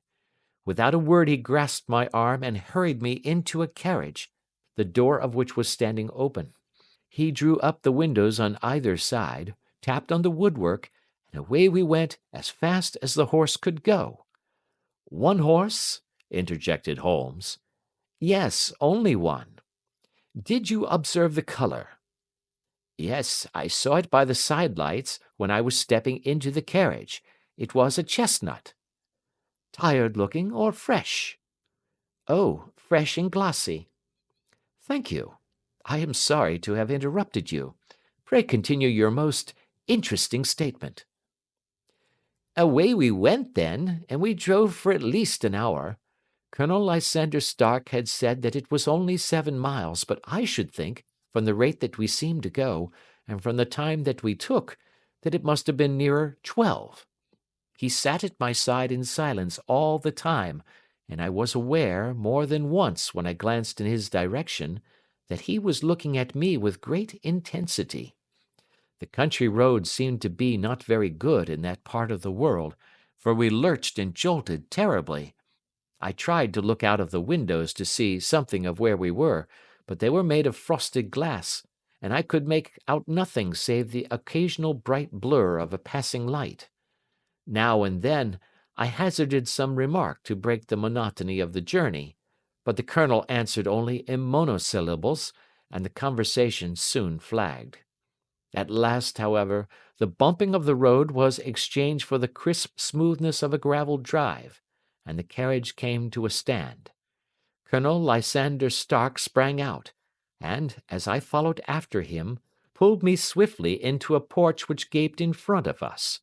We stepped, as it were, right out of the carriage and into the hall, so that I failed to catch the most fleeting glance of the front of the house. The instant that I had crossed the threshold, the door slammed heavily behind us, and I heard faintly the rattle of the wheels as the carriage drove away. It was pitch dark inside the house, and the Colonel fumbled about looking for matches and muttering under his breath. Suddenly a door opened at the other end of the passage, and a long, golden bar of light shot out in our direction. It grew broader, and a woman appeared with a lamp in her hand, which she held above her head, pushing her face forward and peering at us. I could see that she was pretty, and from the gloss with which the light shone upon her dark dress, I knew that it was a rich material. She spoke a few words in a foreign tongue, in a tone as though asking a question, and when my companion answered in a gruff monosyllable, she gave such a start that the lamp nearly fell from her hand. Colonel Stark went up to her, whispered something in her ear, and then, pushing her back into the room from whence she had come, he walked towards me again with the lamp in his hand. "Perhaps you will have the kindness to wait in this room for a few minutes," said he, throwing open another door. It was a quiet, little, plainly furnished room, with a round table in the centre, on which several German books were scattered. Colonel Stark laid down the lamp on the top of a harmonium beside the door. "I shall not keep you waiting an instant," said he, and vanished into the darkness. I glanced at the books upon the table, and in spite of my ignorance of German I could see that 2 of them were treatises on science, the others being volumes of poetry. Then I walked across to the window, hoping that I might catch some glimpse of the countryside, but an oak shutter, heavily barred, was folded across it. It was a wonderfully silent house. There was an old clock ticking loudly somewhere in the passage, but otherwise everything was deadly still. A vague feeling of uneasiness began to steal over me. Who were these German people, and what were they doing living in this strange, out-of-the-way place? And where was the place? I was 10 miles or so from Eyford, that was all I knew, but whether north, south, east, or west, I had no idea. For that matter, Reading, and possibly other large towns, were within that radius, so the place might not be so secluded after all. Yet it was quite certain, from the absolute stillness, that we were in the country. I paced up and down the room, humming a tune under my breath to keep up my spirits, and feeling that I was thoroughly earning my 50-guinea fee. Suddenly, without any preliminary sound in the midst of the utter stillness, the door of my room swung slowly open. The woman was standing in the aperture, the darkness of the hall behind her, the yellow light from my lamp beating upon her eager and beautiful face. I could see at a glance that she was sick with fear, and the sight sent a chill to my own heart. She held up one shaking finger to warn me to be silent, and she shot a few whispered words of broken English at me, her eyes glancing back, like those of a frightened horse, into the gloom behind her. "I would go," said she, trying hard, as it seemed to me, to speak calmly. "I would go. I should not stay here. There is no good for you to do." "But, madam," said I have not yet done what I came for. I cannot possibly leave until I have seen the machine." "It is not worth your while to wait," she went on. "You can pass through the door, no one hinders." And then, seeing that I smiled and shook my head, she suddenly threw aside her constraint and made a step forward, with her hands wrung together. "For the love of heaven," she whispered, "get away from here before it is too late." But I am somewhat headstrong by nature, and the more ready to engage in an affair when there is some obstacle in the way. I thought of my 50-guinea fee, of my wearisome journey, and of the unpleasant night which seemed to be before me. Was it all to go for nothing? Why should I slink away without having carried out my commission, and without the payment which was my due? This woman might, for all I knew, be a monomaniac. With a stout bearing, therefore, though her manner had shaken me more than I cared to confess, I still shook my head, and declared my intention of remaining where I was. She was about to renew her entreaties when a door slammed overhead, and the sound of several footsteps was heard upon the stairs. She listened for an instant, threw up her hands with a despairing gesture, and vanished as suddenly and as noiselessly as she had come. The newcomers were Colonel Lysander Stark and a short, thick man with a chinchilla beard growing out of the creases of his double chin, who was introduced to me as Mr. Ferguson. "This is my secretary and manager," said the colonel. "By the way, I was under the impression that I left this door shut just now. I fear that you have felt the draught." "On the contrary," said I opened the door myself because I felt the room to be a little close." He shot one of his suspicious looks at me. "Perhaps we had better proceed to business, then," said he. "Mr. Ferguson and I will take you up to see the machine." "I had better put my hat on, I suppose." "Oh, no, it is in the house." "What? You dig fuller's earth in the house?" "No, no, this is only where we compress it. But never mind that. All we wish you to do is to examine the machine and to let us know what is wrong with it." We went upstairs together, the colonel first with the lamp, the fat manager and I behind him. It was a labyrinth of an old house, with corridors, passages, narrow winding staircases, and little low doors, the thresholds of which were hollowed out by the generations who had crossed them. There were no carpets and no signs of any furniture above the ground floor, while the plaster was peeling off the walls, and the damp was breaking through in green, unhealthy blotches. I tried to put on as unconcerned an air as possible, but I had not forgotten the warnings of the lady, even though I disregarded them, and I kept a keen eye upon my two companions. Ferguson appeared to be a morose and silent man, but I could see from the little that he said that he was at least a fellow countryman. Colonel Lysander Stark stopped at last before a low door, which he unlocked. Within was a small, square room, in which the three of us could hardly get at one time. Ferguson remained outside, and the colonel ushered me in. "We are now," said he, "actually within the hydraulic press, and it would be a particularly unpleasant thing for us if anyone were to turn it on. The ceiling of this small chamber is really the end of the descending piston, and it comes down with the force of many tons upon this metal floor. There are small lateral columns of water outside which receive the force, and which transmit and multiply it in the manner which is familiar to you. The machine goes readily enough, but there is some stiffness in the working of it, and it has lost a little of its force. Perhaps you will have the goodness to look it over, and to show us how we can set it right." I took the lamp from him, and I examined the machine very thoroughly. It was, indeed, a gigantic one, and capable of exercising enormous pressure.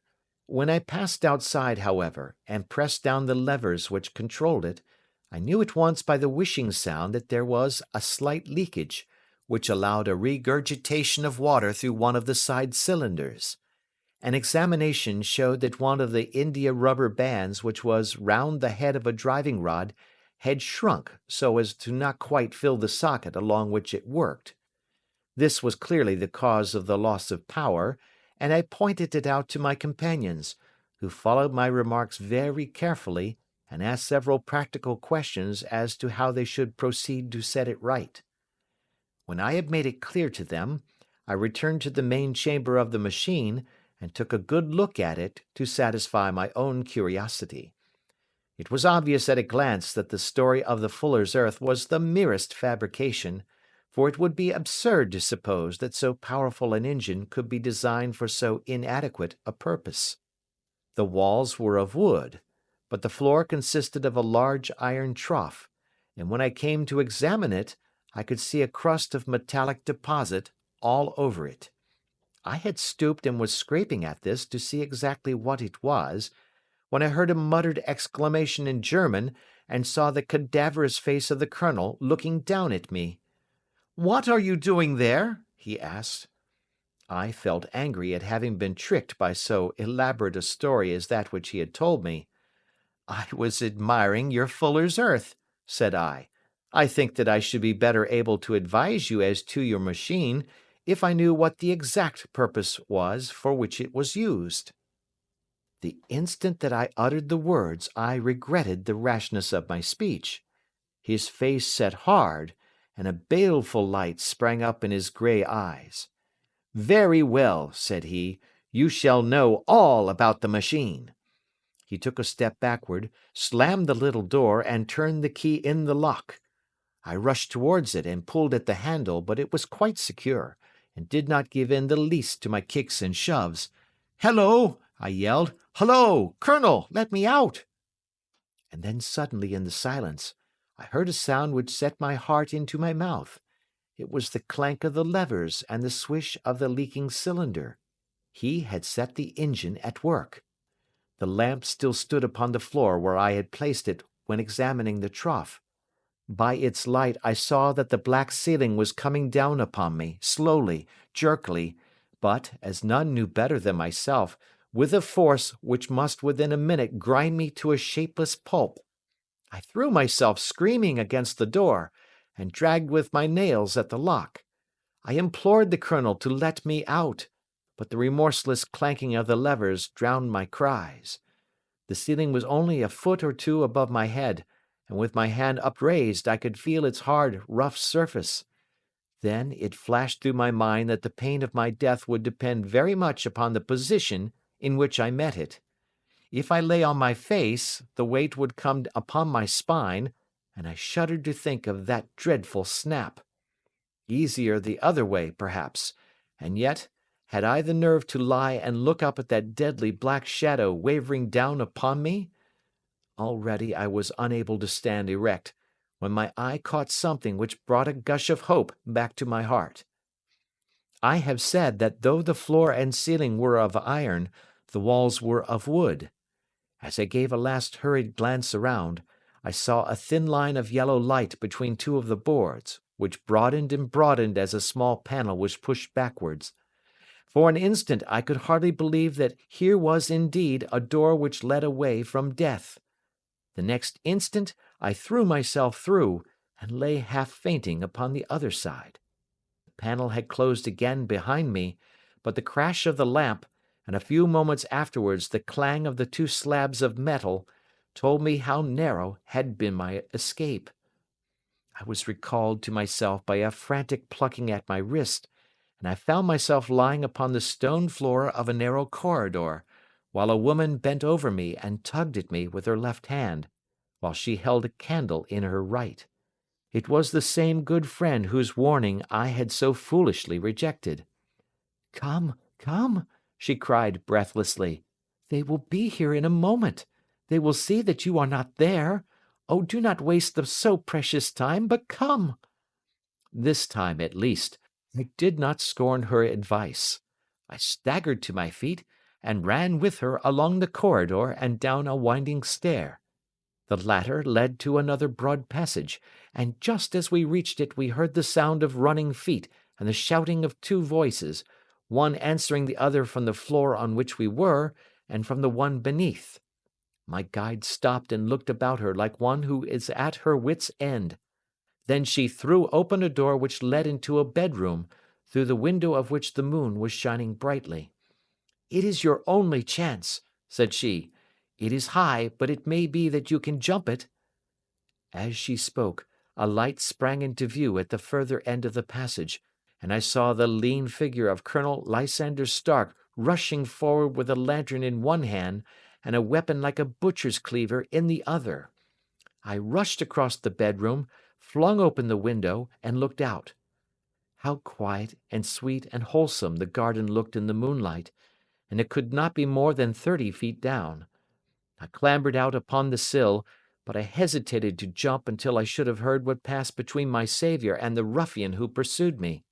If she were ill used, then at any risks I was determined to go back to her assistance.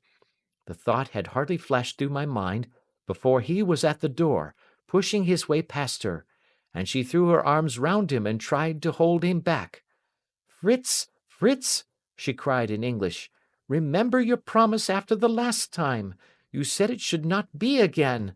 He will be silent. Oh, he will be silent." "You are mad, Elise," he shouted, struggling to break away from her. "You will be the ruin of us. He has seen too much. Let me pass, I say." He dashed her to one side, and rushing to the window, cut at me with his heavy weapon.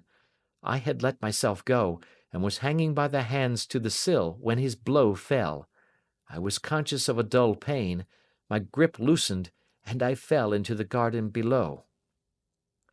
I was shaken, but not hurt by the fall, so I picked myself up and rushed off among the bushes as hard as I could run, for I understood that I was far from being out of danger yet. Suddenly, however, as I ran, a deadly dizziness and sickness came over me. I glanced down at my hand, which was throbbing painfully, and then for the first time saw that my thumb had been cut off, and that the blood was pouring from my wound. I endeavoured to tie my handkerchief round it, but there came a sudden buzzing in my ears, and next moment I fell in a dead faint among the rose bushes. How long I remained unconscious, I cannot tell. It must have been a very long time, for the moon had sunk, and a bright morning was breaking when I came to myself. My clothes were all sodden with dew, and my coat sleeve was drenched with blood from my wounded thumb. The smarting of it recalled in an instant all the particulars of my night's adventure, and I sprang to my feet with the feeling that I might hardly yet be safe from my pursuers.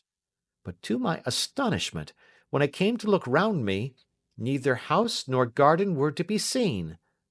I had been lying in an angle of the hedge close by the highroad, and just a little lower down was a long building, which proved, upon my approaching it, to be the very station at which I had arrived upon the previous night. Were it not for the ugly wound upon my hand, all that had passed during those dreadful hours might have been an evil dream. Half dazed, I went into the station and asked about the morning train. There would be one to Reading in less than an hour. The same porter was on duty, I found, as had been there when I arrived. I inquired of him whether he had ever heard of Colonel Lysander Stark. The name was strange to him. Had he observed a carriage the night before waiting for me?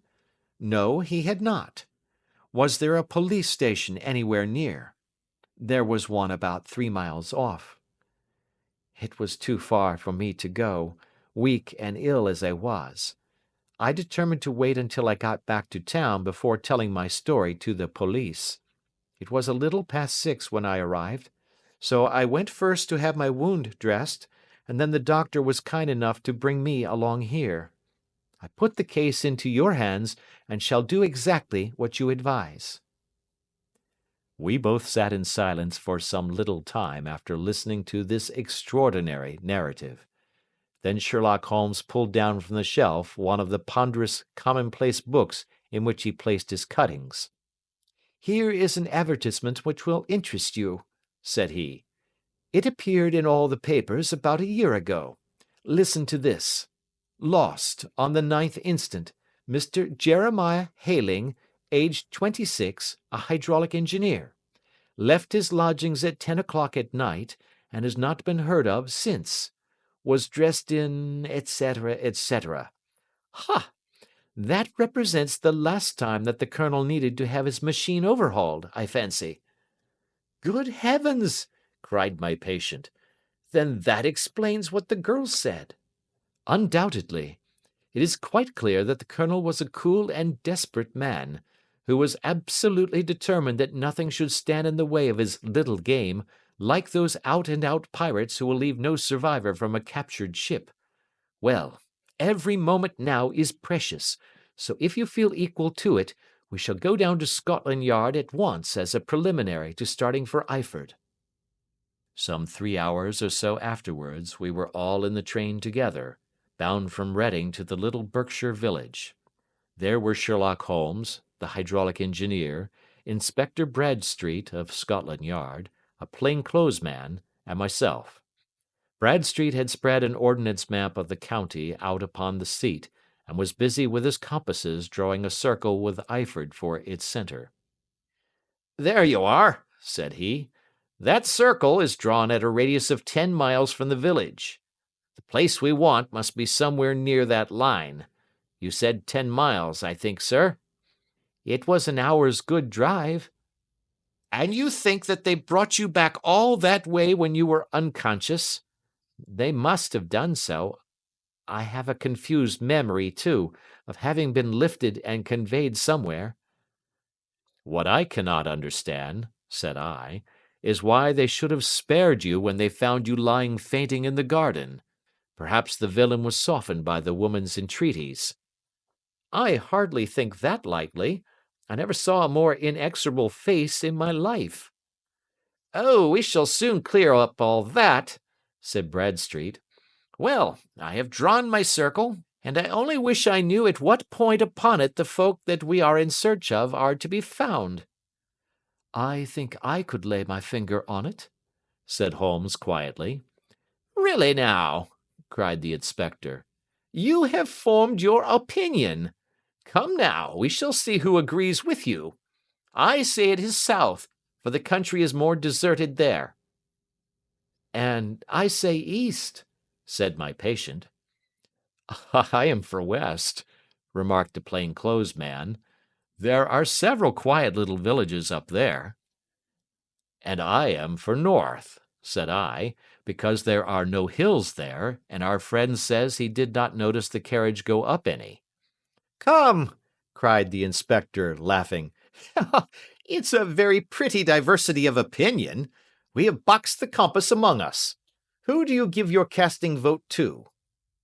You are all wrong. But we can't all be. Oh, yes, you can. This is my point. He placed his finger in the center of the circle. This is where we shall find them. But the 12-mile drive? Gasped Hatherley. 6 out and 6 back. Nothing simpler. You say yourself that the horse was fresh and glossy when you got in. How could it be that it had gone 12 miles over heavy roads? Indeed, it is a likely ruse enough, observed Bradstreet thoughtfully. Of course, there can be no doubt as to the nature of this gang. None at all, said Holmes. They are coiners on a large scale, and have used the machine to form the amalgam which has taken the place of silver. We have known for some time that a clever gang was at work, said the inspector. They have been turning out half-crowns by the thousand. We even traced them as far as Reading, but could get no farther, for they had covered their traces in a way that showed that they were very old hands. But now, thanks to this lucky chance, I think that we have got them right enough. But the inspector was mistaken, for those criminals were not destined to fall into the hands of justice. As we rolled into Eyford Station, we saw a gigantic column of smoke which streamed up from behind a small clump of trees in the neighbourhood, and hung like an immense ostrich feather over the landscape. "A house on fire?" asked Bradstreet, as the train steamed off again on its way. "Yes, sir," said the station-master. "When did it break out?" "I hear that it was during the night, sir, but it has got worse, and the whole place is in a blaze." "Whose house is it?" "Dr. Betcher's." "Tell me," broke in the engineer, "is Dr. Betcher a German, very thin, with a long, sharp nose?" The station-master laughed heartily. "No, sir. Dr. Betcher is an Englishman, and there isn't a man in the parish who has a better lined waistcoat. But he has a gentleman staying with him, a patient, as I understand, who is a foreigner, and he looks as if a little good Berkshire beef would do him no harm." The station-master had not finished his speech before we were all hastening in the direction of the fire. The road topped a low hill, and there was a great widespread whitewashed building in front of us, spouting fire at every chink and window, while in the garden in front 3 fire engines were vainly striving to keep the flames under. "That's it!" cried Hatherley, in intense excitement. "There is the gravel drive, and there are the rose bushes where I lay. That second window is the one that I jumped from." "Well, at least," said Holmes. "You have had your revenge upon them. There can be no question that it was your oil lamp which, when it was crushed in the press, set fire to the wooden walls, though no doubt they were too excited in the chase after you to observe it at the time. Now keep your eyes open in this crowd for your friends of last night, though I very much fear that they are a good 100 miles off by now." And Holmes's fears came to be realized, for from that day to this no word has ever been heard either of the beautiful woman, the sinister German, or the morose Englishman. Early that morning a peasant had met a cart containing several people and some very bulky boxes driving rapidly in the direction of Reading, but there all traces of the fugitives disappeared, and even Holmes's ingenuity failed ever to discover the least clue as to their whereabouts. The firemen had been much perturbed at the strange arrangements which they had found within, and still more so by discovering a newly severed human thumb upon a window-sill of the second floor. About sunset, however, their efforts were at last successful, and they subdued the flames, but not before the roof had fallen in, and the whole place been reduced to such absolute ruin that, save some twisted cylinders and iron piping, not a trace remained of the machinery which had cost our unfortunate acquaintance so dearly. Large masses of nickel and of tin were discovered stored in an outhouse, but no coins were to be found, which may have explained the presence of those bulky boxes which have been already referred to. How our hydraulic engineer had been conveyed from the garden to the spot where he recovered his senses might have remained forever a mystery were it not for the soft mould, which told us a very plain tale. He had evidently been carried down by two persons, one of whom had remarkably small feet, and the other unusually large ones. On the whole, it was most probable that the silent Englishman, being less bold or less murderous than his companion, had assisted the woman to bear the unconscious man out of the way of danger. "Well," said our engineer ruefully, as we took our seats to return once more to London, "it has been a pretty business for me. I have lost my thumb, and I have lost a 50-guinea fee, and what have I gained?" "Experience," said Holmes, laughing. "Indirectly it may be of value, you know. You have only to put it into words to gain the reputation of being excellent company for the remainder of your existence." Adventure 10. The Adventure of the Noble Bachelor. The Lord St. Simon marriage, and its curious termination, have long ceased to be a subject of interest in those exalted circles in which the unfortunate bridegroom moves, and their more piquant details have drawn the gossips away from this 4-year-old drama. As I have reason to believe, however, that the full facts have never been revealed to the general public, and as my friend Sherlock Holmes had a considerable share in clearing the matter up, I feel that no memoir of him would be complete without some little sketch of this remarkable episode. It was a few weeks before my own marriage, during the days when I was still sharing rooms with Holmes in Baker Street, that he came home from an afternoon stroll to find a letter on the table waiting for him. I had remained indoors all day, for the weather had taken a sudden turn to rain, with high autumnal winds, and the Jezeel bullet which I had brought back in one of my limbs as a relic of my Afghan campaign throbbed with dull persistence. With my body in one easy chair and my legs upon another, I had surrounded myself with a cloud of newspapers until at last, saturated with the news of the day, I tossed them all aside and lay listless, watching the huge crest and monogram upon the envelope upon the table, and wondering lazily who my friend's noble correspondent could be. "Here is a very fashionable epistle," I remarked as he entered. "Your morning letters, if I remember right, were from a fishmonger and a tide-waiter." "Yes, my correspondence has certainly the charm of variety," he answered, smiling, "and the humbler are usually the more interesting. This looks like one of those unwelcome social summonses which call upon a man either to be bored or to lie." He broke the seal and glanced over the contents. Oh, come, it may prove to be something of interest after all. Not social, then? No, distinctly professional. And from a noble client? One of the highest in England. My dear fellow, I congratulate you. I assure you, Watson, without affectation, that the status of my client is a matter of less moment to me than the interest of his case.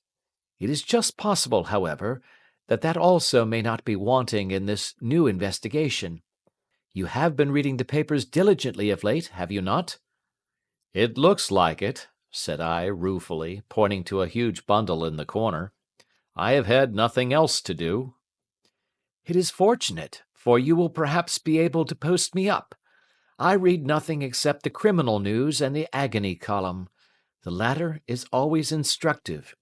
But if you have followed recent events so closely, you must have read about Lord St. Simon and his wedding? Oh, yes, with the deepest interest. That is well. The letter which I hold in my hand is from Lord St. Simon. I will read it to you, and in return you must turn over these papers and let me have whatever bears upon the matter. This is what he says. My dear Mr. Sherlock Holmes, Lord Backwater tells me that I may place implicit reliance upon your judgment and discretion. I have determined, therefore, to call upon you and to consult you in reference to the very painful event which has occurred in connection with my wedding. Mr. Lestrade, of Scotland Yard, is acting already in the matter, but he assures me that he sees no objection to your cooperation, and that he even thinks that it might be of some assistance. I will call at 4 o'clock in the afternoon, and should you have any other engagement at that time, I hope that you will postpone it, as this matter is of paramount importance. Yours faithfully, St. Simon. It is dated from Grosvenor Mansions, written with a quill pen, and the noble lord has had the misfortune to get a smear of ink upon the outer side of his right little finger, remarked Holmes as he folded up the epistle. He says 4 o'clock. It is 3 now. He will be here in an hour. Then I have just time, with your assistance, to get clear upon the subject. Turn over those papers and arrange the extracts in their order of time, while I take a glance as to who our client is. He picked a red-covered volume from a line of books of reference beside the mantelpiece. Here he is, said he, sitting down and flattening out upon his knee. Lord Robert Walsingham de Vere St. Simon, second son of the Duke of Balmoral. Arms, azure, 3 caltrops in chief over a fess sable. Born in 1846. He's 41 years of age, which is mature for marriage. Was Under-Secretary for the Colonies in a late administration. The Duke, his father, was at one time Secretary for Foreign Affairs. They inherit Plantagenet blood by direct descent, and Tudor on the distaff side. Ha! Well, there is nothing very instructive in all this. I think that I must turn to you, Watson, for something more solid. I have very little difficulty in finding what I want, said I, for the facts are quite recent, and the matter struck me as remarkable. I feared to refer them to you, however, as I knew that you had an inquiry on hand and that you disliked the intrusion of other matters. Oh, you mean the little problem of the Grosvenor Square furniture van. That is quite cleared up now, though indeed it was obvious from the first. Pray give me the results of your newspaper selections. Here is the first notice which I can find. It is in the personal column of the Morning Post and dates, as you see, some weeks back. A marriage has been arranged, it says, and will, if rumour is correct, very shortly take place between Lord Robert St. Simon, second son of the Duke of Balmoral, and Miss Hattie Doran, the only daughter of Aloysius Doran, Esquire, of San Francisco, California, USA. That is all. Terse and to the point, remarked Holmes, stretching his long thin legs towards the fire. There was a paragraph amplifying this in one of the society papers of the same week. Ah, here it is. There will soon be a call for protection in the marriage market, for the present free trade principle appears to tell heavily against our home product. One by one the management of the noble houses of Great Britain is passing into the hands of our fair cousins from across the Atlantic. An important addition has been made during the last week to the list of the prizes which have been borne away by these charming invaders. Lord St. Simon, who has shown himself for over 20 years proof against the little god's arrows, has now definitely announced his approaching marriage with Miss Hattie Doran, the fascinating daughter of a California millionaire. Miss Doran, whose graceful figure and striking face attracted much attention at the Westbury House festivities, is an only child, and is currently reported that her dowry will run to considerably over the 6 figures, with expectancies for the future.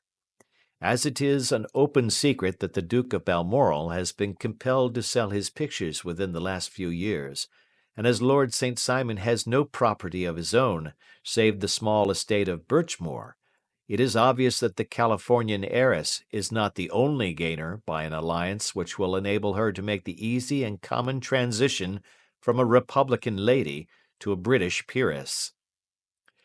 Anything else? Asked Holmes, yawning. Oh, yes, plenty. Then there is another note in the Morning Post to say that the marriage would be an absolutely quiet one, that it would be at St. George's, Hanover Square, that only half a dozen intimate friends would be invited, and that the party would return to the furnished house at Lancaster Gate which has been taken by Mr. Aloysius Doran. 2 days later, that is, on Wednesday last, there is a curt announcement that the wedding had taken place, and that the honeymoon would be passed at Lord Backwater's place near Petersfield. Those are all the notices which appeared before the disappearance of the bride. Before the what? Asked Holmes with a start. The vanishing of the lady. When did she vanish, then? At the wedding breakfast. Indeed. This is more interesting than it promised to be. Quite dramatic, in fact. Yes, it struck me as being a little out of the common. They often vanish before the ceremony, and occasionally during the honeymoon, but I cannot call to mind anything quite so prompt as this. Pray let me have the details. I warn you that they are very incomplete. Perhaps we might make them less so. Such as they are set forth in a single article of a morning paper of yesterday, which I will read to you. It is headed, Singular Occurrence at a Fashionable Wedding. The family of Lord Robert St. Simon has been thrown into the greatest consternation by the strange and painful episodes which have taken place in connection with his wedding.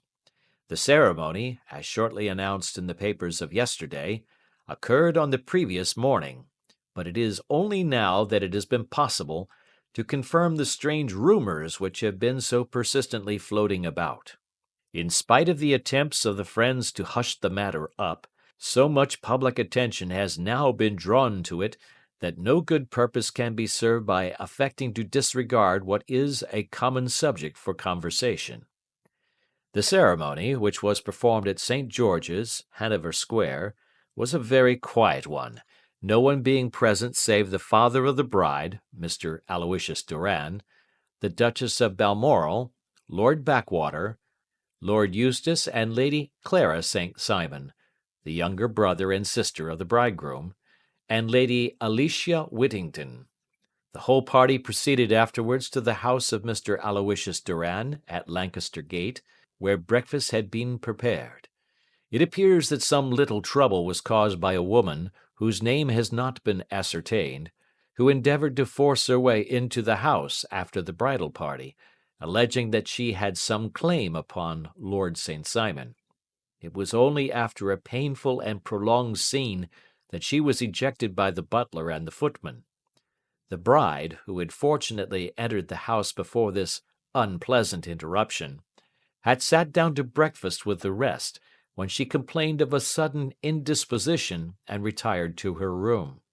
Her prolonged absence having caused some comment, her father followed her, but learned from her maid that she had only come up to her chamber for an instant, caught up an ulster and bonnet, and hurried down to the passage. One of the footmen declared that he had seen a lady leave the house thus apparelled, but had refused to credit that it was his mistress, believing her to be with the company. On ascertaining that his daughter had disappeared, Mr. Aloysius Doran, in conjunction with the bridegroom, instantly put themselves in communication with the police, and very energetic inquiries are being made, which will probably result in a speedy clearing up of this very singular business. Up to a late hour last night, however, nothing had transpired as to the whereabouts of the missing lady. There are rumors of foul play in the matter, and it is said that the police have caused the arrest of the woman who had caused the original disturbance, in the belief that, from jealousy or some other motive, she may have been concerned in the strange disappearance of the bride. And is that all? Only one little item in another of the morning papers, but it is a suggestive one. And it is? That Miss Flora Millar, the lady who had caused the disturbance, has actually been arrested. It appears that she was formerly a danseuse at the Allegro, and that she has known the bridegroom for some years. There are no further particulars, and the whole case is in your hands now, so far as it has been set forth in the public press. And an exceedingly interesting case it appears to be. I would not have missed it for worlds. But there is the ring at the bell, Watson, and as the clock makes it a few minutes after 4, I have no doubt that this will prove to be our noble client. Do not dream of going, Watson, for I very much prefer having a witness, if only as a check to my own memory. Lord Robert St. Simon, announced our page boy, throwing open the door. A gentleman entered, with a pleasant, cultured face, high-nosed and pale, with something perhaps of petulance about the mouth, and with the steady, well-opened eye of a man whose pleasant lot it had ever been to command and to be obeyed. His manner was brisk, and yet his general appearance gave an undue impression of age, for he had a slight forward stoop and a little bend of the knees as he walked. His hair, too, as he swept off his very curly-brimmed hat, was grizzled round the edges and thin upon the top. As to his dress, it was careful to the verge of foppishness, with high collar, black frock-coat, white waistcoat, yellow gloves, patent leather shoes, and light-coloured gaiters. He advanced slowly into the room, turning his head from left to right, and swinging in his right hand the cord which held his golden eyeglasses. "Good day, Lord St. Simon," said Holmes, rising and bowing. "Pray take the basket chair. This is my friend and colleague, Dr. Watson. Draw up a little to the fire, and we will talk this matter over." A most painful matter to me, as you might most readily imagine, Mr. Holmes. I have been cut to the quick. I understand that you have already managed several delicate cases of this sort, sir, though I presume that they were hardly from the same class of society. No, I am descending. I beg pardon? My last client of the sort was a king. Oh, really? I had no idea. And which king? The king of Scandinavia. What? Had he lost his wife? You can understand, said Holmes suavely, that I extend to the affairs of my other clients the same secrecy which I promised to you in yours. Of course, very right, very right. I'm sure I beg pardon. As to my own case, I am ready to give you any information which may assist you in forming an opinion. Thank you. I have already learned all that is in the public prints, nothing more. I presume that I may take it as correct, this article, for example, as to the disappearance of the bride? Lord St. Simon glanced over it. Yes, it is correct, as far as it goes. But it needs a great deal of supplementing before anyone could offer an opinion. I think that I may arrive at my facts most directly by questioning you. Pray do so. When did you first meet Miss Hattie Doran? In San Francisco, a year ago. You were traveling in the States? Yes. Did you become engaged then? No. But you were on a friendly footing. I was amused by her society, and she could see that I was amused. Her father is very rich? He is said to be the richest man on the Pacific slope. And how did he make his money? In mining. He had nothing a few years ago. Then he struck gold, invested it, and came up by leaps and bounds. Now, what is your own impression as to the young lady's, your wife's, character? The nobleman swung his glasses a little faster and stared down into the fire.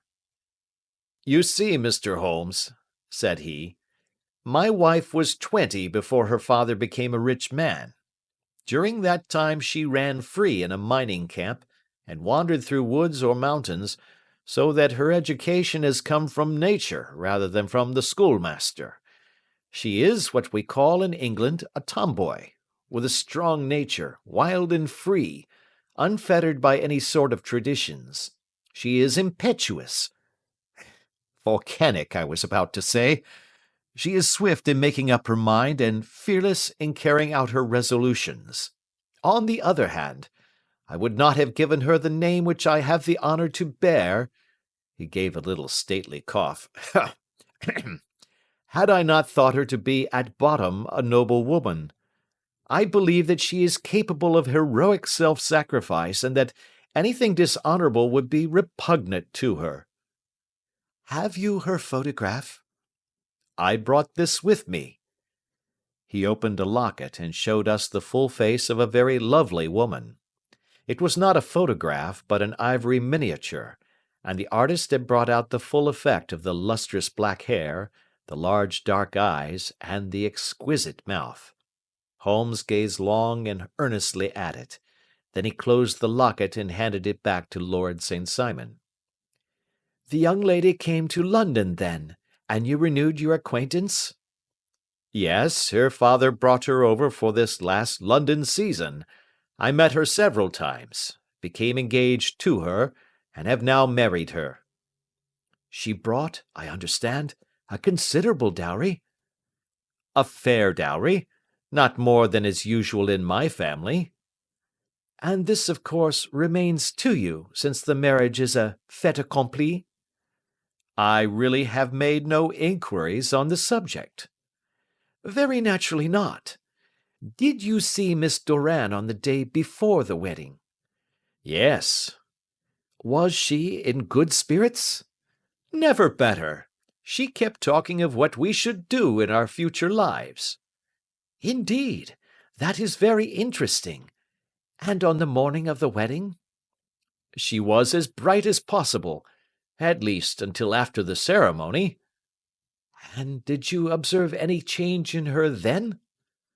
Well, to tell the truth, I saw then the first signs that I had ever seen, that her temper was just a little sharp. The incident, however, was too trivial to relate, and can have no possible bearing upon the case. Pray let us have it for all that. Oh, it is childish. She dropped her bouquet as we went towards the vestry. She was passing the front pew at the time, and it fell over into the pew. There was a moment's delay, but the gentleman in the pew handed it up to her again, and it did not appear to be the worse for the fall. Yet when I spoke to her of the matter, she answered me abruptly, and in the carriage on our way home she seemed absurdly agitated over this trifling cause.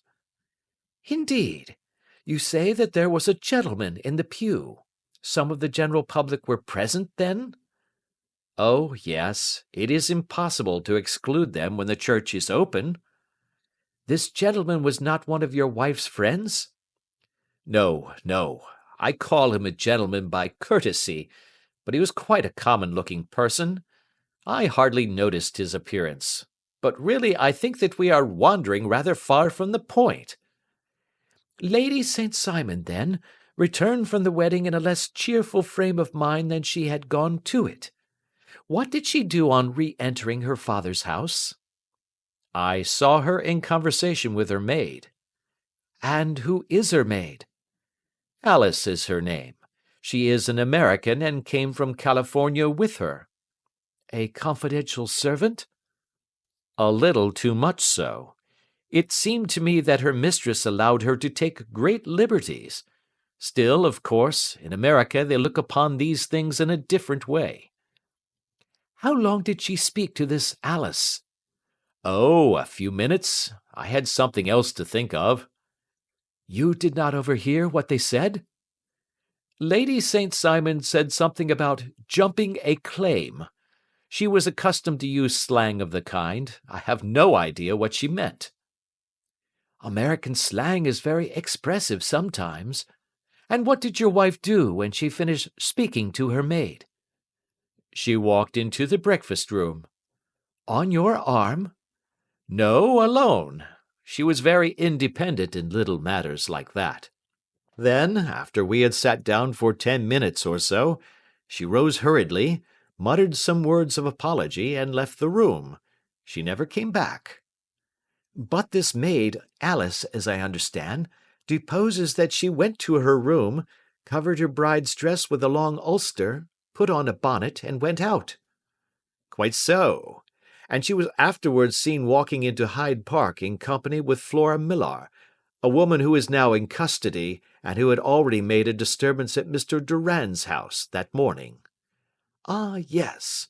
I should like a few particulars as to this young lady, and your relations to her.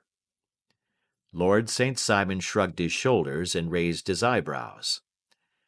We have been on a friendly footing for some years. I may say on a very friendly footing. She used to be at the Allegro. I have not treated her ungenerously, and she had no just cause of complaint against me, but you know what women are, Mr. Holmes. Flora was a dear little thing, but exceedingly hot-headed and devotedly attached to me. She wrote me dreadful letters when she heard that I was about to be married, and to tell the truth, the reason why I had the marriage celebrated so quietly was that I feared lest there might be a scandal in the church.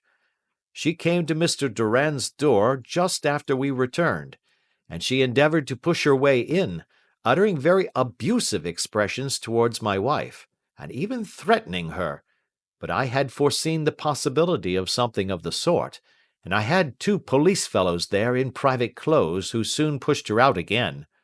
She was quiet when she saw that there was no good in making a row. Did your wife hear all this? No, thank goodness, she did not. And she was seen walking with this very woman afterwards? Yes, that is what Mr. Lestrade of Scotland Yard looks upon as so serious. It is thought that Flora decoyed my wife out and laid some terrible trap for her. Well, it is a possible supposition. You think so, too? I did not say a probable one. But you did not yourself look upon this as likely?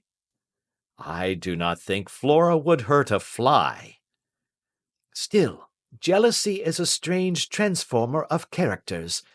Pray, what is your own theory as to what took place? Well, really, I came to seek a theory, not to propound one. I have given you all the facts. Since you ask me, however, I may say that it has occurred to me as possible that the excitement of this affair, the consciousness that she had made so immense a social stride, had the effect of causing some little nervous disturbance in my wife. In short, that she had become suddenly deranged? Well, really, when I consider that she has turned her back, I will not say upon me, but upon so much that many have aspired to without success, I can hardly explain it in any other fashion. Well, certainly that is also a conceivable hypothesis, said Holmes, smiling. And now, Lord St. Simon, I think that I have nearly all my data. May I ask whether you were seated at the breakfast table so that you could see out of the window? We could see the other side of the road and the park. Quite so. Then I do not think that I need to detain you longer.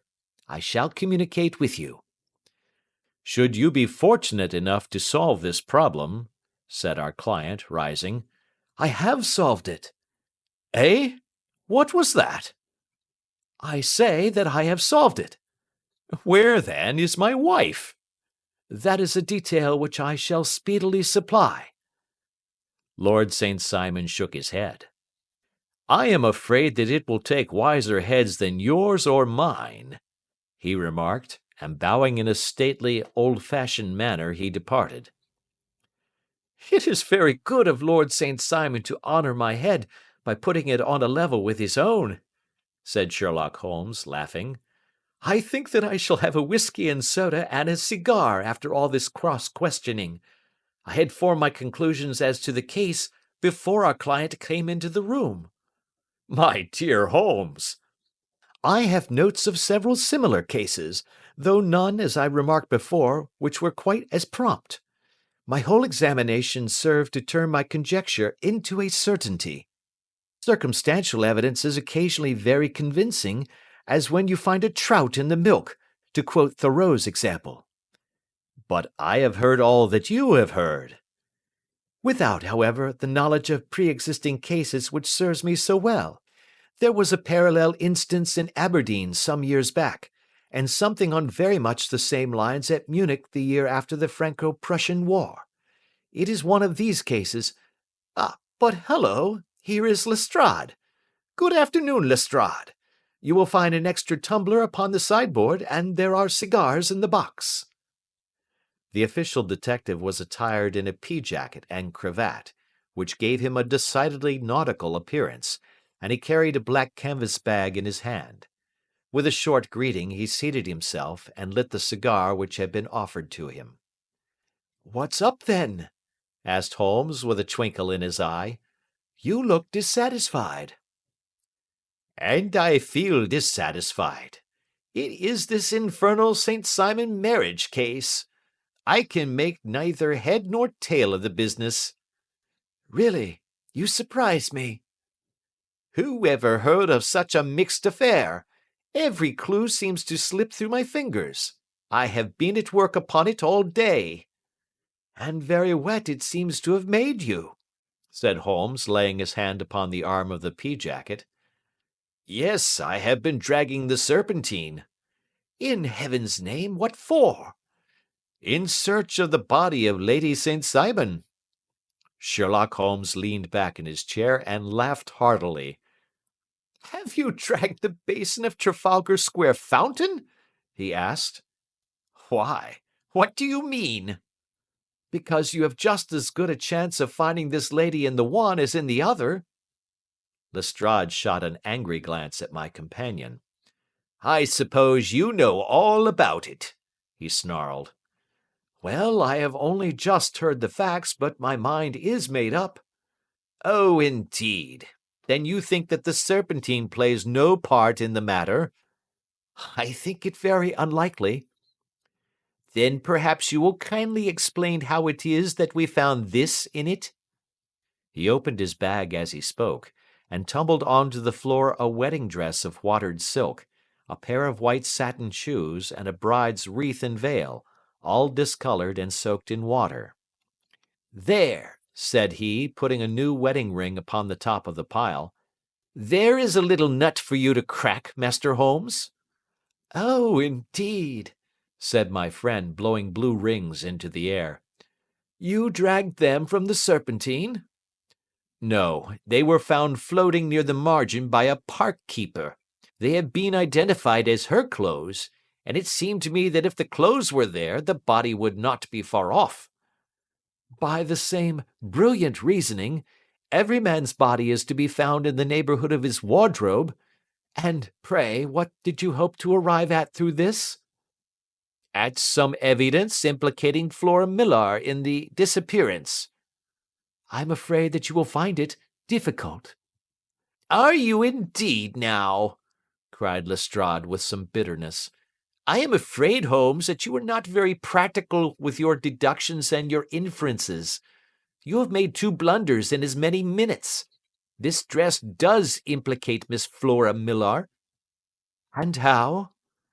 "In the dress is a pocket. In the pocket is a card case. In the card case is a note. And here is the very note." He slapped it down upon the table in front of him. Listen to this. You will see me when all is ready. Come at once. F.H.M. Now, my theory all along has been that Lady St. Simon was decoyed away by Flora Millar, and that she, with confederates no doubt, was responsible for her disappearance. Here, signed with her initials, is the very note which was no doubt quietly slipped into her hand at the door, and which lured her within their reach. Very good, Lestrade, said Holmes, laughing. You really are very fine indeed. Let me see it. He took up the paper in a listless way, but his attention instantly became riveted, and he gave a little cry of satisfaction. This is indeed important, said he. Ha! You find it so? Extremely so. I congratulate you warmly. Lestrade rose in his triumph and bent his head to look. Why, he shrieked, you're looking at the wrong side. On the contrary, this is the right side. The right side? You're mad. Here is the note written in pencil over here. And over here is what appears to be the fragment of a hotel bill, which interests me deeply. There's nothing in it. I looked at it before, said Lestrade. October 4th, rooms 8 shillings, breakfast 2 shillings 6 pence, cocktail 1 shilling, lunch 2 shillings 6 pence, glass sherry 8 pence. I see nothing in that. Very likely not. It is most important all the same. As to the note, it is important also, or at least the initials are, so I congratulate you again. I've wasted time enough, said Lestrade, rising. I believe in hard work and not in sitting by the fire spinning fine theories. Good day, Mr. Holmes, and we shall see which gets to the bottom of the matter first. He gathered up the garments, thrust them into the bag, and made for the door. Just one hint to you, Lestrade, drawled Holmes before his rival vanished. I will tell you the true solution of the matter. Lady St. Simon is a myth. There is not, and there never has been, any such person. Lestrade looked sadly at my companion. Then he turned to me, tapped his forehead 3 times, shook his head solemnly, and hurried away. He had hardly shut the door behind him when Holmes rose to put on his overcoat. There is something in what the fellow says about outdoor work, he remarked. So I think, Watson, that I must leave you to your papers for a little. It was after 5 o'clock when Sherlock Holmes left me, but I had no time to be lonely, for within an hour there arrived a confectioner's man with a very large flat box. This he unpacked with the help of a youth whom he had brought with him, and presently, to my very great astonishment, a quite epicurean little cold supper began to be laid out upon our humble lodging-house mahogany. There were a couple of brace of cold woodcock, a pheasant, a pâté de foie gras pie with a group of ancient and cobwebby bottles.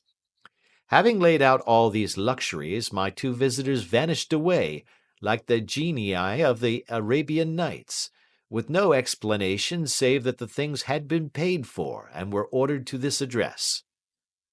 Just before 9 o'clock, Sherlock Holmes stepped briskly into the room. His features were gravely set, but there was a light in his eye which made me think that he had not been disappointed in his conclusions. They have laid the supper, then, he said, rubbing his hands. You seem to expect company. They have laid for 5. Yes, I fancy we may have some company dropping in, said he. I am surprised that Lord St. Simon has not already arrived. Ha! I fancy that I hear his step now upon the stairs. It was indeed our visitor of the afternoon who came bustling in, dangling his glasses more vigorously than ever, and with a very perturbed expression upon his aristocratic features.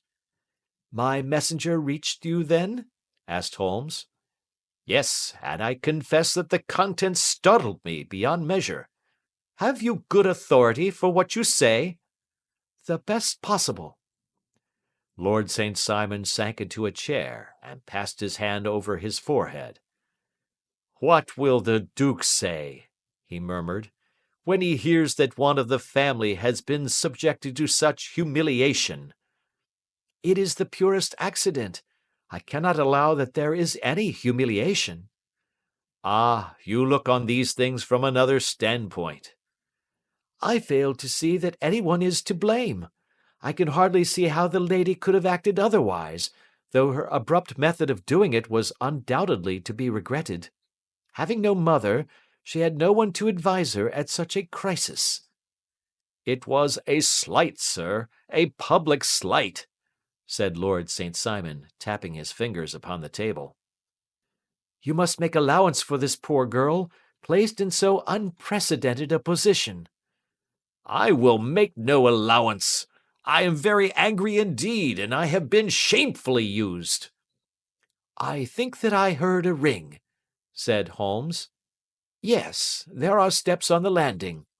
If I cannot persuade you to take a lenient view of the matter, Lord St. Simon, I have brought an advocate here who may be more successful.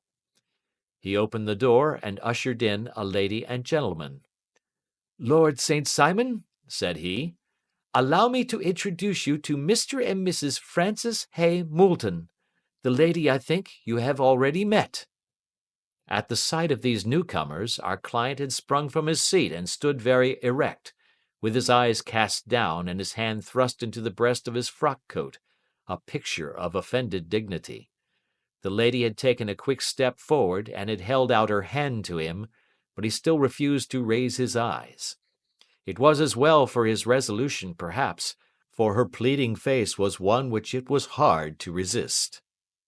"You're angry, Robert," said she. "Well, I guess you have every cause to be." "Pray make no apology to me," said Lord St. Simon bitterly.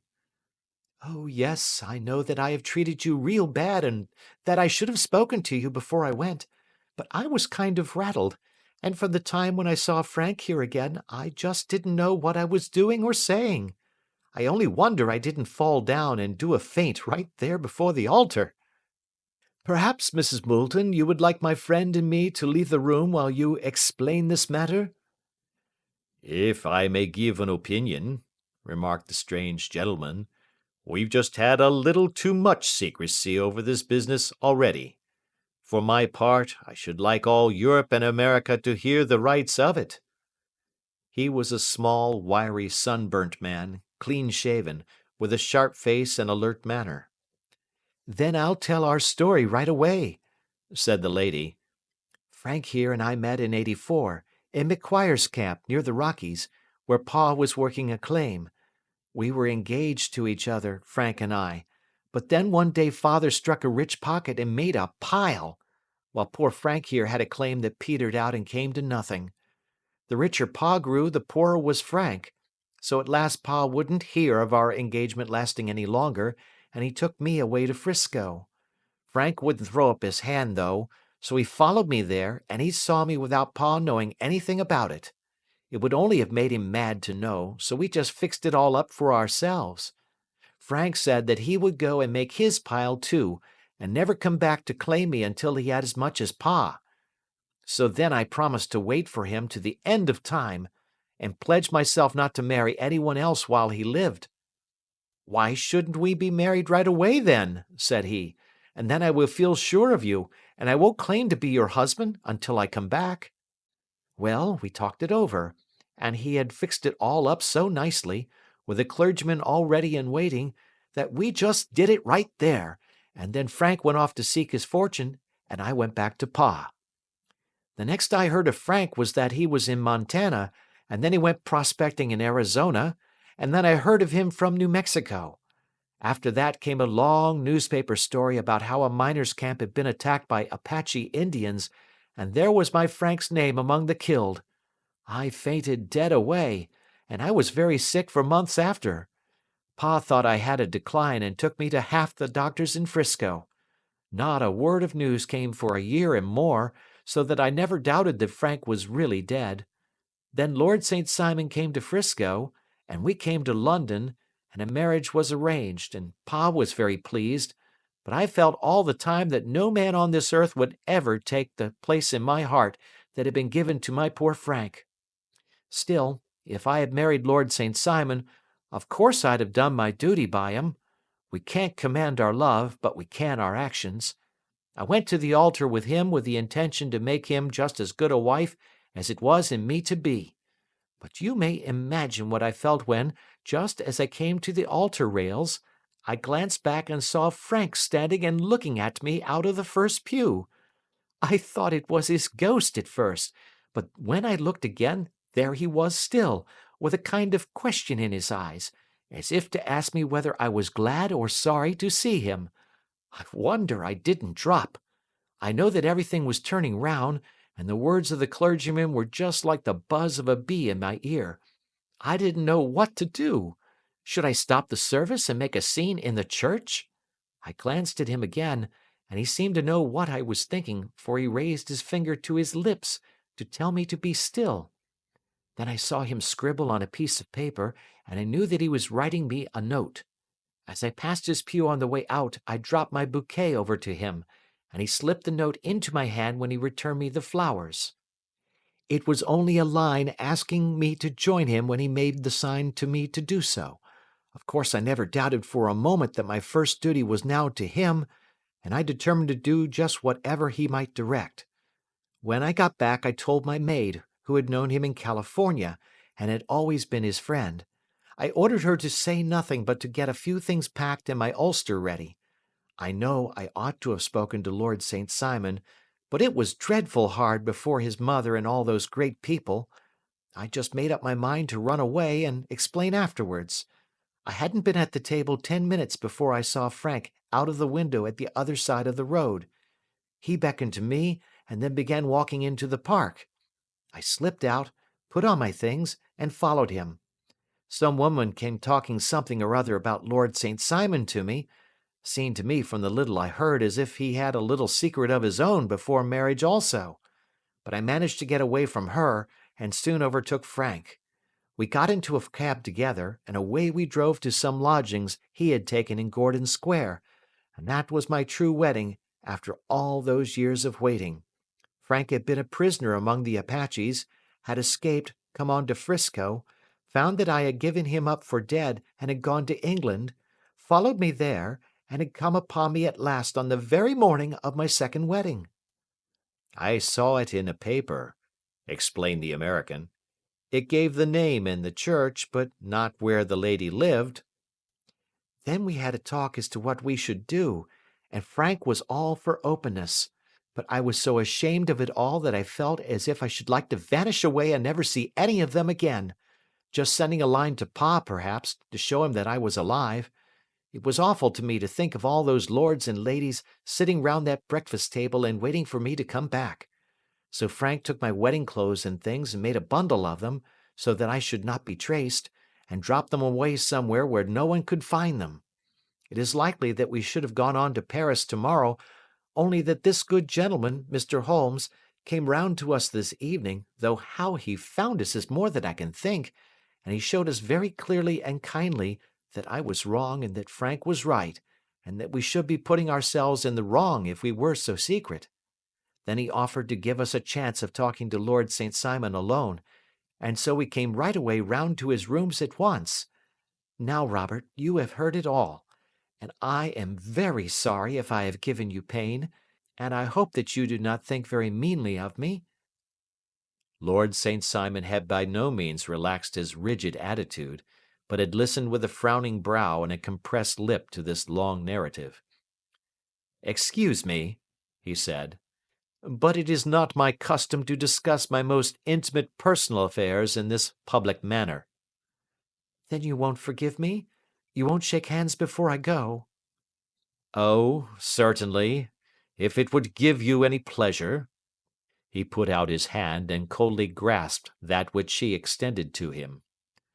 I had hoped, suggested Holmes, that you would have joined us in a friendly supper.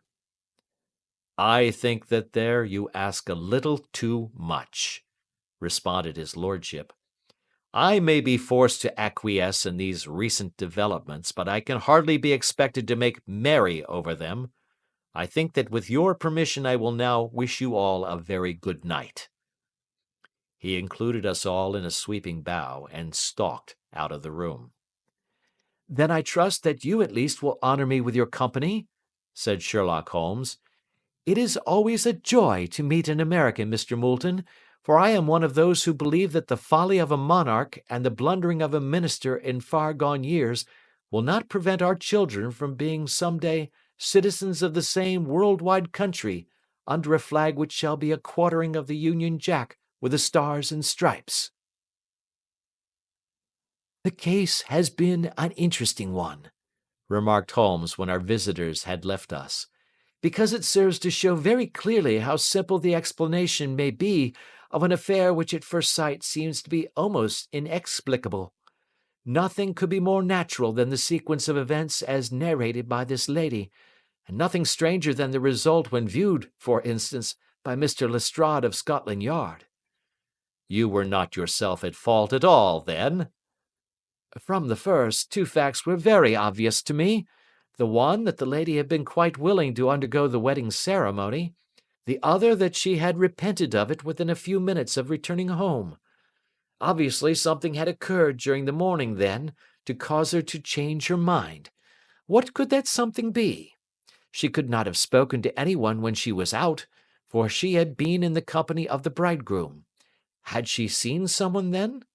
If she had, it must be someone from America, because she had spent so short a time in this country that she could hardly have allowed anyone to acquire so deep an influence over her that the mere sight of him would induce her to change her plans so completely.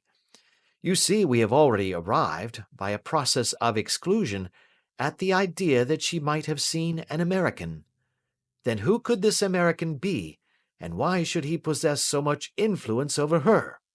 It might be a lover. It might be a husband. Her young womanhood had, I knew, been spent in rough scenes and under strange conditions. So far I had got before I ever heard Lord St. Simon's narrative. When he told us of a man in a pew, of the change in the bride's manner, of so transparent a device for obtaining a note as the dropping of a bouquet, of her resort to her confidential maid, and of her very significant allusion to claim jumping, which in miners' parlance means taking possession of that which another person has a prior claim to, the whole situation became absolutely clear. She had gone off with a man, and the man was either a lover or a previous husband, the chances being in favor of the latter. "And how in the world did you find them?" It might have been difficult, but friend Lestrade held information in his hands the value of which he did not himself know. The initials were, of course, of the highest importance, but more valuable still was it to know that within a week he had settled his bill at one of the most select London hotels." "How did you deduce the select?" "By the select prices. 8 shillings for a bed and 8 pence for a glass of sherry pointed to one of the most expensive hotels. There are not many in London which charge at that rate. In the second one which I visited in Northumberland Avenue, I learned by an inspection of the book that Francis H. Moulton, an American gentleman, had left only the day before, and on looking over the entries against him, I came upon the very items which I had seen in the duplicate bill. His letters were to be forwarded to 226 Gordon Square, so thither I travelled, and being fortunate enough to find the loving couple at home, I ventured to give them some paternal advice, and to point out to them that it would be better in every way that they should make their position a little clearer both to the general public and to Lord St. Simon in particular. I invited them to meet him here, and, as you see, I made him keep the appointment." "But with no very good result," I remarked. "His conduct was certainly not very gracious." "Ah, Watson," said Holmes, smiling, "perhaps you would not be very gracious either, if, after all the trouble of wooing and wedding, you found yourself deprived in an instant of wife and of fortune. I think that we may judge Lord St. Simon very mercifully, and thank our stars that we are never likely to find ourselves in the same position. Draw your chair up and hand me my violin, for the only problem we have still to solve is how to while away these bleak autumnal evenings. Adventure 11. The Adventure of the Beryl Coronet. Holmes, said I, as I stood one morning in our bow window looking down the street, here is a madman coming along. It seems rather sad that his relatives should allow him to come out alone. My friend rose lazily from his armchair and stood with his hands in the pockets of his dressing gown, looking over my shoulder. It was a bright, crisp February morning, and the snow of the day before still lay deep upon the ground, shimmering brightly in the wintry sun. Down the centre of Baker Street it had been ploughed into a brown crumbly band by the traffic, but at either side and on the heaped-up edges of the footpaths it still lay as white as when it fell. The grey pavement had been cleaned and scraped, but was still dangerously slippery, so that there were fewer passengers than usual. Indeed, from the direction of the Metropolitan Station no one was coming save the single gentleman whose eccentric conduct had drawn my attention.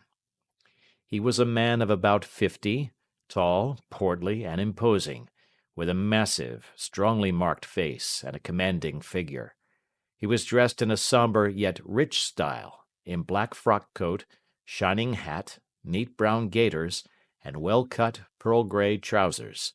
Yet his actions were in absurd contrast to the dignity of his dress and features, for he was running hard, with occasional little springs such as a weary man gives who is little accustomed to set any tax upon his legs. As he ran he jerked his hands up and down, waggled his head, and writhed his face into the most extraordinary contortions.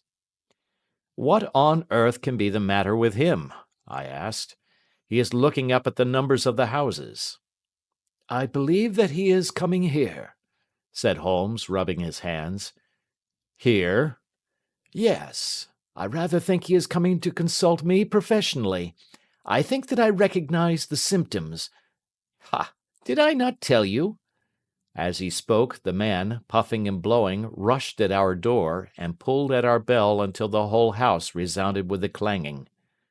A few moments later he was in our room, still puffing, still gesticulating, but with so fixed a look of grief and despair in his eyes that our smiles were turned in an instant to horror and pity.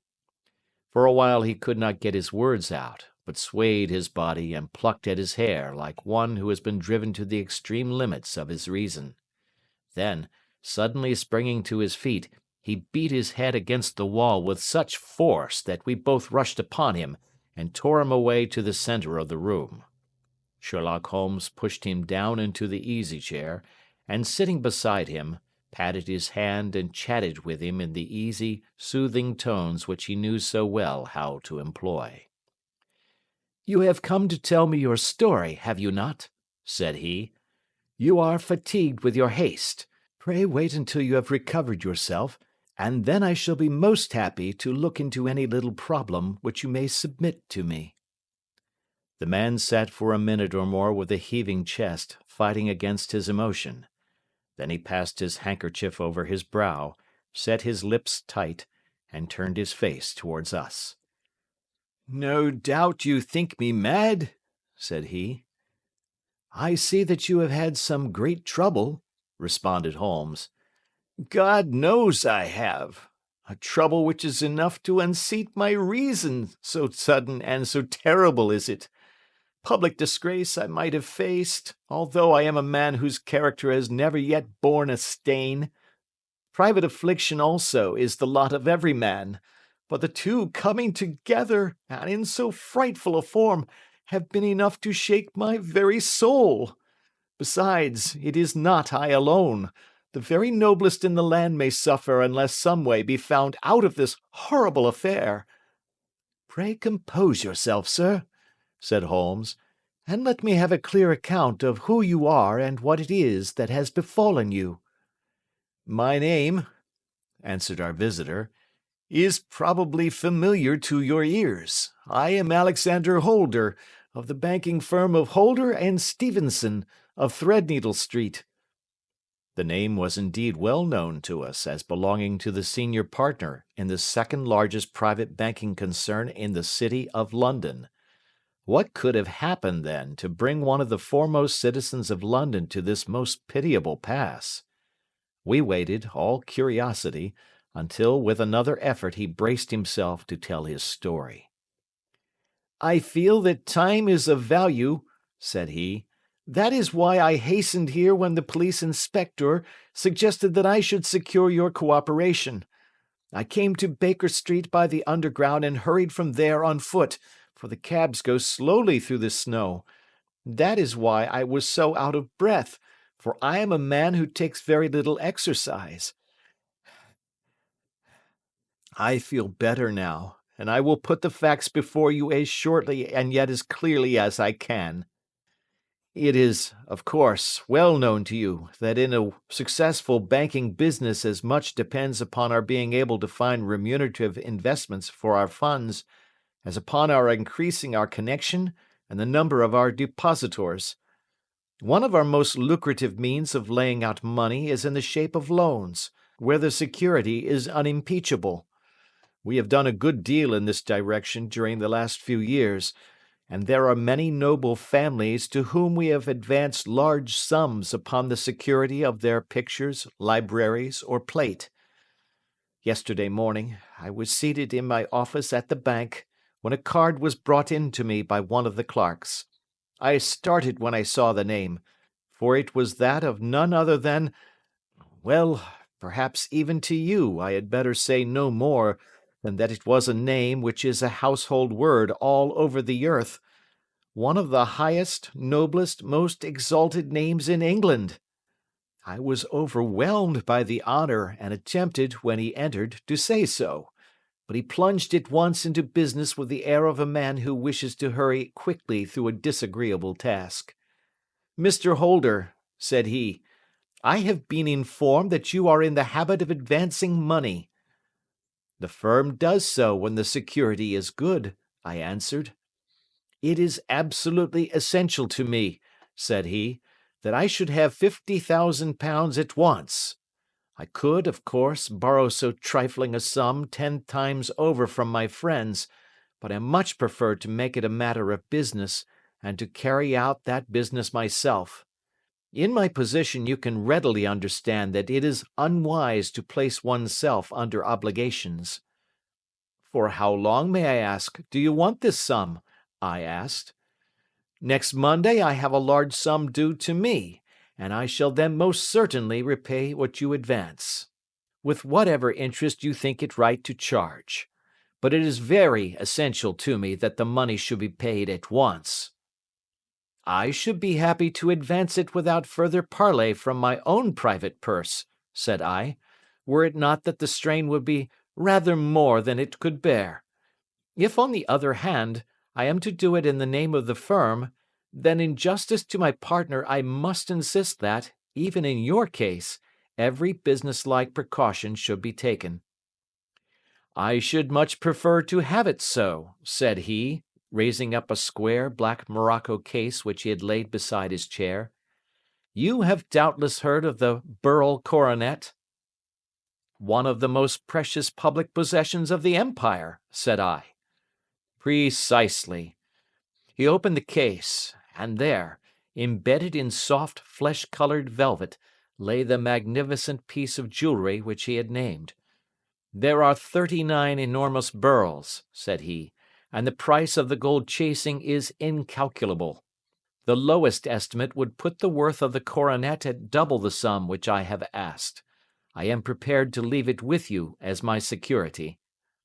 I took the precious case into my hands, and looked in some perplexity from it to my illustrious client. "You doubt its value?" he asked. "Not at all. I only doubt—" "The propriety of my leaving it. You may set your mind at rest about that. I should not dream of doing so were it not absolutely certain that I should be able in 4 days to reclaim it. It is a pure matter of form. Is the security sufficient?" "Ample." "You understand, Mr. Holder, that I am giving you a strong proof of the confidence which I have in you, founded upon all that I have heard of you. I rely upon you not only to be discreet and to refrain from all gossip upon the matter, but, above all, to preserve this coronet with every possible precaution, because I need not say that a great public scandal would be caused if any harm were to befall it. Any injury to it would be almost as serious as its complete loss, for there are no Beryls in the world to match these, and it would be impossible to replace them. I leave it with you, however, with every confidence, and I shall call for it in person on Monday morning." Seeing that my client was anxious to leave, I said no more, but, calling for my cashier, I ordered him to pay over 50 £1,000 notes. When I was alone once more, however, with the precious case lying upon the table in front of me, I could not but think with some misgivings of the immense responsibility which it entailed upon me. There could be no doubt that, as it was a national possession, a horrible scandal would ensue if any misfortune should occur to it. I already regretted having ever consented to take charge of it. However, it was too late to alter the matter now, so I locked it up in my private safe and turned once more to my work. When evening came, I felt that it would be an imprudence to leave so precious a thing in the office behind me. Bankers' safes have been forced before now, and why should not mine be? If so, how terrible would be the position in which I should find myself!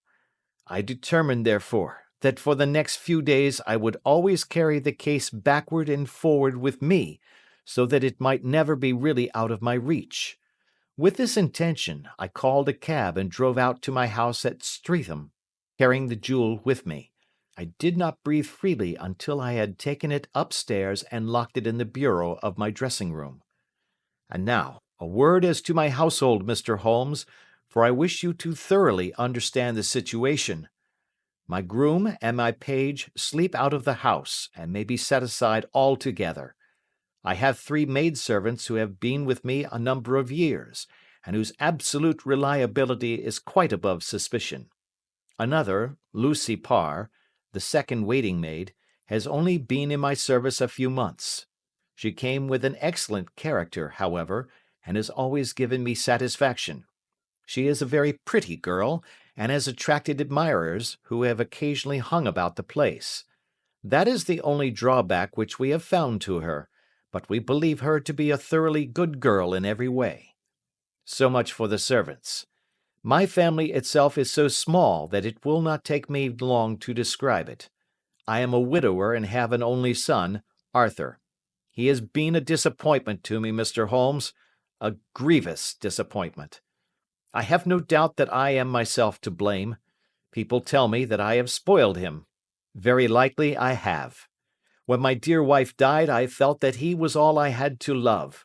I could not bear to see the smile fade even for a moment from his face. I have never denied him a wish. Perhaps it would have been better for both of us had I been sterner, but I meant it for the best. It was naturally my intention that he should succeed me in my business, but he was not of a business turn. He was wild, wayward, and, to speak the truth, I could not trust him in the handling of large sums of money. When he was young he became a member of an aristocratic club, and there, having charming manners, he was soon the intimate of a number of men with long purses and expensive habits.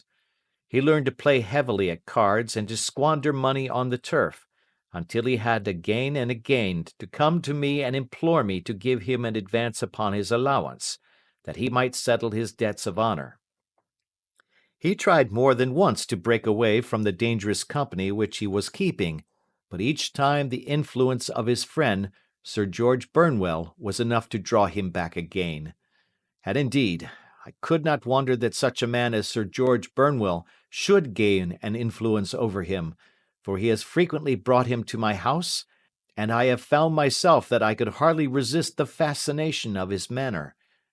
He is older than Arthur, a man of the world to his finger-tips, one who has been everywhere, seen everything, a brilliant talker, and a man of great personal beauty. Yet when I think of him in cold blood, far away from the glamour of his presence, I am convinced from his cynical speech and the look which I have caught in his eyes that he is one who should be deeply distrusted. So I think, and so too thinks my little Mary, who has a woman's quick insight into character. And now there is only she to be described. She is my niece, but when my brother died 5 years ago and left her alone in the world, I adopted her, and have looked upon her ever since as my daughter. She is a sunbeam in my house, sweet, loving, beautiful, a wonderful manager and housekeeper, yet as tender and quiet and gentle as a woman could be. She is my right hand. I do not know what I could do without her. In only one matter has she ever gone against my wishes. Twice my boy has asked her to marry him, for he loves her devotedly, but each time she has refused him. I think that if anyone could have drawn him into the right path, it would have been she, and that his marriage might have changed his whole life. But now, alas, it is too late, forever too late. Now, Mr. Holmes, you know the people who live under my roof, and I shall continue with my miserable story. When we were taking coffee in the drawing-room that night after dinner, I told Arthur and Mary my experience, and of the precious treasure which we had under our roof, suppressing only the name of my client. Lucy Parr, who had brought in the coffee, had, I am sure, left the room, but I cannot swear that the door was closed.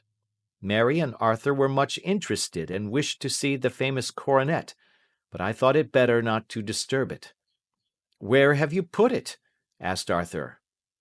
"In my own bureau." "Well, I hope to goodness the house won't be burgled during the night," said he. "It is locked up," I answered. "Oh, any old key will fit that bureau. When I was a youngster I have opened it myself with the key of the box-room cupboard." He often had a wild way of talking, so that I thought little of what he said. He followed me to my room, however, that night with a very grave face. "Look here, Dad," said he, with his eyes cast down, "can you let me have £200? "No, I cannot," I answered sharply. "I have been far too generous with you in money matters." "You have been very kind," said he, "but I must have this money, or else I can never show my face inside the club again." "And a very good thing too," I cried. "Yes, but you would not have me leave it a dishonored man," said he. "I could not bear the disgrace. I must raise the money in some way, and if you will not let me have it, then I must try other means." I was very angry, for this was the third demand during the month. "You shall not have a farthing from me," I cried, on which he bowed and left the room without another word. When he was gone, I unlocked my bureau, made sure that my treasure was safe, and locked it again. Then I started to go round the house to see that all was secure, a duty which I usually leave to Mary, but which I thought it well to perform myself that night. As I came down the stairs, I saw Mary herself at the side window of the hall, which she closed and fastened as I approached. "Tell me, Dad," said she, looking, I thought, a little disturbed, "did you give Lucy the maid leave to go out tonight?" "Certainly not. She came in just now by the back door. I have no doubt that she has only been to the side gate to see someone, but I think that it is hardly safe and should be stopped." "You must speak to her in the morning, or I will if you prefer it. Are you sure that everything is fastened?" "Quite sure, Dad." "Then, good night." I kissed her and went up to my bedroom again, where I was soon asleep. I am endeavouring to tell you everything, Mr. Holmes, which may have any bearing upon the case, but I beg that you will question me upon any point which I do not make clear. "On the contrary, your statement is singularly lucid." "I come to a part of my story now in which I should wish to be particularly so. I am not a very heavy sleeper, and the anxiety in my mind tended, no doubt, to make me even less so than usual. About 2 in the morning, then, I was awakened by some sound in the house. It had ceased ere I was wide awake, but it had left an impression behind it as though a window had gently closed somewhere. I lay listening with all my ears. Suddenly, to my horror, there was a distinct sound of footsteps moving softly in the next room. I slipped out of bed, all palpitating with fear, and peeped round the corner of my dressing-room door. "Arthur!" I screamed. "You villain! You thief! How dare you touch that coronet?" The gas was half up, as I had left it, and my unhappy boy, dressed only in his shirt and trousers, was standing beside the light, holding the coronet in his hands. He appeared to be wrenching at it, or bending it with all his strength. At my cry he dropped it from his grasp and turned as pale as death. I snatched it up and examined it. One of the gold corners, with 3 of the beryls in it, was missing. "You blackguard!" I shouted, beside myself with rage. "You have destroyed it! You have dishonoured me forever! Where are the jewels which you have stolen?" "Stolen?" he cried. "Yes, thief!" I roared, shaking him by the shoulder. "There are none missing. There cannot be any missing," said he. "There are 3 missing, and you know where they are. Must I call you a liar as well as a thief? Did I not see you trying to tear off another piece?" "You have called me names enough," said he. "I will not stand it any longer. I shall not say another word about this business, since you have chosen to insult me. I will leave your house in the morning and make my own way in the world." "You shall leave it in the hands of the police," I cried, half mad with grief and rage. "I shall have this matter probed to the bottom." "You shall learn nothing from me," said he, with a passion such as I should not have thought was in his nature. "If you choose to call the police, let the police find what they can." By this time the whole house was astir, for I had raised my voice in my anger. Mary was the first to rush into my room, and, at the sight of the coronet and of Arthur's face, she read the whole story, and, with a scream, fell down senseless on the ground. I sent the housemaid for the police, and put the investigation into their hands at once. When the inspector and a constable entered the house, Arthur, who had stood sullenly with his arms folded, asked me whether it was my intention to charge him with theft. I answered that it had ceased to be a private matter, but had become a public one, since the ruined coronet was national property. I was determined that the law should have its way in everything. "At least," said he, "you will not have me arrested at once. It would be to your advantage as well as mine if I might leave the house for 5 minutes." "That you may get away, and perhaps that you may conceal what you have stolen," said I. And then, realizing the dreadful position in which I was placed, I implored him to remember that not only my honour but that of one who was far greater than I was at stake, and that he threatened to raise a scandal which would convulse the nation. He might avert it all if he would but tell me what he had done with the 3 missing stones. "You may as well face the matter," said I. "You have been caught in the act, and no confession could make your guilt more heinous. If you but make such reparation as is in your power, by telling us where the beryls are, all shall be forgiven and forgotten." "Keep your forgiveness for those who ask for it," he answered, turning away from me with a sneer. I saw that he was too hardened for any words of mine to influence him. There was but one way for it. I called in the inspector and gave him into custody. A search was made at once, not only of his person but of his room, and of every portion of the house where he could possibly have concealed the gems, but no trace of them could be found, nor would the wretched boy open his mouth for all our persuasions and our threats. This morning he was removed to a cell, and I, after going through all the police formalities, have hurried round to you to implore you to use your skill in unravelling the matter. The police have openly confessed that they can at present make nothing of it. You may go to any expense which you think necessary. I have already offered a reward of £1,000.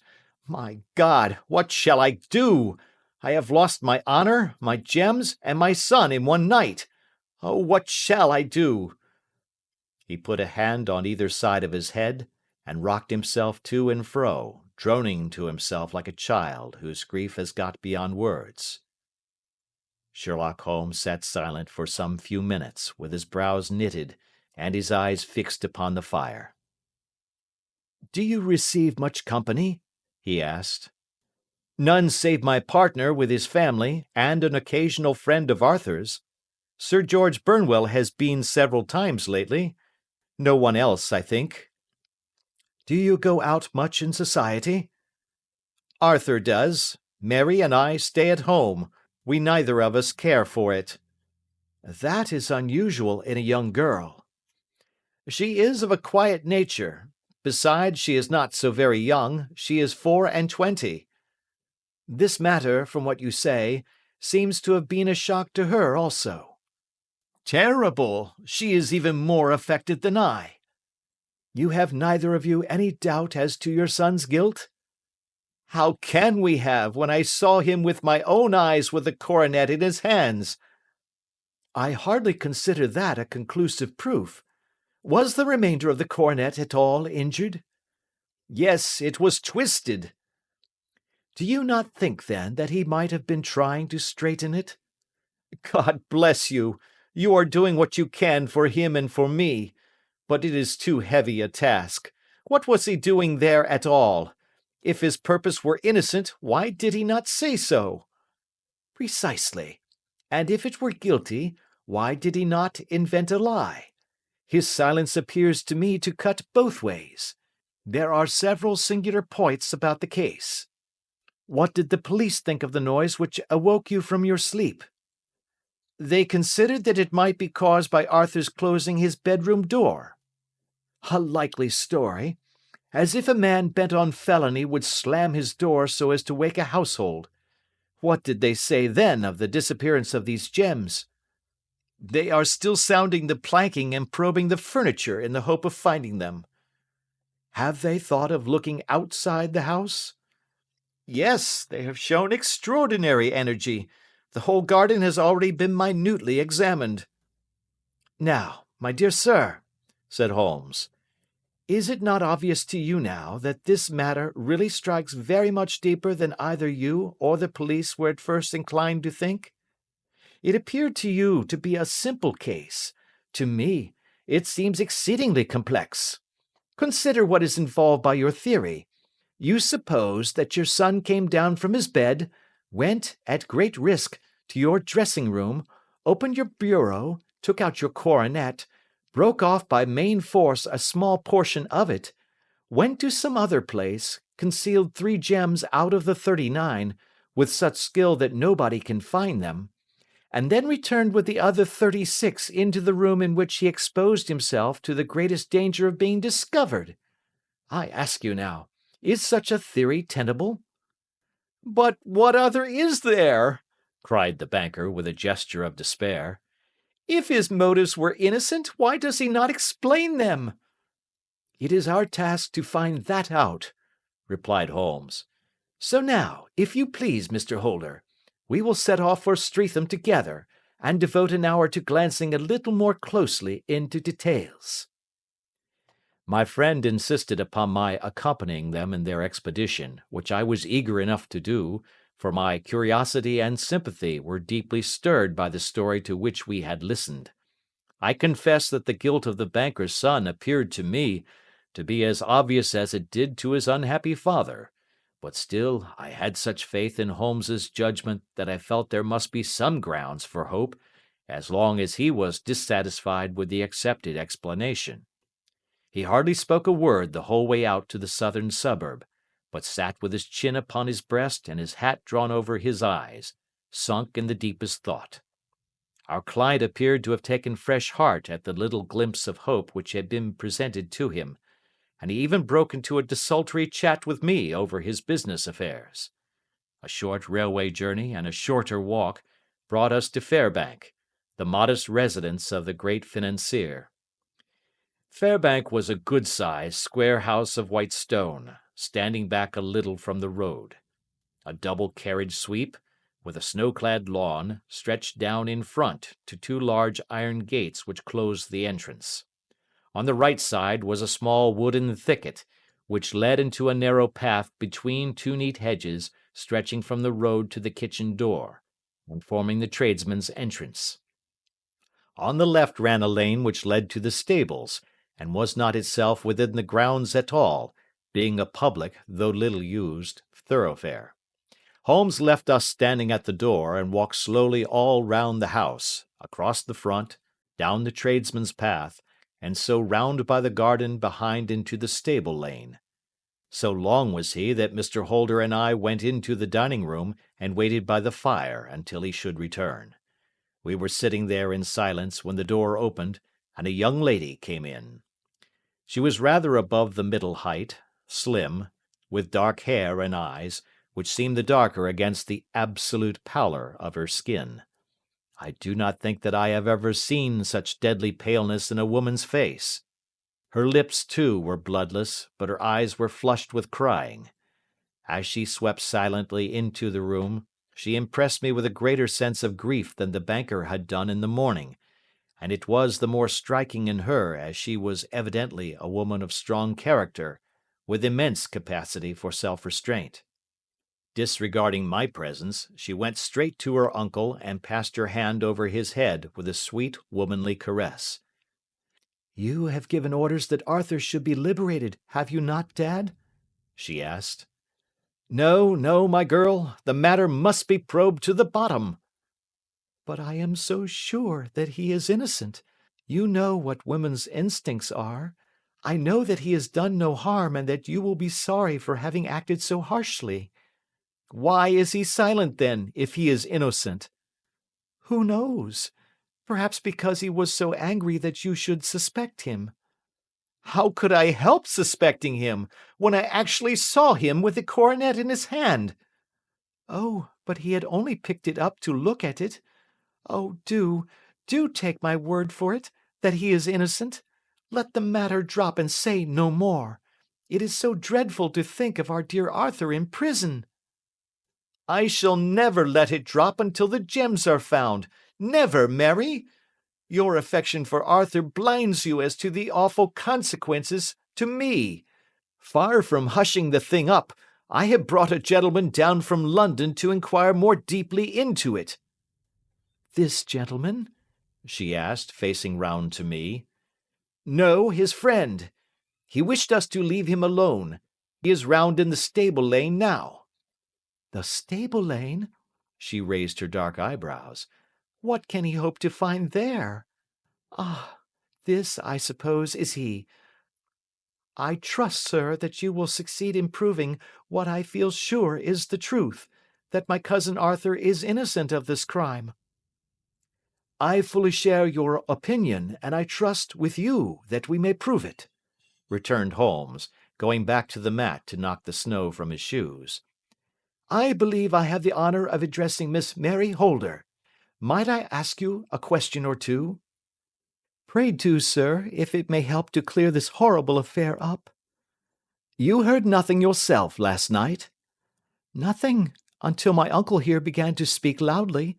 I heard that, and I came down." "You shut up the windows and doors the night before. Did you fasten all the windows?" "Yes." "Were they all fastened this morning?" "Yes." "You have a maid who has a sweetheart. I think that you remarked to your uncle last night that she had been out to see him?" "Yes, and she was the girl who waited in the drawing-room, and who may have heard uncle's remarks about the coronet." "I see. You infer that she may have gone out to tell her sweetheart, and that the two may have planned the robbery." "But what is the good of all these vague theories?" cried the banker impatiently, "when I have told you that I saw Arthur with a coronet in his hands?" "Wait a little, Mr. Holder. We must come back to that. About this girl, Miss Holder. You saw her return by the kitchen door, I presume?" "Yes. When I went to see if the door was fastened for the night, I met her slipping in. I saw the man, too, in the gloom." "Do you know him?" "Oh, yes. He is the greengrocer who brings our vegetables round. His name is Francis Prosper." "He stood," said Holmes, "to the left of the door. That is to say, farther up the path than is necessary to reach the door?" "Yes, he did." And he is a man with a wooden leg? Something like fear sprang up in the young lady's expressive black eyes. Why, you are like a magician, said she. How do you know that? She smiled, but there was no answering smile in Holmes's thin, eager face. I should be very glad now to go upstairs, said he. I shall probably wish to go over the outside of the house again. Perhaps I had better take a look at the lower windows before I go up. He walked swiftly round from one to the other, pausing only at the large one which looked from the hall onto the stable lane. This he opened and made a very careful examination of the sill with his powerful magnifying lens. Now we shall go upstairs, said he at last. The banker's dressing-room was a plainly furnished little chamber, with a grey carpet, a large bureau, and a long mirror. Holmes went to the bureau first and looked hard at the lock. Which key was used to open it? He asked. That which my son himself indicated, that of the cupboard of the lumber room. Have you it here? That is it on the dressing table. Sherlock Holmes took it up and opened the bureau. It is a noiseless lock, said he. It is no wonder that it did not wake you. This case, I presume, contains the coronet. We must have a look at it. He opened the case, and taking out the diadem, he laid it upon the table. It was a magnificent specimen of the jeweller's art, and the 36 stones were the finest that I have ever seen. At one side of the coronet was a cracked edge, where a corner holding 3 gems had been torn away. Now, Mr. Holder, said Holmes, here is the corner which corresponds to that which has been so unfortunately lost. Might I beg that you will break it off? The banker recoiled in horror. I should not dream of trying, said he. Then I will. Holmes immediately bent his strength upon it, but without result. I feel it give a little, said he, but though I am exceptionally strong in the fingers, it would take all my time to break it. An ordinary man could not do it. Now, what do you think would happen if I did break it, Mr. Holder? There would be a noise like a pistol shot.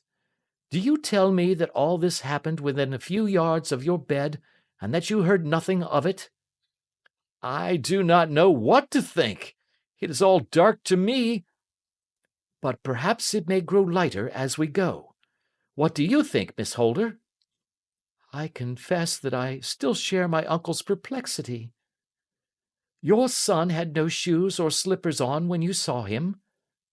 He had nothing on save only his trousers and shirt. Thank you. We have certainly been favored with extraordinary luck during this inquiry, and it will be entirely our own fault if we do not succeed in clearing the matter up. With your permission, Mr. Holder, I shall now continue my investigations outside. He went alone at his own request, for he explained that any unnecessary footmarks might make his task more difficult. For an hour or more he was at work, returning at last with his feet heavy with snow and his features as inscrutable as ever. I think that I have seen now all that there is to see, Mr. Holder, said he. I can serve you best by returning to my rooms. But the gems, Mr. Holmes, where are they? I cannot tell. The banker wrung his hands. I shall never see them again, he cried. And my son? You give me hopes? My opinion is in no way altered. Then, for God's sake, what was this dark business which was acted in my house last night? If you can call upon me at my Baker Street rooms tomorrow morning, between 9 and 10, I shall be happy to do what I can to make it clearer. I understand that you will give me carte blanche to act for you, provided only that I get back the gems, and that you place no limit on the sum I may draw. I would give my fortune to have them back. Very good. I shall look into the matter between this and then. Good-bye. It is just possible that I may have to come over here again before evening.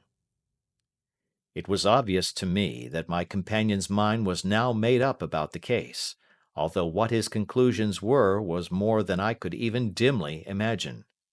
Several times during our homeward journey I endeavoured to sound him upon the point, but he always glided away to some other topic, until at last I gave it over in despair. It was not yet 3 when we found ourselves in our rooms once more. He hurried to his chamber and was down again in a few minutes, dressed as a common loafer. With his collar turned up, his shiny, seedy coat, his red cravat, and his worn boots, he was a perfect sample of the class. "I think that this should do," said he, glancing into the glass above the fireplace. "I only wish that you would come with me, Watson, but I fear that it won't do. I may be on the trail in this matter, or I may be following a will-o'-the-wisp, but I shall soon know which it is. I hope that I may be back in a few hours." He cut a slice of bread from the joint upon the sideboard, sandwiched it between 2 rounds of bread, and thrusting this rude meal into his pocket, he started off upon his expedition. I had just finished my tea when he returned, evidently in excellent spirits, swinging an old elastic-sided boot in his hand. He chucked it down into a corner and helped himself to a cup of tea. "I only looked in as I passed," said he. "I'm going right on." "Where to?" "Oh, to the other side of the West End. It may be some time before I get back. Don't wait up for me in case I should be late." "How are you getting on?" "Oh, so-so. Nothing to complain of. I have been out to Streatham since I saw you last, but I did not call at the house. It is a very sweet little problem, and I would not have missed it for a good deal. However, I must not sit gossiping here, but must get these disreputable clothes off and return to my highly respectable self." I could see by his manner that he had stronger reasons for satisfaction than his words alone would imply. His eyes twinkled, and there was even a touch of colour upon his sallow cheeks. He hastened upstairs, and a few minutes later I heard the slam of the hall door, which told me that he was off once more upon his congenial hunt. I waited until midnight, but there was no sign of his return, so I retired to my room. It was no uncommon thing for him to be away for days and nights on end when he was hot upon a scent, so that his lateness caused me no surprise. I do not know at what hour he came in, but when I came down to breakfast in the morning, there he was, with a cup of coffee in one hand and the paper in the other, as fresh and trim as possible. "You will excuse my beginning without you, Watson," said he, "but you remember that our client has rather an early appointment this morning." "Why, it is after 9 now," I answered. "I should not be surprised if that were he. I thought I heard a ring." It was, indeed, our friend the financier. I was shocked by the change which had come over him, for his face, which was naturally of a broad and massive mould, was now pinched and fallen in, while his hair seemed to me at least a shade whiter. He entered with a weariness and lethargy which was even more painful than his violence of the morning before, and he dropped heavily into the armchair which I pushed forward for him. "I do not know what I have done to be so severely tried," said he. "Only 2 days ago I was a happy and prosperous man, without a care in the world. Now I am left to a lonely and dishonoured age. One sorrow comes close upon the heels of another. My niece, Mary, has deserted me." "Deserted you?" "Yes. Her bed this morning had not been slept in.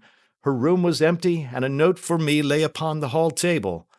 I had said to her last night, in sorrow and not in anger, that if she had married my boy all might have been well with him. Perhaps it was thoughtless of me to say so. It is to that remark that she refers in this note. My dearest uncle, I feel that I have brought trouble upon you, and that if I had acted differently this terrible misfortune might never have occurred. I cannot, with this thought in my mind, ever again be happy under your roof, and I feel that I must leave you forever. Do not worry about my future, for that is provided for, and above all, do not search for me, for it will be fruitless labour and an ill service to me. In life or in death, I am ever your loving Mary." "What could she mean by that note, Mr. Holmes? Do you think it points to suicide?" "No, no, nothing of the kind. It is perhaps the best possible solution. I trust, Mr. Holder, that you are nearing the end of your troubles." "Ha! You say so. You have heard something, Mr. Holmes? You have learned something. Where are the gems? You would not think £1,000 apiece an excessive sum for them?" "I would pay 10." "That would be unnecessary. 3,000 will cover the matter. And there is a little reward, I fancy. Have you your cheque-book? Here is a pen. Better make it out for £4,000. With a dazed face, the banker made out the required cheque. Holmes walked over to his desk, took out a little triangular piece of gold with 3 gems in it, and threw it down upon the table. With a shriek of joy, our client clutched it up. "You have it!" he gasped. "I am saved! I am saved!" The reaction of joy was as passionate as his grief had been, and he hugged his recovered gems to his bosom. "There is one other thing you owe, Mr. Holder," said Sherlock Holmes rather sternly. "Oh!" He caught up a pen. "Name the sum, and I will pay it." "No, the debt is not to me. You owe a very humble apology to that noble lad, your son, who has carried himself in this matter as I should be proud to see my own son do, should I ever chance to have one." "Then it was not Arthur who took them?" "I told you yesterday, and I repeat today, that it was not." "You are sure of it? Then let us hurry to him at once to let him know that the truth is known." "He knows it already. When I had cleared it all up, I had an interview with him, and finding that he would not tell me the story, I told it to him, on which he had to confess that I was right, and to add the very few details which were not yet quite clear to me. Your news of this morning, however, may open his lips." "For heaven's sake, tell me then, what is this extraordinary mystery?" "I will do so, and I will show you the steps by which I reached it. And let me say to you first, that which is hardest for me to say, and for you to hear. There has been an understanding between Sir George Burnwell and your niece Mary. They have now fled together." "My Mary? Impossible!" "It is unfortunately more than possible, it is certain. Neither you nor your son knew the true character of this man when you admitted him into your family circle. He is one of the most dangerous men in England, a ruined gambler, an absolutely desperate villain, a man without heart or conscience. Your niece knew nothing of such men. When he breathed his vows to her, as he had done to 100 before her, she flattered herself that she alone had touched his heart. The devil knows best what he said, but at least she became his tool and was in the habit of seeing him nearly every evening." "I cannot, and I will not believe it," cried the banker with an ashen face. "I will tell you then what occurred in your house last night. Your niece, when you had, as she thought, gone to your room, slipped down and talked to her lover through the window which leads into the stable lane. His footmarks had pressed right through the snow, so long had he stood there. She told him of the coronet. His wicked lust for gold kindled at the news, and he bent her to his will. I have no doubt that she loved you, but there are women in whom the love of a lover extinguishes all other loves, and I think that she must have been one. She had hardly listened to his instructions when she saw you coming downstairs, on which she closed the window rapidly and told you about one of the servants' escapades with her wooden-legged lover, which was all perfectly true. Your boy, Arthur, went to bed after his interview with you, but he slept badly, on account of his uneasiness about his club debts. In the middle of the night, he heard a soft tread pass his door, so he rose and, looking out, was surprised to see his cousin walking very stealthily along the passage until she disappeared into your dressing-room. Petrified with astonishment, the lad slipped on some clothes and waited there in the dark to see what would come of this strange affair. Presently she emerged from the room again, and in the light of the passage lamp your son saw that she carried the precious coronet in her hands. She passed down the stairs, and he, thrilling with horror, ran along and slipped behind the curtain near your door, whence he could see what passed in the hall beneath. He saw her stealthily open the window, hand out the coronet to someone in the gloom, and then closing it once more hurry back to her room, passing quite close to where he stood hid behind the curtain. As long as she was on the scene he could not take any action without a horrible exposure of the woman whom he loved. But the instant that she was gone, he realized how crushing a misfortune this would be for you, and how all-important it was to set it right. He rushed down, just as he was, in his bare feet, opened the window, sprang out into the snow, and ran down the lane where he could see a dark figure in the moonlight. Sir George Burnwell tried to get away, but Arthur caught him, and there was a struggle between them, your lad tugging at one side of the coronet, and his opponent at the other. In the scuffle, your son struck Sir George and cut him over the eye. Then something suddenly snapped, and your son, finding that he had the coronet in his hands, rushed back, closed the window, ascended to your room, and had just observed that the coronet had been twisted in the struggle, and was endeavouring to straighten it when you appeared upon the scene. "Is it possible?" gasped the banker. You then roused his anger by calling him names at a moment when he felt that he had deserved your warmest thanks. He could not explain the true state of affairs without betraying one who certainly deserved little enough consideration at his hands. He took the more chivalrous view, however, and preserved her secret. "And that was why she shrieked and fainted when she saw the coronet," cried Mr. Holder. "Oh, my God! What a blind fool I have been! And his asking to be allowed to go out for 5 minutes! The dear fellow wanted to see if the missing piece were at the scene of the struggle. How cruelly I have misjudged him!" "When I arrived at the house," continued Holmes, "I at once went very carefully round it to observe if there were any traces in the snow which might help me. I knew that none had fallen since the evening before, and also that there had been a strong frost to preserve impressions. I passed along the tradesman's path, but found it all trampled down and indistinguishable.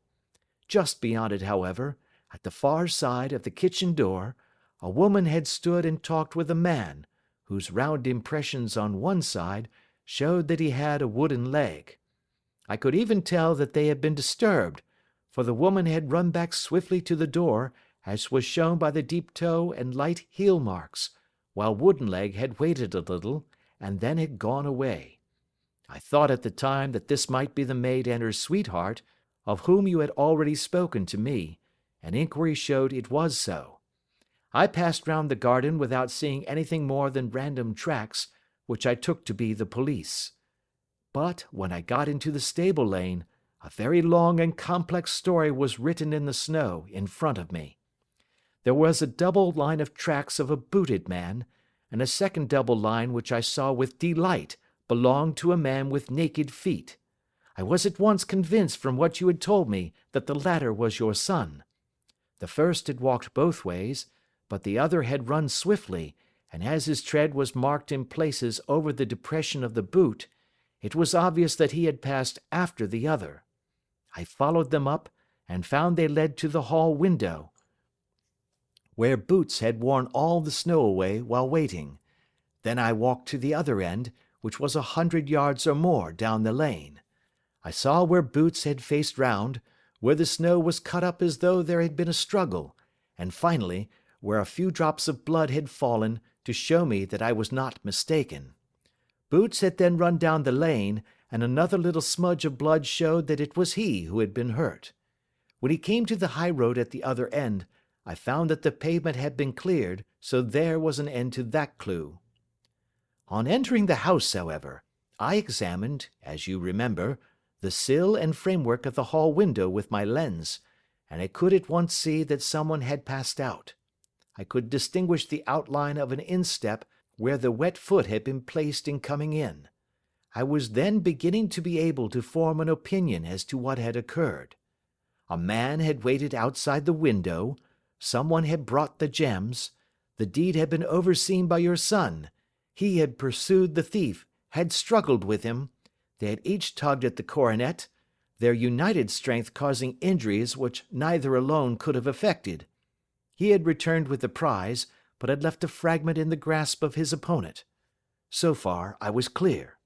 The question now was, who was the man, and who was it brought him the coronet? It is an old maxim of mine that when you have excluded the impossible, whatever remains, however improbable, must be the truth. Now, I knew that it was not you who had brought it down, so there only remained your niece and the maids. But if it were the maids, why should your son allow himself to be accused in their place?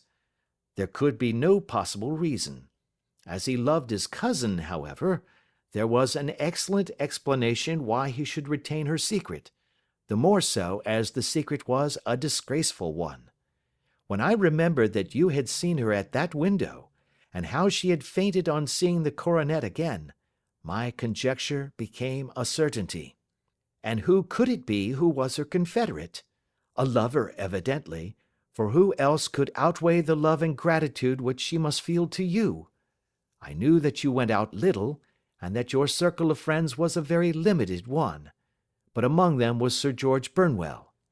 I had heard of him before as being a man of evil reputation among women. It must have been he who wore those boots and retained the missing gems. Even though he knew that Arthur had discovered him, he might still flatter himself that he was safe, for the lad could not say a word without compromising his own family. Well, your own good sense will suggest what measures I took next. I went in the shape of a loafer to Sir George's house, managed to pick up an acquaintance with his valet, learned that his master had cut his head the night before, and finally, at the expense of 6 shillings, made all sure by buying a pair of his cast-off shoes. With these I journeyed down to Streatham and saw that they exactly fitted the tracks. "I saw an ill-dressed vagabond in the lane yesterday evening," said Mr. Holder. "Precisely. It was I. I found that I had my man, so I came home and changed my clothes. It was a delicate part which I had to play then, for I saw that a prosecution must be avoided to avert scandal, and I knew that so astute a villain would see that our hands were tied in the matter. I went and saw him. At first, of course, he denied everything, but when I gave him every particular that had occurred, he tried to bluster and took down a life-preserver from the wall. I knew my man, however, and I clapped a pistol to his head before he could strike. Then he became a little more reasonable. I told him that we would give him a price for the stones he held, £1,000 apiece. That brought out the first signs of grief that he had shown. 'Why, dash it all,' said he, 'I've let them go at 600 for the 3. I soon managed to get the address of the receiver who had them, on promising him that there would be no prosecution. Off I set to him, and after much chaffering I got our stones at £1,000 apiece. Then I looked in upon your son, told him that all was right, and eventually got to my bed about 2 o'clock, after what I may call a really hard day's work.' 'A day which has saved England from a great public scandal,' said the banker, rising. 'Sir, I cannot find words to thank you, but you shall not find me ungrateful for what you have done. Your skill has indeed exceeded all that I have heard of it. And now I must fly to my dear boy to apologize to him for the wrong which I have done him. And as to what you tell me of poor Mary, it goes to my very heart. Not even your skill can inform me where she is now.'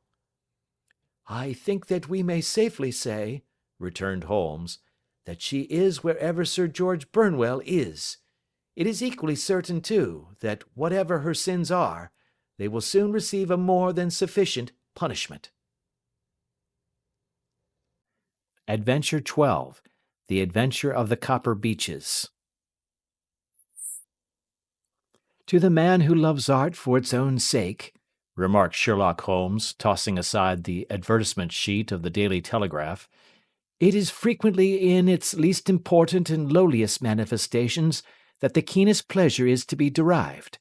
It is pleasant to me to observe, Watson, that you have so far grasped this truth, that in these little records of our cases which you have been good enough to draw up, and, I am bound to say, occasionally to embellish, you have given prominence not so much to the many causes célèbres and sensational trials in which I have figured, but rather to those incidents which may have been trivial in themselves, but which have given room for those faculties of deduction and of logical synthesis which I have made my special province." "And yet," said I, smiling, "I cannot quite hold myself absolved from the charge of sensationalism which has been urged against my records." "You have erred, perhaps," he observed, taking up a glowing cinder with the tongs, and lighting with it the long cherry-wood pipe which was wont to replace his clay when he was in a disputatious rather than a meditative mood. "You have erred, perhaps, in attempting to put colour and life into each of your statements, instead of confining yourself to the task of placing upon record that severe reasoning from cause to effect, which is really the only notable feature about the thing." "It seems to me that I have done you full justice in the matter," I remarked with some coldness, for I was repelled by the egotism which I had more than once observed to be a strong factor in my friend's singular character. "No, it is not selfishness or conceit," said he, answering, as was his wont, my thoughts rather than my words. "If I claim full justice for my art, it is because it is an impersonal thing, a thing beyond myself. Crime is common, logic is rare. Therefore, it is upon the logic rather than upon the crime that you should dwell. You have degraded what should have been a course of lectures into a series of tales." It was a cold morning of the early spring, and we sat after breakfast on either side of a cheery fire in the old room at Baker Street. A thick fog rolled down between the lines of dun-coloured houses, and the opposing windows loomed like dark, shapeless blurs through the heavy yellow wreaths. Our gas was lit, and shone on the white cloth and glimmer of china and metal, for the table had not been cleared yet. Sherlock Holmes had been silent all the morning, clipping continuously into the advertisement columns of a succession of papers, until at last, having apparently given up his search, he had emerged in no very sweet temper to lecture me upon my literary shortcomings. "At the same time," he remarked after a pause, during which he had sat puffing at his long pipe and gazing down into the fire, "you can hardly be open to a charge of sensationalism, for out of these causes which you have been so kind as to interest yourself in, a fair proportion do not treat of crime, in its legal sense, at all. The small matter in which I endeavoured to help the King of Bohemia, the singular experience of Miss Mary Sutherland, the problem connected with the man with the twisted lip, and the incident of the noble Bachelor, were all matters which are outside the pale of the law. But in avoiding the sensational, I fear that you may have bordered on the trivial." "The end may have been so," I answered, "but the methods I hold to have been novel and of interest." "Pshaw, my dear fellow! What do the public, the great unobservant public, who could hardly tell a weaver by his tooth or a compositor by his left thumb, care about the finer shades of analysis and deduction? But, indeed, if you are trivial, I cannot blame you, for the days of the great cases are past. Man, or at least criminal man, has lost all enterprise and originality. As to my own little practice, it seems to be degenerating into an agency for recovering lost lead pencils, and giving advice to young ladies from boarding schools. I think that I have touched bottom at last, however. This note I had this morning marks my 0 point, I fancy. Read it." He tossed a crumpled letter across to me.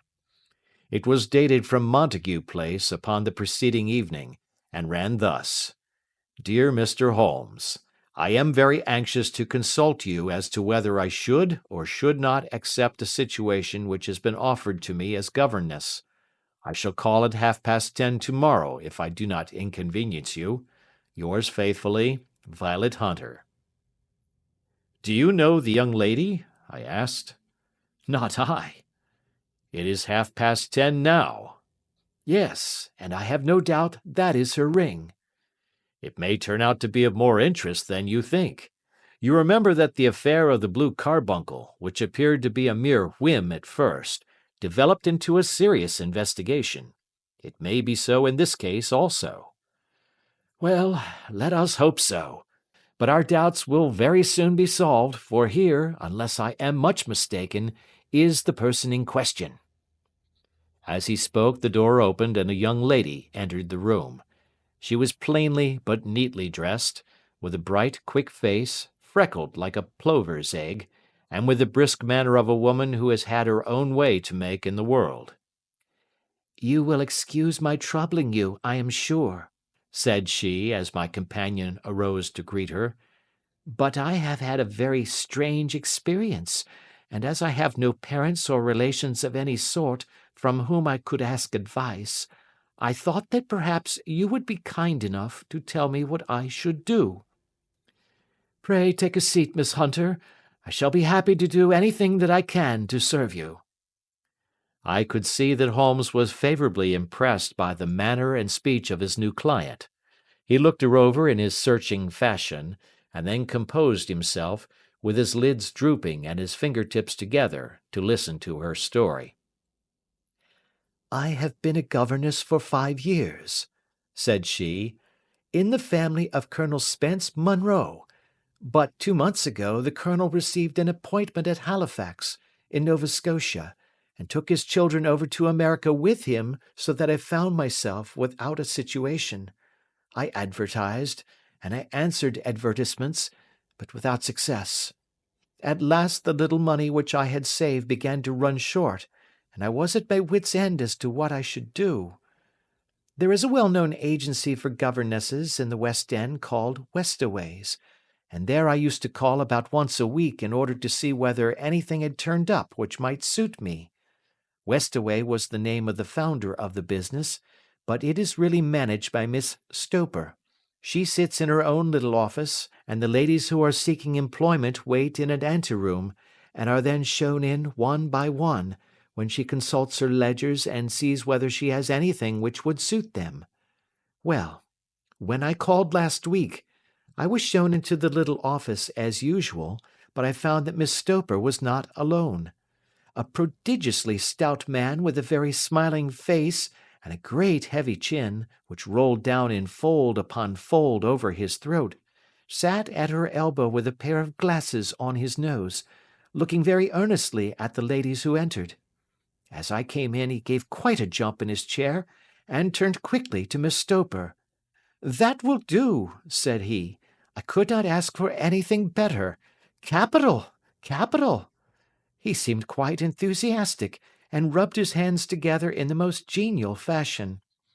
He was such a comfortable-looking man that it was quite a pleasure to look at him.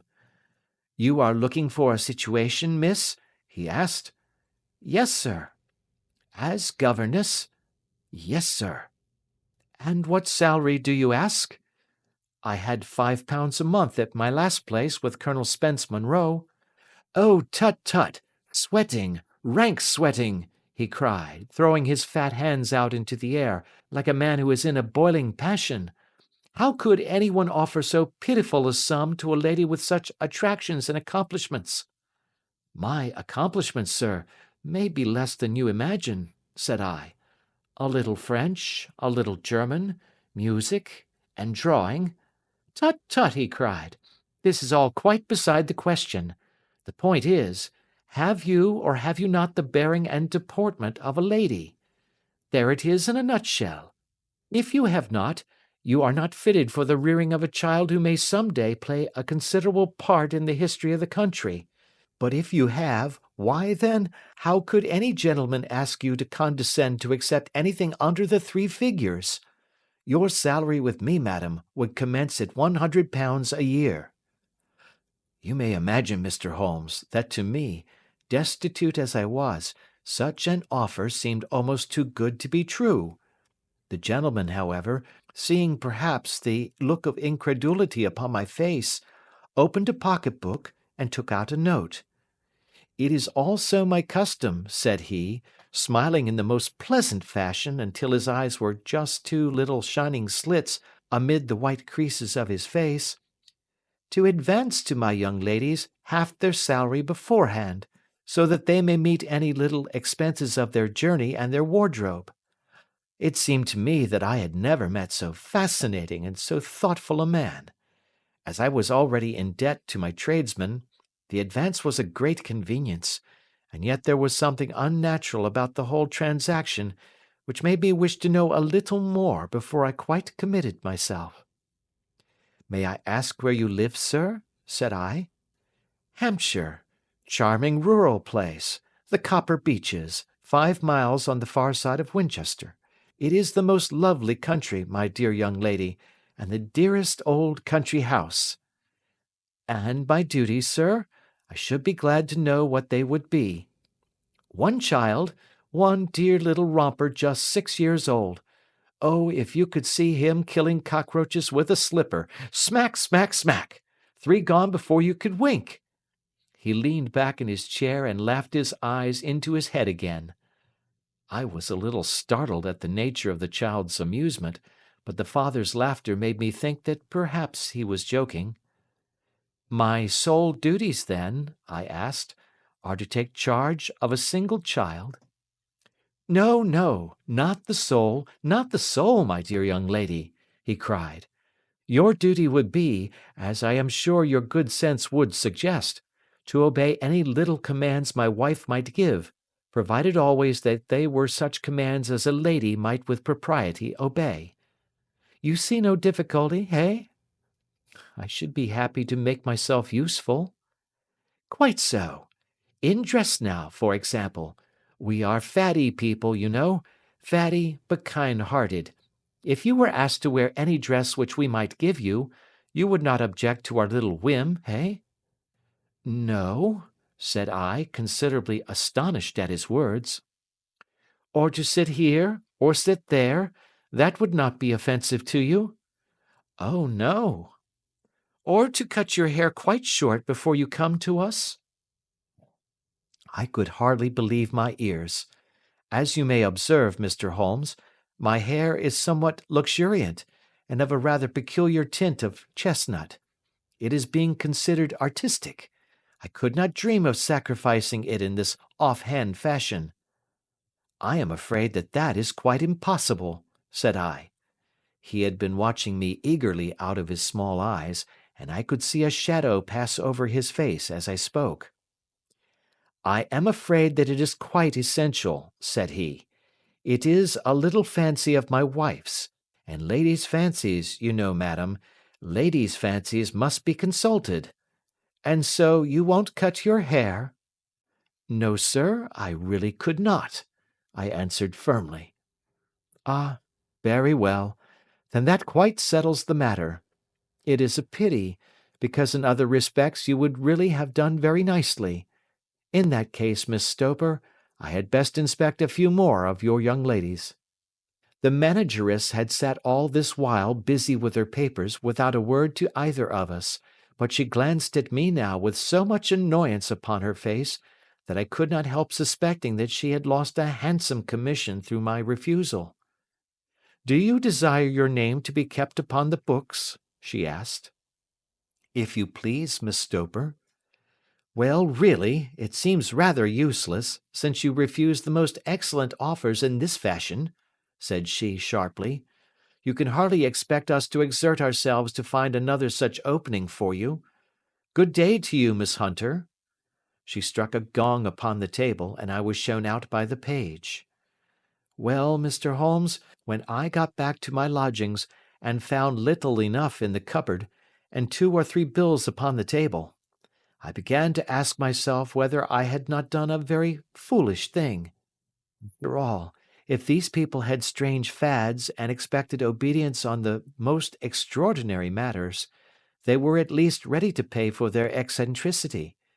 Very few governesses in England are getting £100 a year.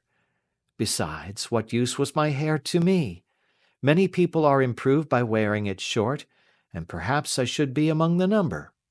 Next day I was inclined to think that I had made a mistake, and by the day after I was sure of it.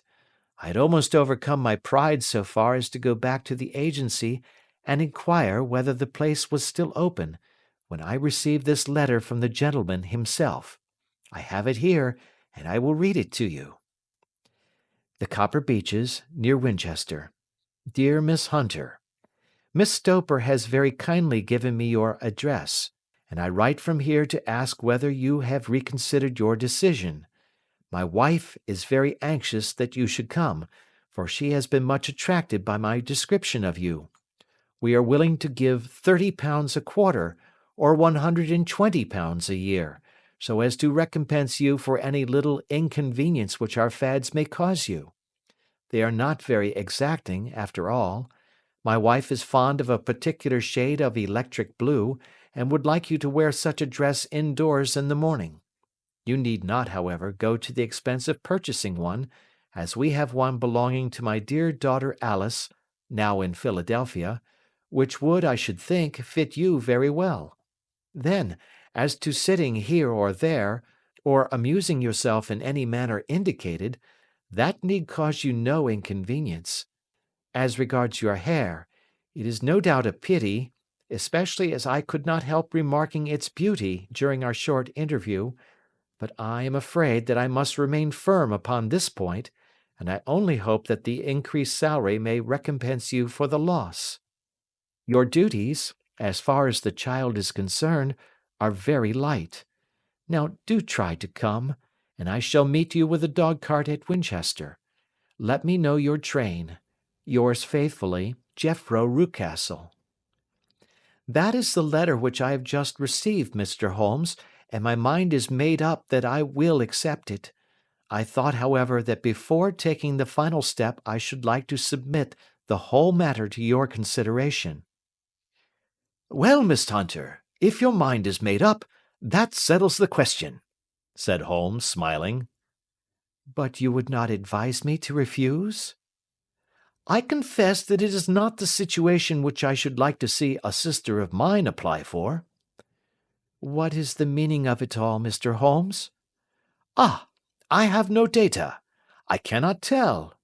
Perhaps you have yourself formed some opinion?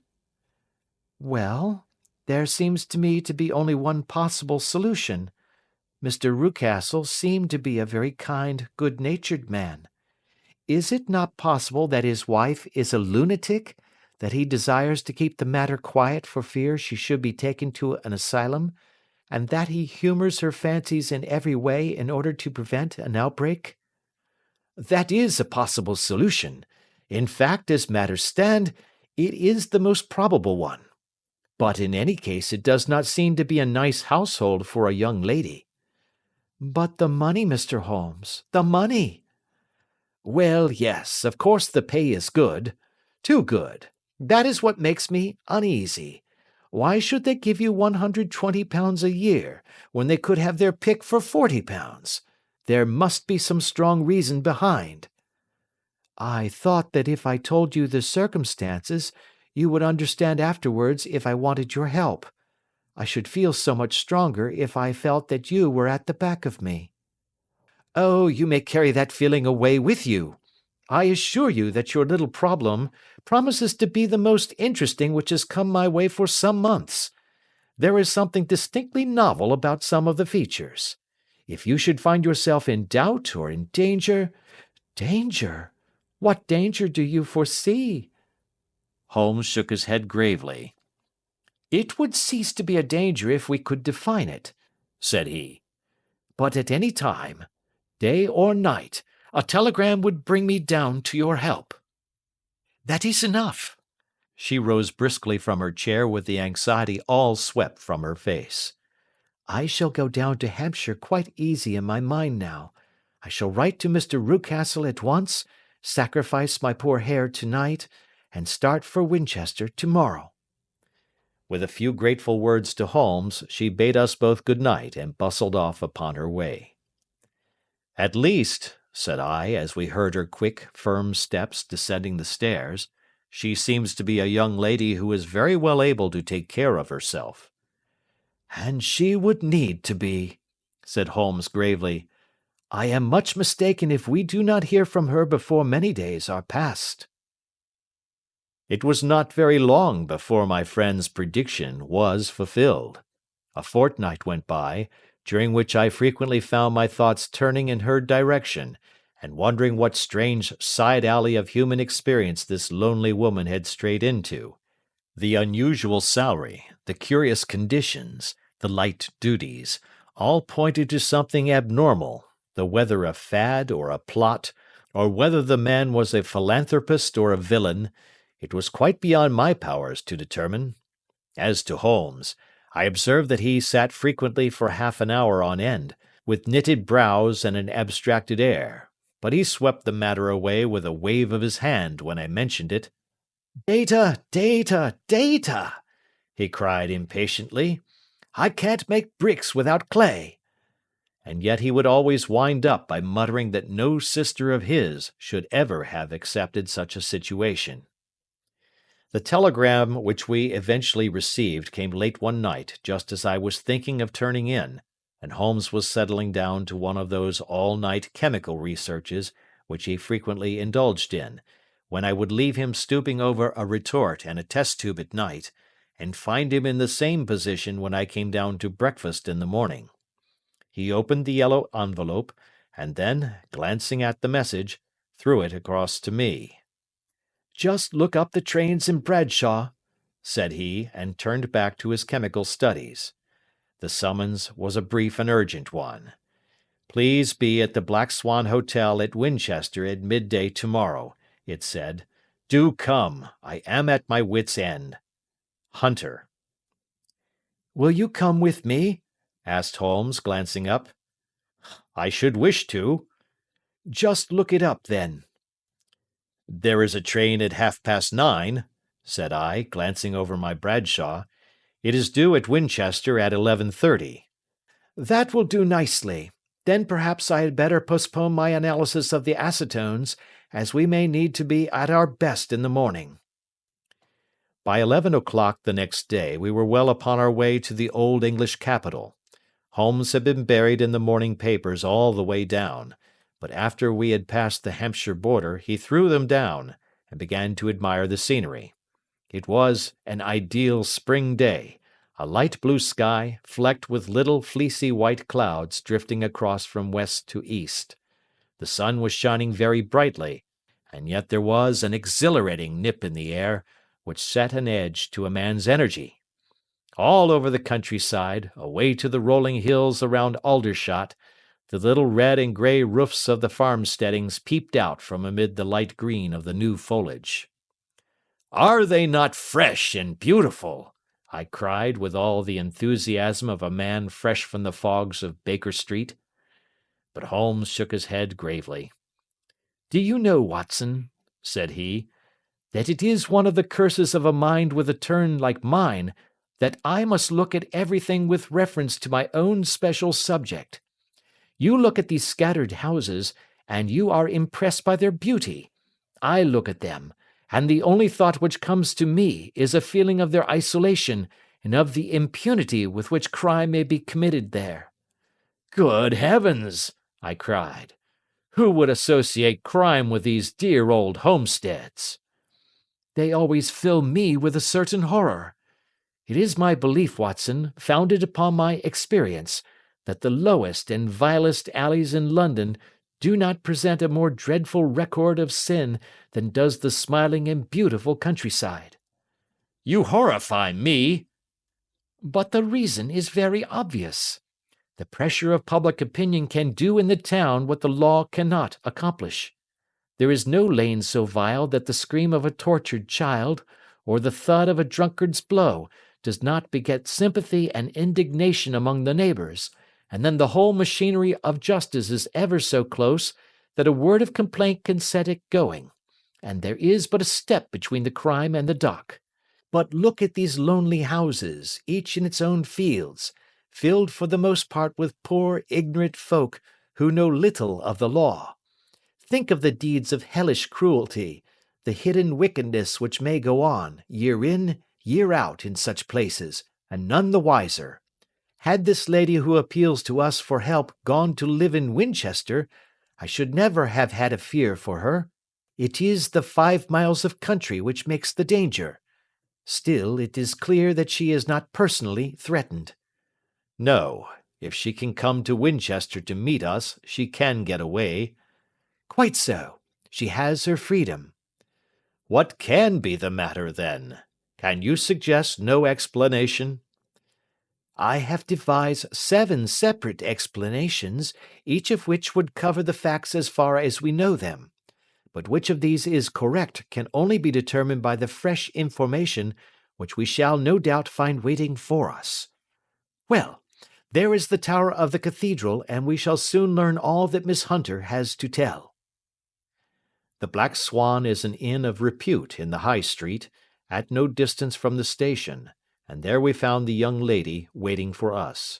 She had engaged a sitting room, and our lunch awaited us upon the table. I am so delighted that you have come, she said earnestly. It is so very kind of you both, but indeed I do not know what I should do. Your advice will be altogether invaluable to me. Pray tell us what has happened to you. I will do so, and I must be quick, for I have promised Mr. Rucastle to be back before 3. I got his leave to come into town this morning, though he little knew for what purpose. Let us have everything in its due order. Holmes thrust his long, thin legs out towards the fire, and composed himself to listen. In the first place, I may say that I have met, on the whole, with no actual ill-treatment from Mr. and Mrs. Rucastle. It is only fair to them to say that. But I cannot understand them, and I am not easy in my mind about them. What can you not understand? Their reasons for their conduct. But you shall have it all just as it occurred. When I came down, Mr. Rucastle met me here and drove me in his dog-cart to the Copper Beeches. It is, as he said, beautifully situated, but it is not beautiful in itself, for it is a large square block of a house, whitewashed, but all stained and streaked with damp and bad weather. There are grounds round it, woods on 3 sides, and on the 4th a field which slopes down to the Southampton high road, which curves past about 100 yards from the front door. This ground in front belongs to the house, but the woods all round are part of Lord Southerton's preserves. Clump of copper beeches immediately in front of the hall door has given its name to the place. I was driven over by my employer, who was as amiable as ever, and was introduced by him that evening to his wife and the child. There was no truth, Mr. Holmes, in the conjecture which seemed to us to be probable in your rooms at Baker Street. Mrs. Rucastle is not mad. I found her to be a silent, pale-faced woman, much younger than her husband, not more than 30, I should think, while he can hardly be less than 45. From their conversation I have gathered that they have been married about 7 years, that he was a widower, and that his only child by the first wife was the daughter who has gone to Philadelphia. Mr. Rucastle told me in private that the reason why she had left them was that she had an unreasoning aversion to her stepmother. As the daughter could not have been less than 20, I can quite imagine that her position must have been uncomfortable with her father's young wife. Mrs. Rucastle seemed to me to be colourless in mind as well as in feature. She impressed me neither favourably nor the reverse. She was a nonentity. It was easy to see that she was passionately devoted both to her husband and to her little son. Her light grey eyes wandered continually from one to the other, noting every little want and forestalling it if possible. He was kind to her also in his bluff, boisterous fashion, and on the whole they seemed to be a happy couple. And yet she had some secret sorrow, this woman. She would often be lost in deep thought, with the saddest look upon her face. More than once I have surprised her in tears. I have thought sometimes that it was the disposition of her child which weighed upon her mind, for I have never met so utterly spoiled and so ill-natured a little creature.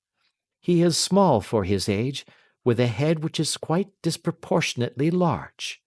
His whole life appears to be spent in an alternation between savage fits of passion and gloomy intervals of sulking.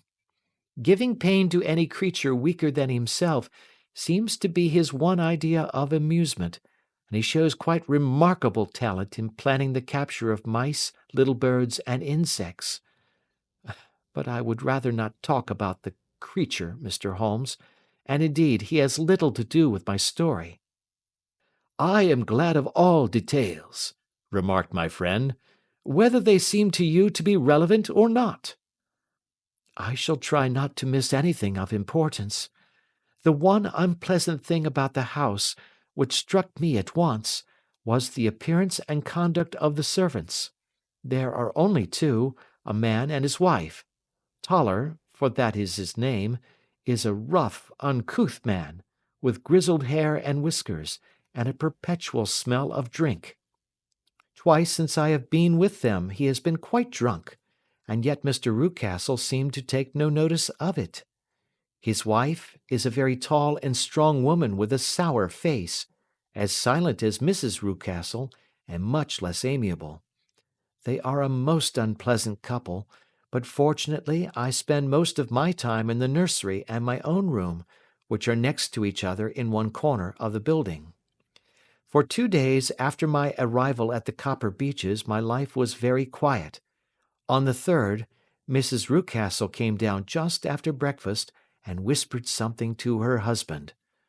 "Oh, yes," said he, turning to me, "we are very much obliged to you, Miss Hunter, for falling in with our whims so far as to cut your hair. I assure you that it has not detracted in the tiniest iota from your appearance. We shall now see how the electric blue dress will become you. You will find it laid out upon the bed in your room, and if you would be so good as to put it on, we should both be extremely obliged." The dress which I found waiting for me was of a peculiar shade of blue. It was of excellent material, a sort of beige, but it bore unmistakable signs of having been worn before. It could not have been a better fit if I had been measured for it. Both Mr. and Mrs. Rucastle expressed a delight at the look of it, which seemed quite exaggerated in its vehemence. They were waiting for me in the drawing-room, which is a very large room, stretching along the entire front of the house, with 3 long windows reaching down to the floor. A chair had been placed close to the central window, with its back turned towards it. In this I was asked to sit, and then Mr. Rucastle, walking up and down on the other side of the room, began to tell me a series of the funniest stories that I have ever listened to. You cannot imagine how comical he was, and I laughed until I was quite weary. Mrs. Rucastle, however, who has evidently no sense of humour, never so much as smiled, but sat with her hands in her lap and a sad, anxious look upon her face. After an hour or so, Mr. Rucastle suddenly remarked that it was time to commence the duties of the day, and that I might change my dress and go to little Edward in the nursery. 2 days later the same performance was gone through under exactly similar circumstances. Again I changed my dress, again I sat in the window, and again I laughed very heartily at the funny stories of which my employer had an immense repertoire, and which he told inimitably. Then he handed me a yellow-backed novel, and moving my chair a little sideways, that my own shadow might not fall upon the page, he begged me to read aloud to him. I read for about 10 minutes, beginning in the heart of a chapter, and then suddenly, in the middle of a sentence, he ordered me to cease and to change my dress. You can easily imagine, Mr. Holmes, how curious I was as to what the meaning of this extraordinary performance could possibly be. They were always very careful, I observed, to turn my face away from the window, so that I became consumed with the desire to see what was going on behind my back. At first it seemed to be impossible, but I soon devised a means. My hand mirror had been broken, so a happy thought seized me, and I concealed a piece of the glass in my handkerchief. On the next occasion, in the midst of my laughter, I put my handkerchief up to my eyes, and was able with a little management to see all that there was behind me. I confess that I was disappointed. There was nothing. At least, that was my first impression. At the second glance, however, I perceived that there was a man standing in the Southampton Road, a small bearded man in a grey suit, who seemed to be looking in my direction. The road is an important highway, and there are usually people there. This man, however, was leaning against the railings which bordered our field, and was looking earnestly up. I lowered my handkerchief, and glanced at Mrs. Rucastle to find her eyes fixed upon me with a most searching gaze. She said nothing, but I am convinced that she had divined that I had a mirror in my hand, and had seen what was behind me. She rose at once. "Jethro," said she, "there is an impertinent fellow upon the road there who stares up at Miss Hunter." "No friend of yours, Miss Hunter?" he asked. "No, I know no one in these parts." "Dear me, how very impertinent! Kindly turn round and motion to him to go away." "Surely it would be better to take no notice." "No, no, we should have him loitering here always. Kindly turn round and wave him away like that." I did as I was told, and at the same instant Mrs. Rucastle drew down the blind. That was a week ago, and from that time I have not sat again in the window, nor have I worn the blue dress, nor seen the man in the road. "Pray continue," said Holmes. "Your narrative promises to be a most interesting one." "You will find it rather disconnected, I fear, and there may prove to be little relation between the different incidents of which I speak. On the very first day that I was at the Copper Beeches, Mr. Rucastle took me to a small outhouse which stands near the kitchen door. As we approached it, I heard the sharp rattling of a chain, and the sound as of a large animal moving about. "Look in here," said Mr. Rucastle, showing me a slit between two planks. "Is he not a beauty?"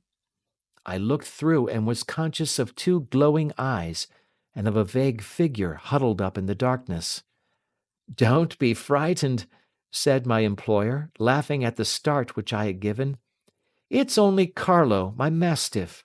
I call him mine, but really old Toller, my groom, is the only man who can do anything with him. We feed him once a day, and not too much then, so that he is always as keen as mustard. Toller lets him loose every night, and God help the trespasser whom he lays his fangs upon. For goodness' sake, don't you ever, on any pretext, set your foot over the threshold at night, for it's as much as your life is worth." The warning was no idle one, for 2 nights later I happened to look out of my bedroom window about 2 o'clock in the morning. It was a beautiful moonlight night, and the lawn in front of the house was silvered over and almost as bright as day. I was standing, wrapped in the peaceful beauty of the scene, when I was aware that something was moving under the shadow of the Copper Beeches. As it emerged into the moonshine, I saw what it was. It was a giant dog, as large as a calf, tawny tinted, with hanging jowl, black muzzle, and huge projecting bones. It walked slowly across the lawn and vanished into the shadow upon the other side. That dreadful sentinel sent a chill to my heart which I do not think that any burglar could have done. And now I have a very strange experience to tell you. I had, as you know, cut off my hair in London, and I had placed it in a great coil at the bottom of my trunk. One evening, after the child was in bed, I began to amuse myself by examining the furniture of my room, and by rearranging my own little things. There was an old chest of drawers in the room, the 2 upper ones empty and open, the lower one locked. I had filled the first 2 with my linen, and as I had still much to pack away, I was naturally annoyed at not having the use of the 3rd drawer. It struck me that it might have been fastened by a mere oversight, so I took out my bunch of keys and tried to open it. The very first key fitted to perfection, and I drew the drawer open. There was only one thing in it, but I am sure that you would never guess what it was. It was my coil of hair. I took it up and examined it. It was of the same peculiar tint and the same thickness. But then the impossibility of the thing obtruded itself upon me. How could my hair have been locked in the drawer? With trembling hands I undid my trunk, turned out the contents, and drew from the bottom my own hair. I laid the two tresses together, and I assure you that they were identical. Was it not extraordinary? Puzzle as I would, I could make nothing at all of what it meant. I returned the strange hair to the drawer, and I said nothing of the matter to the Rucastles, as I felt that I had put myself in the wrong by opening a drawer which they had locked. I am naturally observant, as you may have remarked, Mr. Holmes, and I soon had a pretty good plan of the whole house in my head. There was one wing, however, which appeared not to be inhabited at all.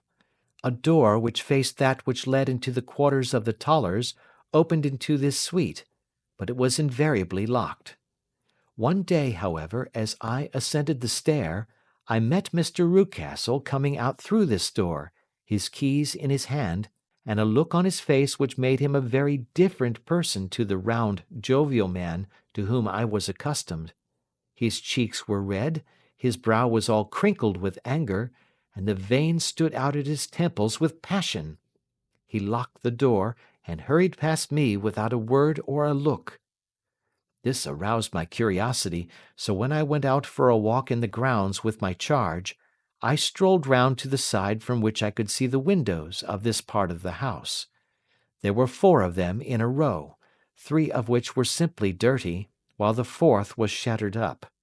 They were evidently all deserted. As I strolled up and down, glancing at them occasionally, Mr. Rucastle came out to me, looking as merry and jovial as ever. "Ah," said he, "you must not think me rude if I passed you without a word, my dear young lady." I was preoccupied with business matters. I assured him that I was not offended. "By the way," said I, "you seem to have quite a suite of spare rooms up there, and one of them has the shutters up." He looked surprised, and, as it seemed to me, a little startled at my remark. "Photography is one of my hobbies," said he. "I have made my dark room up there. But, dear me, what an observant young lady we have come upon!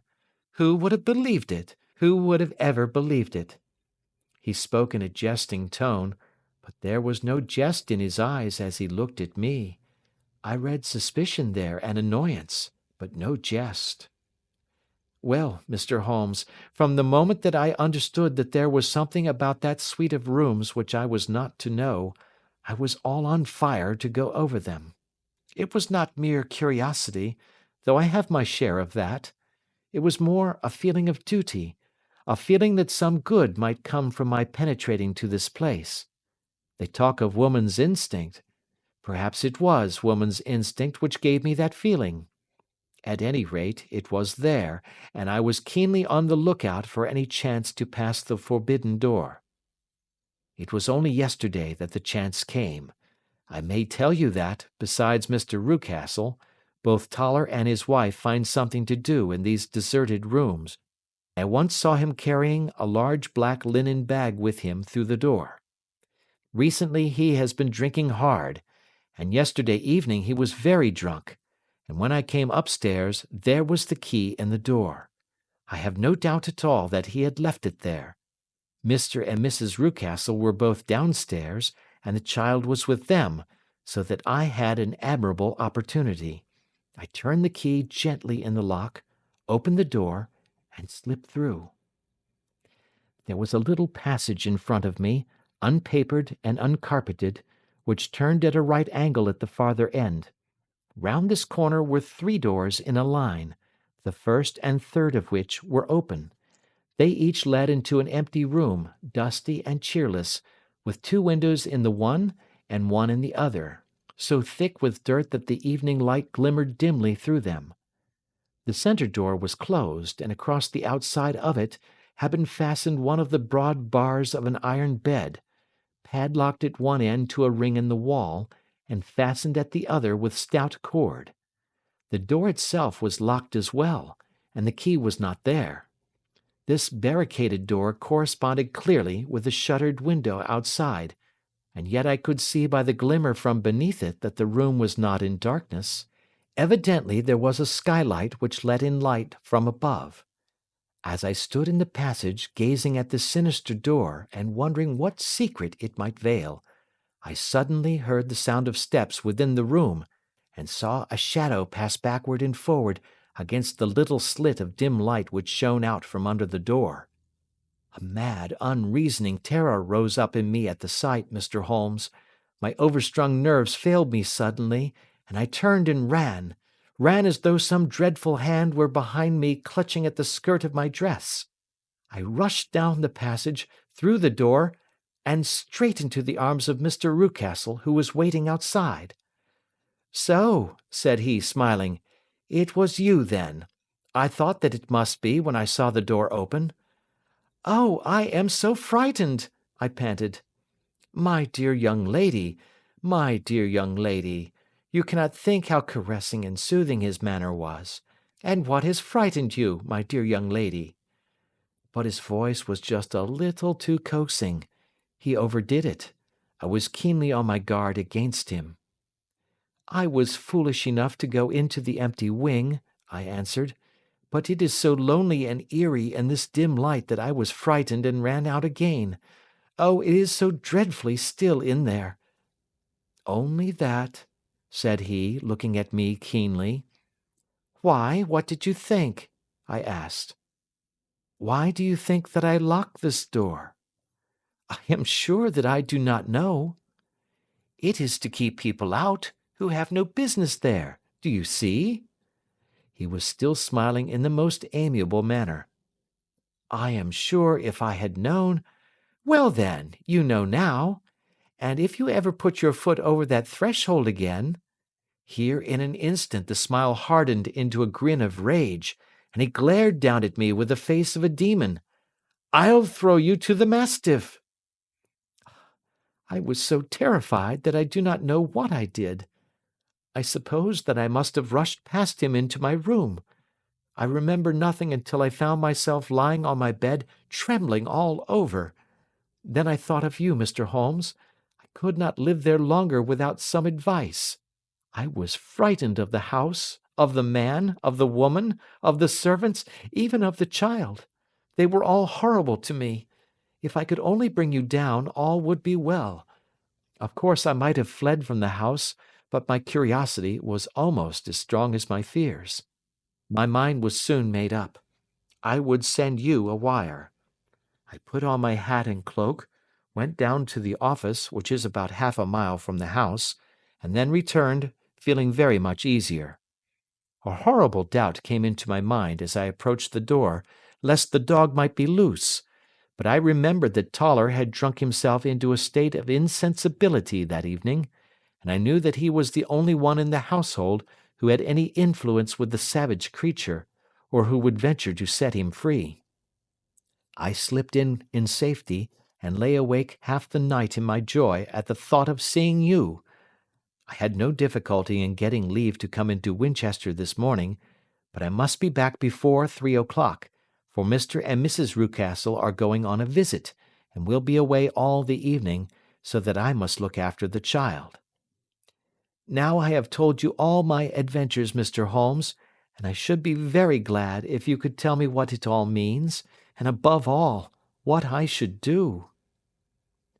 Holmes and I had listened spellbound to this extraordinary story. My friend rose now and paced up and down the room, his hands in his pockets, and an expression of the most profound gravity upon his face. "Is Toller still drunk?" he asked. "Yes, I heard his wife tell Mrs. Rucastle that she could do nothing with him." "That is well. And the Rucastles go out to-night?" "Yes." "Is there a cellar with a good strong lock?" "Yes, the wine cellar." "You seem to me to have acted all through this matter like a very brave and sensible girl, Miss Hunter. Do you think that you could perform one more feat? I should not ask it of you if I did not think you a quite exceptional woman." "I will try. What is it?" "We shall be at the Copper Beeches by 7 o'clock, my friend and I. The Rucastles will be gone by that time, and Toller will, we hope, be incapable. There only remains Mrs. Toller, who might give the alarm. If you could send her into the cellar on some errand, and then turn the key upon her, you would facilitate matters immensely." "I will do it." "Excellent. We shall then look thoroughly into the affair. Of course, there is only one feasible explanation. You have been brought there to personate someone, and the real person is imprisoned in this chamber. That is obvious. As to who this prisoner is, I have no doubt that it is the daughter, Miss Alice Rucastle, if I remember right, who was said to have gone to America. You were chosen, doubtless, as resembling her in height, figure, and the colour of your hair. Hers had been cut off, very possibly in some illness through which she has passed, and so of course yours had to be sacrificed also. By a curious chance you came upon her tresses.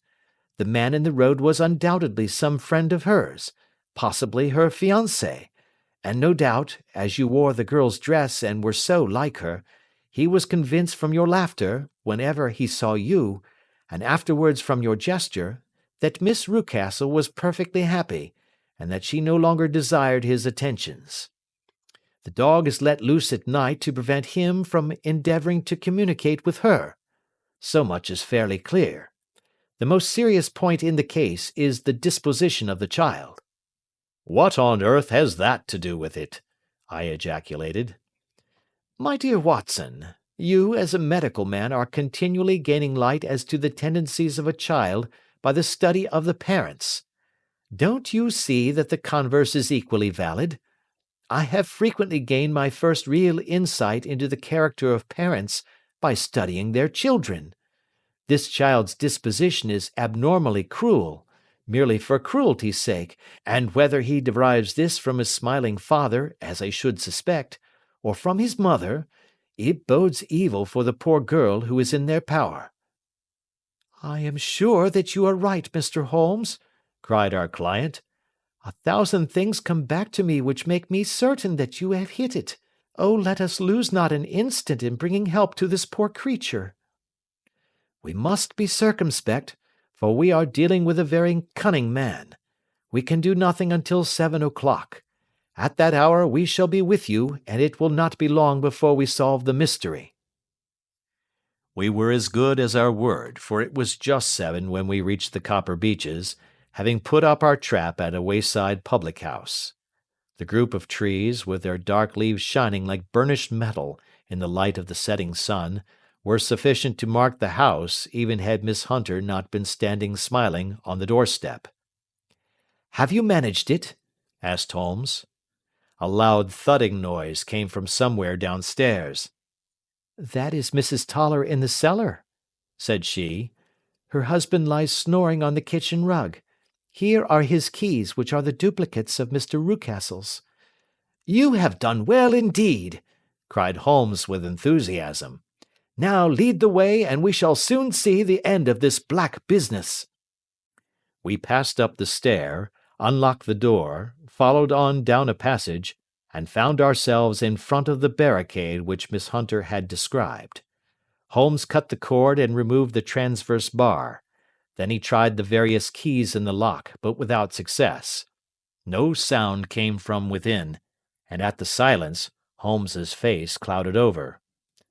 "I trust that we are not too late," said he. "I think, Miss Hunter, that we had better go in without you. Now, Watson, put your shoulder to it, and we shall see whether we cannot make our way in." It was an old rickety door, and gave at once before our united strength. Together we rushed into the room. It was empty. There was no furniture save a little pallet bed, a small table, and a basketful of linen. The skylight above was open, and the prisoner gone. "There has been some villainy here," said Holmes. "This beauty has guessed Miss Hunter's intentions and has carried his victim off." "But how?" "Through the skylight. We shall soon see how he managed it." He swung himself up onto the roof. "Ah, yes," he cried. "Here's the end of a long light ladder against the eaves. That is how he did it." "But it is impossible," said Miss Hunter. "The ladder was not there when the Rucastles went away. He has come back and done it. I tell you that he is a clever and dangerous man. I should not be very much surprised if this were he whose step I hear now upon the stair. I think, Watson, that it would be as well for you to have your pistol ready." The words were hardly out of his mouth before a man appeared at the door of the room, a very fat and burly man, with a heavy stick in his hand. Miss Hunter screamed and shrunk against the wall at the sight of him, but Sherlock Holmes sprang forward and confronted him. "You villain!" said he.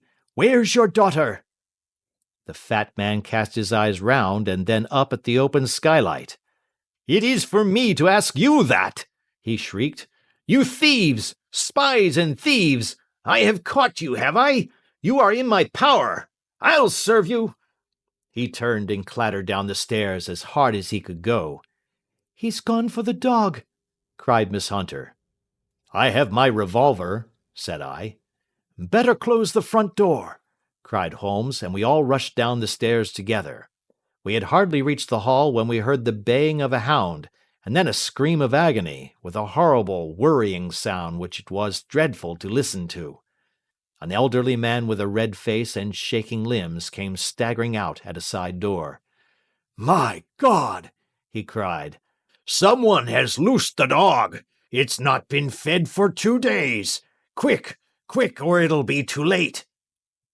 Holmes and I rushed out and round the angle of the house, with Toller hurrying behind us. There was the huge famished brute, its black muzzle buried in Rucastle's throat, while he writhed and screamed upon the ground. Running up, I blew its brains out, and it fell over with its keen white teeth still meeting in the great creases of his neck. With much labour, we separated them and carried him, living but horribly mangled, into the house. We laid him upon the drawing-room sofa, and having dispatched the sobered Toller to bear the news to his wife, I did what I could to relieve his pain. We were all assembled round him when the door opened, and a tall, gaunt woman entered the room. "Mrs. Toller!" cried Miss Hunter. "Yes, miss. Mr. Rucastle let me out when he came back before he went up to you. Ah, miss, it is a pity you didn't let me know what you were planning, for I would have told you that your pains were wasted." "Ha!" said Holmes, looking keenly at her. "It is clear that Mrs. Toller knows more about this matter than anyone else." "Yes, sir, I do, and I am ready enough to tell what I know." "Then pray sit down, and let us hear it, for there are several points on which I must confess that I am still in the dark." "I will soon make it clear to you," said she, "and I'd have done so before now if I could have got out of the cellar. If there's police court business over this, you remember that I was the one that stood your friend, and that I was Miss Alice's friend too. She was never happy at home, Miss Alice wasn't, from the time that her father married again. She was slighted like and had no say in anything, but it never really became bad for her until after she met Mr. Fowler at a friend's house. As well as I could learn, Miss Alice had rights of her own by will, but she was so quiet and patient, she was, that she never said a word about them but just left everything in Mr. Rucastle's hands. He knew he was safe with her, but when there was a chance of a husband coming forward, who would ask for all that the law would give him, then her father thought it time to put a stop on it. He wanted her to sign a paper, so that whether she married or not, he could use her money. When she wouldn't do it, he kept on worrying her until she got brain fever, and for 6 weeks was at death's door. Then she got better at last, all worn to a shadow, and with her beautiful hair cut off. But that didn't make no change in her young man, and he stuck to her as true as men could be." "Ah," said Holmes, "I think that what you have been good enough to tell us makes the matter fairly clear, and that I can deduce all that remains. Mr. Rucastle, then, I presume, took to the system of imprisonment?" "Yes, sir." "And brought Miss Hunter down from London in order to get rid of the disagreeable persistence of Mr. Fowler?" "That was it, sir. But Mr. Fowler, being a persevering man, as a good seaman should be, blockaded the house, and having met you, succeeded by certain arguments, metallic or otherwise, in convincing you that your interests were the same as his. Mr. Fowler was a very kind-spoken, free-handed gentleman, said Mrs. Toller serenely. And in this way he managed that your good man should have no want of drink, and that a ladder should be ready at the moment when your master had gone out. You have it, sir, just as it happened. I am sure we owe you an apology, Mrs. Toller, said Holmes, for you have certainly cleared up everything which puzzled us. And here comes the country surgeon and Mrs. Rucastle.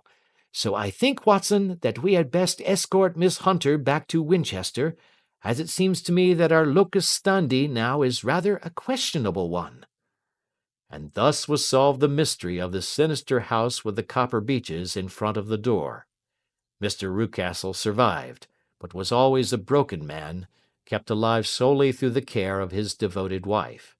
They still live with their old servants, who probably know so much of Rucastle's past life that he finds it difficult to part from them. Mr. Fowler and Miss Rucastle were married, by special license, in Southampton the day after their flight, and he is now the holder of a government appointment in the island of Mauritius. As to Miss Violet Hunter, my friend Holmes, rather to my disappointment, manifested no further interest in her when once she had ceased to be the centre of one of his problems, and she is now the head of a private school at Walsall, where I believe that she has met with considerable success. And so, the great detective takes his leave, but the game is never truly over, is it? If you've enjoyed unraveling these mysteries, why not subscribe and stick around? You never know what other intriguing cases might come your way. Until next time, may your deductions be sharp and your adventures thrilling. Farewell.